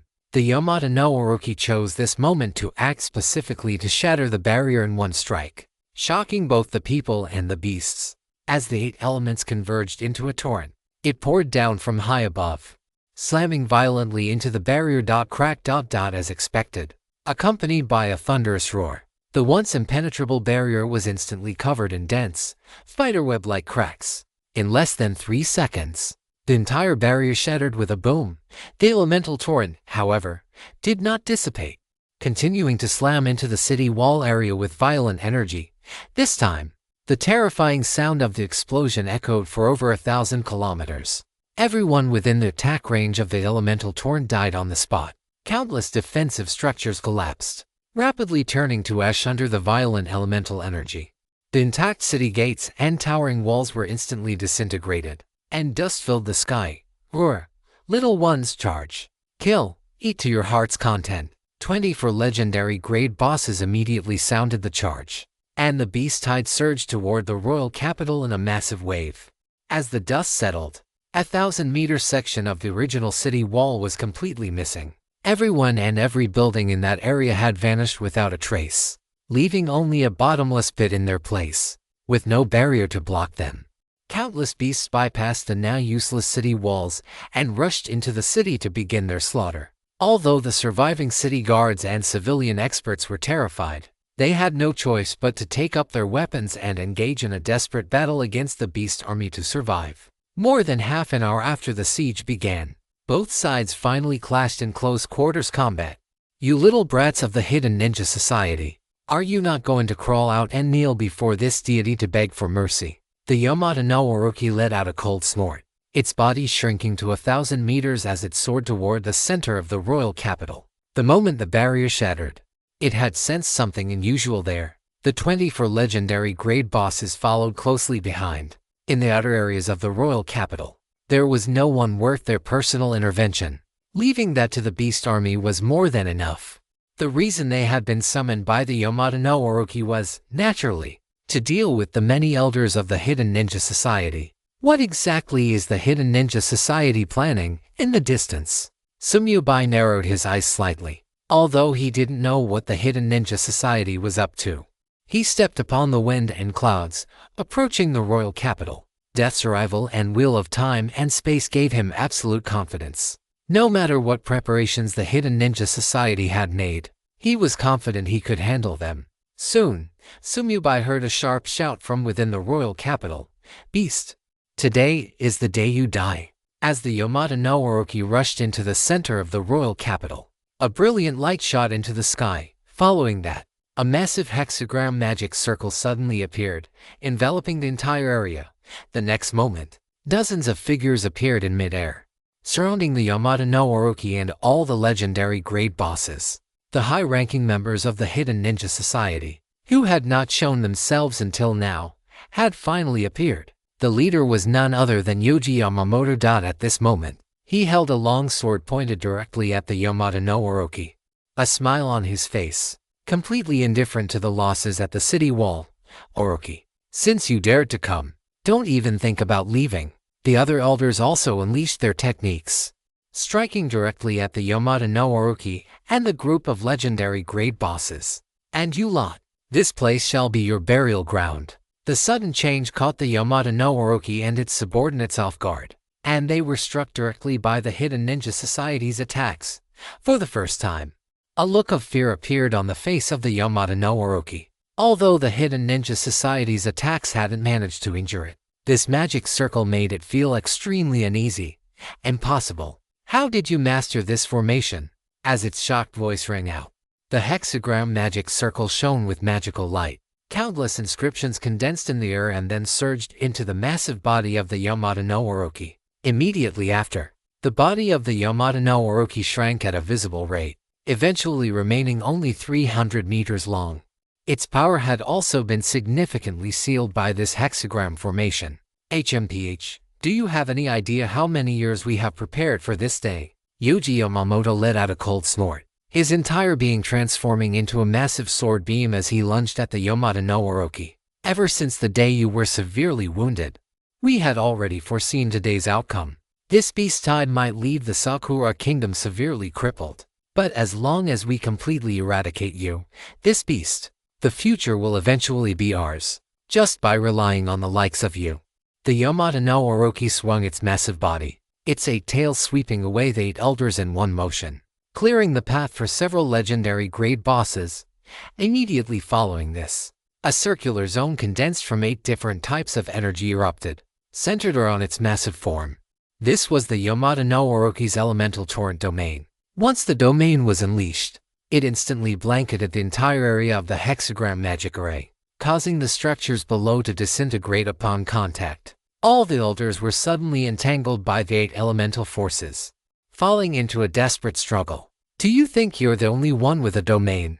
As the only tier 9 powerhouse in the Sakura kingdom, Yamamoto Yoji showed no fear in the face of the Yamada no Orochi's domain. With a sudden tremor of his body, a dark, gloomy domain spread outward. A colossal phantom of a Shikigami emerged, wielding a giant sword as it slashed toward the Yamada no Orochi. If it weren't for this demon sealing array, I truly wouldn't be your match. But now, break from me. As the giant sword descended, the Yamada no Orochi's domain was shattered instantly.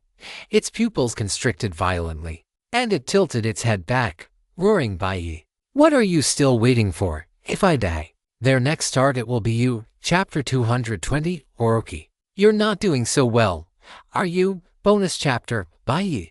What are you still waiting for? Hearing the Yamada no Orochi's roar, Yamamoto Yuji and the elders of the Hidden Ninja Secret Society burst into raucous laughter. Ha ha ha ha. Did I hear that right? This beast is actually counting on an outworlder to save it. Yamada no Orochi, I think you've really lost your touch. Actually falling to the point of begging an outworlder for help. A mere outworlder. He's caused quite enough trouble for our Sakura kingdom lately. We've been fretting over not being able to find him. Do you really think he'd dare to show his face? I'll say this here and now, you're dead today, and no one can save you. Whether it's Bai or Black Knight, he'd live a little longer if he stayed away. But if he dares to come, his end will surely be even more miserable than yours. Facing their mockery, the Yamada no Orochi remained unmoved. It simply gathered its domain once more, maintaining it around its body to withstand Yamamoto Yoji's domain. These scumbags from the Hidden Ninja Secret Society were nothing but frogs in a well. What was the point of arguing with them? Once they witnessed Bai's unfathomable, godlike abilities, they would naturally learn what it meant to be slapped in the face. The Yamada no Orochi found itself in a bitter struggle against the combined assault of Yamamoto Yuji and the other elders. At this moment, it felt incredibly anxious. The demon sealing ray was not a capability that the forbidden land of the gods was urgently supposed to possess. Therefore, the Yamata no Orochi had never expected the hidden ninja secret society to have such a trump card. Although it wasn't the true, original version of the demon sealing ray, it was already enough to suppress its strength by half. As for the other legendary grade bosses, while they weren't the primary targets of the ray, their strength was inferior to the Orochi, so they were also suppressed by nearly half. The preparations it had made were simply not worth mentioning compared to the demon sealing ray. Coupled with the other measures the hidden ninja secret society had prepared, the Yamata no Orochi's side was already at an absolute disadvantage. If no other power intervened, they would inevitably be surrounded and slaughtered within the demon sealing ray, since recovering to its peak. This was the first time the Yamata no Orochi had ever felt such an urgent need to see a human. Meanwhile, within the Sakura royal capital, effective resistance forces had been organized, and they began to push back against the beast army that had invaded the city. With the aid of the demon sealing ray, the hidden ninja secret society had managed to trap the top-tier combatants of the beast army in one fell swoop. They even had enough spare manpower to send several elders to lead the royal capital's city guards in a slaughter of the beasts. As everything seemed to be progressing in favor of the Sakura kingdom, a smile suddenly appeared on the Yamata no Orochi's face. In all its endless years of existence, this was the first time it had ever found a human so pleasing to the eye. Bai-Kun, you've finally arrived. Sumyubai's figure suddenly appeared within the demon sealing ray. Because he was not a target when the ray was activated, he was not suppressed. Bai, you actually dared to come. Yamamoto Yuji and the others were slightly stunned, clearly not expecting Sumyubai to appear here so suddenly. In their eyes, this battlefield was not a place where an outworlder like Bai could interfere. Not even if he had the strength to kill legendary grade bosses. It's just a Sakura royal capital. I come and go as I please. Is there a problem? Sumyubai smiled faintly, took a step forward, and arrived directly atop the Yamata no Orochi, teasing Orochi. You're not doing so well, are you? How did you get backed into such a corner? The Yamata no Orochi's mouth twitched, but this time it didn't tell Sumyubai to get down. Instead, it spoke quickly. Use your abilities to help us, or else it's game over for everyone. As it spoke, it shifted its form. Its 8 tails transforming into a shield to block the attacks from Yamamoto Yuji and the others for Sumyubai. 5.8 billion, 120 million, 97.58 million. A series of damage numbers popped up, and Sumyubai narrowed his eyes slightly. Mythical grade bosses were far stronger than legendary grade ones. Even with such heavy suppression, the top experts of the hidden ninja secret society could only deal this much damage. The health bar above the Yamata no Orochi's head had only decreased by a sliver. However, if things continued like this, it wouldn't be able to hold on for long and would soon die here. That was not something Sumyubai wanted to see right now. Bai-Kun, you've deceived me so cruelly. What happened to the rendezvous at the royal capital and the millions of Scourge Legion troops? Don't be so impatient. Didn't I just arrive? Sumyubai grinned. Besides, I never said we were meeting outside the city. As his voice fell, Sumyubai flipped his wrist and took out the wheel of time and space. Black and white energy rippled outward, sweeping across an incredibly vast range. Everyone present felt as if the time and space around them had suddenly frozen. Notification. You have sealed the space-time within a 5-kilometer radius. Unless permitted by you or possessing the power to break the seal, no one can leave by any means. And no one from the outside can enter through teleportation or similar methods. Seal duration: 5 hours, 59 minutes, 59 seconds. Lord Bai, what are you doing? Why have you sealed me in as well? The pupils of the Yamata no Orochi constricted violently, as it blocked another attack from Yamamoto Yuji and the others. Its face was filled with confusion. Can't be helped. This seal doesn't distinguish between friend and foe. Sumyubai gave a perfunctory reply and switched his vision directly to Frost. He had specifically narrowed the space-time seal to the range of the demon sealing ray to prevent these people from interfering with the Scourge Legion. As for the Yamata no Orochi and the hidden ninja society, they could just play around in there as they pleased. In any case, none of them would be getting out within the next 6 hours. On the other side, Feeling Sumyubai's summons, Frost's eyes lit up. It immediately let out a roar, awakening all the scourge skeletons. The next moment, 10 massive curtains of death swept over nearly 10 million scourge skeletons. At the same time, inside the Sakura royal capital, outside the demon ceiling array, 10 pale gray light curtains emerged, accompanied by a soul-shaking roar. The 300-meter-long frost flew out from the light curtain, descending upon the Sakura royal capital. Behind it was the vast and mighty army of scourge skeletons. Not only that, but the Scourge Legion within the summoning space was also released by Sumyubai, immediately beginning a slaughter within the city. The elders of the Hidden Ninja Society and Akiyama Ling, who were leading the city guards in a counterattack against the beast army, saw the sudden appearance of countless undead creatures, and their expressions changed instantly. However, upon realizing there were no legendary tier combatants outside the demon ceiling array, they breathed a sigh of relief. But before they could even finish that breath, they sucked it right back in. As Sumyubai's gaze swept across 3 epic tier beasts within the beast army, a glow of evolution suddenly erupted from their bodies.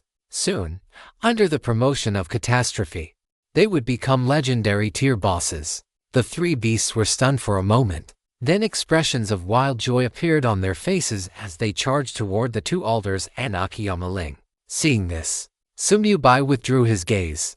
He did not promote any more bosses, because what he wanted was for both sides to be evenly matched, so that the Scourge Legion could reap greater rewards. As for inside the demon ceiling array, the frequently injured Yamada no Orochi was already urging him again, Lord Bai, if you don't act now, it will be too late. Don't worry, it's all under control. Sumyubai raised an eyebrow. The Yamada no Orochi's utility hadn't been fully squeezed out yet. He certainly couldn't let it die easily. At the very least, he had to force Yamamoto Yuji and the others to exhaust their various life-saving measures. Bai, Yamamoto Yuji had been ignored for too long, and his heart was already filled with fury. Taking advantage of the gap where the other elders were helping him block the Yamada no Orochi, he transformed into a streak of sword light, attacking the seemingly defenseless Sumyubai. But the next moment, Sumyubai's figure vanished from the top of the Yamada no Orochi's head. The sword light transformed by Yamamoto Yuji grazed the scalp of the Yamada no Orochi, carving a bloody trench across its head. Death Domain Shift. Sumyubai's figure instantly appeared atop Frost's head. He sat down on his throne and hurriedly, his gaze sweeping over the remaining legendary tier bosses within the demon ceiling array, a cold sneer curling his lips. While I take care of my business, you all can have fun inside the demon ceiling array. It would be best if you used every single trick you have. Catastrophe. Extra chapter delivered. Wishing my foster fathers a happy weekend, happiness every day, and may you never die. They say the crying child gets the milk. Please send gifts. Special thanks to foster father Zihu Shaokai for the Great God certification. Chapter 221. What kind of method is this? Following that, he frowned, because beneath the 2 options for each legendary tier boss, there were 2 warnings. Please note, if you choose to promote by 1 tier, there is a high probability that the target will be directly annihilated due to being unable to withstand the massive energy, and you will gain nothing. Please note, if you choose to sublime it by 2 tiers, the target will definitely be annihilated due to being unable to withstand the massive energy. You will gain nothing, and the consumed resources cannot be refunded. Can even legendary tier bosses not withstand the energy to promote to mythical tier? Sumyubai's brows were locked tight, his eyes filled with doubt.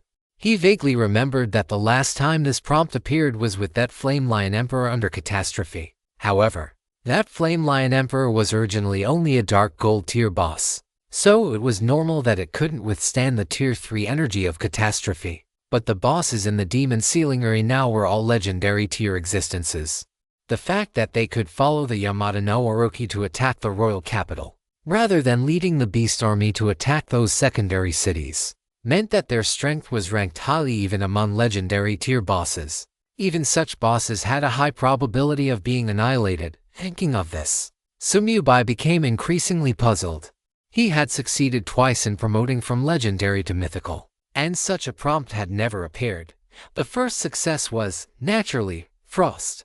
If one were to say that this was because Frost was a true living creature capable of withstanding this energy, Then what about the Yamada no Orochi? That guy wasn't a true living creature, but a boss created by the Myriad Worlds game. Could it be because the Yamada no Orochi originally possessed mythical tier strength? Sumyubai muttered, having formed a rough guess. At this moment, the Yamada no Orochi inside the demon sealing area was truly anxious. It never expected that after Bai appeared, he would simply seal this area off completely, and then, having done nothing else, just run off. This god-forsaken human. Was he part of the hidden ninja society's conspiracy? Was helping this deity recover its strength just a ploy to lure it into the demon sealing area to be slaughtered? The Yamada no Orochi grew angrier the more it thought about it. Blood columns several yards high erupted from the blood grooves atop its heads, looking like fountains from afar. This particular head happened to be the venomous one, so the blood it sprayed was a dark, eerie green, clearly saturated with potent toxins. This actually caused the elders of the hidden ninja secret society to slow their attack rhythm, as they had no desire to be contaminated by the Yamada no Orochi's lethal poison.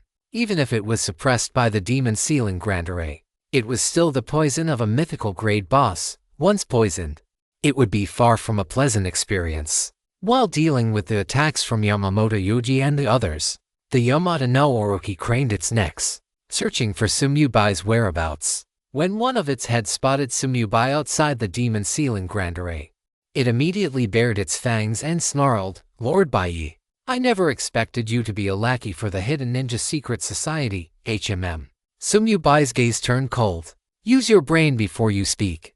The next moment, he locked his gaze onto the weakest legendary grade boss and focused his mind. Catastrophe.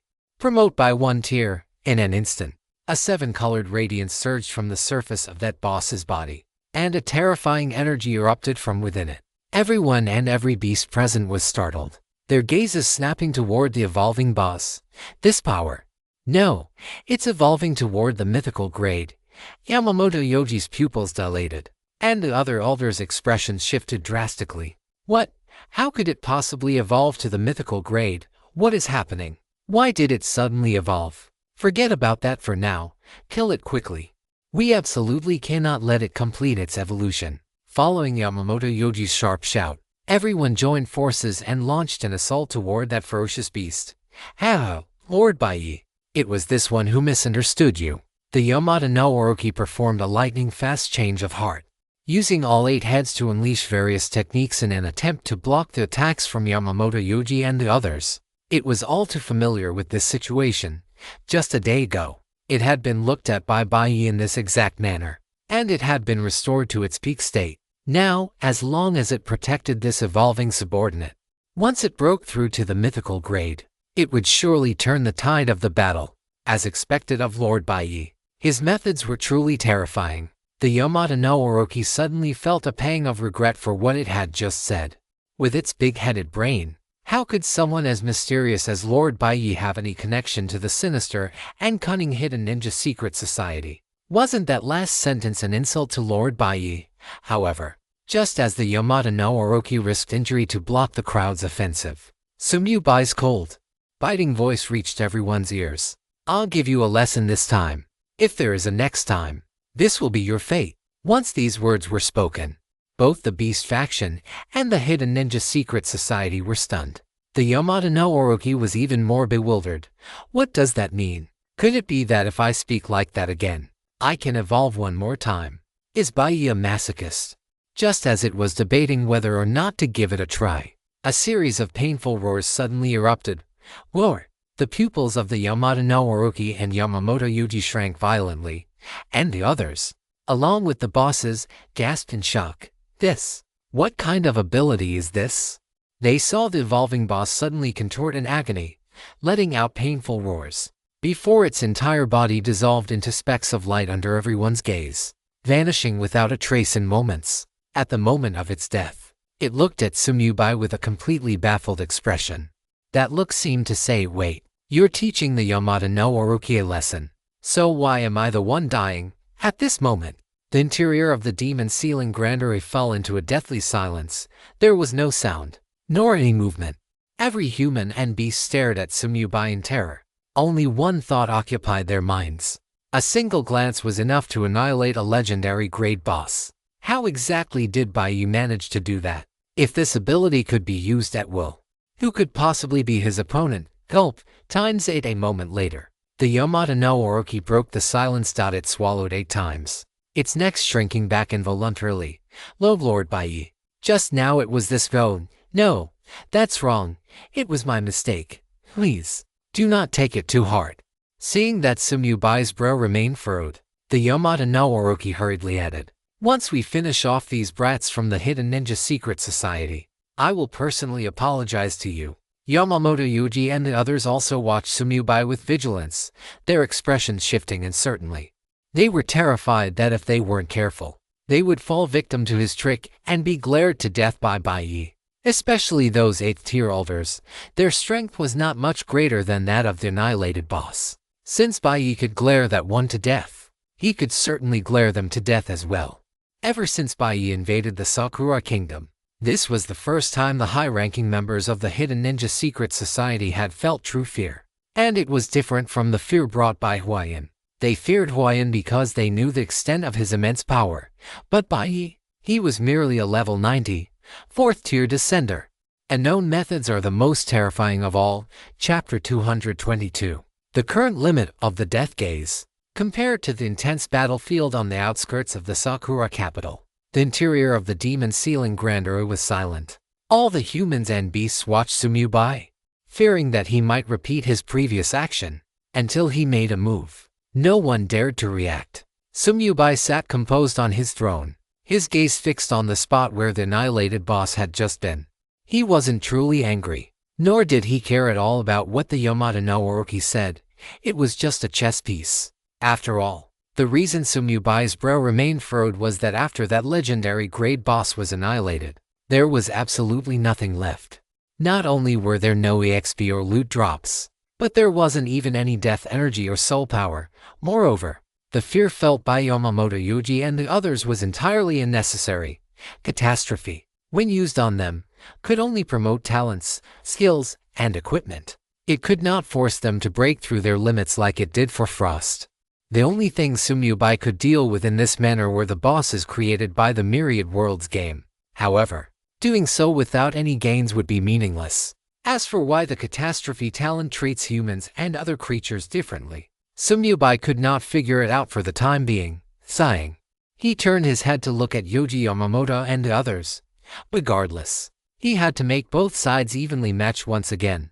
Fortunately, besides catastrophe, Sumyubai had other means at his disposal. The next moment, the elders of the Hidden Ninja Secret Society let out simultaneous, terrified growls. An incomparably terrifying power of death suddenly descended upon the demon ceiling formation, Death Gaze. In an instant, everyone, including Yoji Yamamoto, fell into a state of fear. Immediately following, dozens of terrifying damage numbers popped up. 36 billion, 34, 8 billion, 41, 2 billion. At the same time, a series of system notifications rang in Sumyubai's ears. Notification. You have used Death Gaze on Jaixu and Abe. Your life level is determined to be higher than the targets. Notification. You have used Death Gaze on Ninja Matsumoto. Your life level is determined to be higher than the targets. However, among these system notifications, one was completely different. Notification. You have used Death Gaze on Yoji Yamamoto. Your life levels are determined to be equal. Yoji Yamamoto is a Tier 9 professional, equivalent to a mythical grade creature. Does that mean the life level of the Death Sovereign is only equivalent to the mythical grade? As soon as this thought emerged, Sumyubai shook his head. The strength of an exclusive hidden class should be more than just this. The reason for this result now was very likely related to his own tier being too low. The power of the Death Sovereign would only be able to advance further after breaking through to a higher tier. Only after fully mastering all powers could one be called a true Death Sovereign, rather than just a class. By then, Death Gaze would be able to exert a much greater effect. He just didn't know how many tiers he needed to break through to in order to affect mythical grade creatures. Sumyubai narrowed his eyes. His internal thoughts were naturally known to no one. The elders of the Hidden Ninja Secret Society were still in a state of fear, and only Yoji Yamamoto, the Tier 9 powerhouse, recovered in just 1 second. Baiyi, he was panting heavily. his gaze fixed firmly on Sumyu. Who are you, Yueng? Is Baikan someone you can glare at? Take this eightfold lightning whip from this venerable one first. Yamada no Orochi directly interrupted his words, and 8 thick tails lashed out through the air. For a moment, Yuji Yamamoto could no longer care about Sumyu, wielding his sword to engage in a chaotic battle with Yamada no Orochi. Without the assistance of the other elders, it was no easy task for him to suppress Yamada no Orochi, whose strength was already half-sealed. Haha, Baikan, your move was truly extraordinary. Little ones, kill them for me. Yamada no Orochi did not forget to thank Sumyu, and the other bosses also revealed fierce glares, lunging directly at the elders who were still in a state of fear. Just moments ago, their attributes had been suppressed by half by the demon ceiling formation, and they had been bullied miserably. Now that the attributes of these elders were also suppressed by 60% by Death Gaze, the two sides had become evenly matched once again. You play for a while, I have something to attend to. Seeing this, Sumyu smiled slightly. Bing Xuan understood immediately, turned around, and flew toward the outer battlefield. Bai-Kun, don't go. Give us some more support. They have items that can negate the effects of Death Gaze. Sumyu was not surprised that Yamada no Orochi knew about Death Gaze, but his Death Gaze could not be completely negated by the hidden ninja secret society in such a short time. However, in order to balance the strength of both sides, Sumyu still used Catastrophe on the outer battlefield to promote several epic grade bosses for free, having Yamada no Orochi pull them into the demon ceiling formation. In this way, he was no longer needed here for the time being. Ling Akiyama and the other two elders were blocked by the 3 legendary grade bosses Sumyu had promoted. Nearly 10 million Scourge Legion members joined the battlefield, instantly becoming the final straw that broke the camel's back. Following Yamada no Orochi's orders, the Beast Army treated the Scourge Legion beside them as if they were nothing. Under the relentless pressure of the two massive armies, the human army within the Sakura royal capital gradually began to show signs of collapse. The notification sounds for Sumyu obtaining soul points never stopped. Soul extraction effective. Soul points con 0. Soul extraction effective. Soul points con 0. Chapter 223. Where are you taking me? Bonus chapter. Before exhausting the life-saving measures of the hidden ninja secret society's elders, Yamada no Orochi and those legendary grade bosses could not die yet. But Sumyu's soul points were already nearing the upper limit. It was easy to imagine how high the killing efficiency of the Scourge Legion was in the Sakura royal capital, compared to the overwhelming Beast Army. The appearance of the Scourge Legion made the Sakura people here feel even more terrified. When they first made contact, they thought these skeletons were very weak. Often, a single skill could wipe out a whole bunch of them. That was because those were all ordinary skeletons, which made up the majority of the Scourge skeletons. These skeletons could not enjoy the effects of the eternal death contract, so they suffered heavy casualties when facing the experts of the royal capital. But as time passed, these people discovered with horror that the skeleton army had not decreased. Instead, it was growing more and more numerous. What was even more terrifying was that their strength had also become more formidable. This was the horror of the Scourge skeletons. Even without the bonuses of skills and auras, they were endless. As long as the original Scourge Legion continued to kill, Scourge skeletons would be born continuously at the scene. Moreover, for every person who died, 2 Scourge skeletons would appear. Because there were many experts in the royal capital, the skeletons born from their corpses were at least elite grade skeletons. And there was no shortage of top-tier skeletons either. As more and more experts died, even the number of skeleton kings began to increase rapidly. With the balance of power shifting, the gap between the two sides grew ever wider, and the resistance within the Sakura capital began to show signs of collapse. At this moment, the Scourge Legion, under Sumyu's control, began to engage in some underhanded tactics. They weren't just killing, they didn't even spare the wounded beasts. However, the Beast Army had fallen into such a frenzy that they didn't even notice the Scourge Legion's actions. One by one, confused beasts died at the hands of the Scourge Legion, and Scourge skeletons continuously rose from their corpses. Sumyu's EXP also began to increase rapidly, but compared to the EXP provided by legendary grade bosses, the gains from these wounded beasts were negligible. He hadn't been counting on these beasts to level up anyway. The real harvest lay within the demon ceiling array. Watching the battlefield situation unfold exactly as he had anticipated, Sumyu-bai smiled slightly and instructed Frost. "I'll leave this place to you for now." "No problem, master." After making the arrangements, he flipped his wrist, took out a 10,000-mile tracking scroll, and tore it open. System prompt: please select the target you wish to track. Sakura player, Tsukuyomi. Sumyu-bai's lips curled upward as he locked onto the target. The next moment, the torn scroll suddenly burst into flames. Within the flickering embers, the name Tsukuyomi vaguely appeared.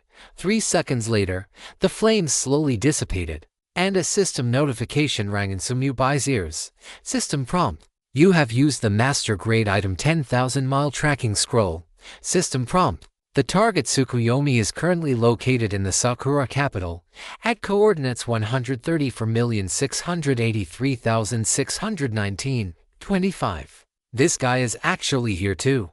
Sumyu-bai raised an eyebrow. He didn't know whether to call Tsukuyomi lucky or unlucky. If you say he's unlucky, he managed to get into the capital despite his low level. If you say he's lucky, the capital is about to be destroyed. Well, it saves me quite a bit of trouble. Sumyu-bai looked toward the general direction of the coordinates and focused his mind. Dead zone leap. The next moment, he appeared in the high altitude nearby, his shadow wings manifesting behind him as he flew directly toward the coordinates. At the headquarters of the Hidden Ninja Society, Tsukuyomi was pacing back and forth in his room, feeling restless. Although the Beast Army and the Scourge Legion hadn't pushed this far yet, the commotion when the Yamata no Orochi shattered the city's defensive barrier earlier had been significant. Even though Tsukuyomi knew the Hidden Ninja Society had made preparations, he still felt a lingering sense of unease. My teacher seems so confident. Surely nothing will go wrong. Tsukuyomi had considered going out to earn points. With his talent, as long as he had enough lifespan, he could instantly kill epic grade bosses that weren't to high level. But without the protection of Matsumoto Meiya's Shikigami, he couldn't even get close to an epic grade boss. After all, the lowest level entities in this beast tide were level 120. Forced to abandon that idea, Tsukuyomi could only wait here for the war to end. After studying his mind, he found a cushion and sat down, a cold glint flashing in his eyes. "Ai, do you dare to come?" Although he had heard the roar of the Yamata no Orochi earlier, he didn't understand why it would seek help from Bai. In his view, Bai absolutely did not have the ability to change the tide of battle, not even if he was absolutely invincible among players. This was a confrontation between dozens of legendary grade and to mythical grade entities. Bai was just a player. What right did he have to participate? Just as Tsukuyomi was deep in thought, he suddenly heard a commotion outside the door. "Who are you? Stop. This is the headquarters of the Hidden Ninja Society.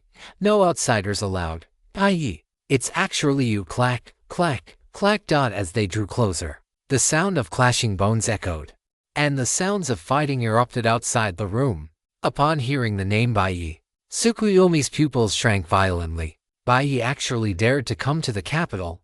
Immediately after, Tsukuyomi's expression changed, and he stood up abruptly. No, how could Bai appear here? Before he could figure it out, with a loud bang, the room door was kicked open. The force was so strong that the door was shattered into pieces. Before Tsukuyomi could even turn to run, he felt his collar being grabbed, and his entire body was lifted off the ground. Even without changing his size, Sumyu-bai could easily lift the less than 1.6 meter tall Tsukuyomi off the ground with one hand. Bai, what do you want to do?" Although he was terrified, Tsukuyomi still tried to threaten him with a show of bravado. "This is the headquarters of the Hidden Ninja Society. I advise you to run now, otherwise, when my teacher returns, you won't be able to leave even if you want to." "Oh, and who is your teacher?" Sumyu-bai raised an eyebrow, asking as he carried Tsukuyomi outside. "My teacher is the elder of the Hidden Ninja Society, Matsumoto Meiya. If you let me go now." Before Tsukuyomi could finish, Sumyu-bai curled his lip and said, "Matsumoto Meiya, that old guy who almost died by my hands a while ago.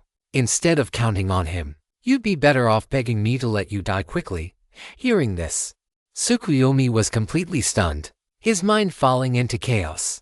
By the time he regained his senses, he realized he was flying, though he was being carried through the air by Bai. At this point, he saw the tragic state of the capital.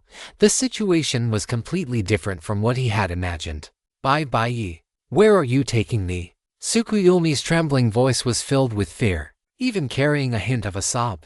Only when facing Bai directly did he realize he was as insignificant as an ant, with absolutely no power to resist. You'll know soon enough. Sumiyubai glanced at the map and immediately came to a stop. After breaking through to the 4th rank, the maximum distance of the Wheel of Time and Space portal had increased to 3,600 kilometers. He could easily open a portal to the Divine Dragon Empire from here. Under the nervous and unsettled gaze of Tsukuyomi, Sumiyubai held the Wheel of Time and Space in his hand, and a wave of profound and mysterious energy emerged. Soon, a portal to People wide opened in the high sky. With a flick of his mind, he selected Tsukuyomi and dragged him directly into it. The next moment, the system announcement sounded, and the entire Shenlong Empire instantly exploded into chaos. Today's extra update is here, my dear patrons. Please tap those free gifts, I beg you. No prize quiz. What exactly is the effect of Tsukuyomi's talent? Chapter 224, Tsukuyomi's Desperate Gamble. Shenlong Empire announcement. Please note, the player Tsukuyomi from the Sakura Kingdom has successfully entered the Shenlong Empire. Shenlong Empire announcement. Since the national war has not yet begun, Tsukuyomi will be treated as an invader. All Shenlong Empire players have received the nationwide share to Wei Buff Guardian of the Shenlong Empire. Shenlong Empire announcement. Please, all Shenlong Empire players, unite against the common enemy and kill or expel the invader as soon as possible. Guardian of the Shenlong Empire. Nationwide shared to Wei Buff positive. If the invader is successfully killed or expelled before the XP percentage drops to 0, all Shenlong Empire players will receive a 100% increase in the XP gained from killing monsters thereafter. Negative. For every 24 hours the invader remains in the Shenlong Empire, all Shenlong Empire players will suffer a 2% reduction in the XP gained from killing monsters thereafter. Unique BUFF cannot be stacked. Only effective within the borders of the Shenlong Empire. Since Tsukuyomi was not the first player to cross national borders, it did not trigger a global announcement for the Blue Star region. However, the series of announcements from the Shenlong Empire still caused the Huaxia players to instantly boil over. In the chat channels of every city, messages about this incident were flooding the screens frantically. Holy crap! Someone from the Little Sakura actually dared to come here. Isn't this turning the world upside down? Who exactly is this Tsukuyomi? To think he could cross the national border just like Big Brother Bai. If I remember correctly, this guy used to be 6th on the level leaderboard, but he dropped off a while ago and never made it back up. If I'm not mistaken, Tsukuyomi should be the owner of an SSS grade talent. His talent is likely related to space, otherwise, how could he cross the national border so quickly? Is Bai's talent also related to space? He crossed the national border even earlier. Bai is a cheater. Can you look at him with common sense? That's true. What does Tsukuyomi have to compare with Big Brother Bai? He's not even fit to carry Big Brother Bai's shoes. Regardless of who he is, brothers, remember to notify us if you find this little Sakura.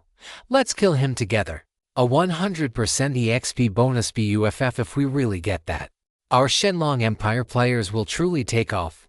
That's right, brothers. Let's all head out of the city to find Tsukuyomi. Let's strive to finish him off on the first day.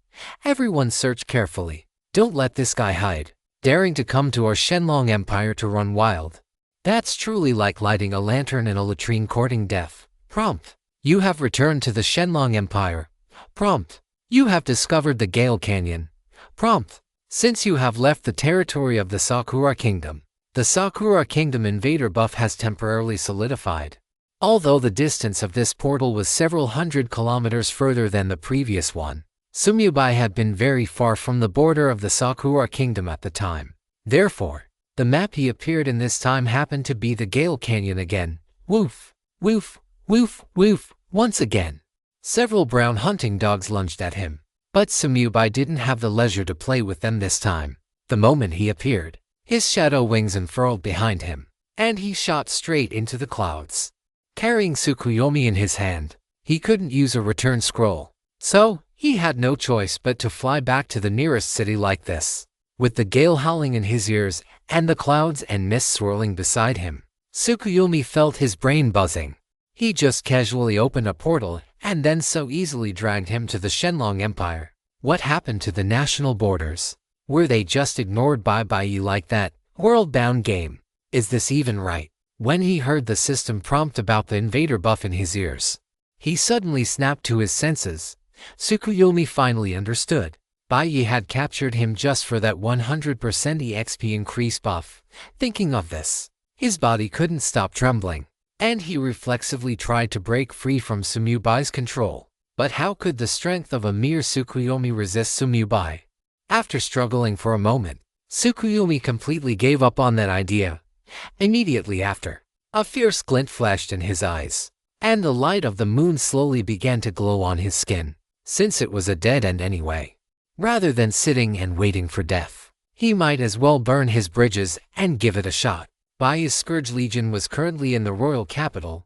This was his moment of greatest vulnerability. Thinking of this, Tsukuyomi steeled his heart and directly sacrificed the 100 years of lifespan that the Yin Ninja Secret Society had just helped him recover. Crescent Moon's demise. Following that, he mobilized all his strength and, in an extremely distorted posture, slammed a punch into the arm Sumubai was using to hold him. And then, there was no then. The desperate strike that Tsukuyomi had pinned his hopes on had absolutely no effect on Sumubai. How is this possible? Although Tsukuyomi couldn't see Sumubai, he could feel that the other party hadn't suffered even the slightest injury. But this was Crescent Moon's demise. A move he had used by sacrificing 100 years of his life. Over 1 billion in damage. And not even a reaction. After becoming a disciple of Matsumoto Meiya, Tsukuyomi also learned that Bai possessed a terrifying skill like Death Pact. This was also the reason why the Ghost Hand's assassination attempt had failed last time. But this time, there were no undead creatures around him. Could it be that Bai's own health bar exceeded 3.2 billion? That is simply unscientific. If you don't want to suffer later, then behave yourself. Sumubai let out a cold snort. He didn't make any other moves, simply continuing to carry Tsukuyomi no Mikoto while flying at high speed. Although he remained calm on the surface, he was inwardly shocked. That light punch from Tsukuyomi no Mikoto just now had caused a flurry of damage numbers in the millions to float up within his summoning space. 3.1536 million. One must know that Sumubai had left 1,000 skeleton shield warriors in his summoning space just as a precaution. While 3 million damage was negligible to the health bars of the skeleton shield warriors recovering in the blink of an eye thanks to the Sea of Death Tsukuyomi no Mikoto's punch had dealt.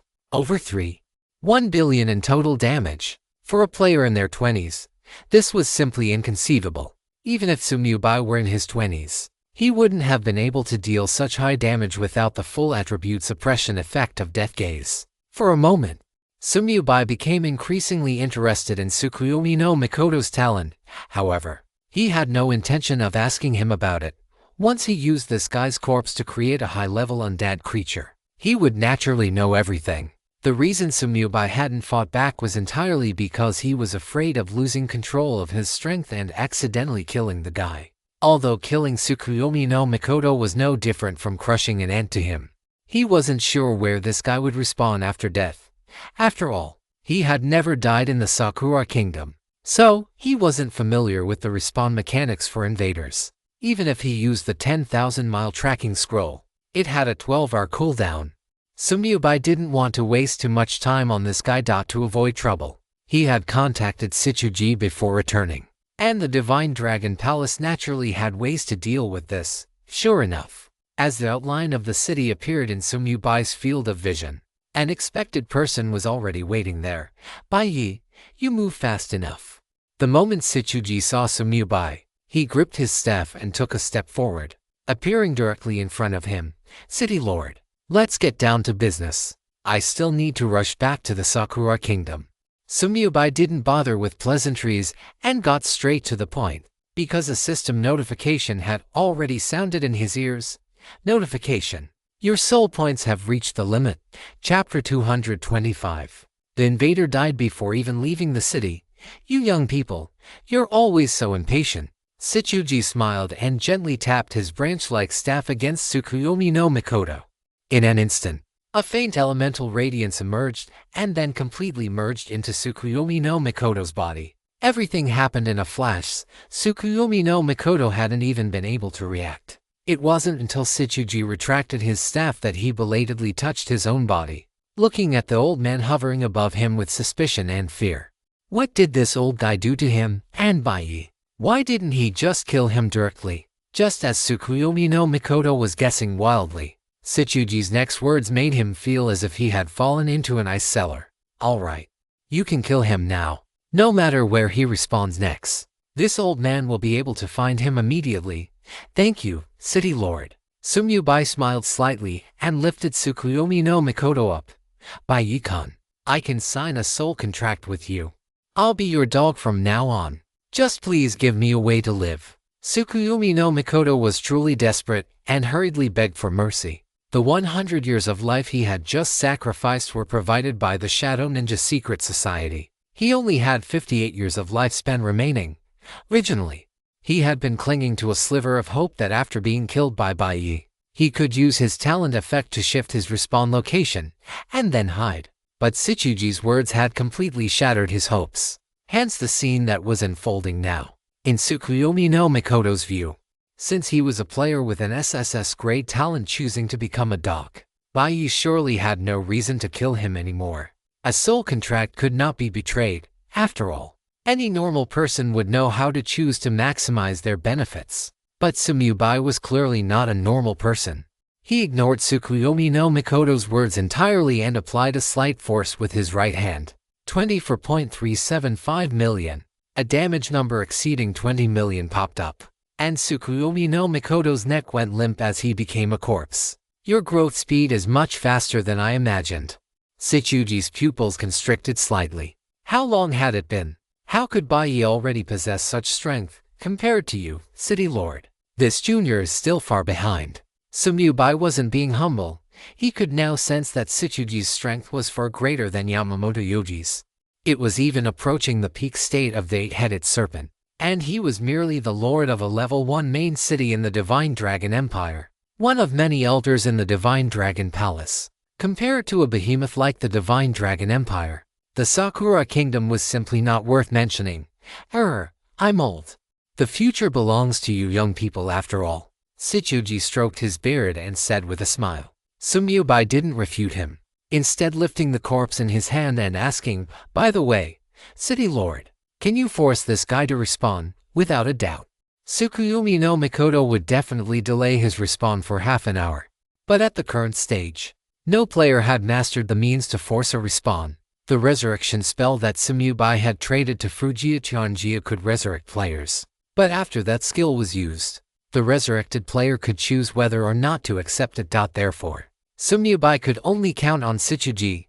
Rest assured, since I've come, I've naturally prepared everything. Shichuji nodded slightly, flipped his hand to take out a scroll, and tore it open. In an instant, a holy white light descended from the sky, enveloping Tsukuyomi no Mikoto's corpse. The previous preparation was to precisely locate the coordinates where Tsukuyomi no Mikoto would respawn the moment he died, and this scroll was to prevent him from stalling for time, forcing him to respawn immediately. As the white light dissipated, Tsukuyomi no Mikoto opened his eyes with a look of utter confusion. Why was there such a method? Before his mind could even clear, he felt a suffocating sensation at his throat. 24,380. The next moment, another critical hit of over 20 million damage popped up, and the newly resurrected Tsukuyomi perished once again, and this time, he would never have another chance to resurrect. At the same time, the system announcement that had just ended echoed once more throughout the entire Shenlong Empire. Shenlong Empire announcement. The invader from the Sakura Kingdom, Tsukuyomi, has been thoroughly killed by Bai. Shenlong Empire announcement. The Guardian of the Shenlong Empire positive buff is now active. From now on, all players in the Shenlong Empire will receive a 100% increase in EXP from killing monsters.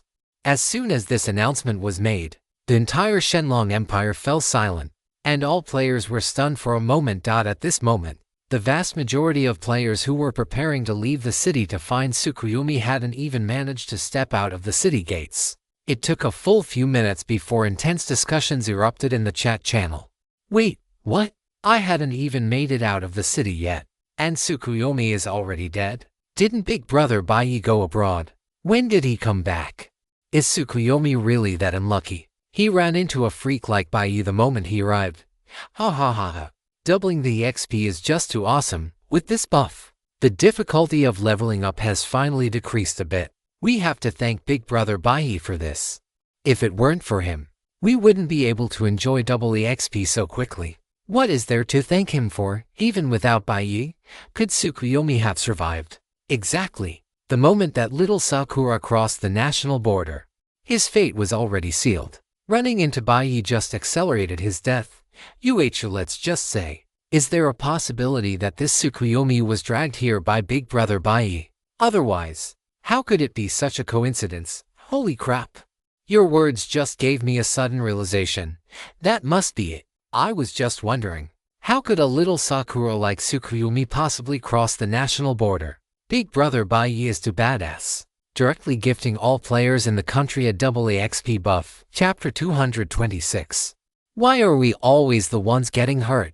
Bonus chapter, when Tsukuyomi died completely. Besides the Shenlong Empire, another country also had a system announcement ring out. However, the announcement here was clearly not good news. Sakura Kingdom announcement. The player Tsukuyomi from our country who invaded the Shenlong Empire has died completely. The Sakura players were still hiding in various places, praying for the beast tide to end quickly. Upon hearing the announcement, although they were curious about how Tsukuyomi had managed to cross the national border, they didn't care much about his permanent death. Who knew if that guy had just run to the Shenlong Empire to escape the beast tide? If he died, he died. He brought it entirely upon himself. But the following announcement made them unable to help but start cursing loudly. Sakura Kingdom announcement. Due to the failure of Tsukuyomi's invasion, the level of all players in the Sakura Kingdom has been reduced by 1. What does his failed invasion have to do with us? Exactly. Although losing 1 level isn't much compared to the current crisis. What right do they have to do this, Baka? This damn Tsukuyomi. He didn't have the strength but wanted to imitate Bai. I really can't take it anymore. Why are we always the ones getting hurt? Can you believe it? The Myriad Worlds game has been open for so long, and I'm still at level 10. Don't be nervous. You won't even be able to keep level 10 soon. Notification. Congratulations to player Bai for successfully killing the invader. Your Guardian of the Shenlong Empire positive buff is now active. Guardian of the Shenlong Empire. While within the territory of the Shenlong Empire, EXP from killing monsters is increased by 100%. Permanently effective. Notification. Because you killed the invader independently, you have received an additional special item. Shenlong Palace Trial Invitation ×1. As the system announcement sounded, a series of system notifications also rang in Sumyu Bai's ears. However, Sumyu Bai's attention was not on these notifications. He was more concerned with what would come next. Notification. The target's corpse meets the requirements for birthing a high-level undead creature. Do you wish to consume 200 death chi points to preserve the corpse? 3,200 points. That much? Sumyu Bai raised an eyebrow. Previously, when he preserved the corpse of Hasegawa Ryo, it only required a little over 3,000 death chi points. That was the corpse of a level 187, tier 8 expert. Tsukuyomi had died twice, was only level 16, and was only a tier 1, yet it still required so much death chi. Sumyu Bai was slightly surprised, but he chose to preserve it without hesitation. It was just death chi. He had plenty of it. For an SSS rank talent, such a cost was reasonable. Notification: you have consumed 200 death chi points to preserve the target's corpse. Notification: you have been eroded by death chi from the Crown of Curses. Death chi Kung 10. Death chi Kung 10. Pale gray death chi was injected into Tsukuyomi's corpse, preventing it from being decomposed by the Myriad Worlds game. Seeing this, Tsukuyomi was not overly surprised. Not to mention a Death Sovereign, as long as it was a hidden profession in the Necromancer class. They would all have the ability to store corpses in the later stages. Even some other professions could do such things. So, it was nothing strange, however. Sumyubai did not intend to proceed to the next step in front of Shichuji. With a thought, he directly stored Tsukuyomi's corpse into his spatial ring. Creating true life was too shocking. Sumyubai did not want to expose this ability. Only then did he check his inventory. But he did not find the Shenlong Palace trial invitation promised by the system. Just as Sumyubai was looking puzzled, Shichuji smiled and said, logically speaking, since you dealt with the invader, we should give you a trial invitation. Hearing this, Sumyubai suddenly realized. So, this thing had to be claimed from the Shenlong Palace, however. Judging by Shichuji's tone, it seemed he had no intention of giving it away. Sure enough, Shichuji immediately changed the subject and continued, however, given your current strength, the trial is unnecessary. I will nominate you when I return so you can join the Divine Dragon Hall directly. Then I thank you, City Lord. Sumyubai's eyes lit up. There was such a good deal. The greatest benefit of joining the Divine Dragon Hall for him was the ability to purchase many high-quality items. One had to know that even level 1 radiant gems were considered controlled materials for ordinary jewelry stores and could only appear at auctions. Those truly top-tier items were difficult to acquire even at auctions.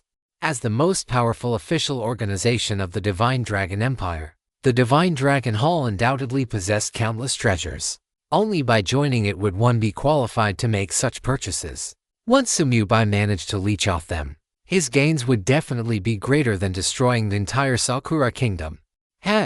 By the time you return from the Sakura Kingdom next time, it should be about right. Shichuji raised his staff to open a portal. Before stepping through, he left behind one final sentence, little brother Bai. Don't be so distant next time. Just call me Brother Shichu from now on. No problem. Take care, Brother Shichu. Sumyubai waved his hand with a smile, then focused his mind and vanished into the high altitude. Instant movement. Notification. You have entered the territory of the Sakura Kingdom. Notification. Since the national war has not yet officially begun, you are regarded as an invader by the Sakura Kingdom. All factions and players within this country will hunt you down. Please do everything in your power to survive. Notification. Your two-way buff guardian of the Divine Dragon Empire is temporarily disabled. Notification. Your two-way buff invader of the Sakura Kingdom is now active. Current effect.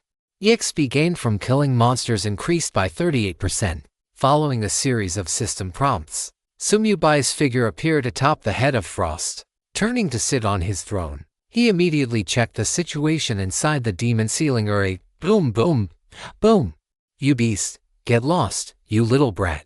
Take this elemental torrent from this venerable one. Good grief.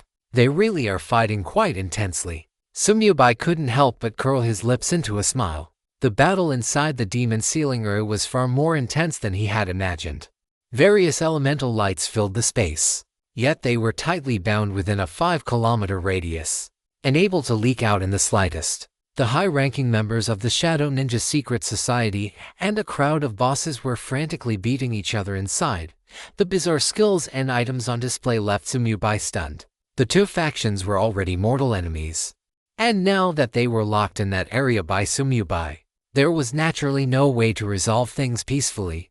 However, based on Sumyubai's observations, they had not yet reached their wits' end and surely still possessed life-saving measures. So, he had no intention of entering just yet. Master, the Sakura Kingdom should be completely finished this time, right?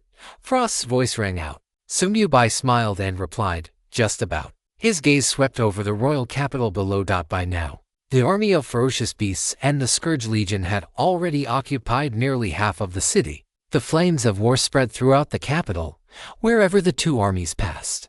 They left behind only a trail of broken corpses and collapsed ruins. However, the number of ferocious beasts was constantly decreasing, while the Scourge Legion was growing at a terrifying speed.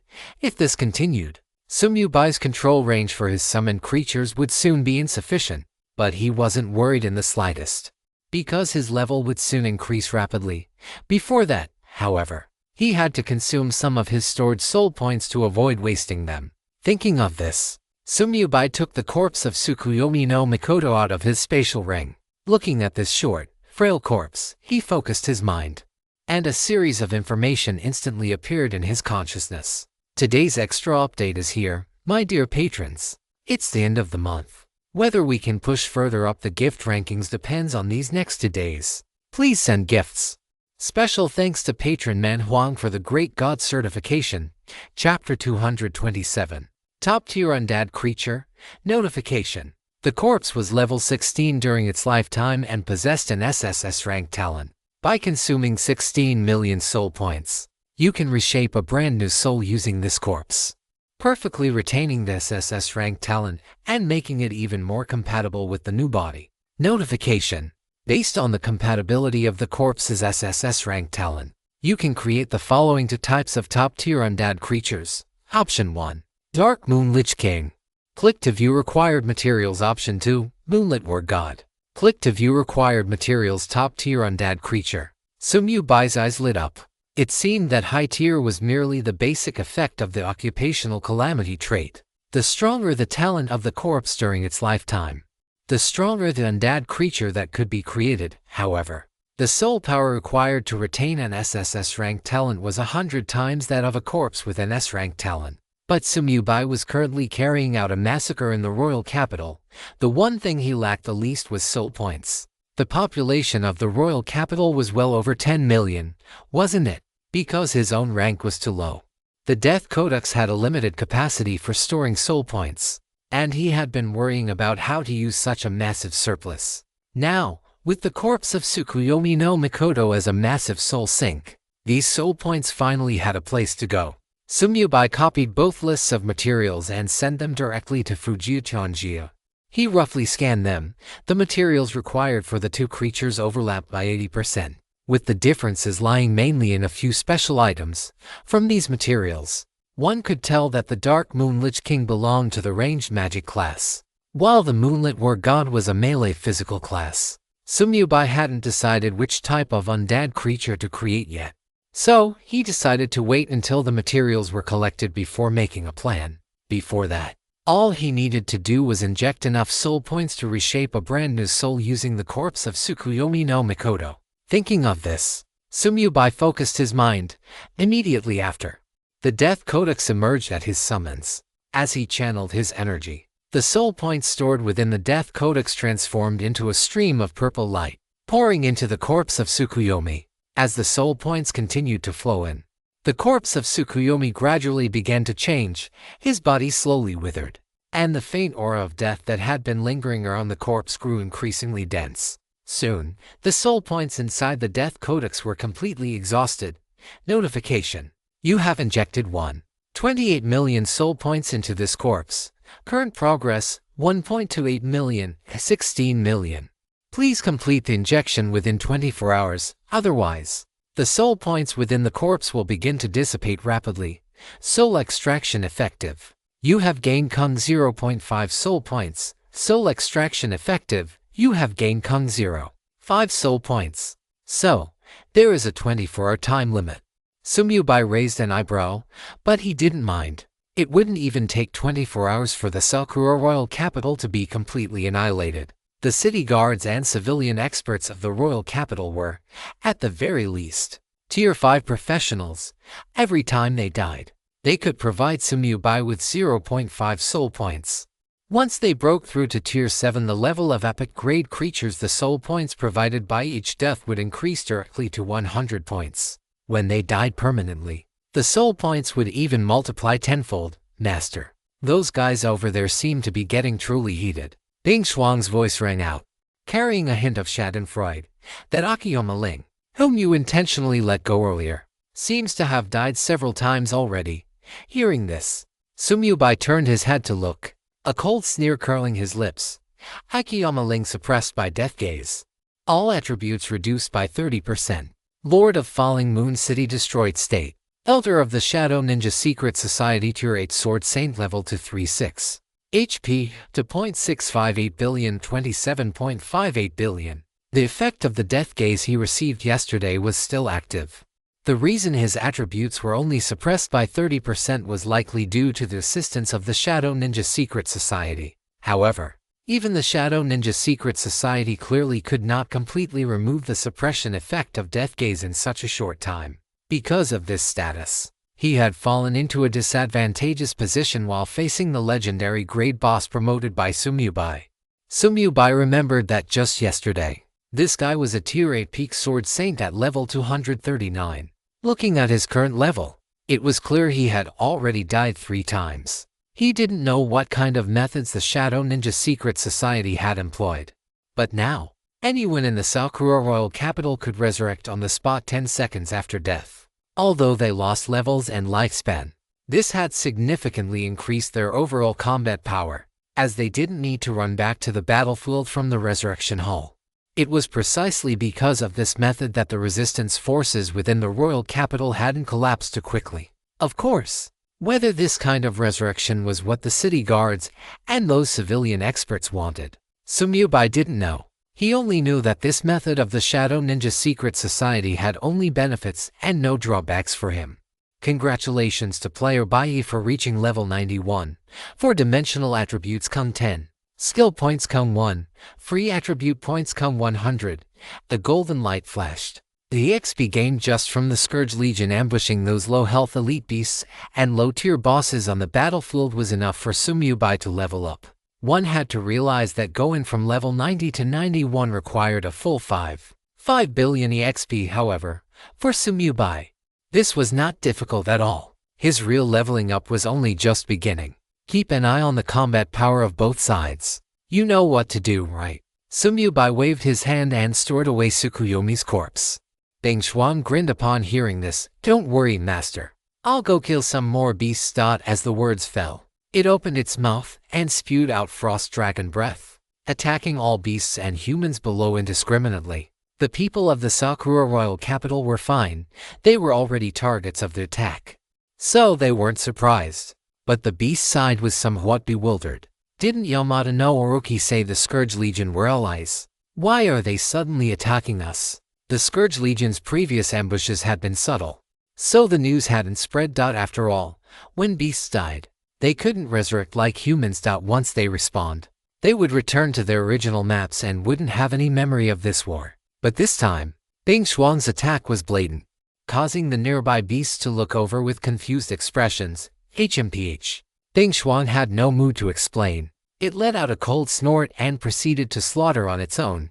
Currently, almost all the legendary grade bosses on the beast side were trapped in the demon ceiling array. The 3 outside were all promoted by Sumyubai and were currently locked in fierce combat with the elders of the Shadow Ninja Secret Society.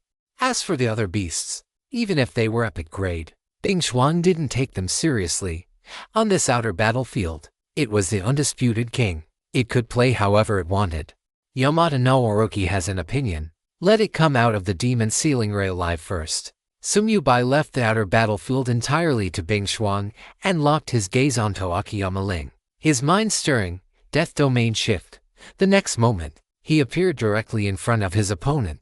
Akiyama Ling's pupils shrank violently, and he immediately shouted sharply, Bai, you are too despicable. Chapter 228. The helpless Akiyama Ling.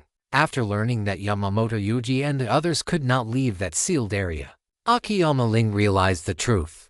The reason he was able to escape yesterday was entirely because Bai had intentionally let him go. If not for that, he would have died in Falling Moon City yesterday. But because of this, the Shadow Ninja Secret Society, lacking intelligence, had not taken precautions. This led to them gathering together today, only to be rounded up by the insidious Bai and sealed within the area of the demon ceiling array. In other words, he had unknowingly become a pawn for Bai, which led to today's situation. Furious, Akiyama Ling immediately swiped his sword to deflect the legendary grade boss entangling him and lunged towards Sumyubai.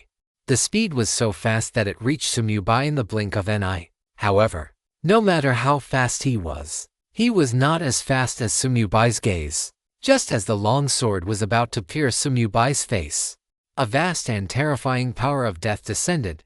Death gaze, out times 3 in an instant. Not only Kyushin Ling, but the other 2 elders also fell into a state of fear. To 5.2 billion, 24.8 billion, 11.82 billion at the same time. Damage numbers in the tens of billions popped up. and the total attributes of the three were instantly suppressed. The suppression effect on Kyushinling also increased from 30% to 60%. Following that came true damage dealt once per second. The other two elders were fine, their health bars still had plenty left. But Kyushinling, who was already at low health, was miserable. Before the fear state had even ended, he collapsed to the ground, becoming a corpse. Notification: soul extraction effective, soul points come 1000. Notification: you have obtained soul coins come 380. Notification: you have obtained the legendary item Earth Guardian Belt. With another legendary piece of equipment in hand, Sumyubai's thoughts stirred. Catastrophe. Promote by 1 tier. Notification: you have obtained the mythical item Ring of the Earth. Ring of the Earth. Belt. Plate armor level. 60,300 mythical item indestructible requirement. High level hidden physical class and strength over 10. Base attributes, level 90. Physical defense Kung 10. Magic defense Kung 10. All attributes Kung 1. Affixes 1. Strength Kung 30%. Constitution Kung 30%. 2. Earth element resistance Kung 603. Physical defense Kung 50%. 4. Critical hit resistance Kung 30%. Critical hit damage taken 30%. Skills 1. Earth protection. Passive skill. When taking damage, Earth protection is automatically activated. Except for true damage. All other types of damage are reduced by 20%. A passive effect that permanently reduces damage by 20% was not of much use to Sumyubai, but it was a mythical item after all, and its other base attributes and affixes were very powerful. Sumyubai flipped his hand to take out the Ring of the Earth and equipped it directly. As for the emerald belt he replaced, he tossed it straight into his inventory. This was the downside of leveling up and growing in strength too quickly. The speed of updating equipment could not keep up with Sumyubai's growth rate. Nowadays, with his strength, even legendary items provided very limited improvements.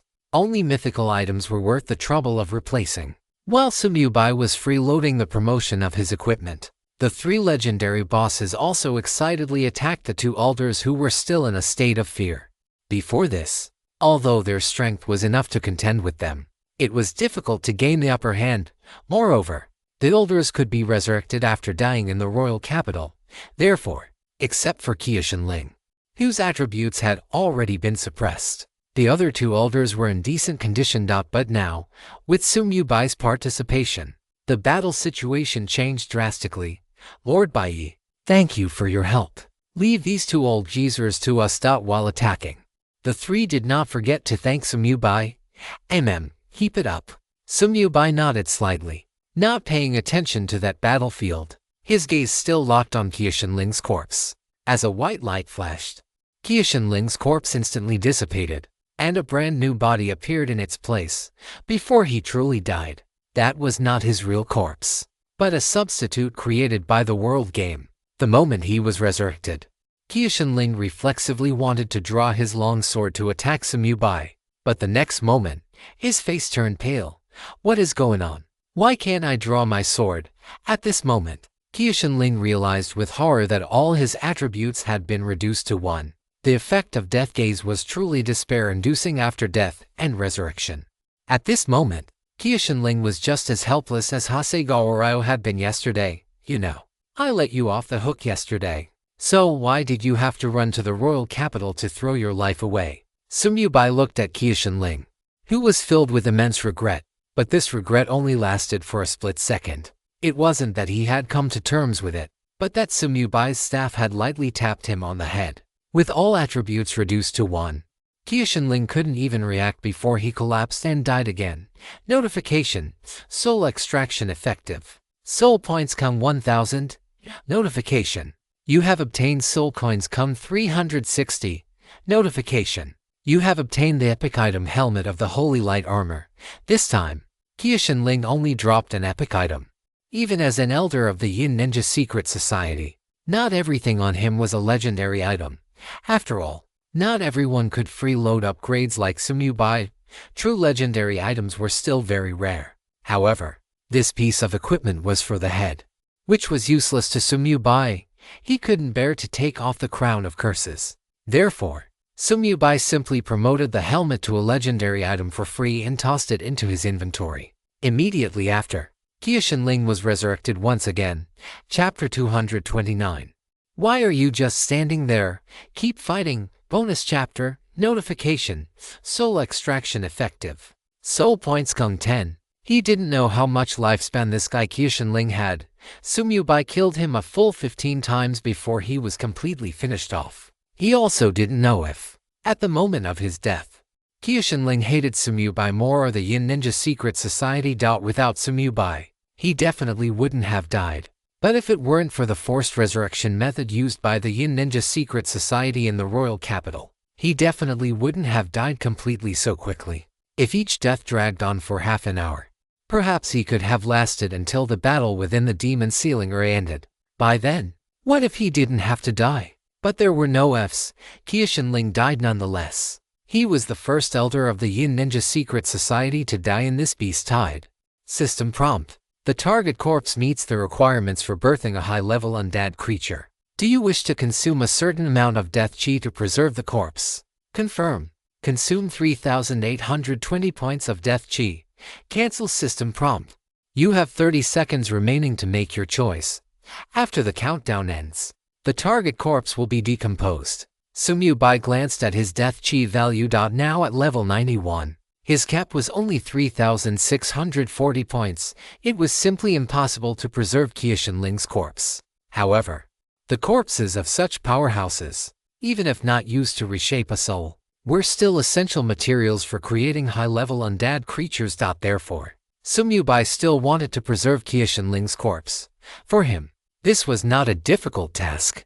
The death chi cap isn't high enough, just level up, and that's it. Without the slightest hesitation, Sumyubai's gaze locked directly onto the one with the lowest HP among the 3 legendary grade bosses. In an instant, that soul-shaking power of death descended once more. Death gaze, only this time, the target was just one of the bosses. With one of the 3 elders dead, 2 bosses were naturally enough. The best destination for the extra one was to become fertilizer for Sumyubai's leveling. As fear descended, the boss with the critically unhealthy HP immediately turned into a headless fly, beginning to scramble around in a panic. Following the previous rhythm, once its HP dropped a bit more, it would temporarily disengage from the battle, allowing the beasts with healing abilities in the beast army to help it recover. Only after its HP returned above the safety line would it rejoin the fight. But Sumyubai's sudden strike completely disrupted the rhythm. The other 2 bosses' expressions changed, and they immediately questioned, Lord Bai, what are you doing? Sumyubai ignored them entirely. With a thought, the curtain of death flashed. On the other side of the battlefield, hundreds of Skeleton King magic archers instantly bent their bows and drew their arrows. Death snipe. The next moment, arrows filled with the aura of death pierced through the curtain of death, instantly turning the boss still in a state of fear into a hedgehog. This unlucky boss didn't even have a chance to recover from its fear state before it collapsed and died. System prompt. You have killed a level 235 legendary grade boss, Thunder Violent Bear. While being at a lower level, you gain an additional 208% EXP bonus. EXP come 108.57 billion. System prompt. Soul extraction effective. Soul points come 1000. In an instant, a series of golden lights surged upward, and Sumyubai's level began to rise rapidly. Congratulations to player Bai for reaching level 92. 4-dimensional stats come 10. Skill points come 1. Free attribute points come 100. Congratulations to player Bai for reaching level 113. 4-dimensional stats come 10. Skill points come 1. Free attribute points come 100. Sumyubai's EXP bar surged directly to 32% of level 113 before it finally came to a halt. Don't let his fast leveling fool you. This was only possible because of the 208% EXP bonus gained from killing a level 235 legendary grade boss while being at a lower level. One can imagine just how outrageous the difficulty of leveling up in the Myriad Worlds game truly is. The main reason was that the bonus for killing higher level enemies was too low, whether you were 1 level higher or 100 levels higher. The bonus was only 50% compared to the difficulty. This bit of bonus was not cost-effective at all. If I unify the world, will the leveling difficulty decrease? Sumyubai narrowed his eyes slightly, having some guesses about the arrangements of the Myriad Worlds game. He thought of this from the XP bonus buff he received for killing invaders. Thinking of this, he couldn't help but glance at his quest list. Once he completed the preemptive conquest quest later, he would know if his guess was correct. After freeloading and upgrading all the materials and equipment dropped by the Thunder Violent Bear, Sumyubai moved his mind and added all his free attribute points into Sovereign Power. Immediately after, his gaze locked onto the corpse of the Thunder Violent Bear. Death extraction feedback. System prompt. You have successfully extracted 2,580 points of death chi from the corpse of the legendary Great Boss Thunder Violent Bear. System prompt. Your stored death chi has reached its limit. You may continue extracting after consuming some. 2,580 points of death chi was not all that was in the Thunder Violent Bear's corpse, but it was enough to bring Sumyubai's death chi to its cap. Ever since he obtained the Crown of Curses, he had forgotten how long it had been since he last extracted death chi like this. Current death chi, 4,520 after reaching level 113. Sumyubai's death chi finally met the requirement to store Qiushinling's corpse. And at this moment, the system countdown was far from over. Sumyubai immediately chose to confirm, consuming 3,820 points of death chi to store Qiushinling's corpse. Everything proceeded according to plan. Sumyubai put Qiushinling's corpse into his spatial ring, swept his gaze over the two bewildered elders of the Yin Ninja Secret Society, and smiled slightly. Why are you just standing there? Isn't it a good thing that I helped you take care of one boss? Keep fighting. The two elders were filled with confusion. Although they didn't know what medicine Bai Yi was selling in his gourd, they couldn't refute his words. Bai Yi killed a boss, which was indeed a good thing for them. There was no doubt about that. But there were 3 of us to begin with. If it weren't for Bai Yi, how would Qiushinling have died? Whose side is this guy on? Sumyubai didn't care what they were thinking. After speaking, he turned his head to look at the 2 equally bewildered bosses and continued. What are you looking at? This is Orochi's arrangement. He wants you to grow rapidly in this war. 3 against 2 won't do. Without pressure. Where would the motivation come from? Find a way to take down those 2 old guys. When the time comes, Orochi will reward you. As his voice fell, Sumyubai's figure vanished from the spot. He was just spouting nonsense to fool them. In any case, they had no way to verify it with Orochi right now. That guy was currently locked in a heated battle within the demon ceiling array. How could he possibly have the spare mind to care about such a trivial issue? Hearing Sumyubai's words before he left, the 2 bosses couldn't help but exchange a glance. No, if you didn't want a 3v2, you could have just said so. Couldn't we have just pulled one of us back? Wait, no. Didn't we start as a 3v3 in the first place? Why does something feel off, however? With their not-so-bright minds, it was difficult for them to wrap their heads around this problem. Soon, the 2 of them were once again locked in combat with the 2 elders of the Hidden Ninja Secret Society. High above on his throne, Sumyubai kept an eye on the battle situation within the demon ceiling area while having Frost lower its altitude to sweep across the battlefield. Auto loot took effect, and the vast amount of spoils dropped throughout the city immediately flew into his inventory, until a system notification rang in Sumyubai's ears. Extra update for today. My dear patrons, you can actually make money by recommending books when you're in a reading slump. I recommended my own book in a post about online gaming novels, and I didn't expect to earn 70 yuan last week. I have proof. My dear patrons, please send gifts and recommend this book if you're in a reading slump. Chapter 230. Can you get it done within a month? Notification. Soul extraction effective. Soul points count 6. Notification. Soul extraction effective. Soul points count 5. Notification. Your inventory is full. Due to the forced resurrection methods of the Hidden Ninja Secret Society, people from the city guard had already begun to die permanently. The rate at which soul points were increasing had accelerated significantly because of this. The soul points that had previously been completely depleted had, without him noticing, reached 1 million once again. The quality of the royal capital is truly high. Sumyubai sighed with emotion. Before coming to the Sakura Kingdom, he used to worry about gathering 5,000 soul points. Now, 1 million soul points were within easy reach. After a moment of thought, Sumyubai's mind stirred, and he commanded the Scourge Legion to gather a large number of city guards and civilian experts. They had already been resurrected many times, surely. Many of them would be unable to resurrect again if they died once more. The unusual movements of the Scourge Legion immediately caught the attention of these Sakura people. What do these undead mean? Why are they gathering us together? What exactly is Baiyu trying to do? Why did he make the Scourge Legion stop attacking? I have a very bad feeling about this. These undead aren't fighting back now. There must be some conspiracy. Baiyu is too terrifying. We can't even break the shields on these undead. Forget it. Don't waste your energy. I only have 3 years of lifespan left. Struggling is useless. Why haven't the guildmaster and the elders killed the Yamada no Orochi yet? Didn't they say they were well prepared? Baka, how can you just give up like this? Let's charge out together. After sensing that something was wrong, someone soon took the lead and leaped high into the air, attempting to break through the Scourge Legion's encirclement. Whoosh, whoosh, whoosh, boom, boom. However, they were met with a sky full of arrows and various elemental spells. These early birds died instantly under the concentrated fire of the Scourge Legion. The remaining people immediately shrank back, looking at the undead surrounding them in terror, praying in their hearts that Yamamoto Yuji and the others could turn the tide. They were the ones Sumyubai had specifically left behind, so that once his level was sufficient, he would have enough people to kill to trigger his advancement quest.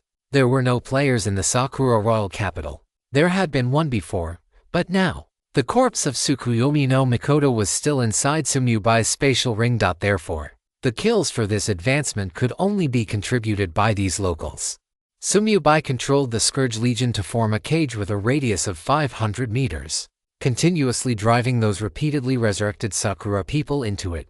But at this moment, the number of people within the encirclement was far from enough. The last advancement quest required the total death of 100,000 living beings. Sumyubai estimated that this time it would be at least 200, 0, or perhaps even 500. Gathering so many people with insufficient lifespans would clearly take some time.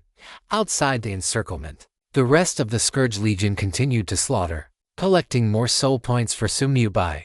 Sumyubai withdrew his focus, brought out the corpse of Tsukuyomi no Mikoto again, and raised his hand to summon the Death Codex. The soul points transformed into purple streams of light, slowly pouring into the corpse of Tsukuyomi no Mikoto. His body became increasingly withered, almost reduced to skin and bones, and the death energy swirling around him grew more and more intense. Notification: you have injected 1.3 million soul points into this corpse. Current progress to 0.31 million, 16 million. Please complete the injection within 23 hours, otherwise, the soul points within the corpse will begin to dissipate rapidly. Soul extraction effective. You gain soul points Kung 0. Soul extraction effective. You gain soul points Kung 0. After finishing all this, Sumyubai finally dialed the communication channel of Fuji Jiangxia. After freeloading and upgrading all the loot in his inventory, he traded it directly to the other party. A moment later, an exclamation from Fuji Jiangxia came through the communicator. Boss, did you rob the treasury of the Sakura Kingdom? He couldn't help but be shocked, because the quality of this batch of loot was far higher than before. There were even several legendary grade items among them. That's not the case. Sumyubai smiled slightly. He would have liked to rob the Sakura Kingdom's treasury, but that stuff had long since been snatched away by that old geezer Huijian. I'm just in the middle of attacking the Sakura royal capital. I see. Wait, no boss. Did you just say you're attacking the Sakura royal capital? Even with Fuji Jiangxia's nerves of steel, on hearing this news, he stood up abruptly from his chair, his face full of shock. Don't make such a fuss. This isn't really a big deal. Sumyubai looked at Fuji Jiangxia in the virtual projection and waved his hand. Wait a little longer, and you'll hear the system announcement. Okay. Fuji Jiangxia's mouth twitched as he sat back down, but his heart could not calm down. How long has it even been? The boss already possesses the strength to lay siege to a nation's capital. At this rate, I fear it won't even take a year for his strength to stand at the pinnacle of the forbidden land of gods. It's too terrifying. Thinking of this, Fuji Jiangxia felt a tightness in his chest. No, The development speed of the Myriad Worlds Chamber of Commerce is still too slow. I must find a way to keep up with the boss's pace. Sumyubai was naturally unaware of Fujiya Qianshi's internal monologue. The only reason he made this call was to give an order. There will be many top-tier spoils of war later. Organize them and prepare to hold an auction. An auction? Fujiya Qianjia was slightly stunned. Among these top-tier items, which player could afford them? Then, he suddenly realized. An auction aimed at the locals? Yes. Sumyubai nodded slightly. And Fujiya Qianjia immediately wore a troubled expression. Boss, although our Myriad Worlds auction house is currently gaining strong momentum, it seems we don't yet have the qualifications to host an auction for the locals. Don't let Sumyubai's rapid rise in strength fool you. The Myriad Worlds game is still in its early stages. Even those players with SSS grade talents have yet to break through to the second tier. Therefore, the auction systems for players and locals have not yet merged. As an auction house established by players, the Myriad Worlds auction house currently has no way to invite those powerful locals to attend an auction. However, Sumyubai was not worried about this. He waved his hand and said, "Just prepare it. Leave the rest to me." Understood. Hearing this, Fujiya Qianjia nodded heavily. After Sumyubai ended the call, he dialed Shichuji directly. There was no other way. This was his only connection within the Divine Dragon Hall. As for Huaijian, he was somewhat unreliable. "Brother Baiyi, what is it?" Shichuji's voice sounded puzzled. After all, the two had only parted ways a short while ago. Sumyubai smiled and said, "Brother Shichu, I need to trouble you with something." "What is it?" "I want to hold an auction, aimed at the entire Divine Dragon Empire." Upon hearing this, Shichuji replied directly, "No problem. Once you set the time, just send me a copy of the auction list. Then many thanks, Brother Shichu. It's just a small matter. Just keep your mind on the matter of the boundary protection still. With your current strength, you can handle it within a month." "Right, a month." Sumyubai looked down at the Sakura capital, half of which had already been reduced to ruins, and the corners of his mouth curled upward. "Rest assured, it won't take that long." Chapter 231, Lord Baiyi. "You're wrong. The target is wrong. For this auction, Sumyubai's goal was naturally money. Although the development speed of the Myriad Worlds Chamber of Commerce was already very fast, and his total wealth now far exceeded the imagination of ordinary players, it still wasn't enough. Once the trip to Sakura was over, Sumyubai would be able to join the Divine Dragon Hall directly. At that time, if he wanted to buy the good things there, he would inevitably need a massive amount of money.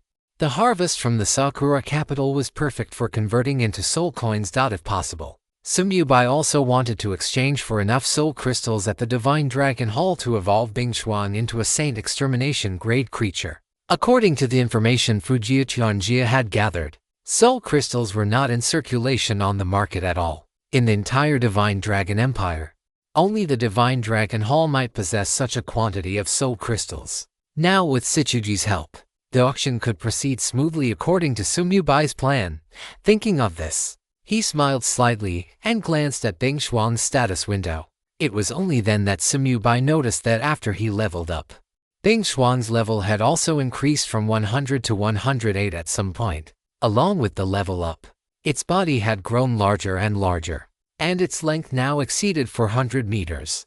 Although it could not compare to the peak state of the Yamata no Orochi, it was already larger than many legendary grade bosses.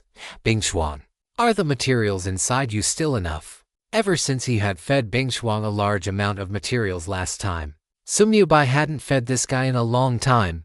Hearing this, Bingshuang's eyes lit up, and it responded immediately, "Master, I've almost digested them all. What's left is only enough for me to reach level 110 at most."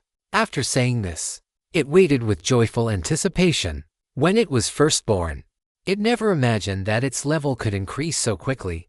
After all, under normal circumstances, there would never be so many high-grade materials for it to devour. But who told it to have a master who was essentially cheating? It had as many epic-grade materials as it wanted. It ate legendary-grade materials by the hundreds, and even mythical-grade materials were fed to it by the dozens at a time. It wondered if its master still had that many high-grade materials this time. The soul fire within Bing Shuang's pupils flickered slightly as it guessed to itself. Before long, Sumyubai waved his hand and took out a large quantity of materials. So many again, Bing Shuang's eyes brightened, and it opened its mouth to swallow them all. These materials naturally came from Fujiu Tianjia. He had never forgotten Sumyubai's instructions whenever there were no special requests. The Myriad Worlds Chamber of Commerce was always collecting various materials and life soul stones. The former were Bing Shuang's rations and the source of its leveling, while the latter were the items Sumyubai needed most. Whether it was to increase his lifespan, to use catastrophe, or to enhance his soul strength, he could not do without life soul stones. The quantity of materials fed this time was about the same as the last, and the energy contained within was completely sufficient for Bing Shuang to reach level 150. Having eaten a grand meal, Bing Shuang felt full of energy. It spread its wings, and while attacking the fierce beasts and the Sakura people, it helped Sumyubai collect the spoils of war scattered all over the ground.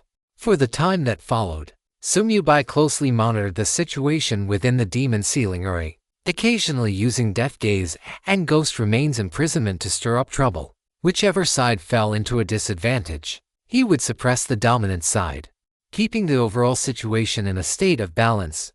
For a time, the inside of the demon ceiling array was in complete chaos. Lord Bai, you're wrong.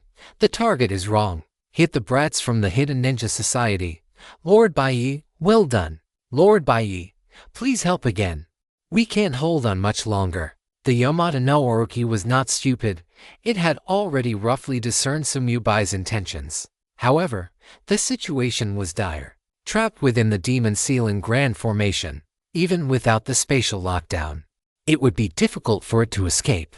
Having been backstabbed by the Hidden Ninja Secret Society, it had no choice but to rely on Sumyubai if it wanted to win. Therefore, the Yamata no Orochi chose to pretend it knew nothing. Sumyubai, however, did not go too far. His primary targets remained the various elders of the Hidden Ninja Secret Society. After all, these people could be resurrected. But if the Yamata no Orochi's subordinates died, they were gone for good. The only ones who could remain unaffected by him were the Yamata no Orochi and Yamamoto Yoji. Both were mythical tier existences, rendering the suppression effect of death gaze ineffective. Furthermore, they possessed many methods that Sumyubai could not comprehend. Although there was only a one-tier difference between mythical and legendary, the gap between the two tiers was as vast as heaven and earth.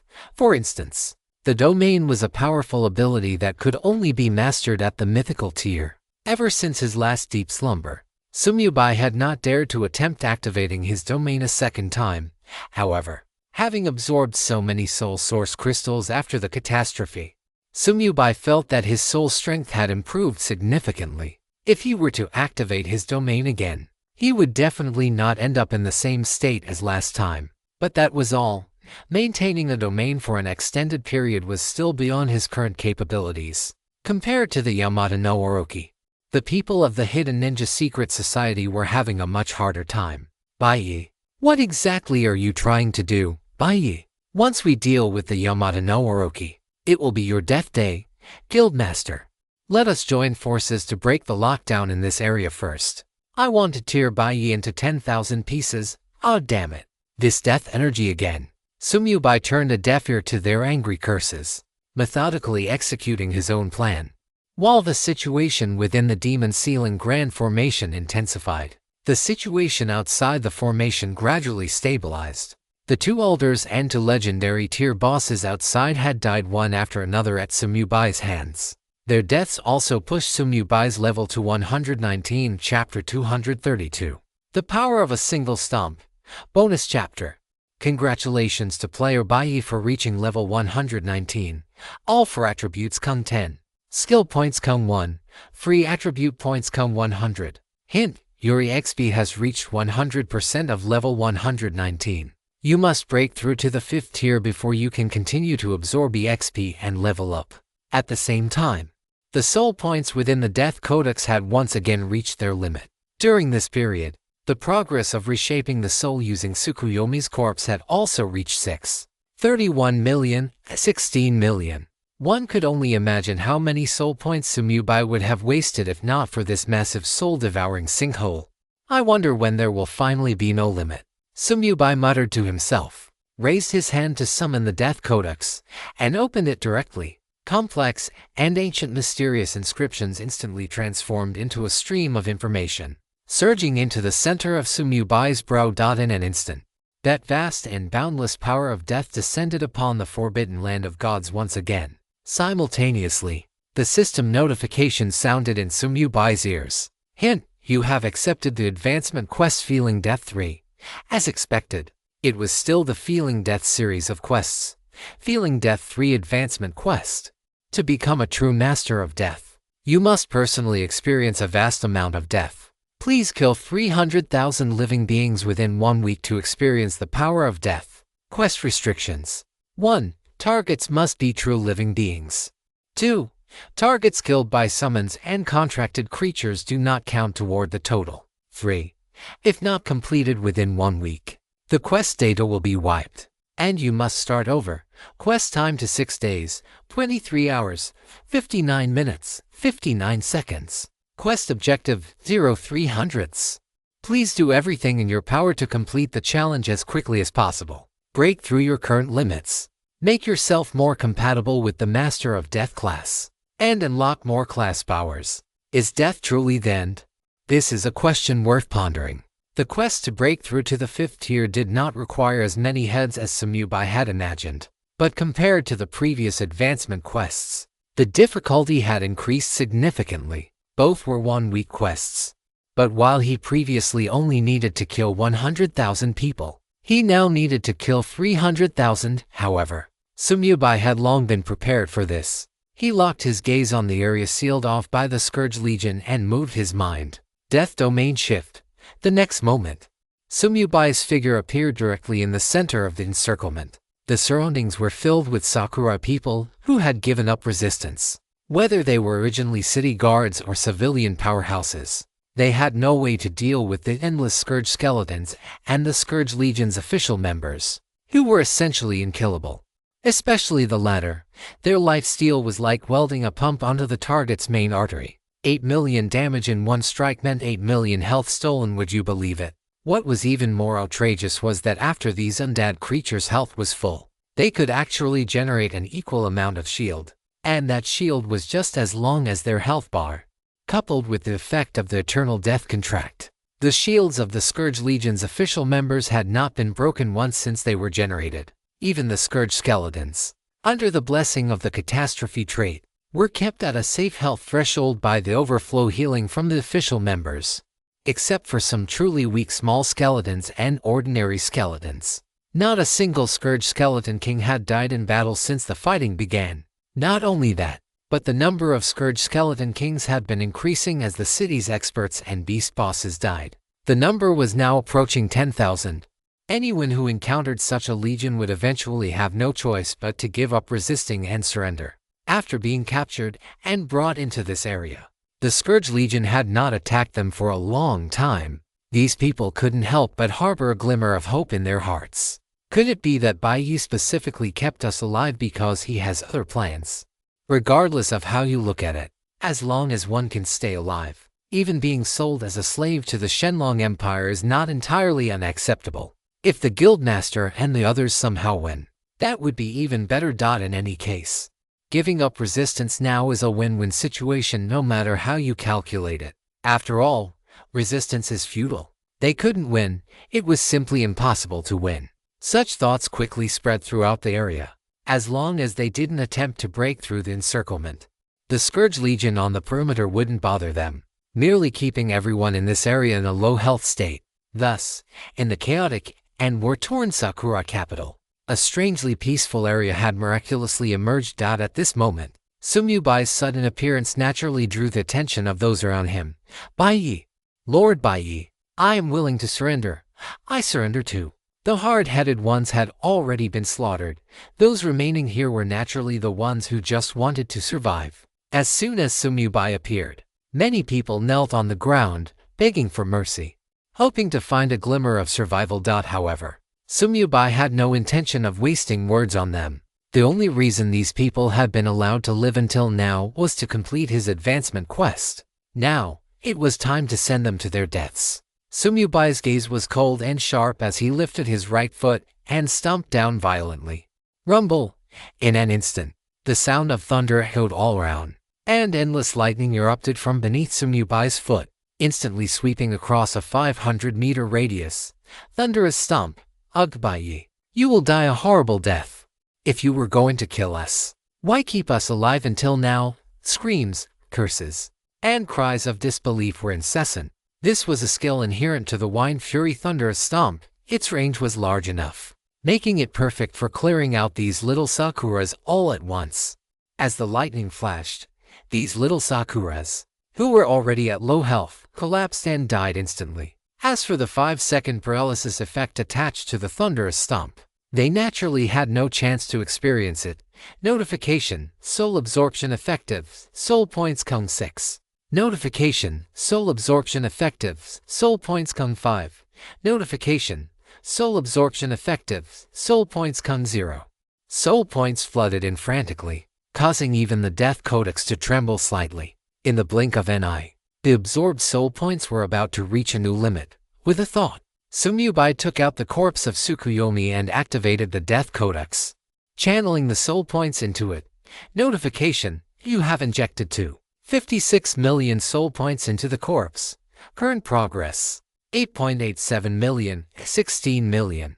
Please complete the injection within 20 hours, otherwise, the soul points within the corpse will begin to dissipate rapidly. Notification, Soul Absorption Effective.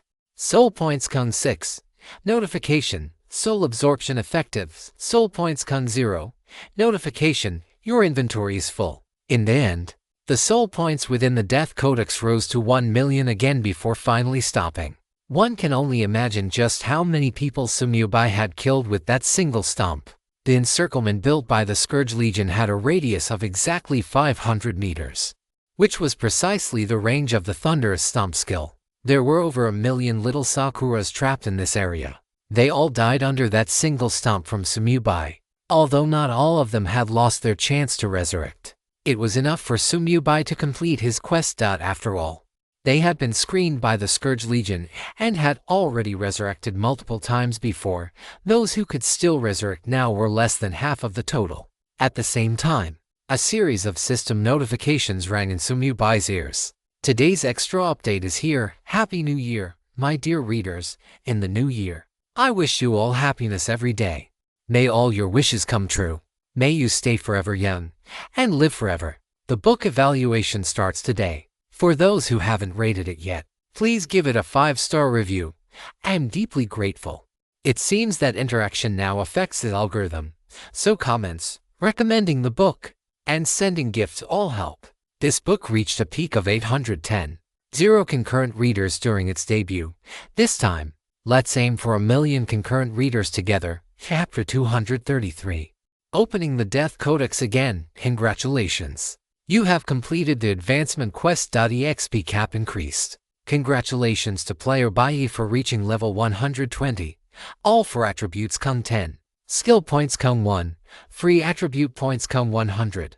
Congratulations to player Bai for breaking through to tier 5. Based on your class, you have gained 6,000 free attribute points. Congratulations to player Bai for breaking through to tier 5. Compatibility with the Death Sovereign class has increased, unlocking a portion of the class's power. Power fusion in progress. Please wait patiently. 6,000 free attribute points. Listening to the system notifications, Sumyubai felt a slight shock. As the tier gets higher, the improvement brought by each breakthrough becomes greater and greater. And this is only tier 5. It's hard to imagine what kind of improvement will come when breaking through to the tier 10 Saint Extermination level. However, even for a cheater like Sumyubai, tier 10 is still quite far off. His short-term goal now is to reach level 180 and break through to tier 7. This tier corresponds to the epic level, and Sumyubai suspects that there will definitely be some significant changes when breaking through to tier 7. Moreover, after reaching level 180, the Death Codex will unlock its 4th special effect. Sumyubai clenched his fists, feeling the power of death continuously merging into his body. Right now, he has only broken through in level and increased his EXP cap, Only after the power fusion of the Death Sovereign class is complete will he truly be a Tier 5 professional. Swish, swish, swish. White lights began to flicker all around. These were the little Sakuras who still had remaining lifespans being forcibly resurrected. They stared blankly at the now somewhat empty encirclement, their bodies trembling uncontrollably. A devil. Baiyi is simply a devil. He actually killed so many people without the slightest hesitation. That stomp just now had left an impact on them that wasn't like anything else. Being killed by a horde of ferocious beasts or a scourge legion is a matter of large-scale warfare. Both sides commit massive forces. So even if the death toll is high, it is considered normal. But this devil, Baiyi, had single-handedly and completely slaughtered hundreds of thousands of people in an instant. Is this guy even human? Doesn't he fear having nightmares at night? Sumyubai naturally had no way of knowing what these Sakura people were thinking. Nor would he care. The wings of shadow unfolded behind him. Without even sparing them a glance, he soared straight into the sky, leaving only one sentence behind: kill them all. As his words fell, the Scourge Legion outside the encirclement drew their weapons in unison, and a barrage of various attacks followed one after another. When it came to killing efficiency, the various types of skeleton mages were, of course, the best. Seas of fire, blizzards, earthquakes. All sorts of AoE spells exploded directly within the crowd. Although these people were not as weak as typical players, facing a Scourge Legion that could not be killed and only seemed to grow in number, their fate remained a dead end. With the advancement quest completed, this gathering point naturally lost its reason to exist. In the blink of an eye, this place became just like the rest of the royal capital, filled with the flames of war and screams. Notification: soul extraction effective, soul points come 5. The notifications for extracting soul points flooded his screen, but Sumyubai ignored them. Flying up to land on the head of Frost. Master, you are leveling up way too fast. Frost couldn't help but exclaim. Your speed isn't slow either. Sumyubai smiled, and Frost couldn't help but pout. How could it be the same? She had an unlimited supply of high-grade materials. Yet her level still couldn't keep up with her masters. It was simply unbelievable. After Sumyubai handed over the loot from his full inventory to Fujiya Qiangxia for promotion, he picked up his staff and pointed it gently forward. Summon Scourge Legion. The next moment, 20 massive summoning gates, 60 meters wide and 120 meters high, descended instantly into the royal capital. With the eternal death contract in effect, Sumyubai's mana consumption would be shared equally by the Scourge Legion. Therefore, he had no need to worry about the 10% maximum mana consumption per second required to keep 20 summoning gates open simultaneously. He had been leveling up too quickly and hadn't had the time to replenish his summons. Now that the summoning gates were open, his normal summoning space was quickly refilled. At the same time, Sumyubai moved his mind. Undead Whisper. After activating dual casting, he swung his staff repeatedly, continuously summoning new Headless Knights. Summon Headless Knight. It took some time, but Sumyubai finally filled his commander summoning space after its limit had been increased. Normal summoning space, 147,147. Commander summoning space, 960 for 160,800 for 160ths. As his level grew higher, the additional troops provided by commander-type units had far exceeded the limit of his normal summoning space. However, even if both summoning spaces were combined, they still couldn't compare to the total number of Scourge skeletons. In the war-torn Sakura royal capital, the ground was littered with the mangled corpses of humans and ferocious beasts. Countless Scourge skeletons were born from their remains, becoming new strength for the Scourge Legion. By now, their numbers had already exceeded 20 million. It wasn't just the quantity, the quality of the Scourge skeletons was also growing stronger through this war. Almost all Scourge skeletons below the elite rank had died in the counterattacks of the city guard, and the remaining ones were all entities with powerful attributes. Even the number of Scourge skeleton kings had already exceeded 10,000. After breaking through to Tier 5, the second special effect of the Death Codex had also seen a certain improvement. Soul Amplification. Basic control range for summons increased to 6,000 meters. Level times tier times 10. Coupled with the Catastrophe trait bonus from Scourge World, Sumyubai's current control range for his summons had reached a terrifying radius of 30 kilometers. If he were to use soul amplification on Frost, the controllable range would double again once they separated. Looking at the broken walls and ruins below, a sense of heroic spirit rose in Sumyubai's heart. The Sakura royal capital was just the beginning. One day, his Scourge Legion would have the power to conquer an entire world, 10,000 races of the universe. Are you ready to welcome the Scourge? Notification. Your soul points have reached the limit. Soon, Sumyubai's soul points reached 0.56 million again, but this time, he did not inject these points into the corpse of Tsukuyomi. Instead, he summoned the Death Codex and slowly opened it. As his soul points were consumed rapidly, the Death Codex was opened once more. A vast power of death descended upon the Sakura royal capital again. Though no one had the heart to pay attention to it, the city guard were dying continuously and had long since become numb. The battle within the demon ceiling ray had also reached a white-hot state, with the legendary Great Boss and the elders of the Hidden Ninja Society exhausting all their means. Even the two mythical great powerhouses, Yamata no Orochi and Yamamoto Yoji, had long since fought with true ferocity. Many of their life-saving trump cards had been forced out during these few hours of combat. This was the result Sumyubai wanted. The true harvest was about to arrive. However, before that, Sumyubai could still improve himself. The Death Codex opened slowly, and dense, ancient inscriptions emerged on the gray-white pages. Immediately after, these inscriptions floated up from the pages, turning into a stream of information that merged into the center of Sumyubai's brow. After a long while, the Death Codex closed automatically, turning back into a stream of light that attached itself to the back of Sumyubai's left hand. At the same time, a system notification sounded in Sumyubai's ear.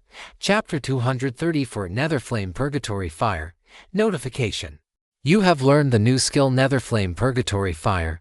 The original skill Scorch has been overwritten. Hearing the system notification in his ear, Sumyubai raised an eyebrow. That useless skill Scorch had finally been replaced. Ever since he entered the game, the only use for Scorch had been to serve as a signal flare. In the early stages, all of Sumyubai's damage output relied on his Skeleton Legion. Later, after acquiring Death Gaze and Corpse Explosion, his methods were no longer so singular. With a name that sounds this imposing, I wonder how effective it actually is. Sumyubai smiled slightly and immediately took out a perfect skill book to upgrade this newly learned skill to its maximum level. Netherflame Hellfire SSS Max. Active skill. The Hellfire that burns in the Netherworld. Skill effects. 1 range summon Netherflame Hellfire within your field of vision to condense into an Eye of Death, scorching all hostile targets within a 600-meter radius. Level times rank. Deals 1% of the target's maximum HP as death-type damage per second. Instant cast. Lasts 10 seconds. Cooldown 120 seconds. Consumes 10% of maximum mana. 2. Melee summon Netherflame Hellfire to attach to yourself. Each of your attacks will deal an additional 2% of the target's maximum HP as death-type damage. When you are attacked, the enemy will also be scorched by the Netherflame Hellfire, taking 2% of their maximum HP as death-type damage. This includes targets attacking you with ranged methods. Instant cast. Lasts 30 seconds. Cooldown 60 seconds. Consumes 1% of maximum mana per second. 3. Netherflame Hellfire has a devastating effect on equipment, buildings, barriers, and other objects. 4. All targets scorched by the Netherflame Hellfire will have their souls thrown into turmoil. You can absorb double the soul points from their deaths. The Hellfire shall burn across the myriad worlds according to your will. Hiss. After reviewing the effects of Netherflame Hellfire, Sumyubai couldn't help but gasp. Percentage-based damage of maximum HP. And it possesses both super large AO and melee augmentation effects. The skill description alone was already powerful. But one must not forget that Sumyubai also possesses the Catastrophe class trait, which doubles all skill effects. This meant that the Eye of Death he summoned would cover a massive area of 200 meters, and the damage based on maximum HP would increase from 1% to 2%. The duration would also increase to 20 seconds, without death-type resistance. All enemies within this range would suffer 40% of their maximum HP and damage within 20 seconds. Even more exaggerated was the melee effect. After doubling, the duration became equal to the cooldown, meaning it could be used infinitely. As for the consumption of 1% maximum mana per second, with the eternal death contract in place, once shared among the Scourge Legion, what difference did it make compared to having no consumption at all? A flash of excitement crossed Sumyubai's eyes, and he moved his mind instantly. Netherflame Hellfire. In an instant, the space around him twisted slightly, and gray-white flames ignited. From head to toe, every inch of Sumyubai's body burned with hellfire from the netherworld. Even the staff in his hand was completely enveloped by the Netherflame Hellfire. Although the fire looked faint, it radiated a dense aura of death. Sumyubai himself couldn't feel the temperature of the Netherflame Hellfire at all, but the frost beneath his feet widened its eyes instantly. This aura, the soul fire within Frost's pupils flickered violently, and it felt incomparably shocked. Has Master mastered such a skill so quickly? Sumyubai raised his left hand, looking at the Netherflame Hellfire burning in his palm, the corners of his mouth curling upward. From now on, his melee attacks would all carry percentage-based damage of maximum HP. No, not just attacks, the same applied to his defense. Whether using melee or ranged methods to attack him, they would be scorched by the Netherflame Hellfire. And this percentage damage wasn't just the 4% after the Catastrophe class trait doubled it, but a staggering 8%. The reason it was so monstrous was entirely due to another system prompt. Detected that this skill contains unknown entries that exceed limits. Full overwrite failed, and known entries retained. The Scorch skill had been catastrophized by Sumyubai. At the time, he had felt that the intense Scorch catastrophe trait was a bit weak, but looking at it now, it was simply heaven-defying. Catastrophe trait. Damage increased by 100%. Duration increased by 100%. Under the blessing of this seemingly plain catastrophe trait, the duration of the ranged Eye of Death doubled once again, reaching a terrifying 40 seconds. The maximum HP damage per second also reached 4%, without death-type resistance. In just 25 seconds, no matter how long the enemy's health bars were, they would die. The melee effect was even more monstrous. Enemies without death-type resistance would be burned to death by the Netherflame Hellfire after attacking Sumyubai just 13 times. This is truly a bit monstrous. Sumyubai grinned, his gaze shifting toward an area below that was still putting up a stubborn resistance. There were many experts there, some of whom were even Tier 7 professionals. As his gaze fell upon them, the sky over that area suddenly began to twist slightly. Netherflame Hellfire Chapter 235. New Commander Unit Bonus Chapter. Netherflame Hellfire. Flames from the netherworld appeared out of thin air, rapidly condensing into a massive eyeball. That eyeball was filled with hellfire, emitting an endless roar of death. The endless hellfire churned, and due to the difference in density, it formed the outline of the eye and the pupil at the center. This was the Eye of Death. The ranged and melee effects of Netherflame Hellfire were calculated separately, so the hellfire on Sumyubai's body did not stop burning. The moment the Eye of Death condensed, the Sakura experts below immediately felt the threat. What is that? Nani, this power is too terrifying. I feel like it's burning my life essence. It's Baiyi impossible. Absolutely impossible. How could Baiyi master such a powerful skill? He's only Tier 4. When did Baiyi break through to Tier 5? Isn't this too fast? It is said that when he first arrived here, he hadn't even reached the second stage. This person is too terrifying. No, how could this power possibly last so long? I can't hold on much longer. Everyone, let's charge out together. The range of this skill definitely cannot be that large. The Eye of Death rotated, its gaze devoid of any emotion as it fell upon the crowd below. In an instant, hellfire ignited upon everyone within the coverage area. 342 million, 428 million, 132 million, 83.48 million, 59.2 million. The Eye of Death scorched the earth within a radius of 1,200 meters. Damage numbers continuously popped up above everyone's heads. After experiencing the initial shock and panic, these people's first thought was to break through the encirclement. But how could Sumyubai possibly give them that chance? With a wave of his hand, the death curtain flickered, and countless Scourge Skeleton Kings charged out, completely sealing off the area. At the same time, The Headless Knight led a massive army of Shadow Knights in a charge, continuously suppressing the movement range of these people. Many who were not originally within the coverage of the Eye of Death were also forced into this zone. Although the 7th stage experts among them were strong, they could only wait for death and despair when faced with the Immortal Scourge Legion. The sky was completely surrounded by 20 death curtains. Whenever someone tried to break through from the air, a skeleton king berserker would charge out from within, forcing them back down to the ground. It didn't stop there. Also emerging from the death curtains were rains of arrows and various spells. Swish, swish, swish, boom, boom. Under the multifaceted suppression, the experts in this area were thrown into complete disarray. Perhaps they possessed some resistance to death-type damage, but against the Eye of Death, which lasted for a full 40 seconds, it was simply not enough. Coupled with the attacks from the Scourge Legion, these experts eventually all fell under the scorching flames of the Eye of Death. A series of system notifications rang in Sumyubai's ears. Notification: Soul extraction effective. Soul points kung to dot notification : soul extraction effective. Soul points kung 400 dot notification. You have obtained the Dark Gold item Storm Greatsword. Notification: You have obtained the epic item Guardian Bastion. Those who died under the Netherflame Hellfire would provide Sumyubai with double the soul points, combined with the effects of his Catastrophe Profession trait. That meant 4 times the amount. Therefore, every dead Sakura 7th stage professional could provide Sumyubai with 400 soul points.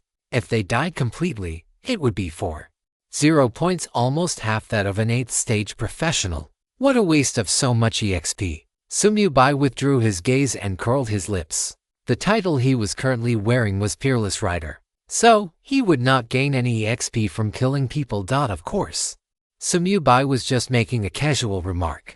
With so many legendary grade bosses in the Sakura capital now, in terms of leveling efficiency, Peerless Rider was clearly more suitable. Is the destructive effect this strong? Sumyubai glanced at the equipment he had automatically picked up and couldn't help but be stunned. The epic grade equipment was fine, still having some durability left, but the dark gold grade equipment all had only 1 point of durability remaining.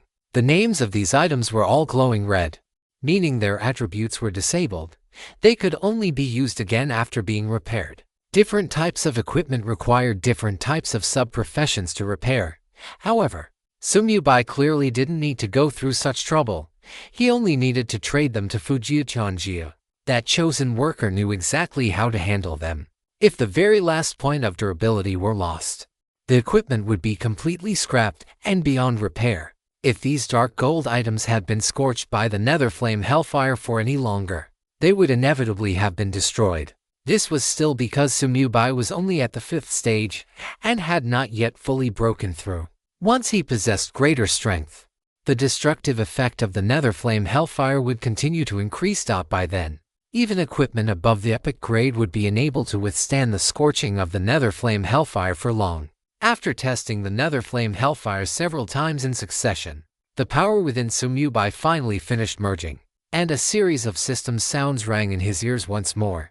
Power fusion complete. Congratulations to player White Knight for officially breaking through to a 5th stage professional. Partial power of the Death Sovereign unlocked. Your profession bonuses have changed. Click to view details. You have learned the new skill Summon Lich. Congratulations on becoming the first player in the Blue Star region to break through to the 5th stage. Reward: main attributes come 5,000, skill points come 500, intermediate soul stones come 500. Notification: a Blue Star region announcement will be made shortly. A new skill. Sumyubai's eyes lit up, and he immediately checked the newly learned skill. However, this skill did not come from the Death Cannon, so it was only SS grade. He immediately acted on his thought. Catastrophe, target, Summon Lich. Promote by 1 rank. Notification: your SS grade skill Summon Lich has successfully been promoted to the SSS grade skill Summon Lich Lord. Notification: you have used a perfect skill book to upgrade Summon Lich Lord to max level. Summon Lich Lord, SSS max, active skill. Skill effects: 1. Can summon up to 24 Lich Lords at once. Each Lich Lord has mastered a certain element to the extreme. Any elemental type except light and life can be selected. Casting time: 5 seconds. Cooldown: 10 minutes. Cost: 5% of maximum mana. The attributes of the Lich Lords are boosted by the player's sovereign power. 2. Targets killed by the Lich Lords and their summons will have their corpses eroded by death energy. After 5 seconds, a Scourge skeleton will be born from the corpse. Targets killed by the Scourge skeletons will also be eroded by death energy, birthing new Scourge skeletons until they die again, depending on the profession and strength of the corpse during its lifetime. The Scourge skeletons born range from the lowest level, small skeleton, to the highest, Skeleton King. Scourge skeletons do not benefit from any of your skill bonuses, do not occupy summoning space, and cannot be retracted into the summoning space after leaving the control range. Unless they receive your command, Scourge skeletons will wander aimlessly and attack all targets within range until they return to your control range or are destroyed once again. 3. Lich Lords possess self-awareness, can act independently, and possess 10% of your summon control range. Each Lich Lord will enhance the combat power of the Legion. Sumubai was not surprised by the second effect, as it was the same as Summon Scourge Legion. What truly surprised him was the third effect. 10% of the control range was still a 3-kilometer radius. Combined with the Scourge Legion, every single Lich Lord would have the capability to assault an entire city. Sumubai immediately waved his staff to open the summoning gate, wanting to see the specific attributes of the Lich Lords. This was a new type of commander unit. Extra chapter delivered. My hands are numb. Dear patrons, for the sake of my hard work in writing extra chapters, please click on the free gifts. I kneel in gratitude. Special thanks to patron Yun Shenjong Jinyu for the generous gift. Chapter 236. Lich Lord, Blue Star Region Announcement. Congratulations to the Shenlong Empire player Baiyi for becoming the first player in the Blue Star region to break through to Tier 5. This is hereby announced. We hope the vast number of players will learn from him to obtain generous rewards. The system announcement resounded throughout the entire God-forbidden land, and players from all countries were completely numbed out in the chat channel. Although many people were still discussing it, their main focus was not Sumubai. What do you think Senshi Kingfeng and the others are thinking when they hear this announcement? Haha, I can't help but laugh just thinking about it. Their names are also on the leaderboard, but isn't the gap just too huge? The first place is already level 120, while the second place is still stuck at level 29. The level number alone is 4 times higher, and who knows how many orders of magnitude the XP difference is. Are their SSS great talents fake? Exactly. The gap with Baiyi is just too big. Shenlong Empire, outside the city of Jubai, on a level 40 map. Sanchi Kingfeng pinched a sword seal, and the Kingming sword instantly unsheathed, slaying a level 40 ordinary monster 500 meters away before returning in a flash. In order to complete his advancement quest, he had been grinding here for a long time, but it was clear that it would still take some time to finish the quest. This time, the announcement of Baiyi breaking through to Tier 5 did not have any effect on Sanchi Kingfeng. He didn't even pause for a second before controlling his flying sword to unsheath once more. Ever since he had come to terms with it last time, Sanchi Kingfeng had given up on the idea of comparing himself to a freak like Baiyi. Temple Empire. Felix heard the scrolling region-wide announcement and couldn't help but look up at the sky. Baiyi, level 120, Tier 5. Didn't he just break through to Tier 4? How long has it even been? How is he already Tier 5? It's one thing for this person to level up like drinking water, but how is he breaking through tiers like this too? Thinking about the difficulty of his own leveling and advancement, Felix almost couldn't help but shed tears. Was the Myriad Worlds game created specifically for Baiyi? Otherwise, how could he have achieved such a massive, cliff-like lead so quickly? Every player who possessed an SSS grade talent was now staring blankly at the level leaderboard. The existence of Baiyi made these people, who should have been incredibly dazzling, appear dim and lusterless. They didn't even have the courage to chase after Baiyi. Sakura Royal Capital. Sumubai turned a deaf ear to the system announcement in his ears and directly waved his staff. Summon Lich Lord. This time, the summoning gate was completely different from those that had appeared before. As Sumubai waved his staff, 48 exquisite portals opened simultaneously. This was the effect of the Profession Catastrophe trait, which doubled the number of summons per instance. Sumubai raised an eyebrow. So stylish. one summoning gate for each. Compared to the summoning gates opened by Summon Scourge Legion, these 48 gates were not tall, only about 2 meters wide and 3 meters high. Moreover, the inscriptions and magic arrays on the gates were different, each corresponding to the power of a specific element. Except for the light and life elements, all other elements were present. Immediately after, 48 Lich Lords stepped out of the summoning gates. They held staves, their withered bodies wrapped in chains, and they exuded a dense elemental aura. The soul fire within their pupils was clearly solid, completely incomparable to that of a skeleton king or a headless knight. Sumyubai spotted the Frost Lich Lord among the many Lich Lords at a glance. This guy's appearance looked very similar to Franklin, whom he had met in the Forgotten Land back then.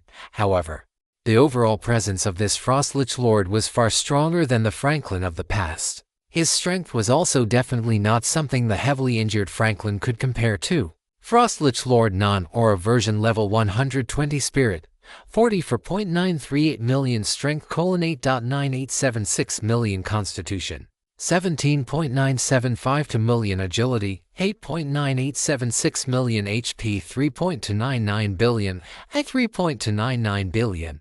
Base, level times 20 million, plus attribute bonuses.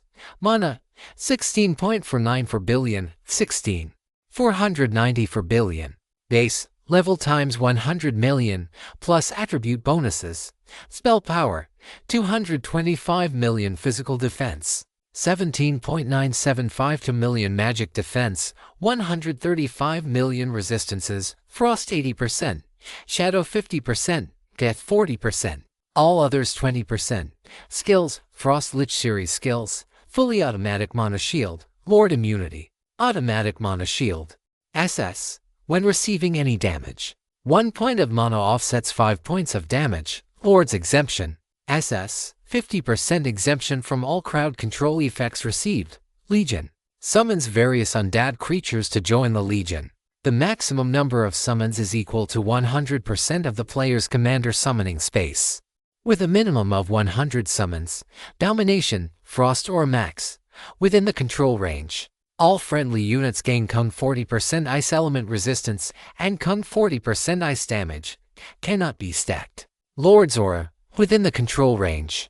All attributes of undead creatures summoned by the Frost Lich Lord are increased by 50%. Cannot be stacked. It is merely a summoned entity, not a true Lich Lord. Therefore it lacks a phylactery. However, you can summon it again after it dies, requiring only a small amount of mana. The attribute panels of the other Lich Lords are identical.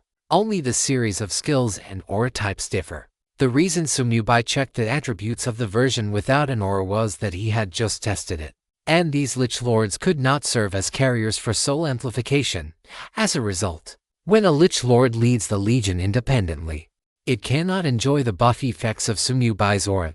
Even so, the Lich Lord's panel is powerful enough, especially when combined with the Legion it summons and the effect of the Summon Lich Lord skill. Each Lich Lord will become a small-scale Scourge Legion. With them, Sumyubai naturally no longer needs the weak Headless Knights. It is not that he favors the new over the old, but the gap between an S-rank skill and an SSS rank skill is simply too vast. Moreover, among the undead creatures summoned by the Lich Lord, there are also Shadow Knights. Once he has enough lifespan to mutate the Summon Headless Knight skill into the SSS rank Summon Death Knight, it will not be too late to coordinate the troop composition. Thus, Sumyubai immediately activated Undead Whisper and waved his staff continuously. With the SSS rank passive skill Death Edict, all his summoning skills are instant cast with no cooldown. Coupled with the effect of double casting, Sumyubai's commander summoning space was soon completely refreshed. A full 960 Lich Lords of various types descended upon the Sakura royal capital. At the same time, the number of Legion units provided by Sumyubai's commander summoning space also doubled, reaching a staggering 921. Sumyubai swept his gaze over these Lich Lords and issued a direct command. Lead your respective legions and conduct a carpet search of the entire city. Chapter 237. The gap between mythical and legendary. Lich Lords are beings with self-awareness and can help Sumyubai control the Scourge Legion. Although each can only summon 960 undead creatures for now, Do not forget that scourge skeletons can also be born from the corpses of targets they kill. Sumyubai directly assigned 10,000 scourge skeletons to each of them, and let these Lich Lords lead their legions to sweep through the entire Sakura royal capital. Each Lich Lord possesses 10% of his summoning control range, with 960 Lich Lords. Each can control a Scourge Legion within a radius of 3 kilometers. With their addition, Sumyubai's Scourge Legion can now cover the entire Sakura royal capital. Although the total number of the Legion did not increase by much, the killing efficiency has been greatly improved. He believes it won't be long before they can each raise a massive Scourge Legion of their own. Notification: Soul Absorption Effective, Soul Points Kun 0. Notification: Soul Absorption Effective, Soul Points Kun 0. For a time, some locals hiding in shelters were also found by the Scourge Legion. The soul points within the death scripture began to rise rapidly once again. These guys should have just about exhausted their life-saving measures, right? Sumyubai watched the battle within the demon ceiling Uri, his eyes narrowing slightly. The reason he reached this conclusion was that some of the elders of the Hidden Ninja Secret Society had already died several times. Under the suppression of Death Gaze, their overall strength was already inferior to the boss squad led by Yamada no Orochi. Coupled with Sumyubai interfering from afar from time to time, these people could be described as suffering immensely. Even Yoji Yamamoto, a Tier 9 powerhouse, had an aura that was far weaker than before, and the domain around him had shrunk significantly. Seeing this, Sumyubai could not help but frown. The gap between mythical grade and legendary grade is much larger than he had imagined. Back then, he had only activated Manslaughter domain for an instant and fell into a coma for a week. Yet now, Yamada no Orochi and Yoji Yamamoto have maintained their domains for several whole hours. Do they not need to consume soul power? Sumyubai's brows were tightly locked, his heart filled with immense doubt. Is the soul strength of Yamada no Orochi and Yoji Yamamoto so many times stronger than his own? Glancing at the skill effect of Death Descent, Sumyubai took a deep breath. He really wanted to test just how large the gap was between himself and mythical grade combat power.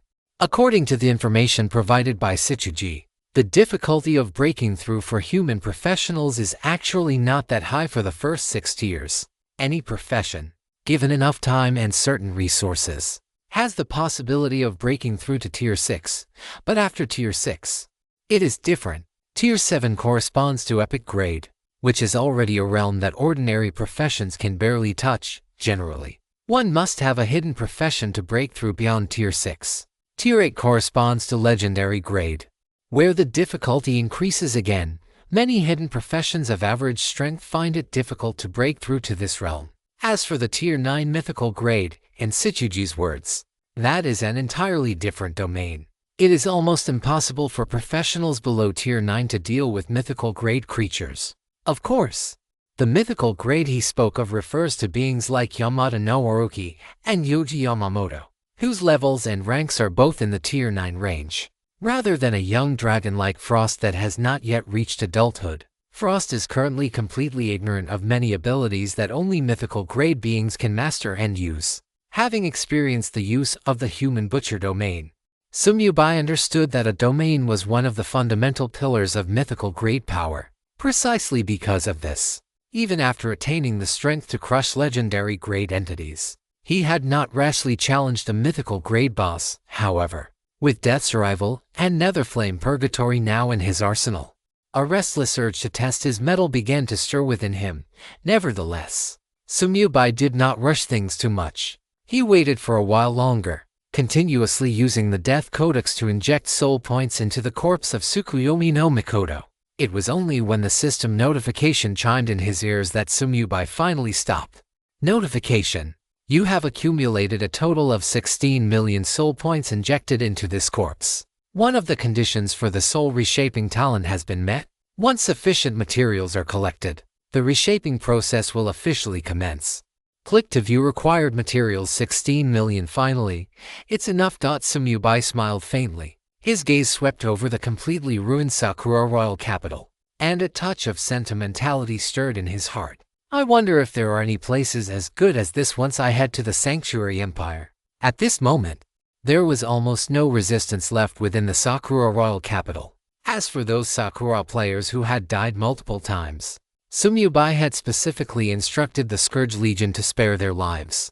With the addition of 960 Lich Lords, controlling the Scourge Legion had become much easier for Sumyubai. Now, the entire Sakura royal capital was under the firm control of the Scourge Legion. Sumyubai withdrew his gaze, took a ring from his inventory, and slowly placed it on his finger. This was none other than Dylan's Frost Ring, which he had obtained for free after its upgrade. For equipment attribute details, please refer to Chapter 174. This ring was also linked to a mythical great quest in the undead realm. His journey in the Sakura Kingdom was nearing its end, and Sumyubai's next destination was that hidden cross-dimensional teleportation area within the borders of the Sanctuary Empire. Back then, his level hadn't been high enough to equip this ring, but now that he had broken through to Tier 5, he finally met the minimum requirements. After putting on the ring, Sumyubai focused his mind and opened his status window. Chapter 238 finally took the bait. Bonus chapter, Sakura Kingdom Announcement. Dongshan City has been destroyed by the Beast Tide. Effective immediately. Teleportation fees have been reduced to 0. Surviving players, please proceed to other cities for refuge on your own. Good luck to you all. Sakura Kingdom Announcement. Shifeng City has been destroyed by the Beast Tide. Effective immediately. Teleportation fees have been reduced to 0. Surviving players, please proceed to other cities for refuge on your own. Good luck to you all. While the Scourge Legion ravaged the royal capital, national announcements echoed throughout the Sakura Kingdom from time to time. Each announcement represented another city being razed by the Beast Tide. As for the free teleportation arrays mentioned by the system, they were entirely meaningless. Not to mention that every city in the entire Sakura Kingdom was currently under the threat of the Beast Tide. The crucial point was that one had to be able to reach the teleportation arrays to use them. The destroyed cities were swarming with beasts. Who could possibly enter a teleportation hall under such circumstances? For a time, many live streaming channels were shut down directly as the streamers died. As more and more Tier 3 cities were destroyed by the Beast Tide, the players located in Tier 2 main cities found themselves in increasing danger. At this rate, it wouldn't be long before the Tier 2 main cities would also be unable to hold out. From the footage still being broadcast, it was clear that the defensive forces of each city had suffered massive losses. Yet the Beast Tide showed no signs of stopping. As for reinforcements, that was nothing more than a pipe dream. Ever since the Beast Tide began, there had been no news from the royal capital. Whether they were Sakura players or local professionals, none of them realized that the attack the royal capital was suffering was far more intense than that of any other main city. Outside the demon ceiling array, Sumyubai put on Dylan's Frost Ring and opened his status window. Status window simplified version player, by level, 120-86% class, Death Sovereign Tier 5. Title, Peerless Sovereign Power, 499,311 health points. Physical attack, 10.24 million. Magic power, 10.24 million. Critical hit rate, critical hit damage, critical hit resistance, additional critical damage reduction, elemental resistance. Death 110%, ice 50%, others 20%. Exclusive talent, Cataclysm unique forbidden grade skills, emitted normal summoning space. 147,147, Commander Summoning Space, 960 960th 921,600 921st, Equipment, Emitted Class Exclusive Death Codex LV1 to a lifespan, over 11,654 years. After breaking through to Tier 5, the exclusive growth type skill Death Sovereign's body had also been upgraded. Each effect had increased from 4 to 5. And when combined with the doubling effect of the Cataclysm class trait, that meant 10. Among them, the resistances for death, shadow, and curse had increased by a full 100% after doubling. Furthermore, the Death Sovereign class allowed these 3 elemental resistances to ignore tier caps and reach 100%. The reason they were currently at 110%, and the other elements had also broken through the 50% cap for sub-tier 7. Was entirely due to that drop of wine from Huijian. That unknown grade fine wine called Dusk Dawn provided all elemental resistance that could break through the caps. In other words, if someone were to attack Sumyubai using these 3 elements, Not only would they fail to cause damage, but they would actually restore his health by 10%. Of course, if this recovery effect could not be transferred to his summons, it was of little significance to Sumyubai. His maximum health still couldn't increase by even a single point. The impact of being a vegetable continued to prove its weight in gold. Percentage-based damage. What kind of countermeasures could a mythical grade entity possibly have? Sumyubai's eyes flashed with a sharp, cold glint. He closed his status window and turned his gaze toward the interior of the demon ceiling array. The battle there had reached a fever pitch. Everyone was pulling out all the stops, desperate to slay their respective targets. The Yamata no Orochi's physical form had shrunk to just a few dozen meters, and the elemental torrent domain it maintained on its body was less than a kilometer wide. It was clear that a vast amount of its power had been exhausted. Yuji Yamamoto was in a similar state. The massive Shikigami phantom that had once enveloped his body was now reduced to barely 10 meters in height, constantly clashing with the Yamata no Orochi. A vacuum zone existed around the two of them. No legendary grade boss or elder dared to approach. However, Sumyubai's space-time lockdown only covered a 5-kilometer radius. Even if they wanted to retreat further, there was no way for them to do so. As Sumyubai's gaze descended, the space above the two combatants twisted slightly. The next moment, endless hellfire manifested out of thin air, rapidly condensing into an eyeball radiating a dense aura of death. Eye of Death. But the damage Sumyubai had envisioned did not occur. The nether hellfire released by the Eye of Death was completely isolated by the domains surrounding the two, unable to attach itself to them at all. As for the other bosses and elders, they were not within the 200-meter range of the Eye of Death. Baikon, you've targeted the wrong person again. The Yamata no Orochi feigned ignorance as it offered a reminder. Sumyubai smiled faintly. My apologies. This skill is an indiscriminate attack. I have already finished dealing with the resistance forces in the royal capital. I'm here to help you now. As his voice fell, Sumyubai's thoughts stirred, and he instantly appeared atop the head of the Yamata no Orochi. The latter's mouth twitched, but it said nothing, choosing instead to offer a warning. Baikon, be careful. This little brat's domain is not something you can handle. Oh, is a domain really that powerful? Sumyubai watched the Shikigami phantom slashing toward him with its sword, remaining completely unmoved. The Yamata no Orochi blocked the Shikigami phantom's attack and spoke with profound meaning. Once you enter an opponent's domain, it is equivalent to entering their world. Everything from the outside is cut off. Only a domain can counter a domain. Until you break the opponent's domain, other methods are futile, unless you risk your life to enter the opponent's domain directly. Hearing this, Sumyubai's heart trembled. Isolated. This wasn't just cutting off a connection with the eternal death contract still be effective. Did the undead within his summoning space count as being within the isolated range? If that were the case, he was currently standing inside the Yamata no Orochi's domain. If the opponent truly had designs on him, they would only need to launch an attack before he could release the undead from his summoning space, and he would be in grave danger. Risking his life to enter the opponent's domain, wasn't he doing exactly that foolish thing right now? Thinking of this, Sumyubai couldn't help but feel a lingering fear. He reacted reflexively, his thoughts shifting.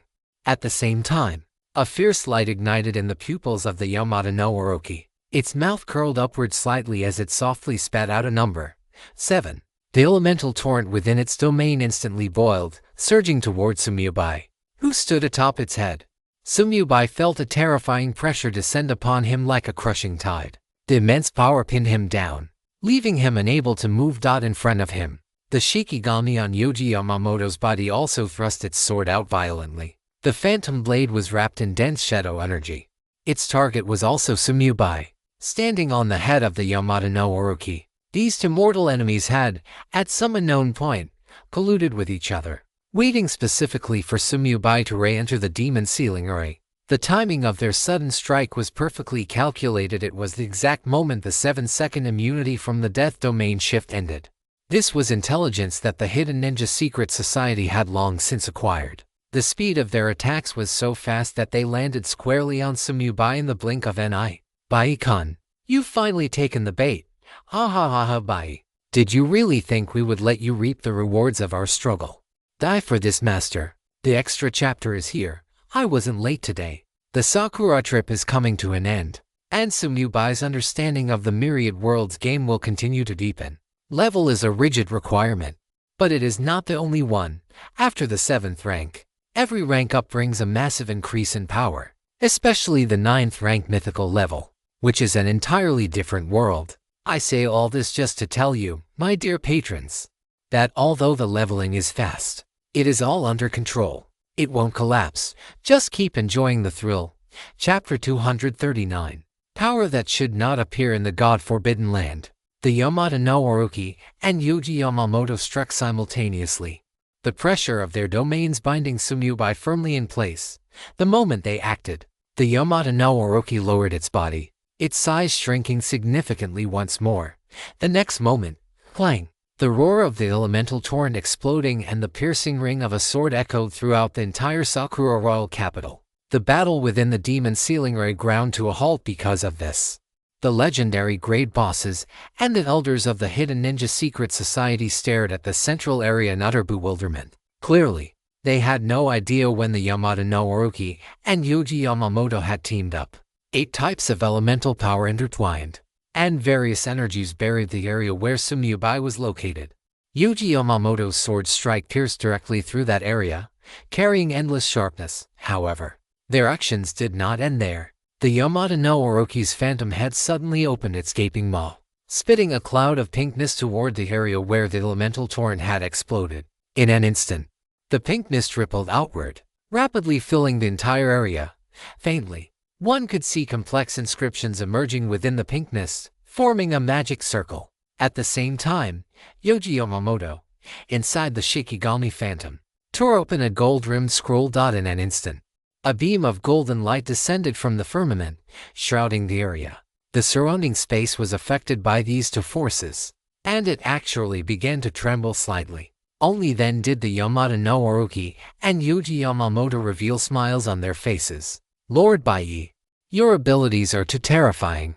How can we rest easy if we don't kill you first, Baiyi? This sovereign has allowed you to run rampant within the borders of my Sakura kingdom for far too long. Today shall be your death day. As a player, Sumyubai could resurrect after death. Even if he were killed here by the 2 of them, it would only cost him 10% of his lifespan. However, the reason Orochi and Yamamoto Yuji were so confident they could finish off Baiyi was precisely because of the unique nature of mythical tier powerhouses and the methods they had just employed. A major hallmark of a mythical tier powerhouse is the possession of their own domain. To master a domain, one must possess a sufficiently powerful soul. Therefore, they also had the ability to directly attack a target's soul. Once a soul attack is utilized, any creature that dies at the hands of a mythical tier powerhouse will lose at least 20% or more of their lifespan. The methods the 2 were using simultaneously were intended to completely cut off Sumyubai's escape route. The magic circle laid down by Orochi's illusionary head could deceive the souls of creatures weaker than itself, forcibly setting the opponent's resurrection point to their current location. The scroll torn open by Yamamoto Yuji was similar to the forced resurrection scroll that Shichuji had used before, only with a much stronger effect. Beyond being able to force a resurrection, it could also suppress the target's attributes and seal any skills below SS rank. Of course, it wasn't that Shichuji didn't have as many good items as Yamamoto Yuji. It was simply that a mere Tsukuyomi no Mikoto wasn't worthy of Shichuji using his good items. But Sumyubai was different. Whether it was his Death Sovereign class, the suppression of his death gaze, or the ability he had used later to stare a legendary tier boss to death, it was all too terrifying for anyone. That was why Orochi and Yamamoto Yuji had conspired to join forces to take Baiyi down first. They hadn't held back in their previous battle, because only by doing so could they lure Baiyi in. The 2 were not fools. They were certain that if Baiyi wanted to reap the benefits of their conflict, he would inevitably intervene just before the outcome was decided. Clearly, they had won their gamble. But what happened next caused the expressions of Orochi and Yamamoto Yuji to change drastically. This is impossible. Why are you not dead yet? What is this power? In an instant, whether it was the energy generated by the elemental torrent explosion or the longsword of the Shikigami phantom, everything was shattered by a terrifyingly immense energy. Even the domains that the 2 had struggled to maintain were teetering under this horrific power. with a faint sense that they were about to dissipate. It didn't stop there. Orochi's pinkness magic circle and the golden pillar of light summoned by Yamamoto Yuji also disintegrated in an instant. These powers melted away in an instant. Like early winter snow meeting the scorching sun, Sumyubai's unscathed figure appeared before everyone and the bosses. All the creatures within the demon ceiling ray stood as if petrified, staring blankly at the massive phantom that had suddenly emerged behind Sumyubai, unable to help but swallow hard in unison. Death Rule Manifestation Phantom image sourced from the internet will be deleted if it infringes on copyright. Inside the Sakura capital, the Scourge Legion suddenly ceased their movements, simultaneously turning to face the center of the demon ceiling array, the soul fire within their pupils flickering violently. This is power that transcends the laws, having inherited memories. Frost clearly understood more than Orochi and Yamamoto Yuji. He looked at Sumyubai in the distance in shock, his soul fire rising fiercely. Master's strength is simply unfathomable. While everyone was in shock, that massive, terrifying phantom suddenly shrank rapidly and was absorbed into Sumyubai's body. Notification: you have activated Death Descent. All attributes increased by 100%. Max HP increased to 1000%. Max mana increased to 1000%. Notification: you have activated Death Descent. Fully absorb Death type, Shadow type, and Curse type damage, which can be used to heal yourself or allies. Notification: you have activated Death Descent.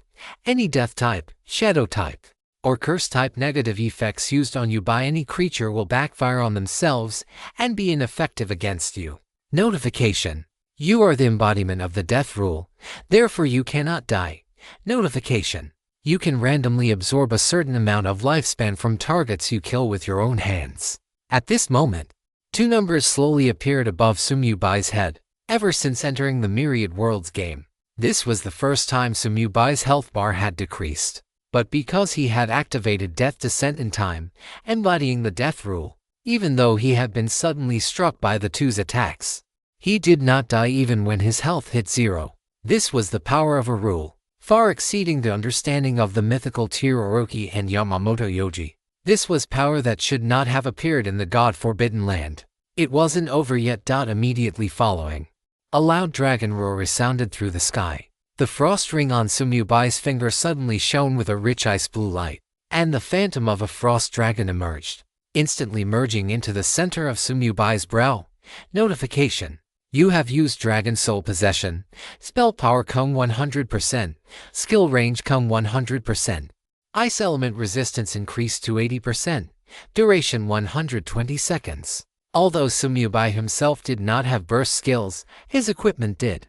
Dragon Soul Possession belonged to the category of burst skills. Although the order was wrong, Death Descent was just that unreasonable. Even if used first, it could still stack and amplify. Not only that, but ever since entering the Sakura capital, Sumyubai had never exited combat status. The effect of the Asura mark on him had been continuous, under multiple amplifications. His attack power and spell power had now reached a terrifying figure. Attack power, spell power, 236 million yuan. Sumyubai's icy gaze swept over the two, his voice sounding as if it came from the netherworld. Must die, Chapter 240. Terrifying sword chi. As the words fell, Sumyubai's body suddenly expanded and grew, transforming into an 18-meter-tall giant in an instant. Body of the Death Sovereign. Sumyubai slammed his right foot down, pinning the bewildered Yamato no Orochi beneath him. With all attributes increased by 100%, for Sumyubai, the power of the Sovereign effectively doubled his strength, resulting in a force equivalent to nearly 1.5 million. Coupled with the 10-fold strength amplification from the body of the Death Sovereign, facing a force effect reaching 15 million points. The caught-off-guard Yamato no Orochi failed to block it for a moment, however. Due to the existence of its domain, no damage numbers appeared above its head after it sustained the blow. Even with the nether hellfire burning on Sumyubai's body, it remained completely ineffective against the beast. Nevertheless, this terrifyingly powerful stomp caused the domain surrounding Yamato no Orochi to tremble violently. Is a domain really that insolvable? Sumyubai frowned slightly, but his movements did not falter in the slightest. Every second that Death's Descent was active consumed 1 point of death force. and he currently possessed only 400 points of such power. He had to hurry. While pinning Yamada no Orochi down, he used his staff as a long staff and swung it fiercely. Yuji Yamamoto, having regained his senses, reflexively controlled the Shikigami Phantom to raise its sword in defense. But he had forgotten that the long sword in the Shikigami Phantom's hand had already vanished into thin air the moment the rules of death descended upon the world. Consequently, this strike landed squarely on the Shikigami Phantom, although there was still no damage dealt. The Shikigami Phantom enveloping Yoji Yamamoto was knocked back repeatedly by Sumyubai's terrifying strength. The shadow energy surrounding it surged incessantly, looking as if it were about to shatter. A mythical grade domain was indeed strong, and to the current Sumyubai, it was absolutely overpowered. But the rules of death were the ancestor of all shadow power, although it lacked the overwhelming pressure of the initial descent after merging into Sumyubai's body. Suppressing Yuji Yamamoto's domain was still well within his capabilities. Bang! Bang! Sumyubai swung his staff into a blur, the whistling wind accompanying each strike as he relentlessly battered the Shikigami. His attacks were further boosted by the affix of the Hellfire Burning Heaven bracers, doubling the force effect once again. With each strike carrying 30 million points of force, even Yoji Yamamoto, a Tier 9 powerhouse, was left somewhat dazed. With every blow, the Shikigami Phantom on his body grew a fraction fainter. The surrounding legendary grade bosses and elders witnessed this scene and couldn't help but swallow hard. Before they could even react, the Eye of Death in midair suddenly doubled in size. This was the effect of Dragon Soul possession, increasing the skill range by 100%. This included the skills Sumyubai had already unleashed. The original 200 meter scorching range of the Eye of Death expanded to 400 meters in an instant. Nearly half of the bosses and elders caught in this area were suddenly engulfed in nether hellfire, with terrifying damage numbers popping up above their heads. They were not mythical grade entities facing the nether hellfire, which dealt damage based on a percentage of maximum health. Their HP bars began to plummet in chunks. After realizing what was happening, they scrambled to escape the range of the Eye of Death. But it was too late. Even if they left the area, the nether hellfire clinging to them would continue to burn for 40 seconds before extinguishing. Death-type resistance was far harder to increase than ordinary elemental resistance. Although these bosses and elders were all legendary grade entities, they possessed at most around 30% death-type resistance. This meant they would take a minimum of 8% of their maximum health and damage every second, over 40 seconds. That amounted to 112%. One had to realize that in the world game, the cooldown for healing potions was at least 60 seconds. Not to mention that the percentage-based healing potions used by legendary grade experts had even longer cooldowns. Moreover, they had already exhausted such healing potions and other life-saving measures in previous battles. Now, facing the nether hellfire, with their health already depleted, they had no choice but to wait for death. This had been Sumyubai's original goal, to let the fierce beasts and the Shadow Ninja Secret Society consume each other. Although there had been a slight accident, the development of the situation was still within his plan. All of this happened in an instant. By the time Yamada no Orochi broke free from Sumyubai's stomp and prepared to counterattack, its 8 necks suddenly recoiled in unison. What kind of power is this, Lord Byakuya? Who exactly are you, Jun? Following its exclamation, a brilliant sword aura pierced the firmament, tearing through the sky above the Sakura royal capital, and descended in an instant. The sword aura carried endless sharpness, causing even the legendary grade bosses and elders watching from afar to feel a stinging pain on their skin. It was as if their bodies were being pierced by thousands of sword rays. It's him. Heavens! How could Byakuya possess his power?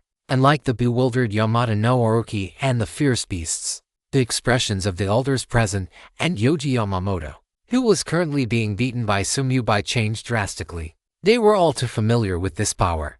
The first time they met, the owner of this power had looted the Sakura Kingdom's treasury. At that time, they hadn't even dared to let out a fart. This sword aura was coming from between Sumyubai's brows. Chapter 241, Fighting Yourself. Bonus chapter, Shadow Chasing Sword Aura. This sword aura was a reward Sumyubai received for helping Huayan collect 10,000 ancient gold coins before arriving in the Sakura Kingdom. This was Huayan's power, which was originally only legendary grade. It was only after Sumyubai used Cataclysm to promote it that it attained mythical grade power. This was Sumyubai's trump card. The sword or stopped in front of Yamada no Orochi and instantly transformed into a human figure was the sword or avatar of Huayan. Jung, the next moment, the crisp sound of a sword ringing echoed throughout the entire Sakura royal capital. The sword chi avatar's face was as cold as frost. It immediately unleashed its domain, and the sky-filling sword chi instantly riddled the Yamada no Orochi's elemental torrent domain with holes. Sumyubai caught a glimpse of this scene, his heart trembling. Although he knew this old man Huayan was strong, he hadn't expected him to be strong to such an extent. This sword chi avatar, condensed from a mere wisp of power, absolutely possessed the combat strength of a peak mythical grade. Although the Yamada no Orochi was also a peak mythical grade existence, it was currently suppressed by 50% of its power by the demon sealing array, and having fought Yamamoto Yoji for several hours, its strength was already far from its prime. Now, facing a sword chi avatar with peak mythical grade combat strength, it was beaten into a state where it had no power to fight back. Clang! The sound of swords ringing echoed as the sky-filling sword chi pierced back and forth, instantly shattering the Yamada no Orochi's domain completely. This strongest mythical grade boss of the Sakura kingdom was as helpless as an infant before Huayan's sword chi avatar. It had tried to resist, but no matter what kind of elemental power it used, it could not withstand a single strike from the sword chi avatar. Even the venomous head, whose strength surpassed its peak, spat out venom that could not penetrate the sword chi avatar's curtain of blades in the slightest. Lord Bai, make him stop. I was wrong. I was truly wrong. I will never dare to scheme against you again. Please, spare me. Soon, the Yamada no Orochi's shrill screams and frantic pleas for mercy rang out within the demon sealing array, even with so many subordinates and enemies watching. For the sake of survival, this creature had completely abandoned all shame. However, Sumyubai had no intention of letting it go. With a thought, the sword chi avatar's attacks became even more ferocious. Seeing this, Yamamoto Yoji gave up on his plan to counterattack. While blocking and dodging the strikes from Sumyubai's staff, he tried to persuade him by, "If you leave now, shut up. I said it before. All of you must die." Sumyubai let out a cold snort, cutting Yamamoto Yoji off mid-sentence. His staff, burning with netherworld hellfire and carrying the power of the law of death, lashed out madly at the Shikigami phantom. "Don't push me too far." Yamamoto Yoji's face turned livid. Two beams of shadow light shot from his eyes, instantly striking Sumyubai's body. However, his attack was completely useless. Not only did it fail to cause any damage to Sumyubai, but it actually restored a significant amount of HP to the Scourge Legion within the Sakura capital. What kind of power is this? Yamamoto Yoji's eyes were filled with confusion and shock. He formed hand seals, and several Shikigami phantoms suddenly appeared behind him. The next moment, these Shikigami phantoms charged toward Sumyubai in unison, attempting to merge into his body. This was a suppression and control skill. I don't believe Nani. Before he could finish his sentence, Yamamoto Yoji's face turned deathly pale. He opened his mouth and spat out a large mouthful of blood, looking at his own body in disbelief. Just a moment ago, the instant those Shikigami phantoms touched Sumyubai, they were directly reflected back and merged into his own body. In other words, Yamamoto Yoji had attacked himself. Such an incredible method was completely beyond Yamamoto Yoji's scope of understanding. Although he was a Tier 9 professional, he was not yet at the peak. He wasn't even qualified to touch the power of laws. So how could he understand the terror of the power of rules? It was his bad luck that he mastered Shadow-type power. Under normal circumstances, even without using Shadow power, he could have handled Sumyubai. But facing Sumyubai, who had activated Descent of Death, all his methods appeared so pale and powerless. How could Sumyubai pass up the chance to beat a drowning dog? Taking advantage of Yamamoto Yoji's suffering from the backlash, he immediately went all out, swinging his staff even more vigorously. However, the next moment crack with a crisp sound. Sumyubai was slightly stunned. The sorrow of the forgotten that had accompanied him for so long had been snapped in two. Caught up in the heat of the moment, he hadn't noticed when the weapon's durability had reached 0. A legendary grade weapon trying to go head-to-head with mythical grade domain power was simply too much of a stretch. However, with his current strength, losing the sorrow of the forgotten was of no consequence. The stat he had once valued most Kung 50 to normal summon space had now become dispensable. With a thought, he returned the broken staff to his inventory and directly balled up his fists, slamming them into the Shikigami Phantom. Bang! Bang! The netherworld hellfire burning on his fists continuously scorched Yamamoto Yoji's domain. His domain was different from the Yamato no Orochi's. It didn't affect or attack enemies within the domain, but rather enveloped himself to boost his combat power. Only a domain can counter a domain. No matter how strong your power is right now, it is absolutely impossible for you to break my domain. After trying various methods to no avail, Yamamoto Yoji became hysterical. He stared fixedly at Tsumubai, his face full of madness. "What are you all still watching for? Get him, all of you!" At his sharp shout, none of the elders on the periphery dared to enter the central area. However, they still sought out their respective opponents and began fighting again, but this time, whether it was the legendary grade bosses or the elders of the Shadow Ninja Secret Society, everyone was somewhat distracted. Most of their attention was focused on the two great battles in the center. These bosses and elders knew very well that their own victories or defeats could not sway the situation. Whether the deadlock could be broken depended entirely on Yamamoto Yoji. As for the Yamato no Orochi, it had already been beaten to the brink of death by Huayan's Sword Chi avatar, and even its pleas for mercy sounded weak and powerless. At the same time, those legendary grade bosses and elders who had previously been scorched by the Eye of Death also fell to the ground in despair. A series of system notifications rang in Tsumubai's ears. Notification: you have killed the level 239 legendary grade boss Azure Heaven Crane while cross-leveling. You gain an additional 208% EXP bonus. EXP come 110 point for 18 billion points. Notification: soul extraction is in effect. Soul points come 1000. System prompt: soul extraction effective. Soul points come 1000. Following the consecutive deaths of 9 legendary grade bosses and 12 elders of the Hidden Ninja Society, golden light flashed repeatedly across Tsumubai's body. Congratulations to player White Knight for reaching level 121. All for attributes come 15. Skill points come 1. Free attribute points come 150. Congratulations to player White Knight for reaching level 149. All for attributes come 15. Skill points come 1. Free attribute points come 150. System prompt: your EXP has reached 100% at level 149. You must break through to the 6th rank before you can continue to absorb EXP and level up. System prompt: your soul points have reached the maximum limit. The massive amount of EXP pushed Tsumubai directly to the peak of the 5th rank. He immediately forced Yamamoto Yoji back with a punch, raised his hand to summon the Codex of Death, and flipped it open. Today's bonus chapter is here, my dear patrons. How do you think I should handle the remaining Sakura people while you discuss? Don't forget to tap the free gifts. Special thanks to patron King Dengufu Yusheng for the Great God certification. Chapter 242. Nuclear Explosion. The Codex of Death was opened once again, and the terrifying power of death descended upon the Sakura royal capital once more. It must be said that the frequency with which the power of death descended today was truly a bit high. Because of this, the Sakura royal capital had paid a heavy price. This prosperous royal capital had now become a ruin.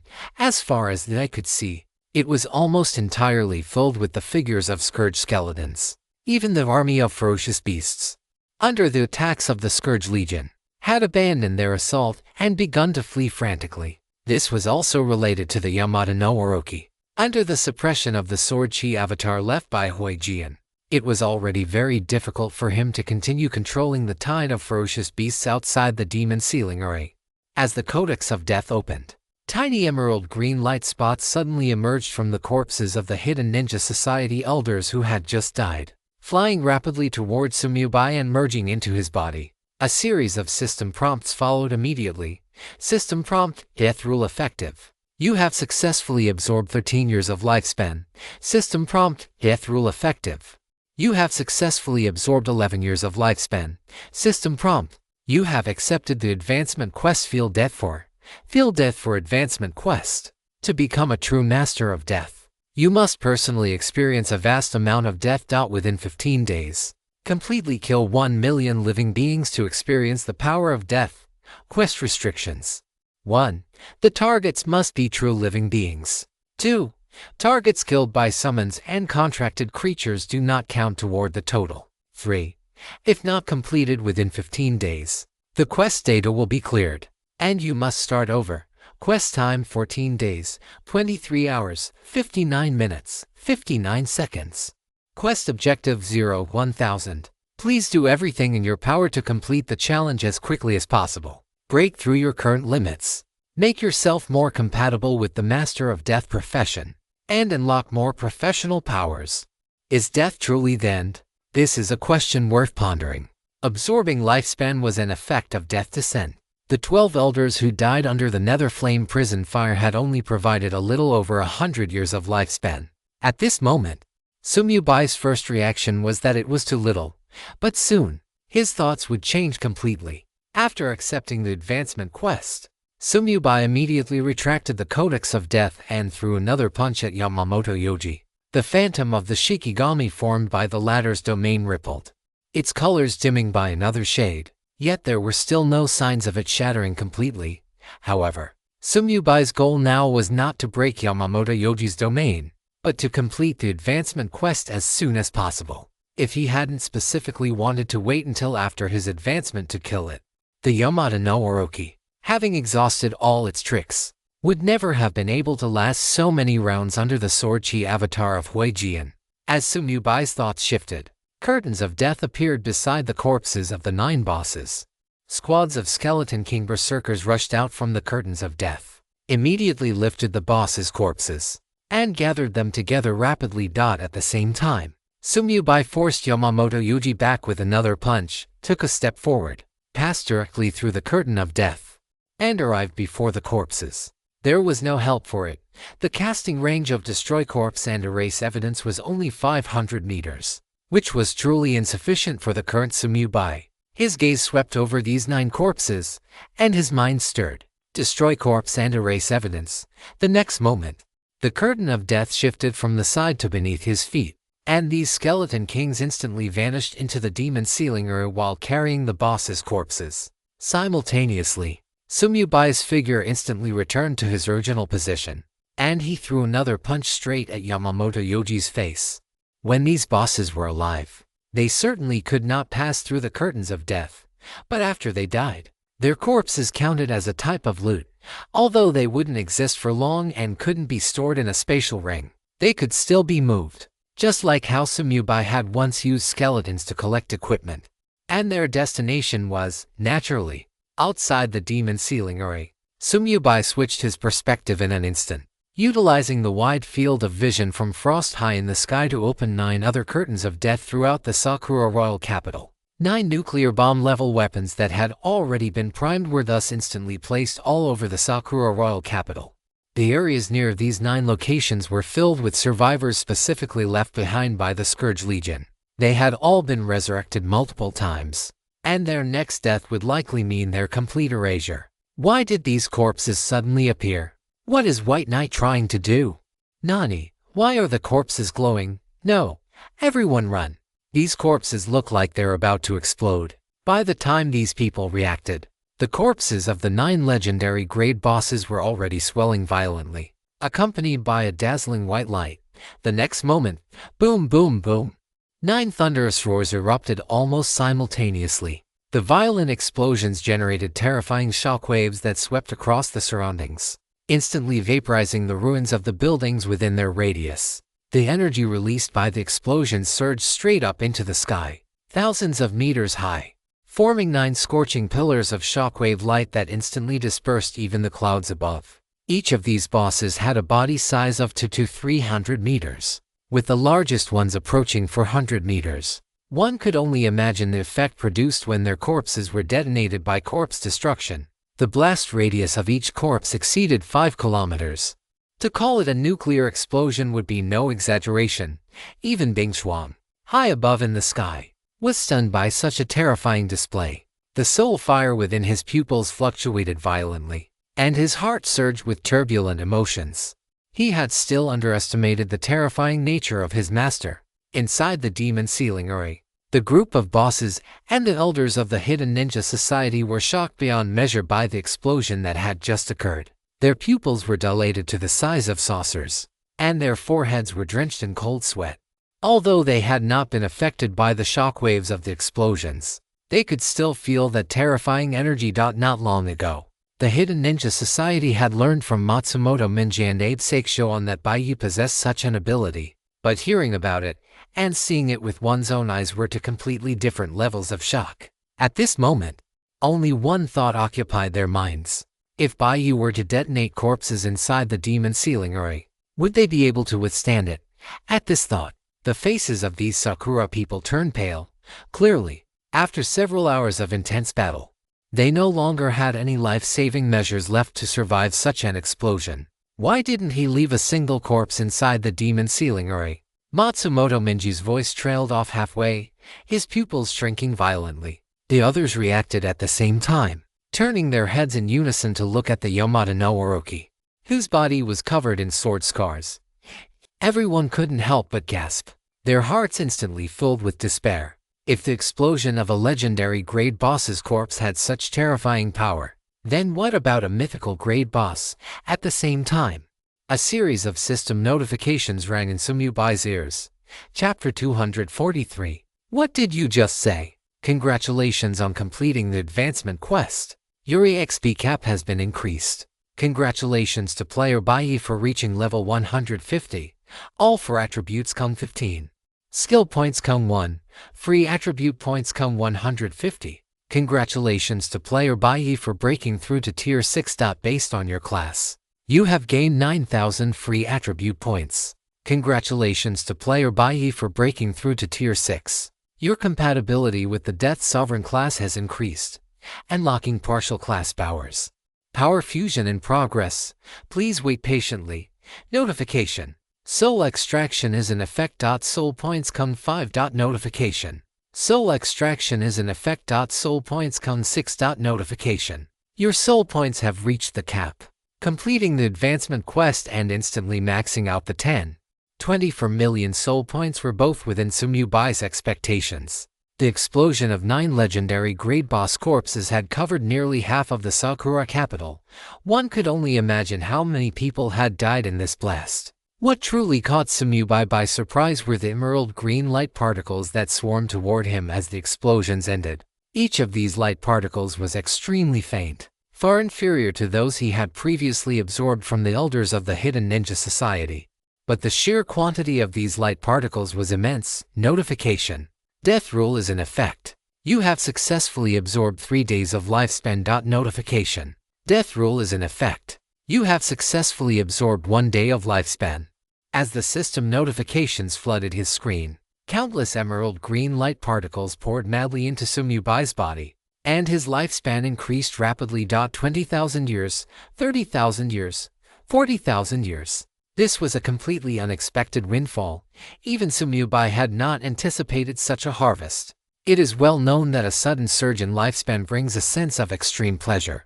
However, Sumyubai did not lose his composure in public. This was because he had previously increased his soul strength many times and was already accustomed to even more intense sensations. In the end, Sumyubai's lifespan stopped at an unprecedented number. Current lifespan, 98,652 years and counting. He was only one step away from a lifespan of 100,000 years. Sumyubai also understood the true usage of death's arrival for absorbing lifespan. While individual creatures below epic grade provided very little lifespan, once the quantity reached a certain magnitude, the harvest far exceeded that of creatures above epic grade. Sumyubai glanced at Yamamoto Yuji and raised his hand to summon the Death Codex once again. Yamamoto Yuji gritted his teeth and said, "Baiyi, you butcher, to advance. Just how many people do you intend to kill? Everything you have done in the Sakura Kingdom will soon spread throughout the entire God-forbidden land. Do you think any country will tolerate the existence of a Death Sovereign? Are you going to stand against the entire human race?" Facing the hysterical Yamamoto Yuji, Sumyubai ignored him completely, with a thought. He prepared to open the Death Codex again. However, this time, he was disappointed. The Death Codex, which could be opened at least twice after every advancement, would not open now. Current soul points: 10.24 million after reaching level 179. By consuming 10.24 million soul points, you will gain the 14th opportunity to open the Death Codex. Looking at the description following the soul points, Sumyubai frowned slightly and, with a thought, put away the Death Codex. It seemed there were no new skills to learn at Tier 6, however. He was not too disappointed, as the harvest from this trip to the Sakura capital had already far exceeded his expectations. After his EXP limit was broken, the sword chi avatar at his waist no longer held back, and the sword chi domain surrounding him became increasingly sharp. At this moment, the Yamato no Orochi's pleas for mercy had become as faint as a mosquito's buzz. Sumyubai rubbed his wrists, looked up at Yamamoto Yoji, and a cold sneer curled his lips. What did you just say? Only a domain can counter a domain. HMPH. That is exactly right. When it came to the domain and ability exclusive to the mythical rank, Yusuke Yamamoto seemed to regain a shred of confidence. Snorting coldly, even if you have borrowed that terrifying power, you cannot harm me without a domain of your own at most. You can only weaken my domain, but you will never be able to break it. Having learned from the lesson of hitting himself just moments ago, Yusuke Yamamoto quickly grasped the nature of Bai's current state. As long as he did not use negative status skills against Bai, he would not suffer any backlash. With this in mind, bolstered by his domain, even if Bai detonated the corpse of Yamato no Orochi, it would be unable to cause him any harm. Thinking of this, Yusuke Yamamoto's expression suddenly froze. If Yamato no Orochi died, wouldn't that sword chi avatar of that person be free to deal with him? However, before he could come up with a countermeasure, he heard Sumyubai speak. In that case, let me test your domain. As the words fell, a heart-stopping power instantly erupted from within Sumyubai's body. A dark purple radiance of energy swept across the surroundings, finally settling within a 100-meter radius around Sumyubai. Soul-devouring domain. This range was not the limit of the soul-devouring domain, but rather something Sumyubai had intentionally restricted. The wider the domain's coverage, the greater the consumption, naturally. Although his soul strength had improved significantly compared to last time, he remained cautious when using his domain. As Sumyubai's domain unfolded, Yusuke Yamamoto's eyes widened, and he roared in disbelief. Impossible. You are only a 5th or 6th rank professional. How could you possibly activate a domain? He could not help but be shocked. According to the records of the Forbidden Land of Gods, only by breaking through to the mythical rank could one's soul strength withstand the consumption of a domain. Before that, it was impossible to even activate one. How could Bai possibly do it? Sumyubai had no time for idle chatter with him. The moment the domain expanded, it directly enveloped Yusuke Yamamoto and the Shikigami phantom on his body. Chapter 244. The Fall of Yamato no Orochi. Bonus chapter. The moment he was eroded by the soul-devouring domain, Yusuke Yamamoto's expression went blank. He felt as if his soul had been affected by some mysterious power, producing a sensation of being torn apart. This pain, originating from the soul, forced him to let out a roar. Following that, a mouthful of thick blood sprayed out, and the Shikigami phantom on Yusuke Yamamoto's body began to flicker in and out of existence. Notification: your soul points have reached the limit. The soul-devouring domain was attempting to extract Yusuke Yamamoto's soul, but since Sumyubai's soul points were already at the cap, the energy could not be absorbed and was wasted.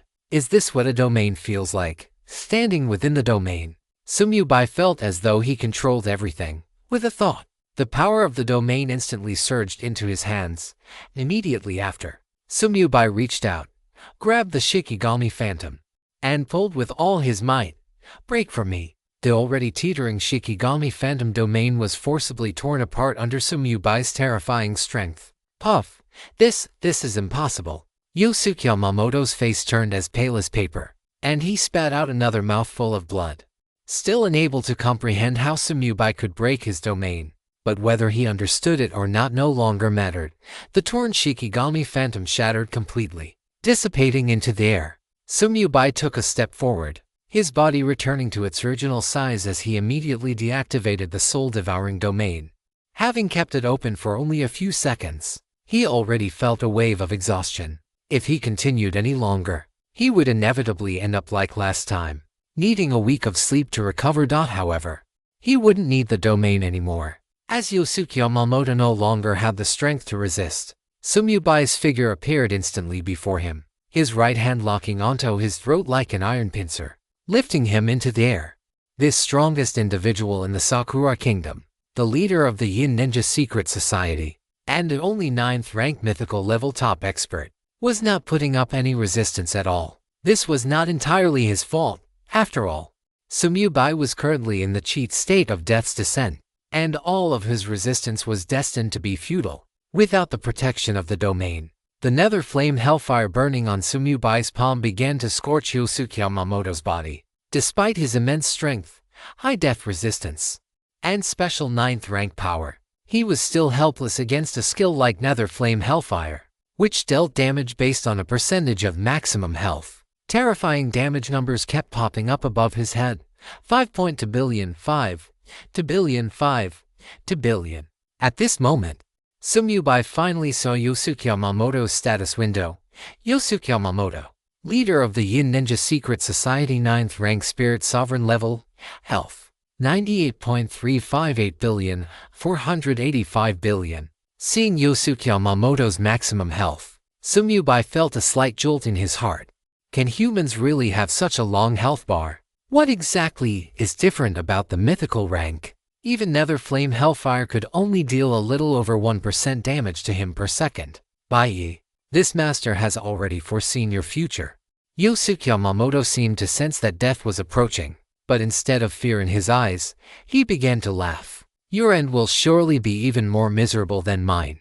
Sumyubai glanced at Yosuke Yamamoto with slight confusion. It's just dying once. Why is he acting like he's leaving a curse in his final words? However, he didn't take Yosuke Yamamoto's words to heart and simply carried him toward the location of Yamata no Orochi. In the state of Death's Descent, he was truly that reckless. The surrounding bosses and the elders of the Yin Ninja Secret Society were not even worth Sumyubai's attention. The space-time lockdown had not yet ended, and they had nowhere to run. Sumyubai stood suspended in the air, holding Yosuke Yamamoto in his right hand, his gaze cold as he looked at the dying Yamata no Orochi. Even now, Yamata no Orochi's health points appeared only as question marks in his eyes. However, this was already of little consequence. Sumyubai's thoughts stirred, and the ring on his finger suddenly shone with a burst of light. Notification. You have used Goddess of Luck's favor. For the next 60 seconds, your luck stat is increased to 104 points. Playing. At the same time, the sword chi avatar in his embrace suddenly transformed into a sword, and a brilliant streak of sword light flashed and vanished. The next moment, the 16 vertical pupils of the Yamata no Orochi dilated simultaneously. 8 lines of blood appeared, and under immense pressure, pillars of blood erupted into the sky. Rising into the sky along with them were its 8 heads. Thud, thud, thud.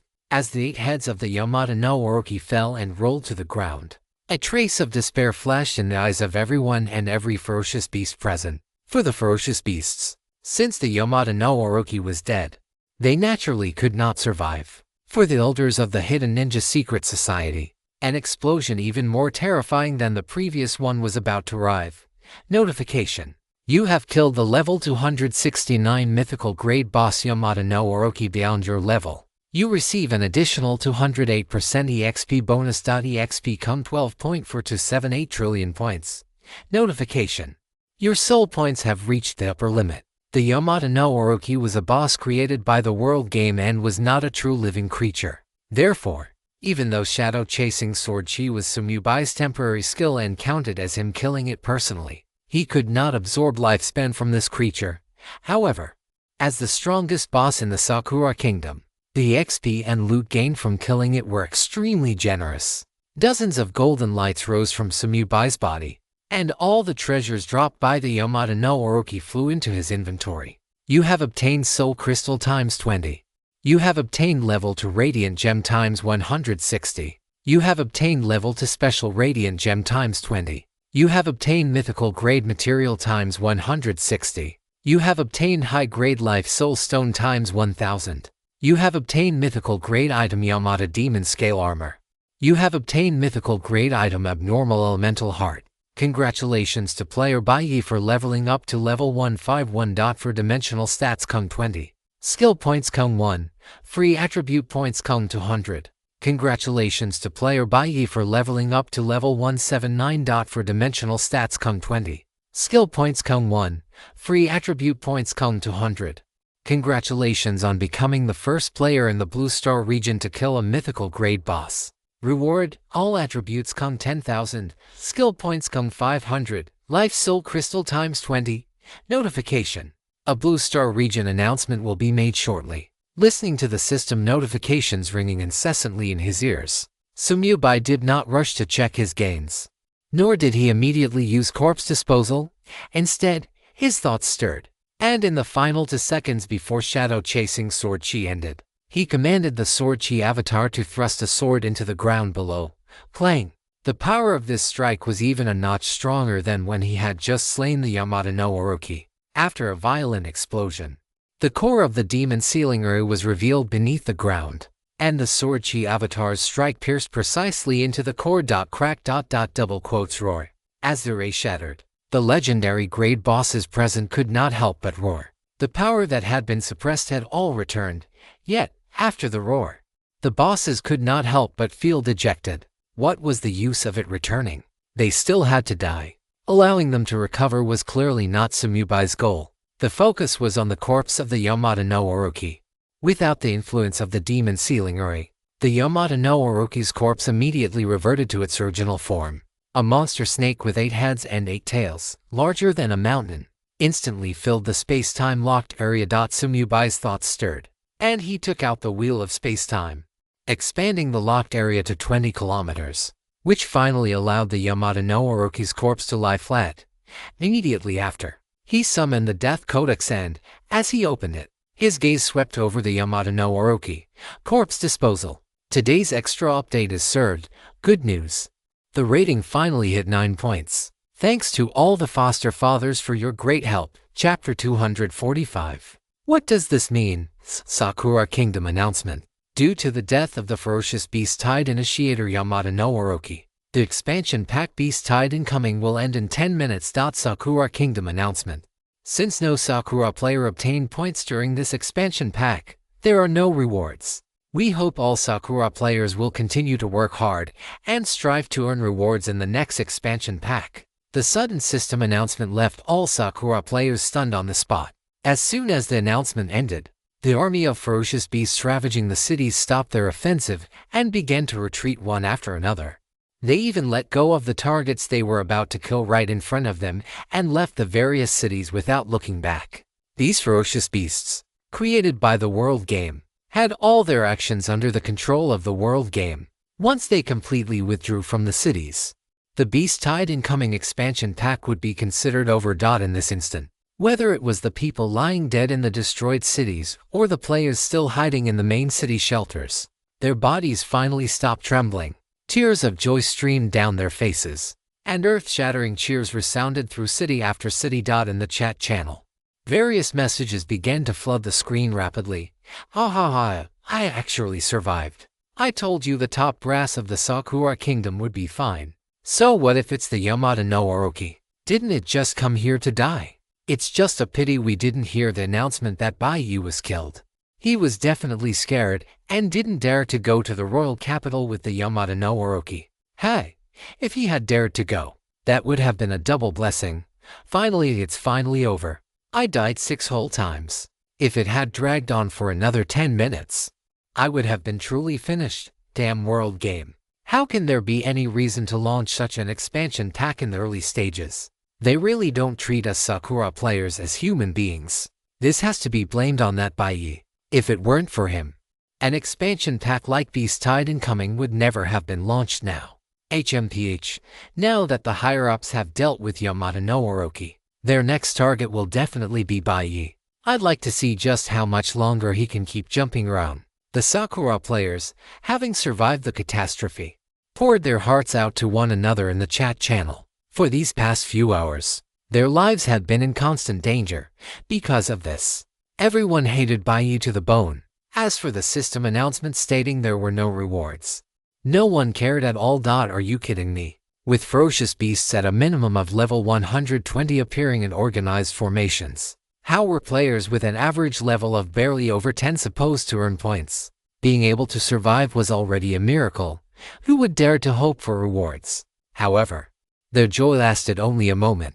The subsequent server-wide announcement left all Sakura players completely stunned. Blue Star Region announcement. Congratulations to the Shenlong Empire player Baiyi for becoming the first player in the Blue Star region to kill a mythical grade boss. This is hereby announced. We hope the vast majority of players will learn from him to obtain generous rewards. Once this announcement was made, the entire Forbidden Land of the Gods fell into an instant uproar. Is the Myriad Worlds game actually not mistaken? Baiyi is already capable of killing a mythical grade boss. Learning from him again. We can't even beat a gold grade boss in a party. How are we supposed to learn? Oh my god. Look at Baiyi's level. Everyone. FCK. How is he already level 179? Even cheating shouldn't be this fast. Is this game even playable? The 2nd to 7th place players are still only level 29.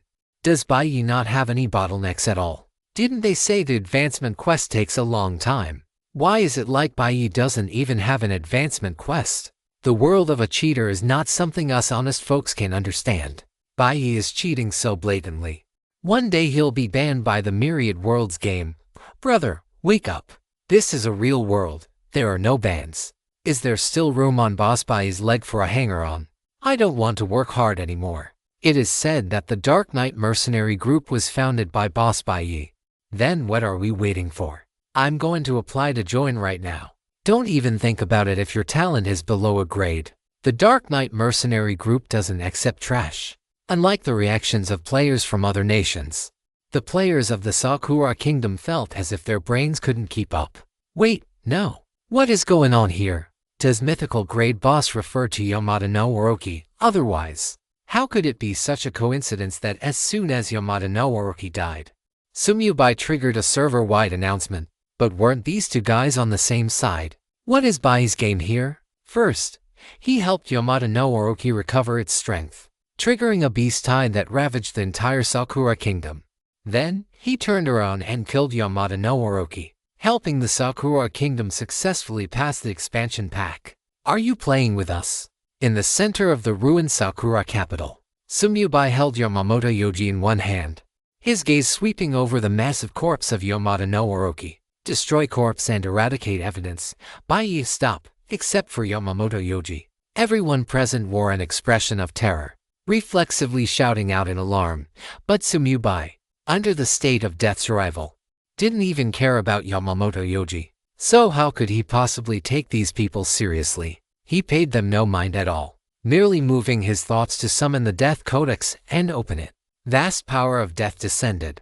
The bosses and the elders of the hidden ninja secret society, who had already experienced this many times, were completely numb. Without any hesitation, they frantically rushed toward the boundary of the space-time seal, desperate to escape this area. But the Wheel of Time and Space was a saint extermination grade item.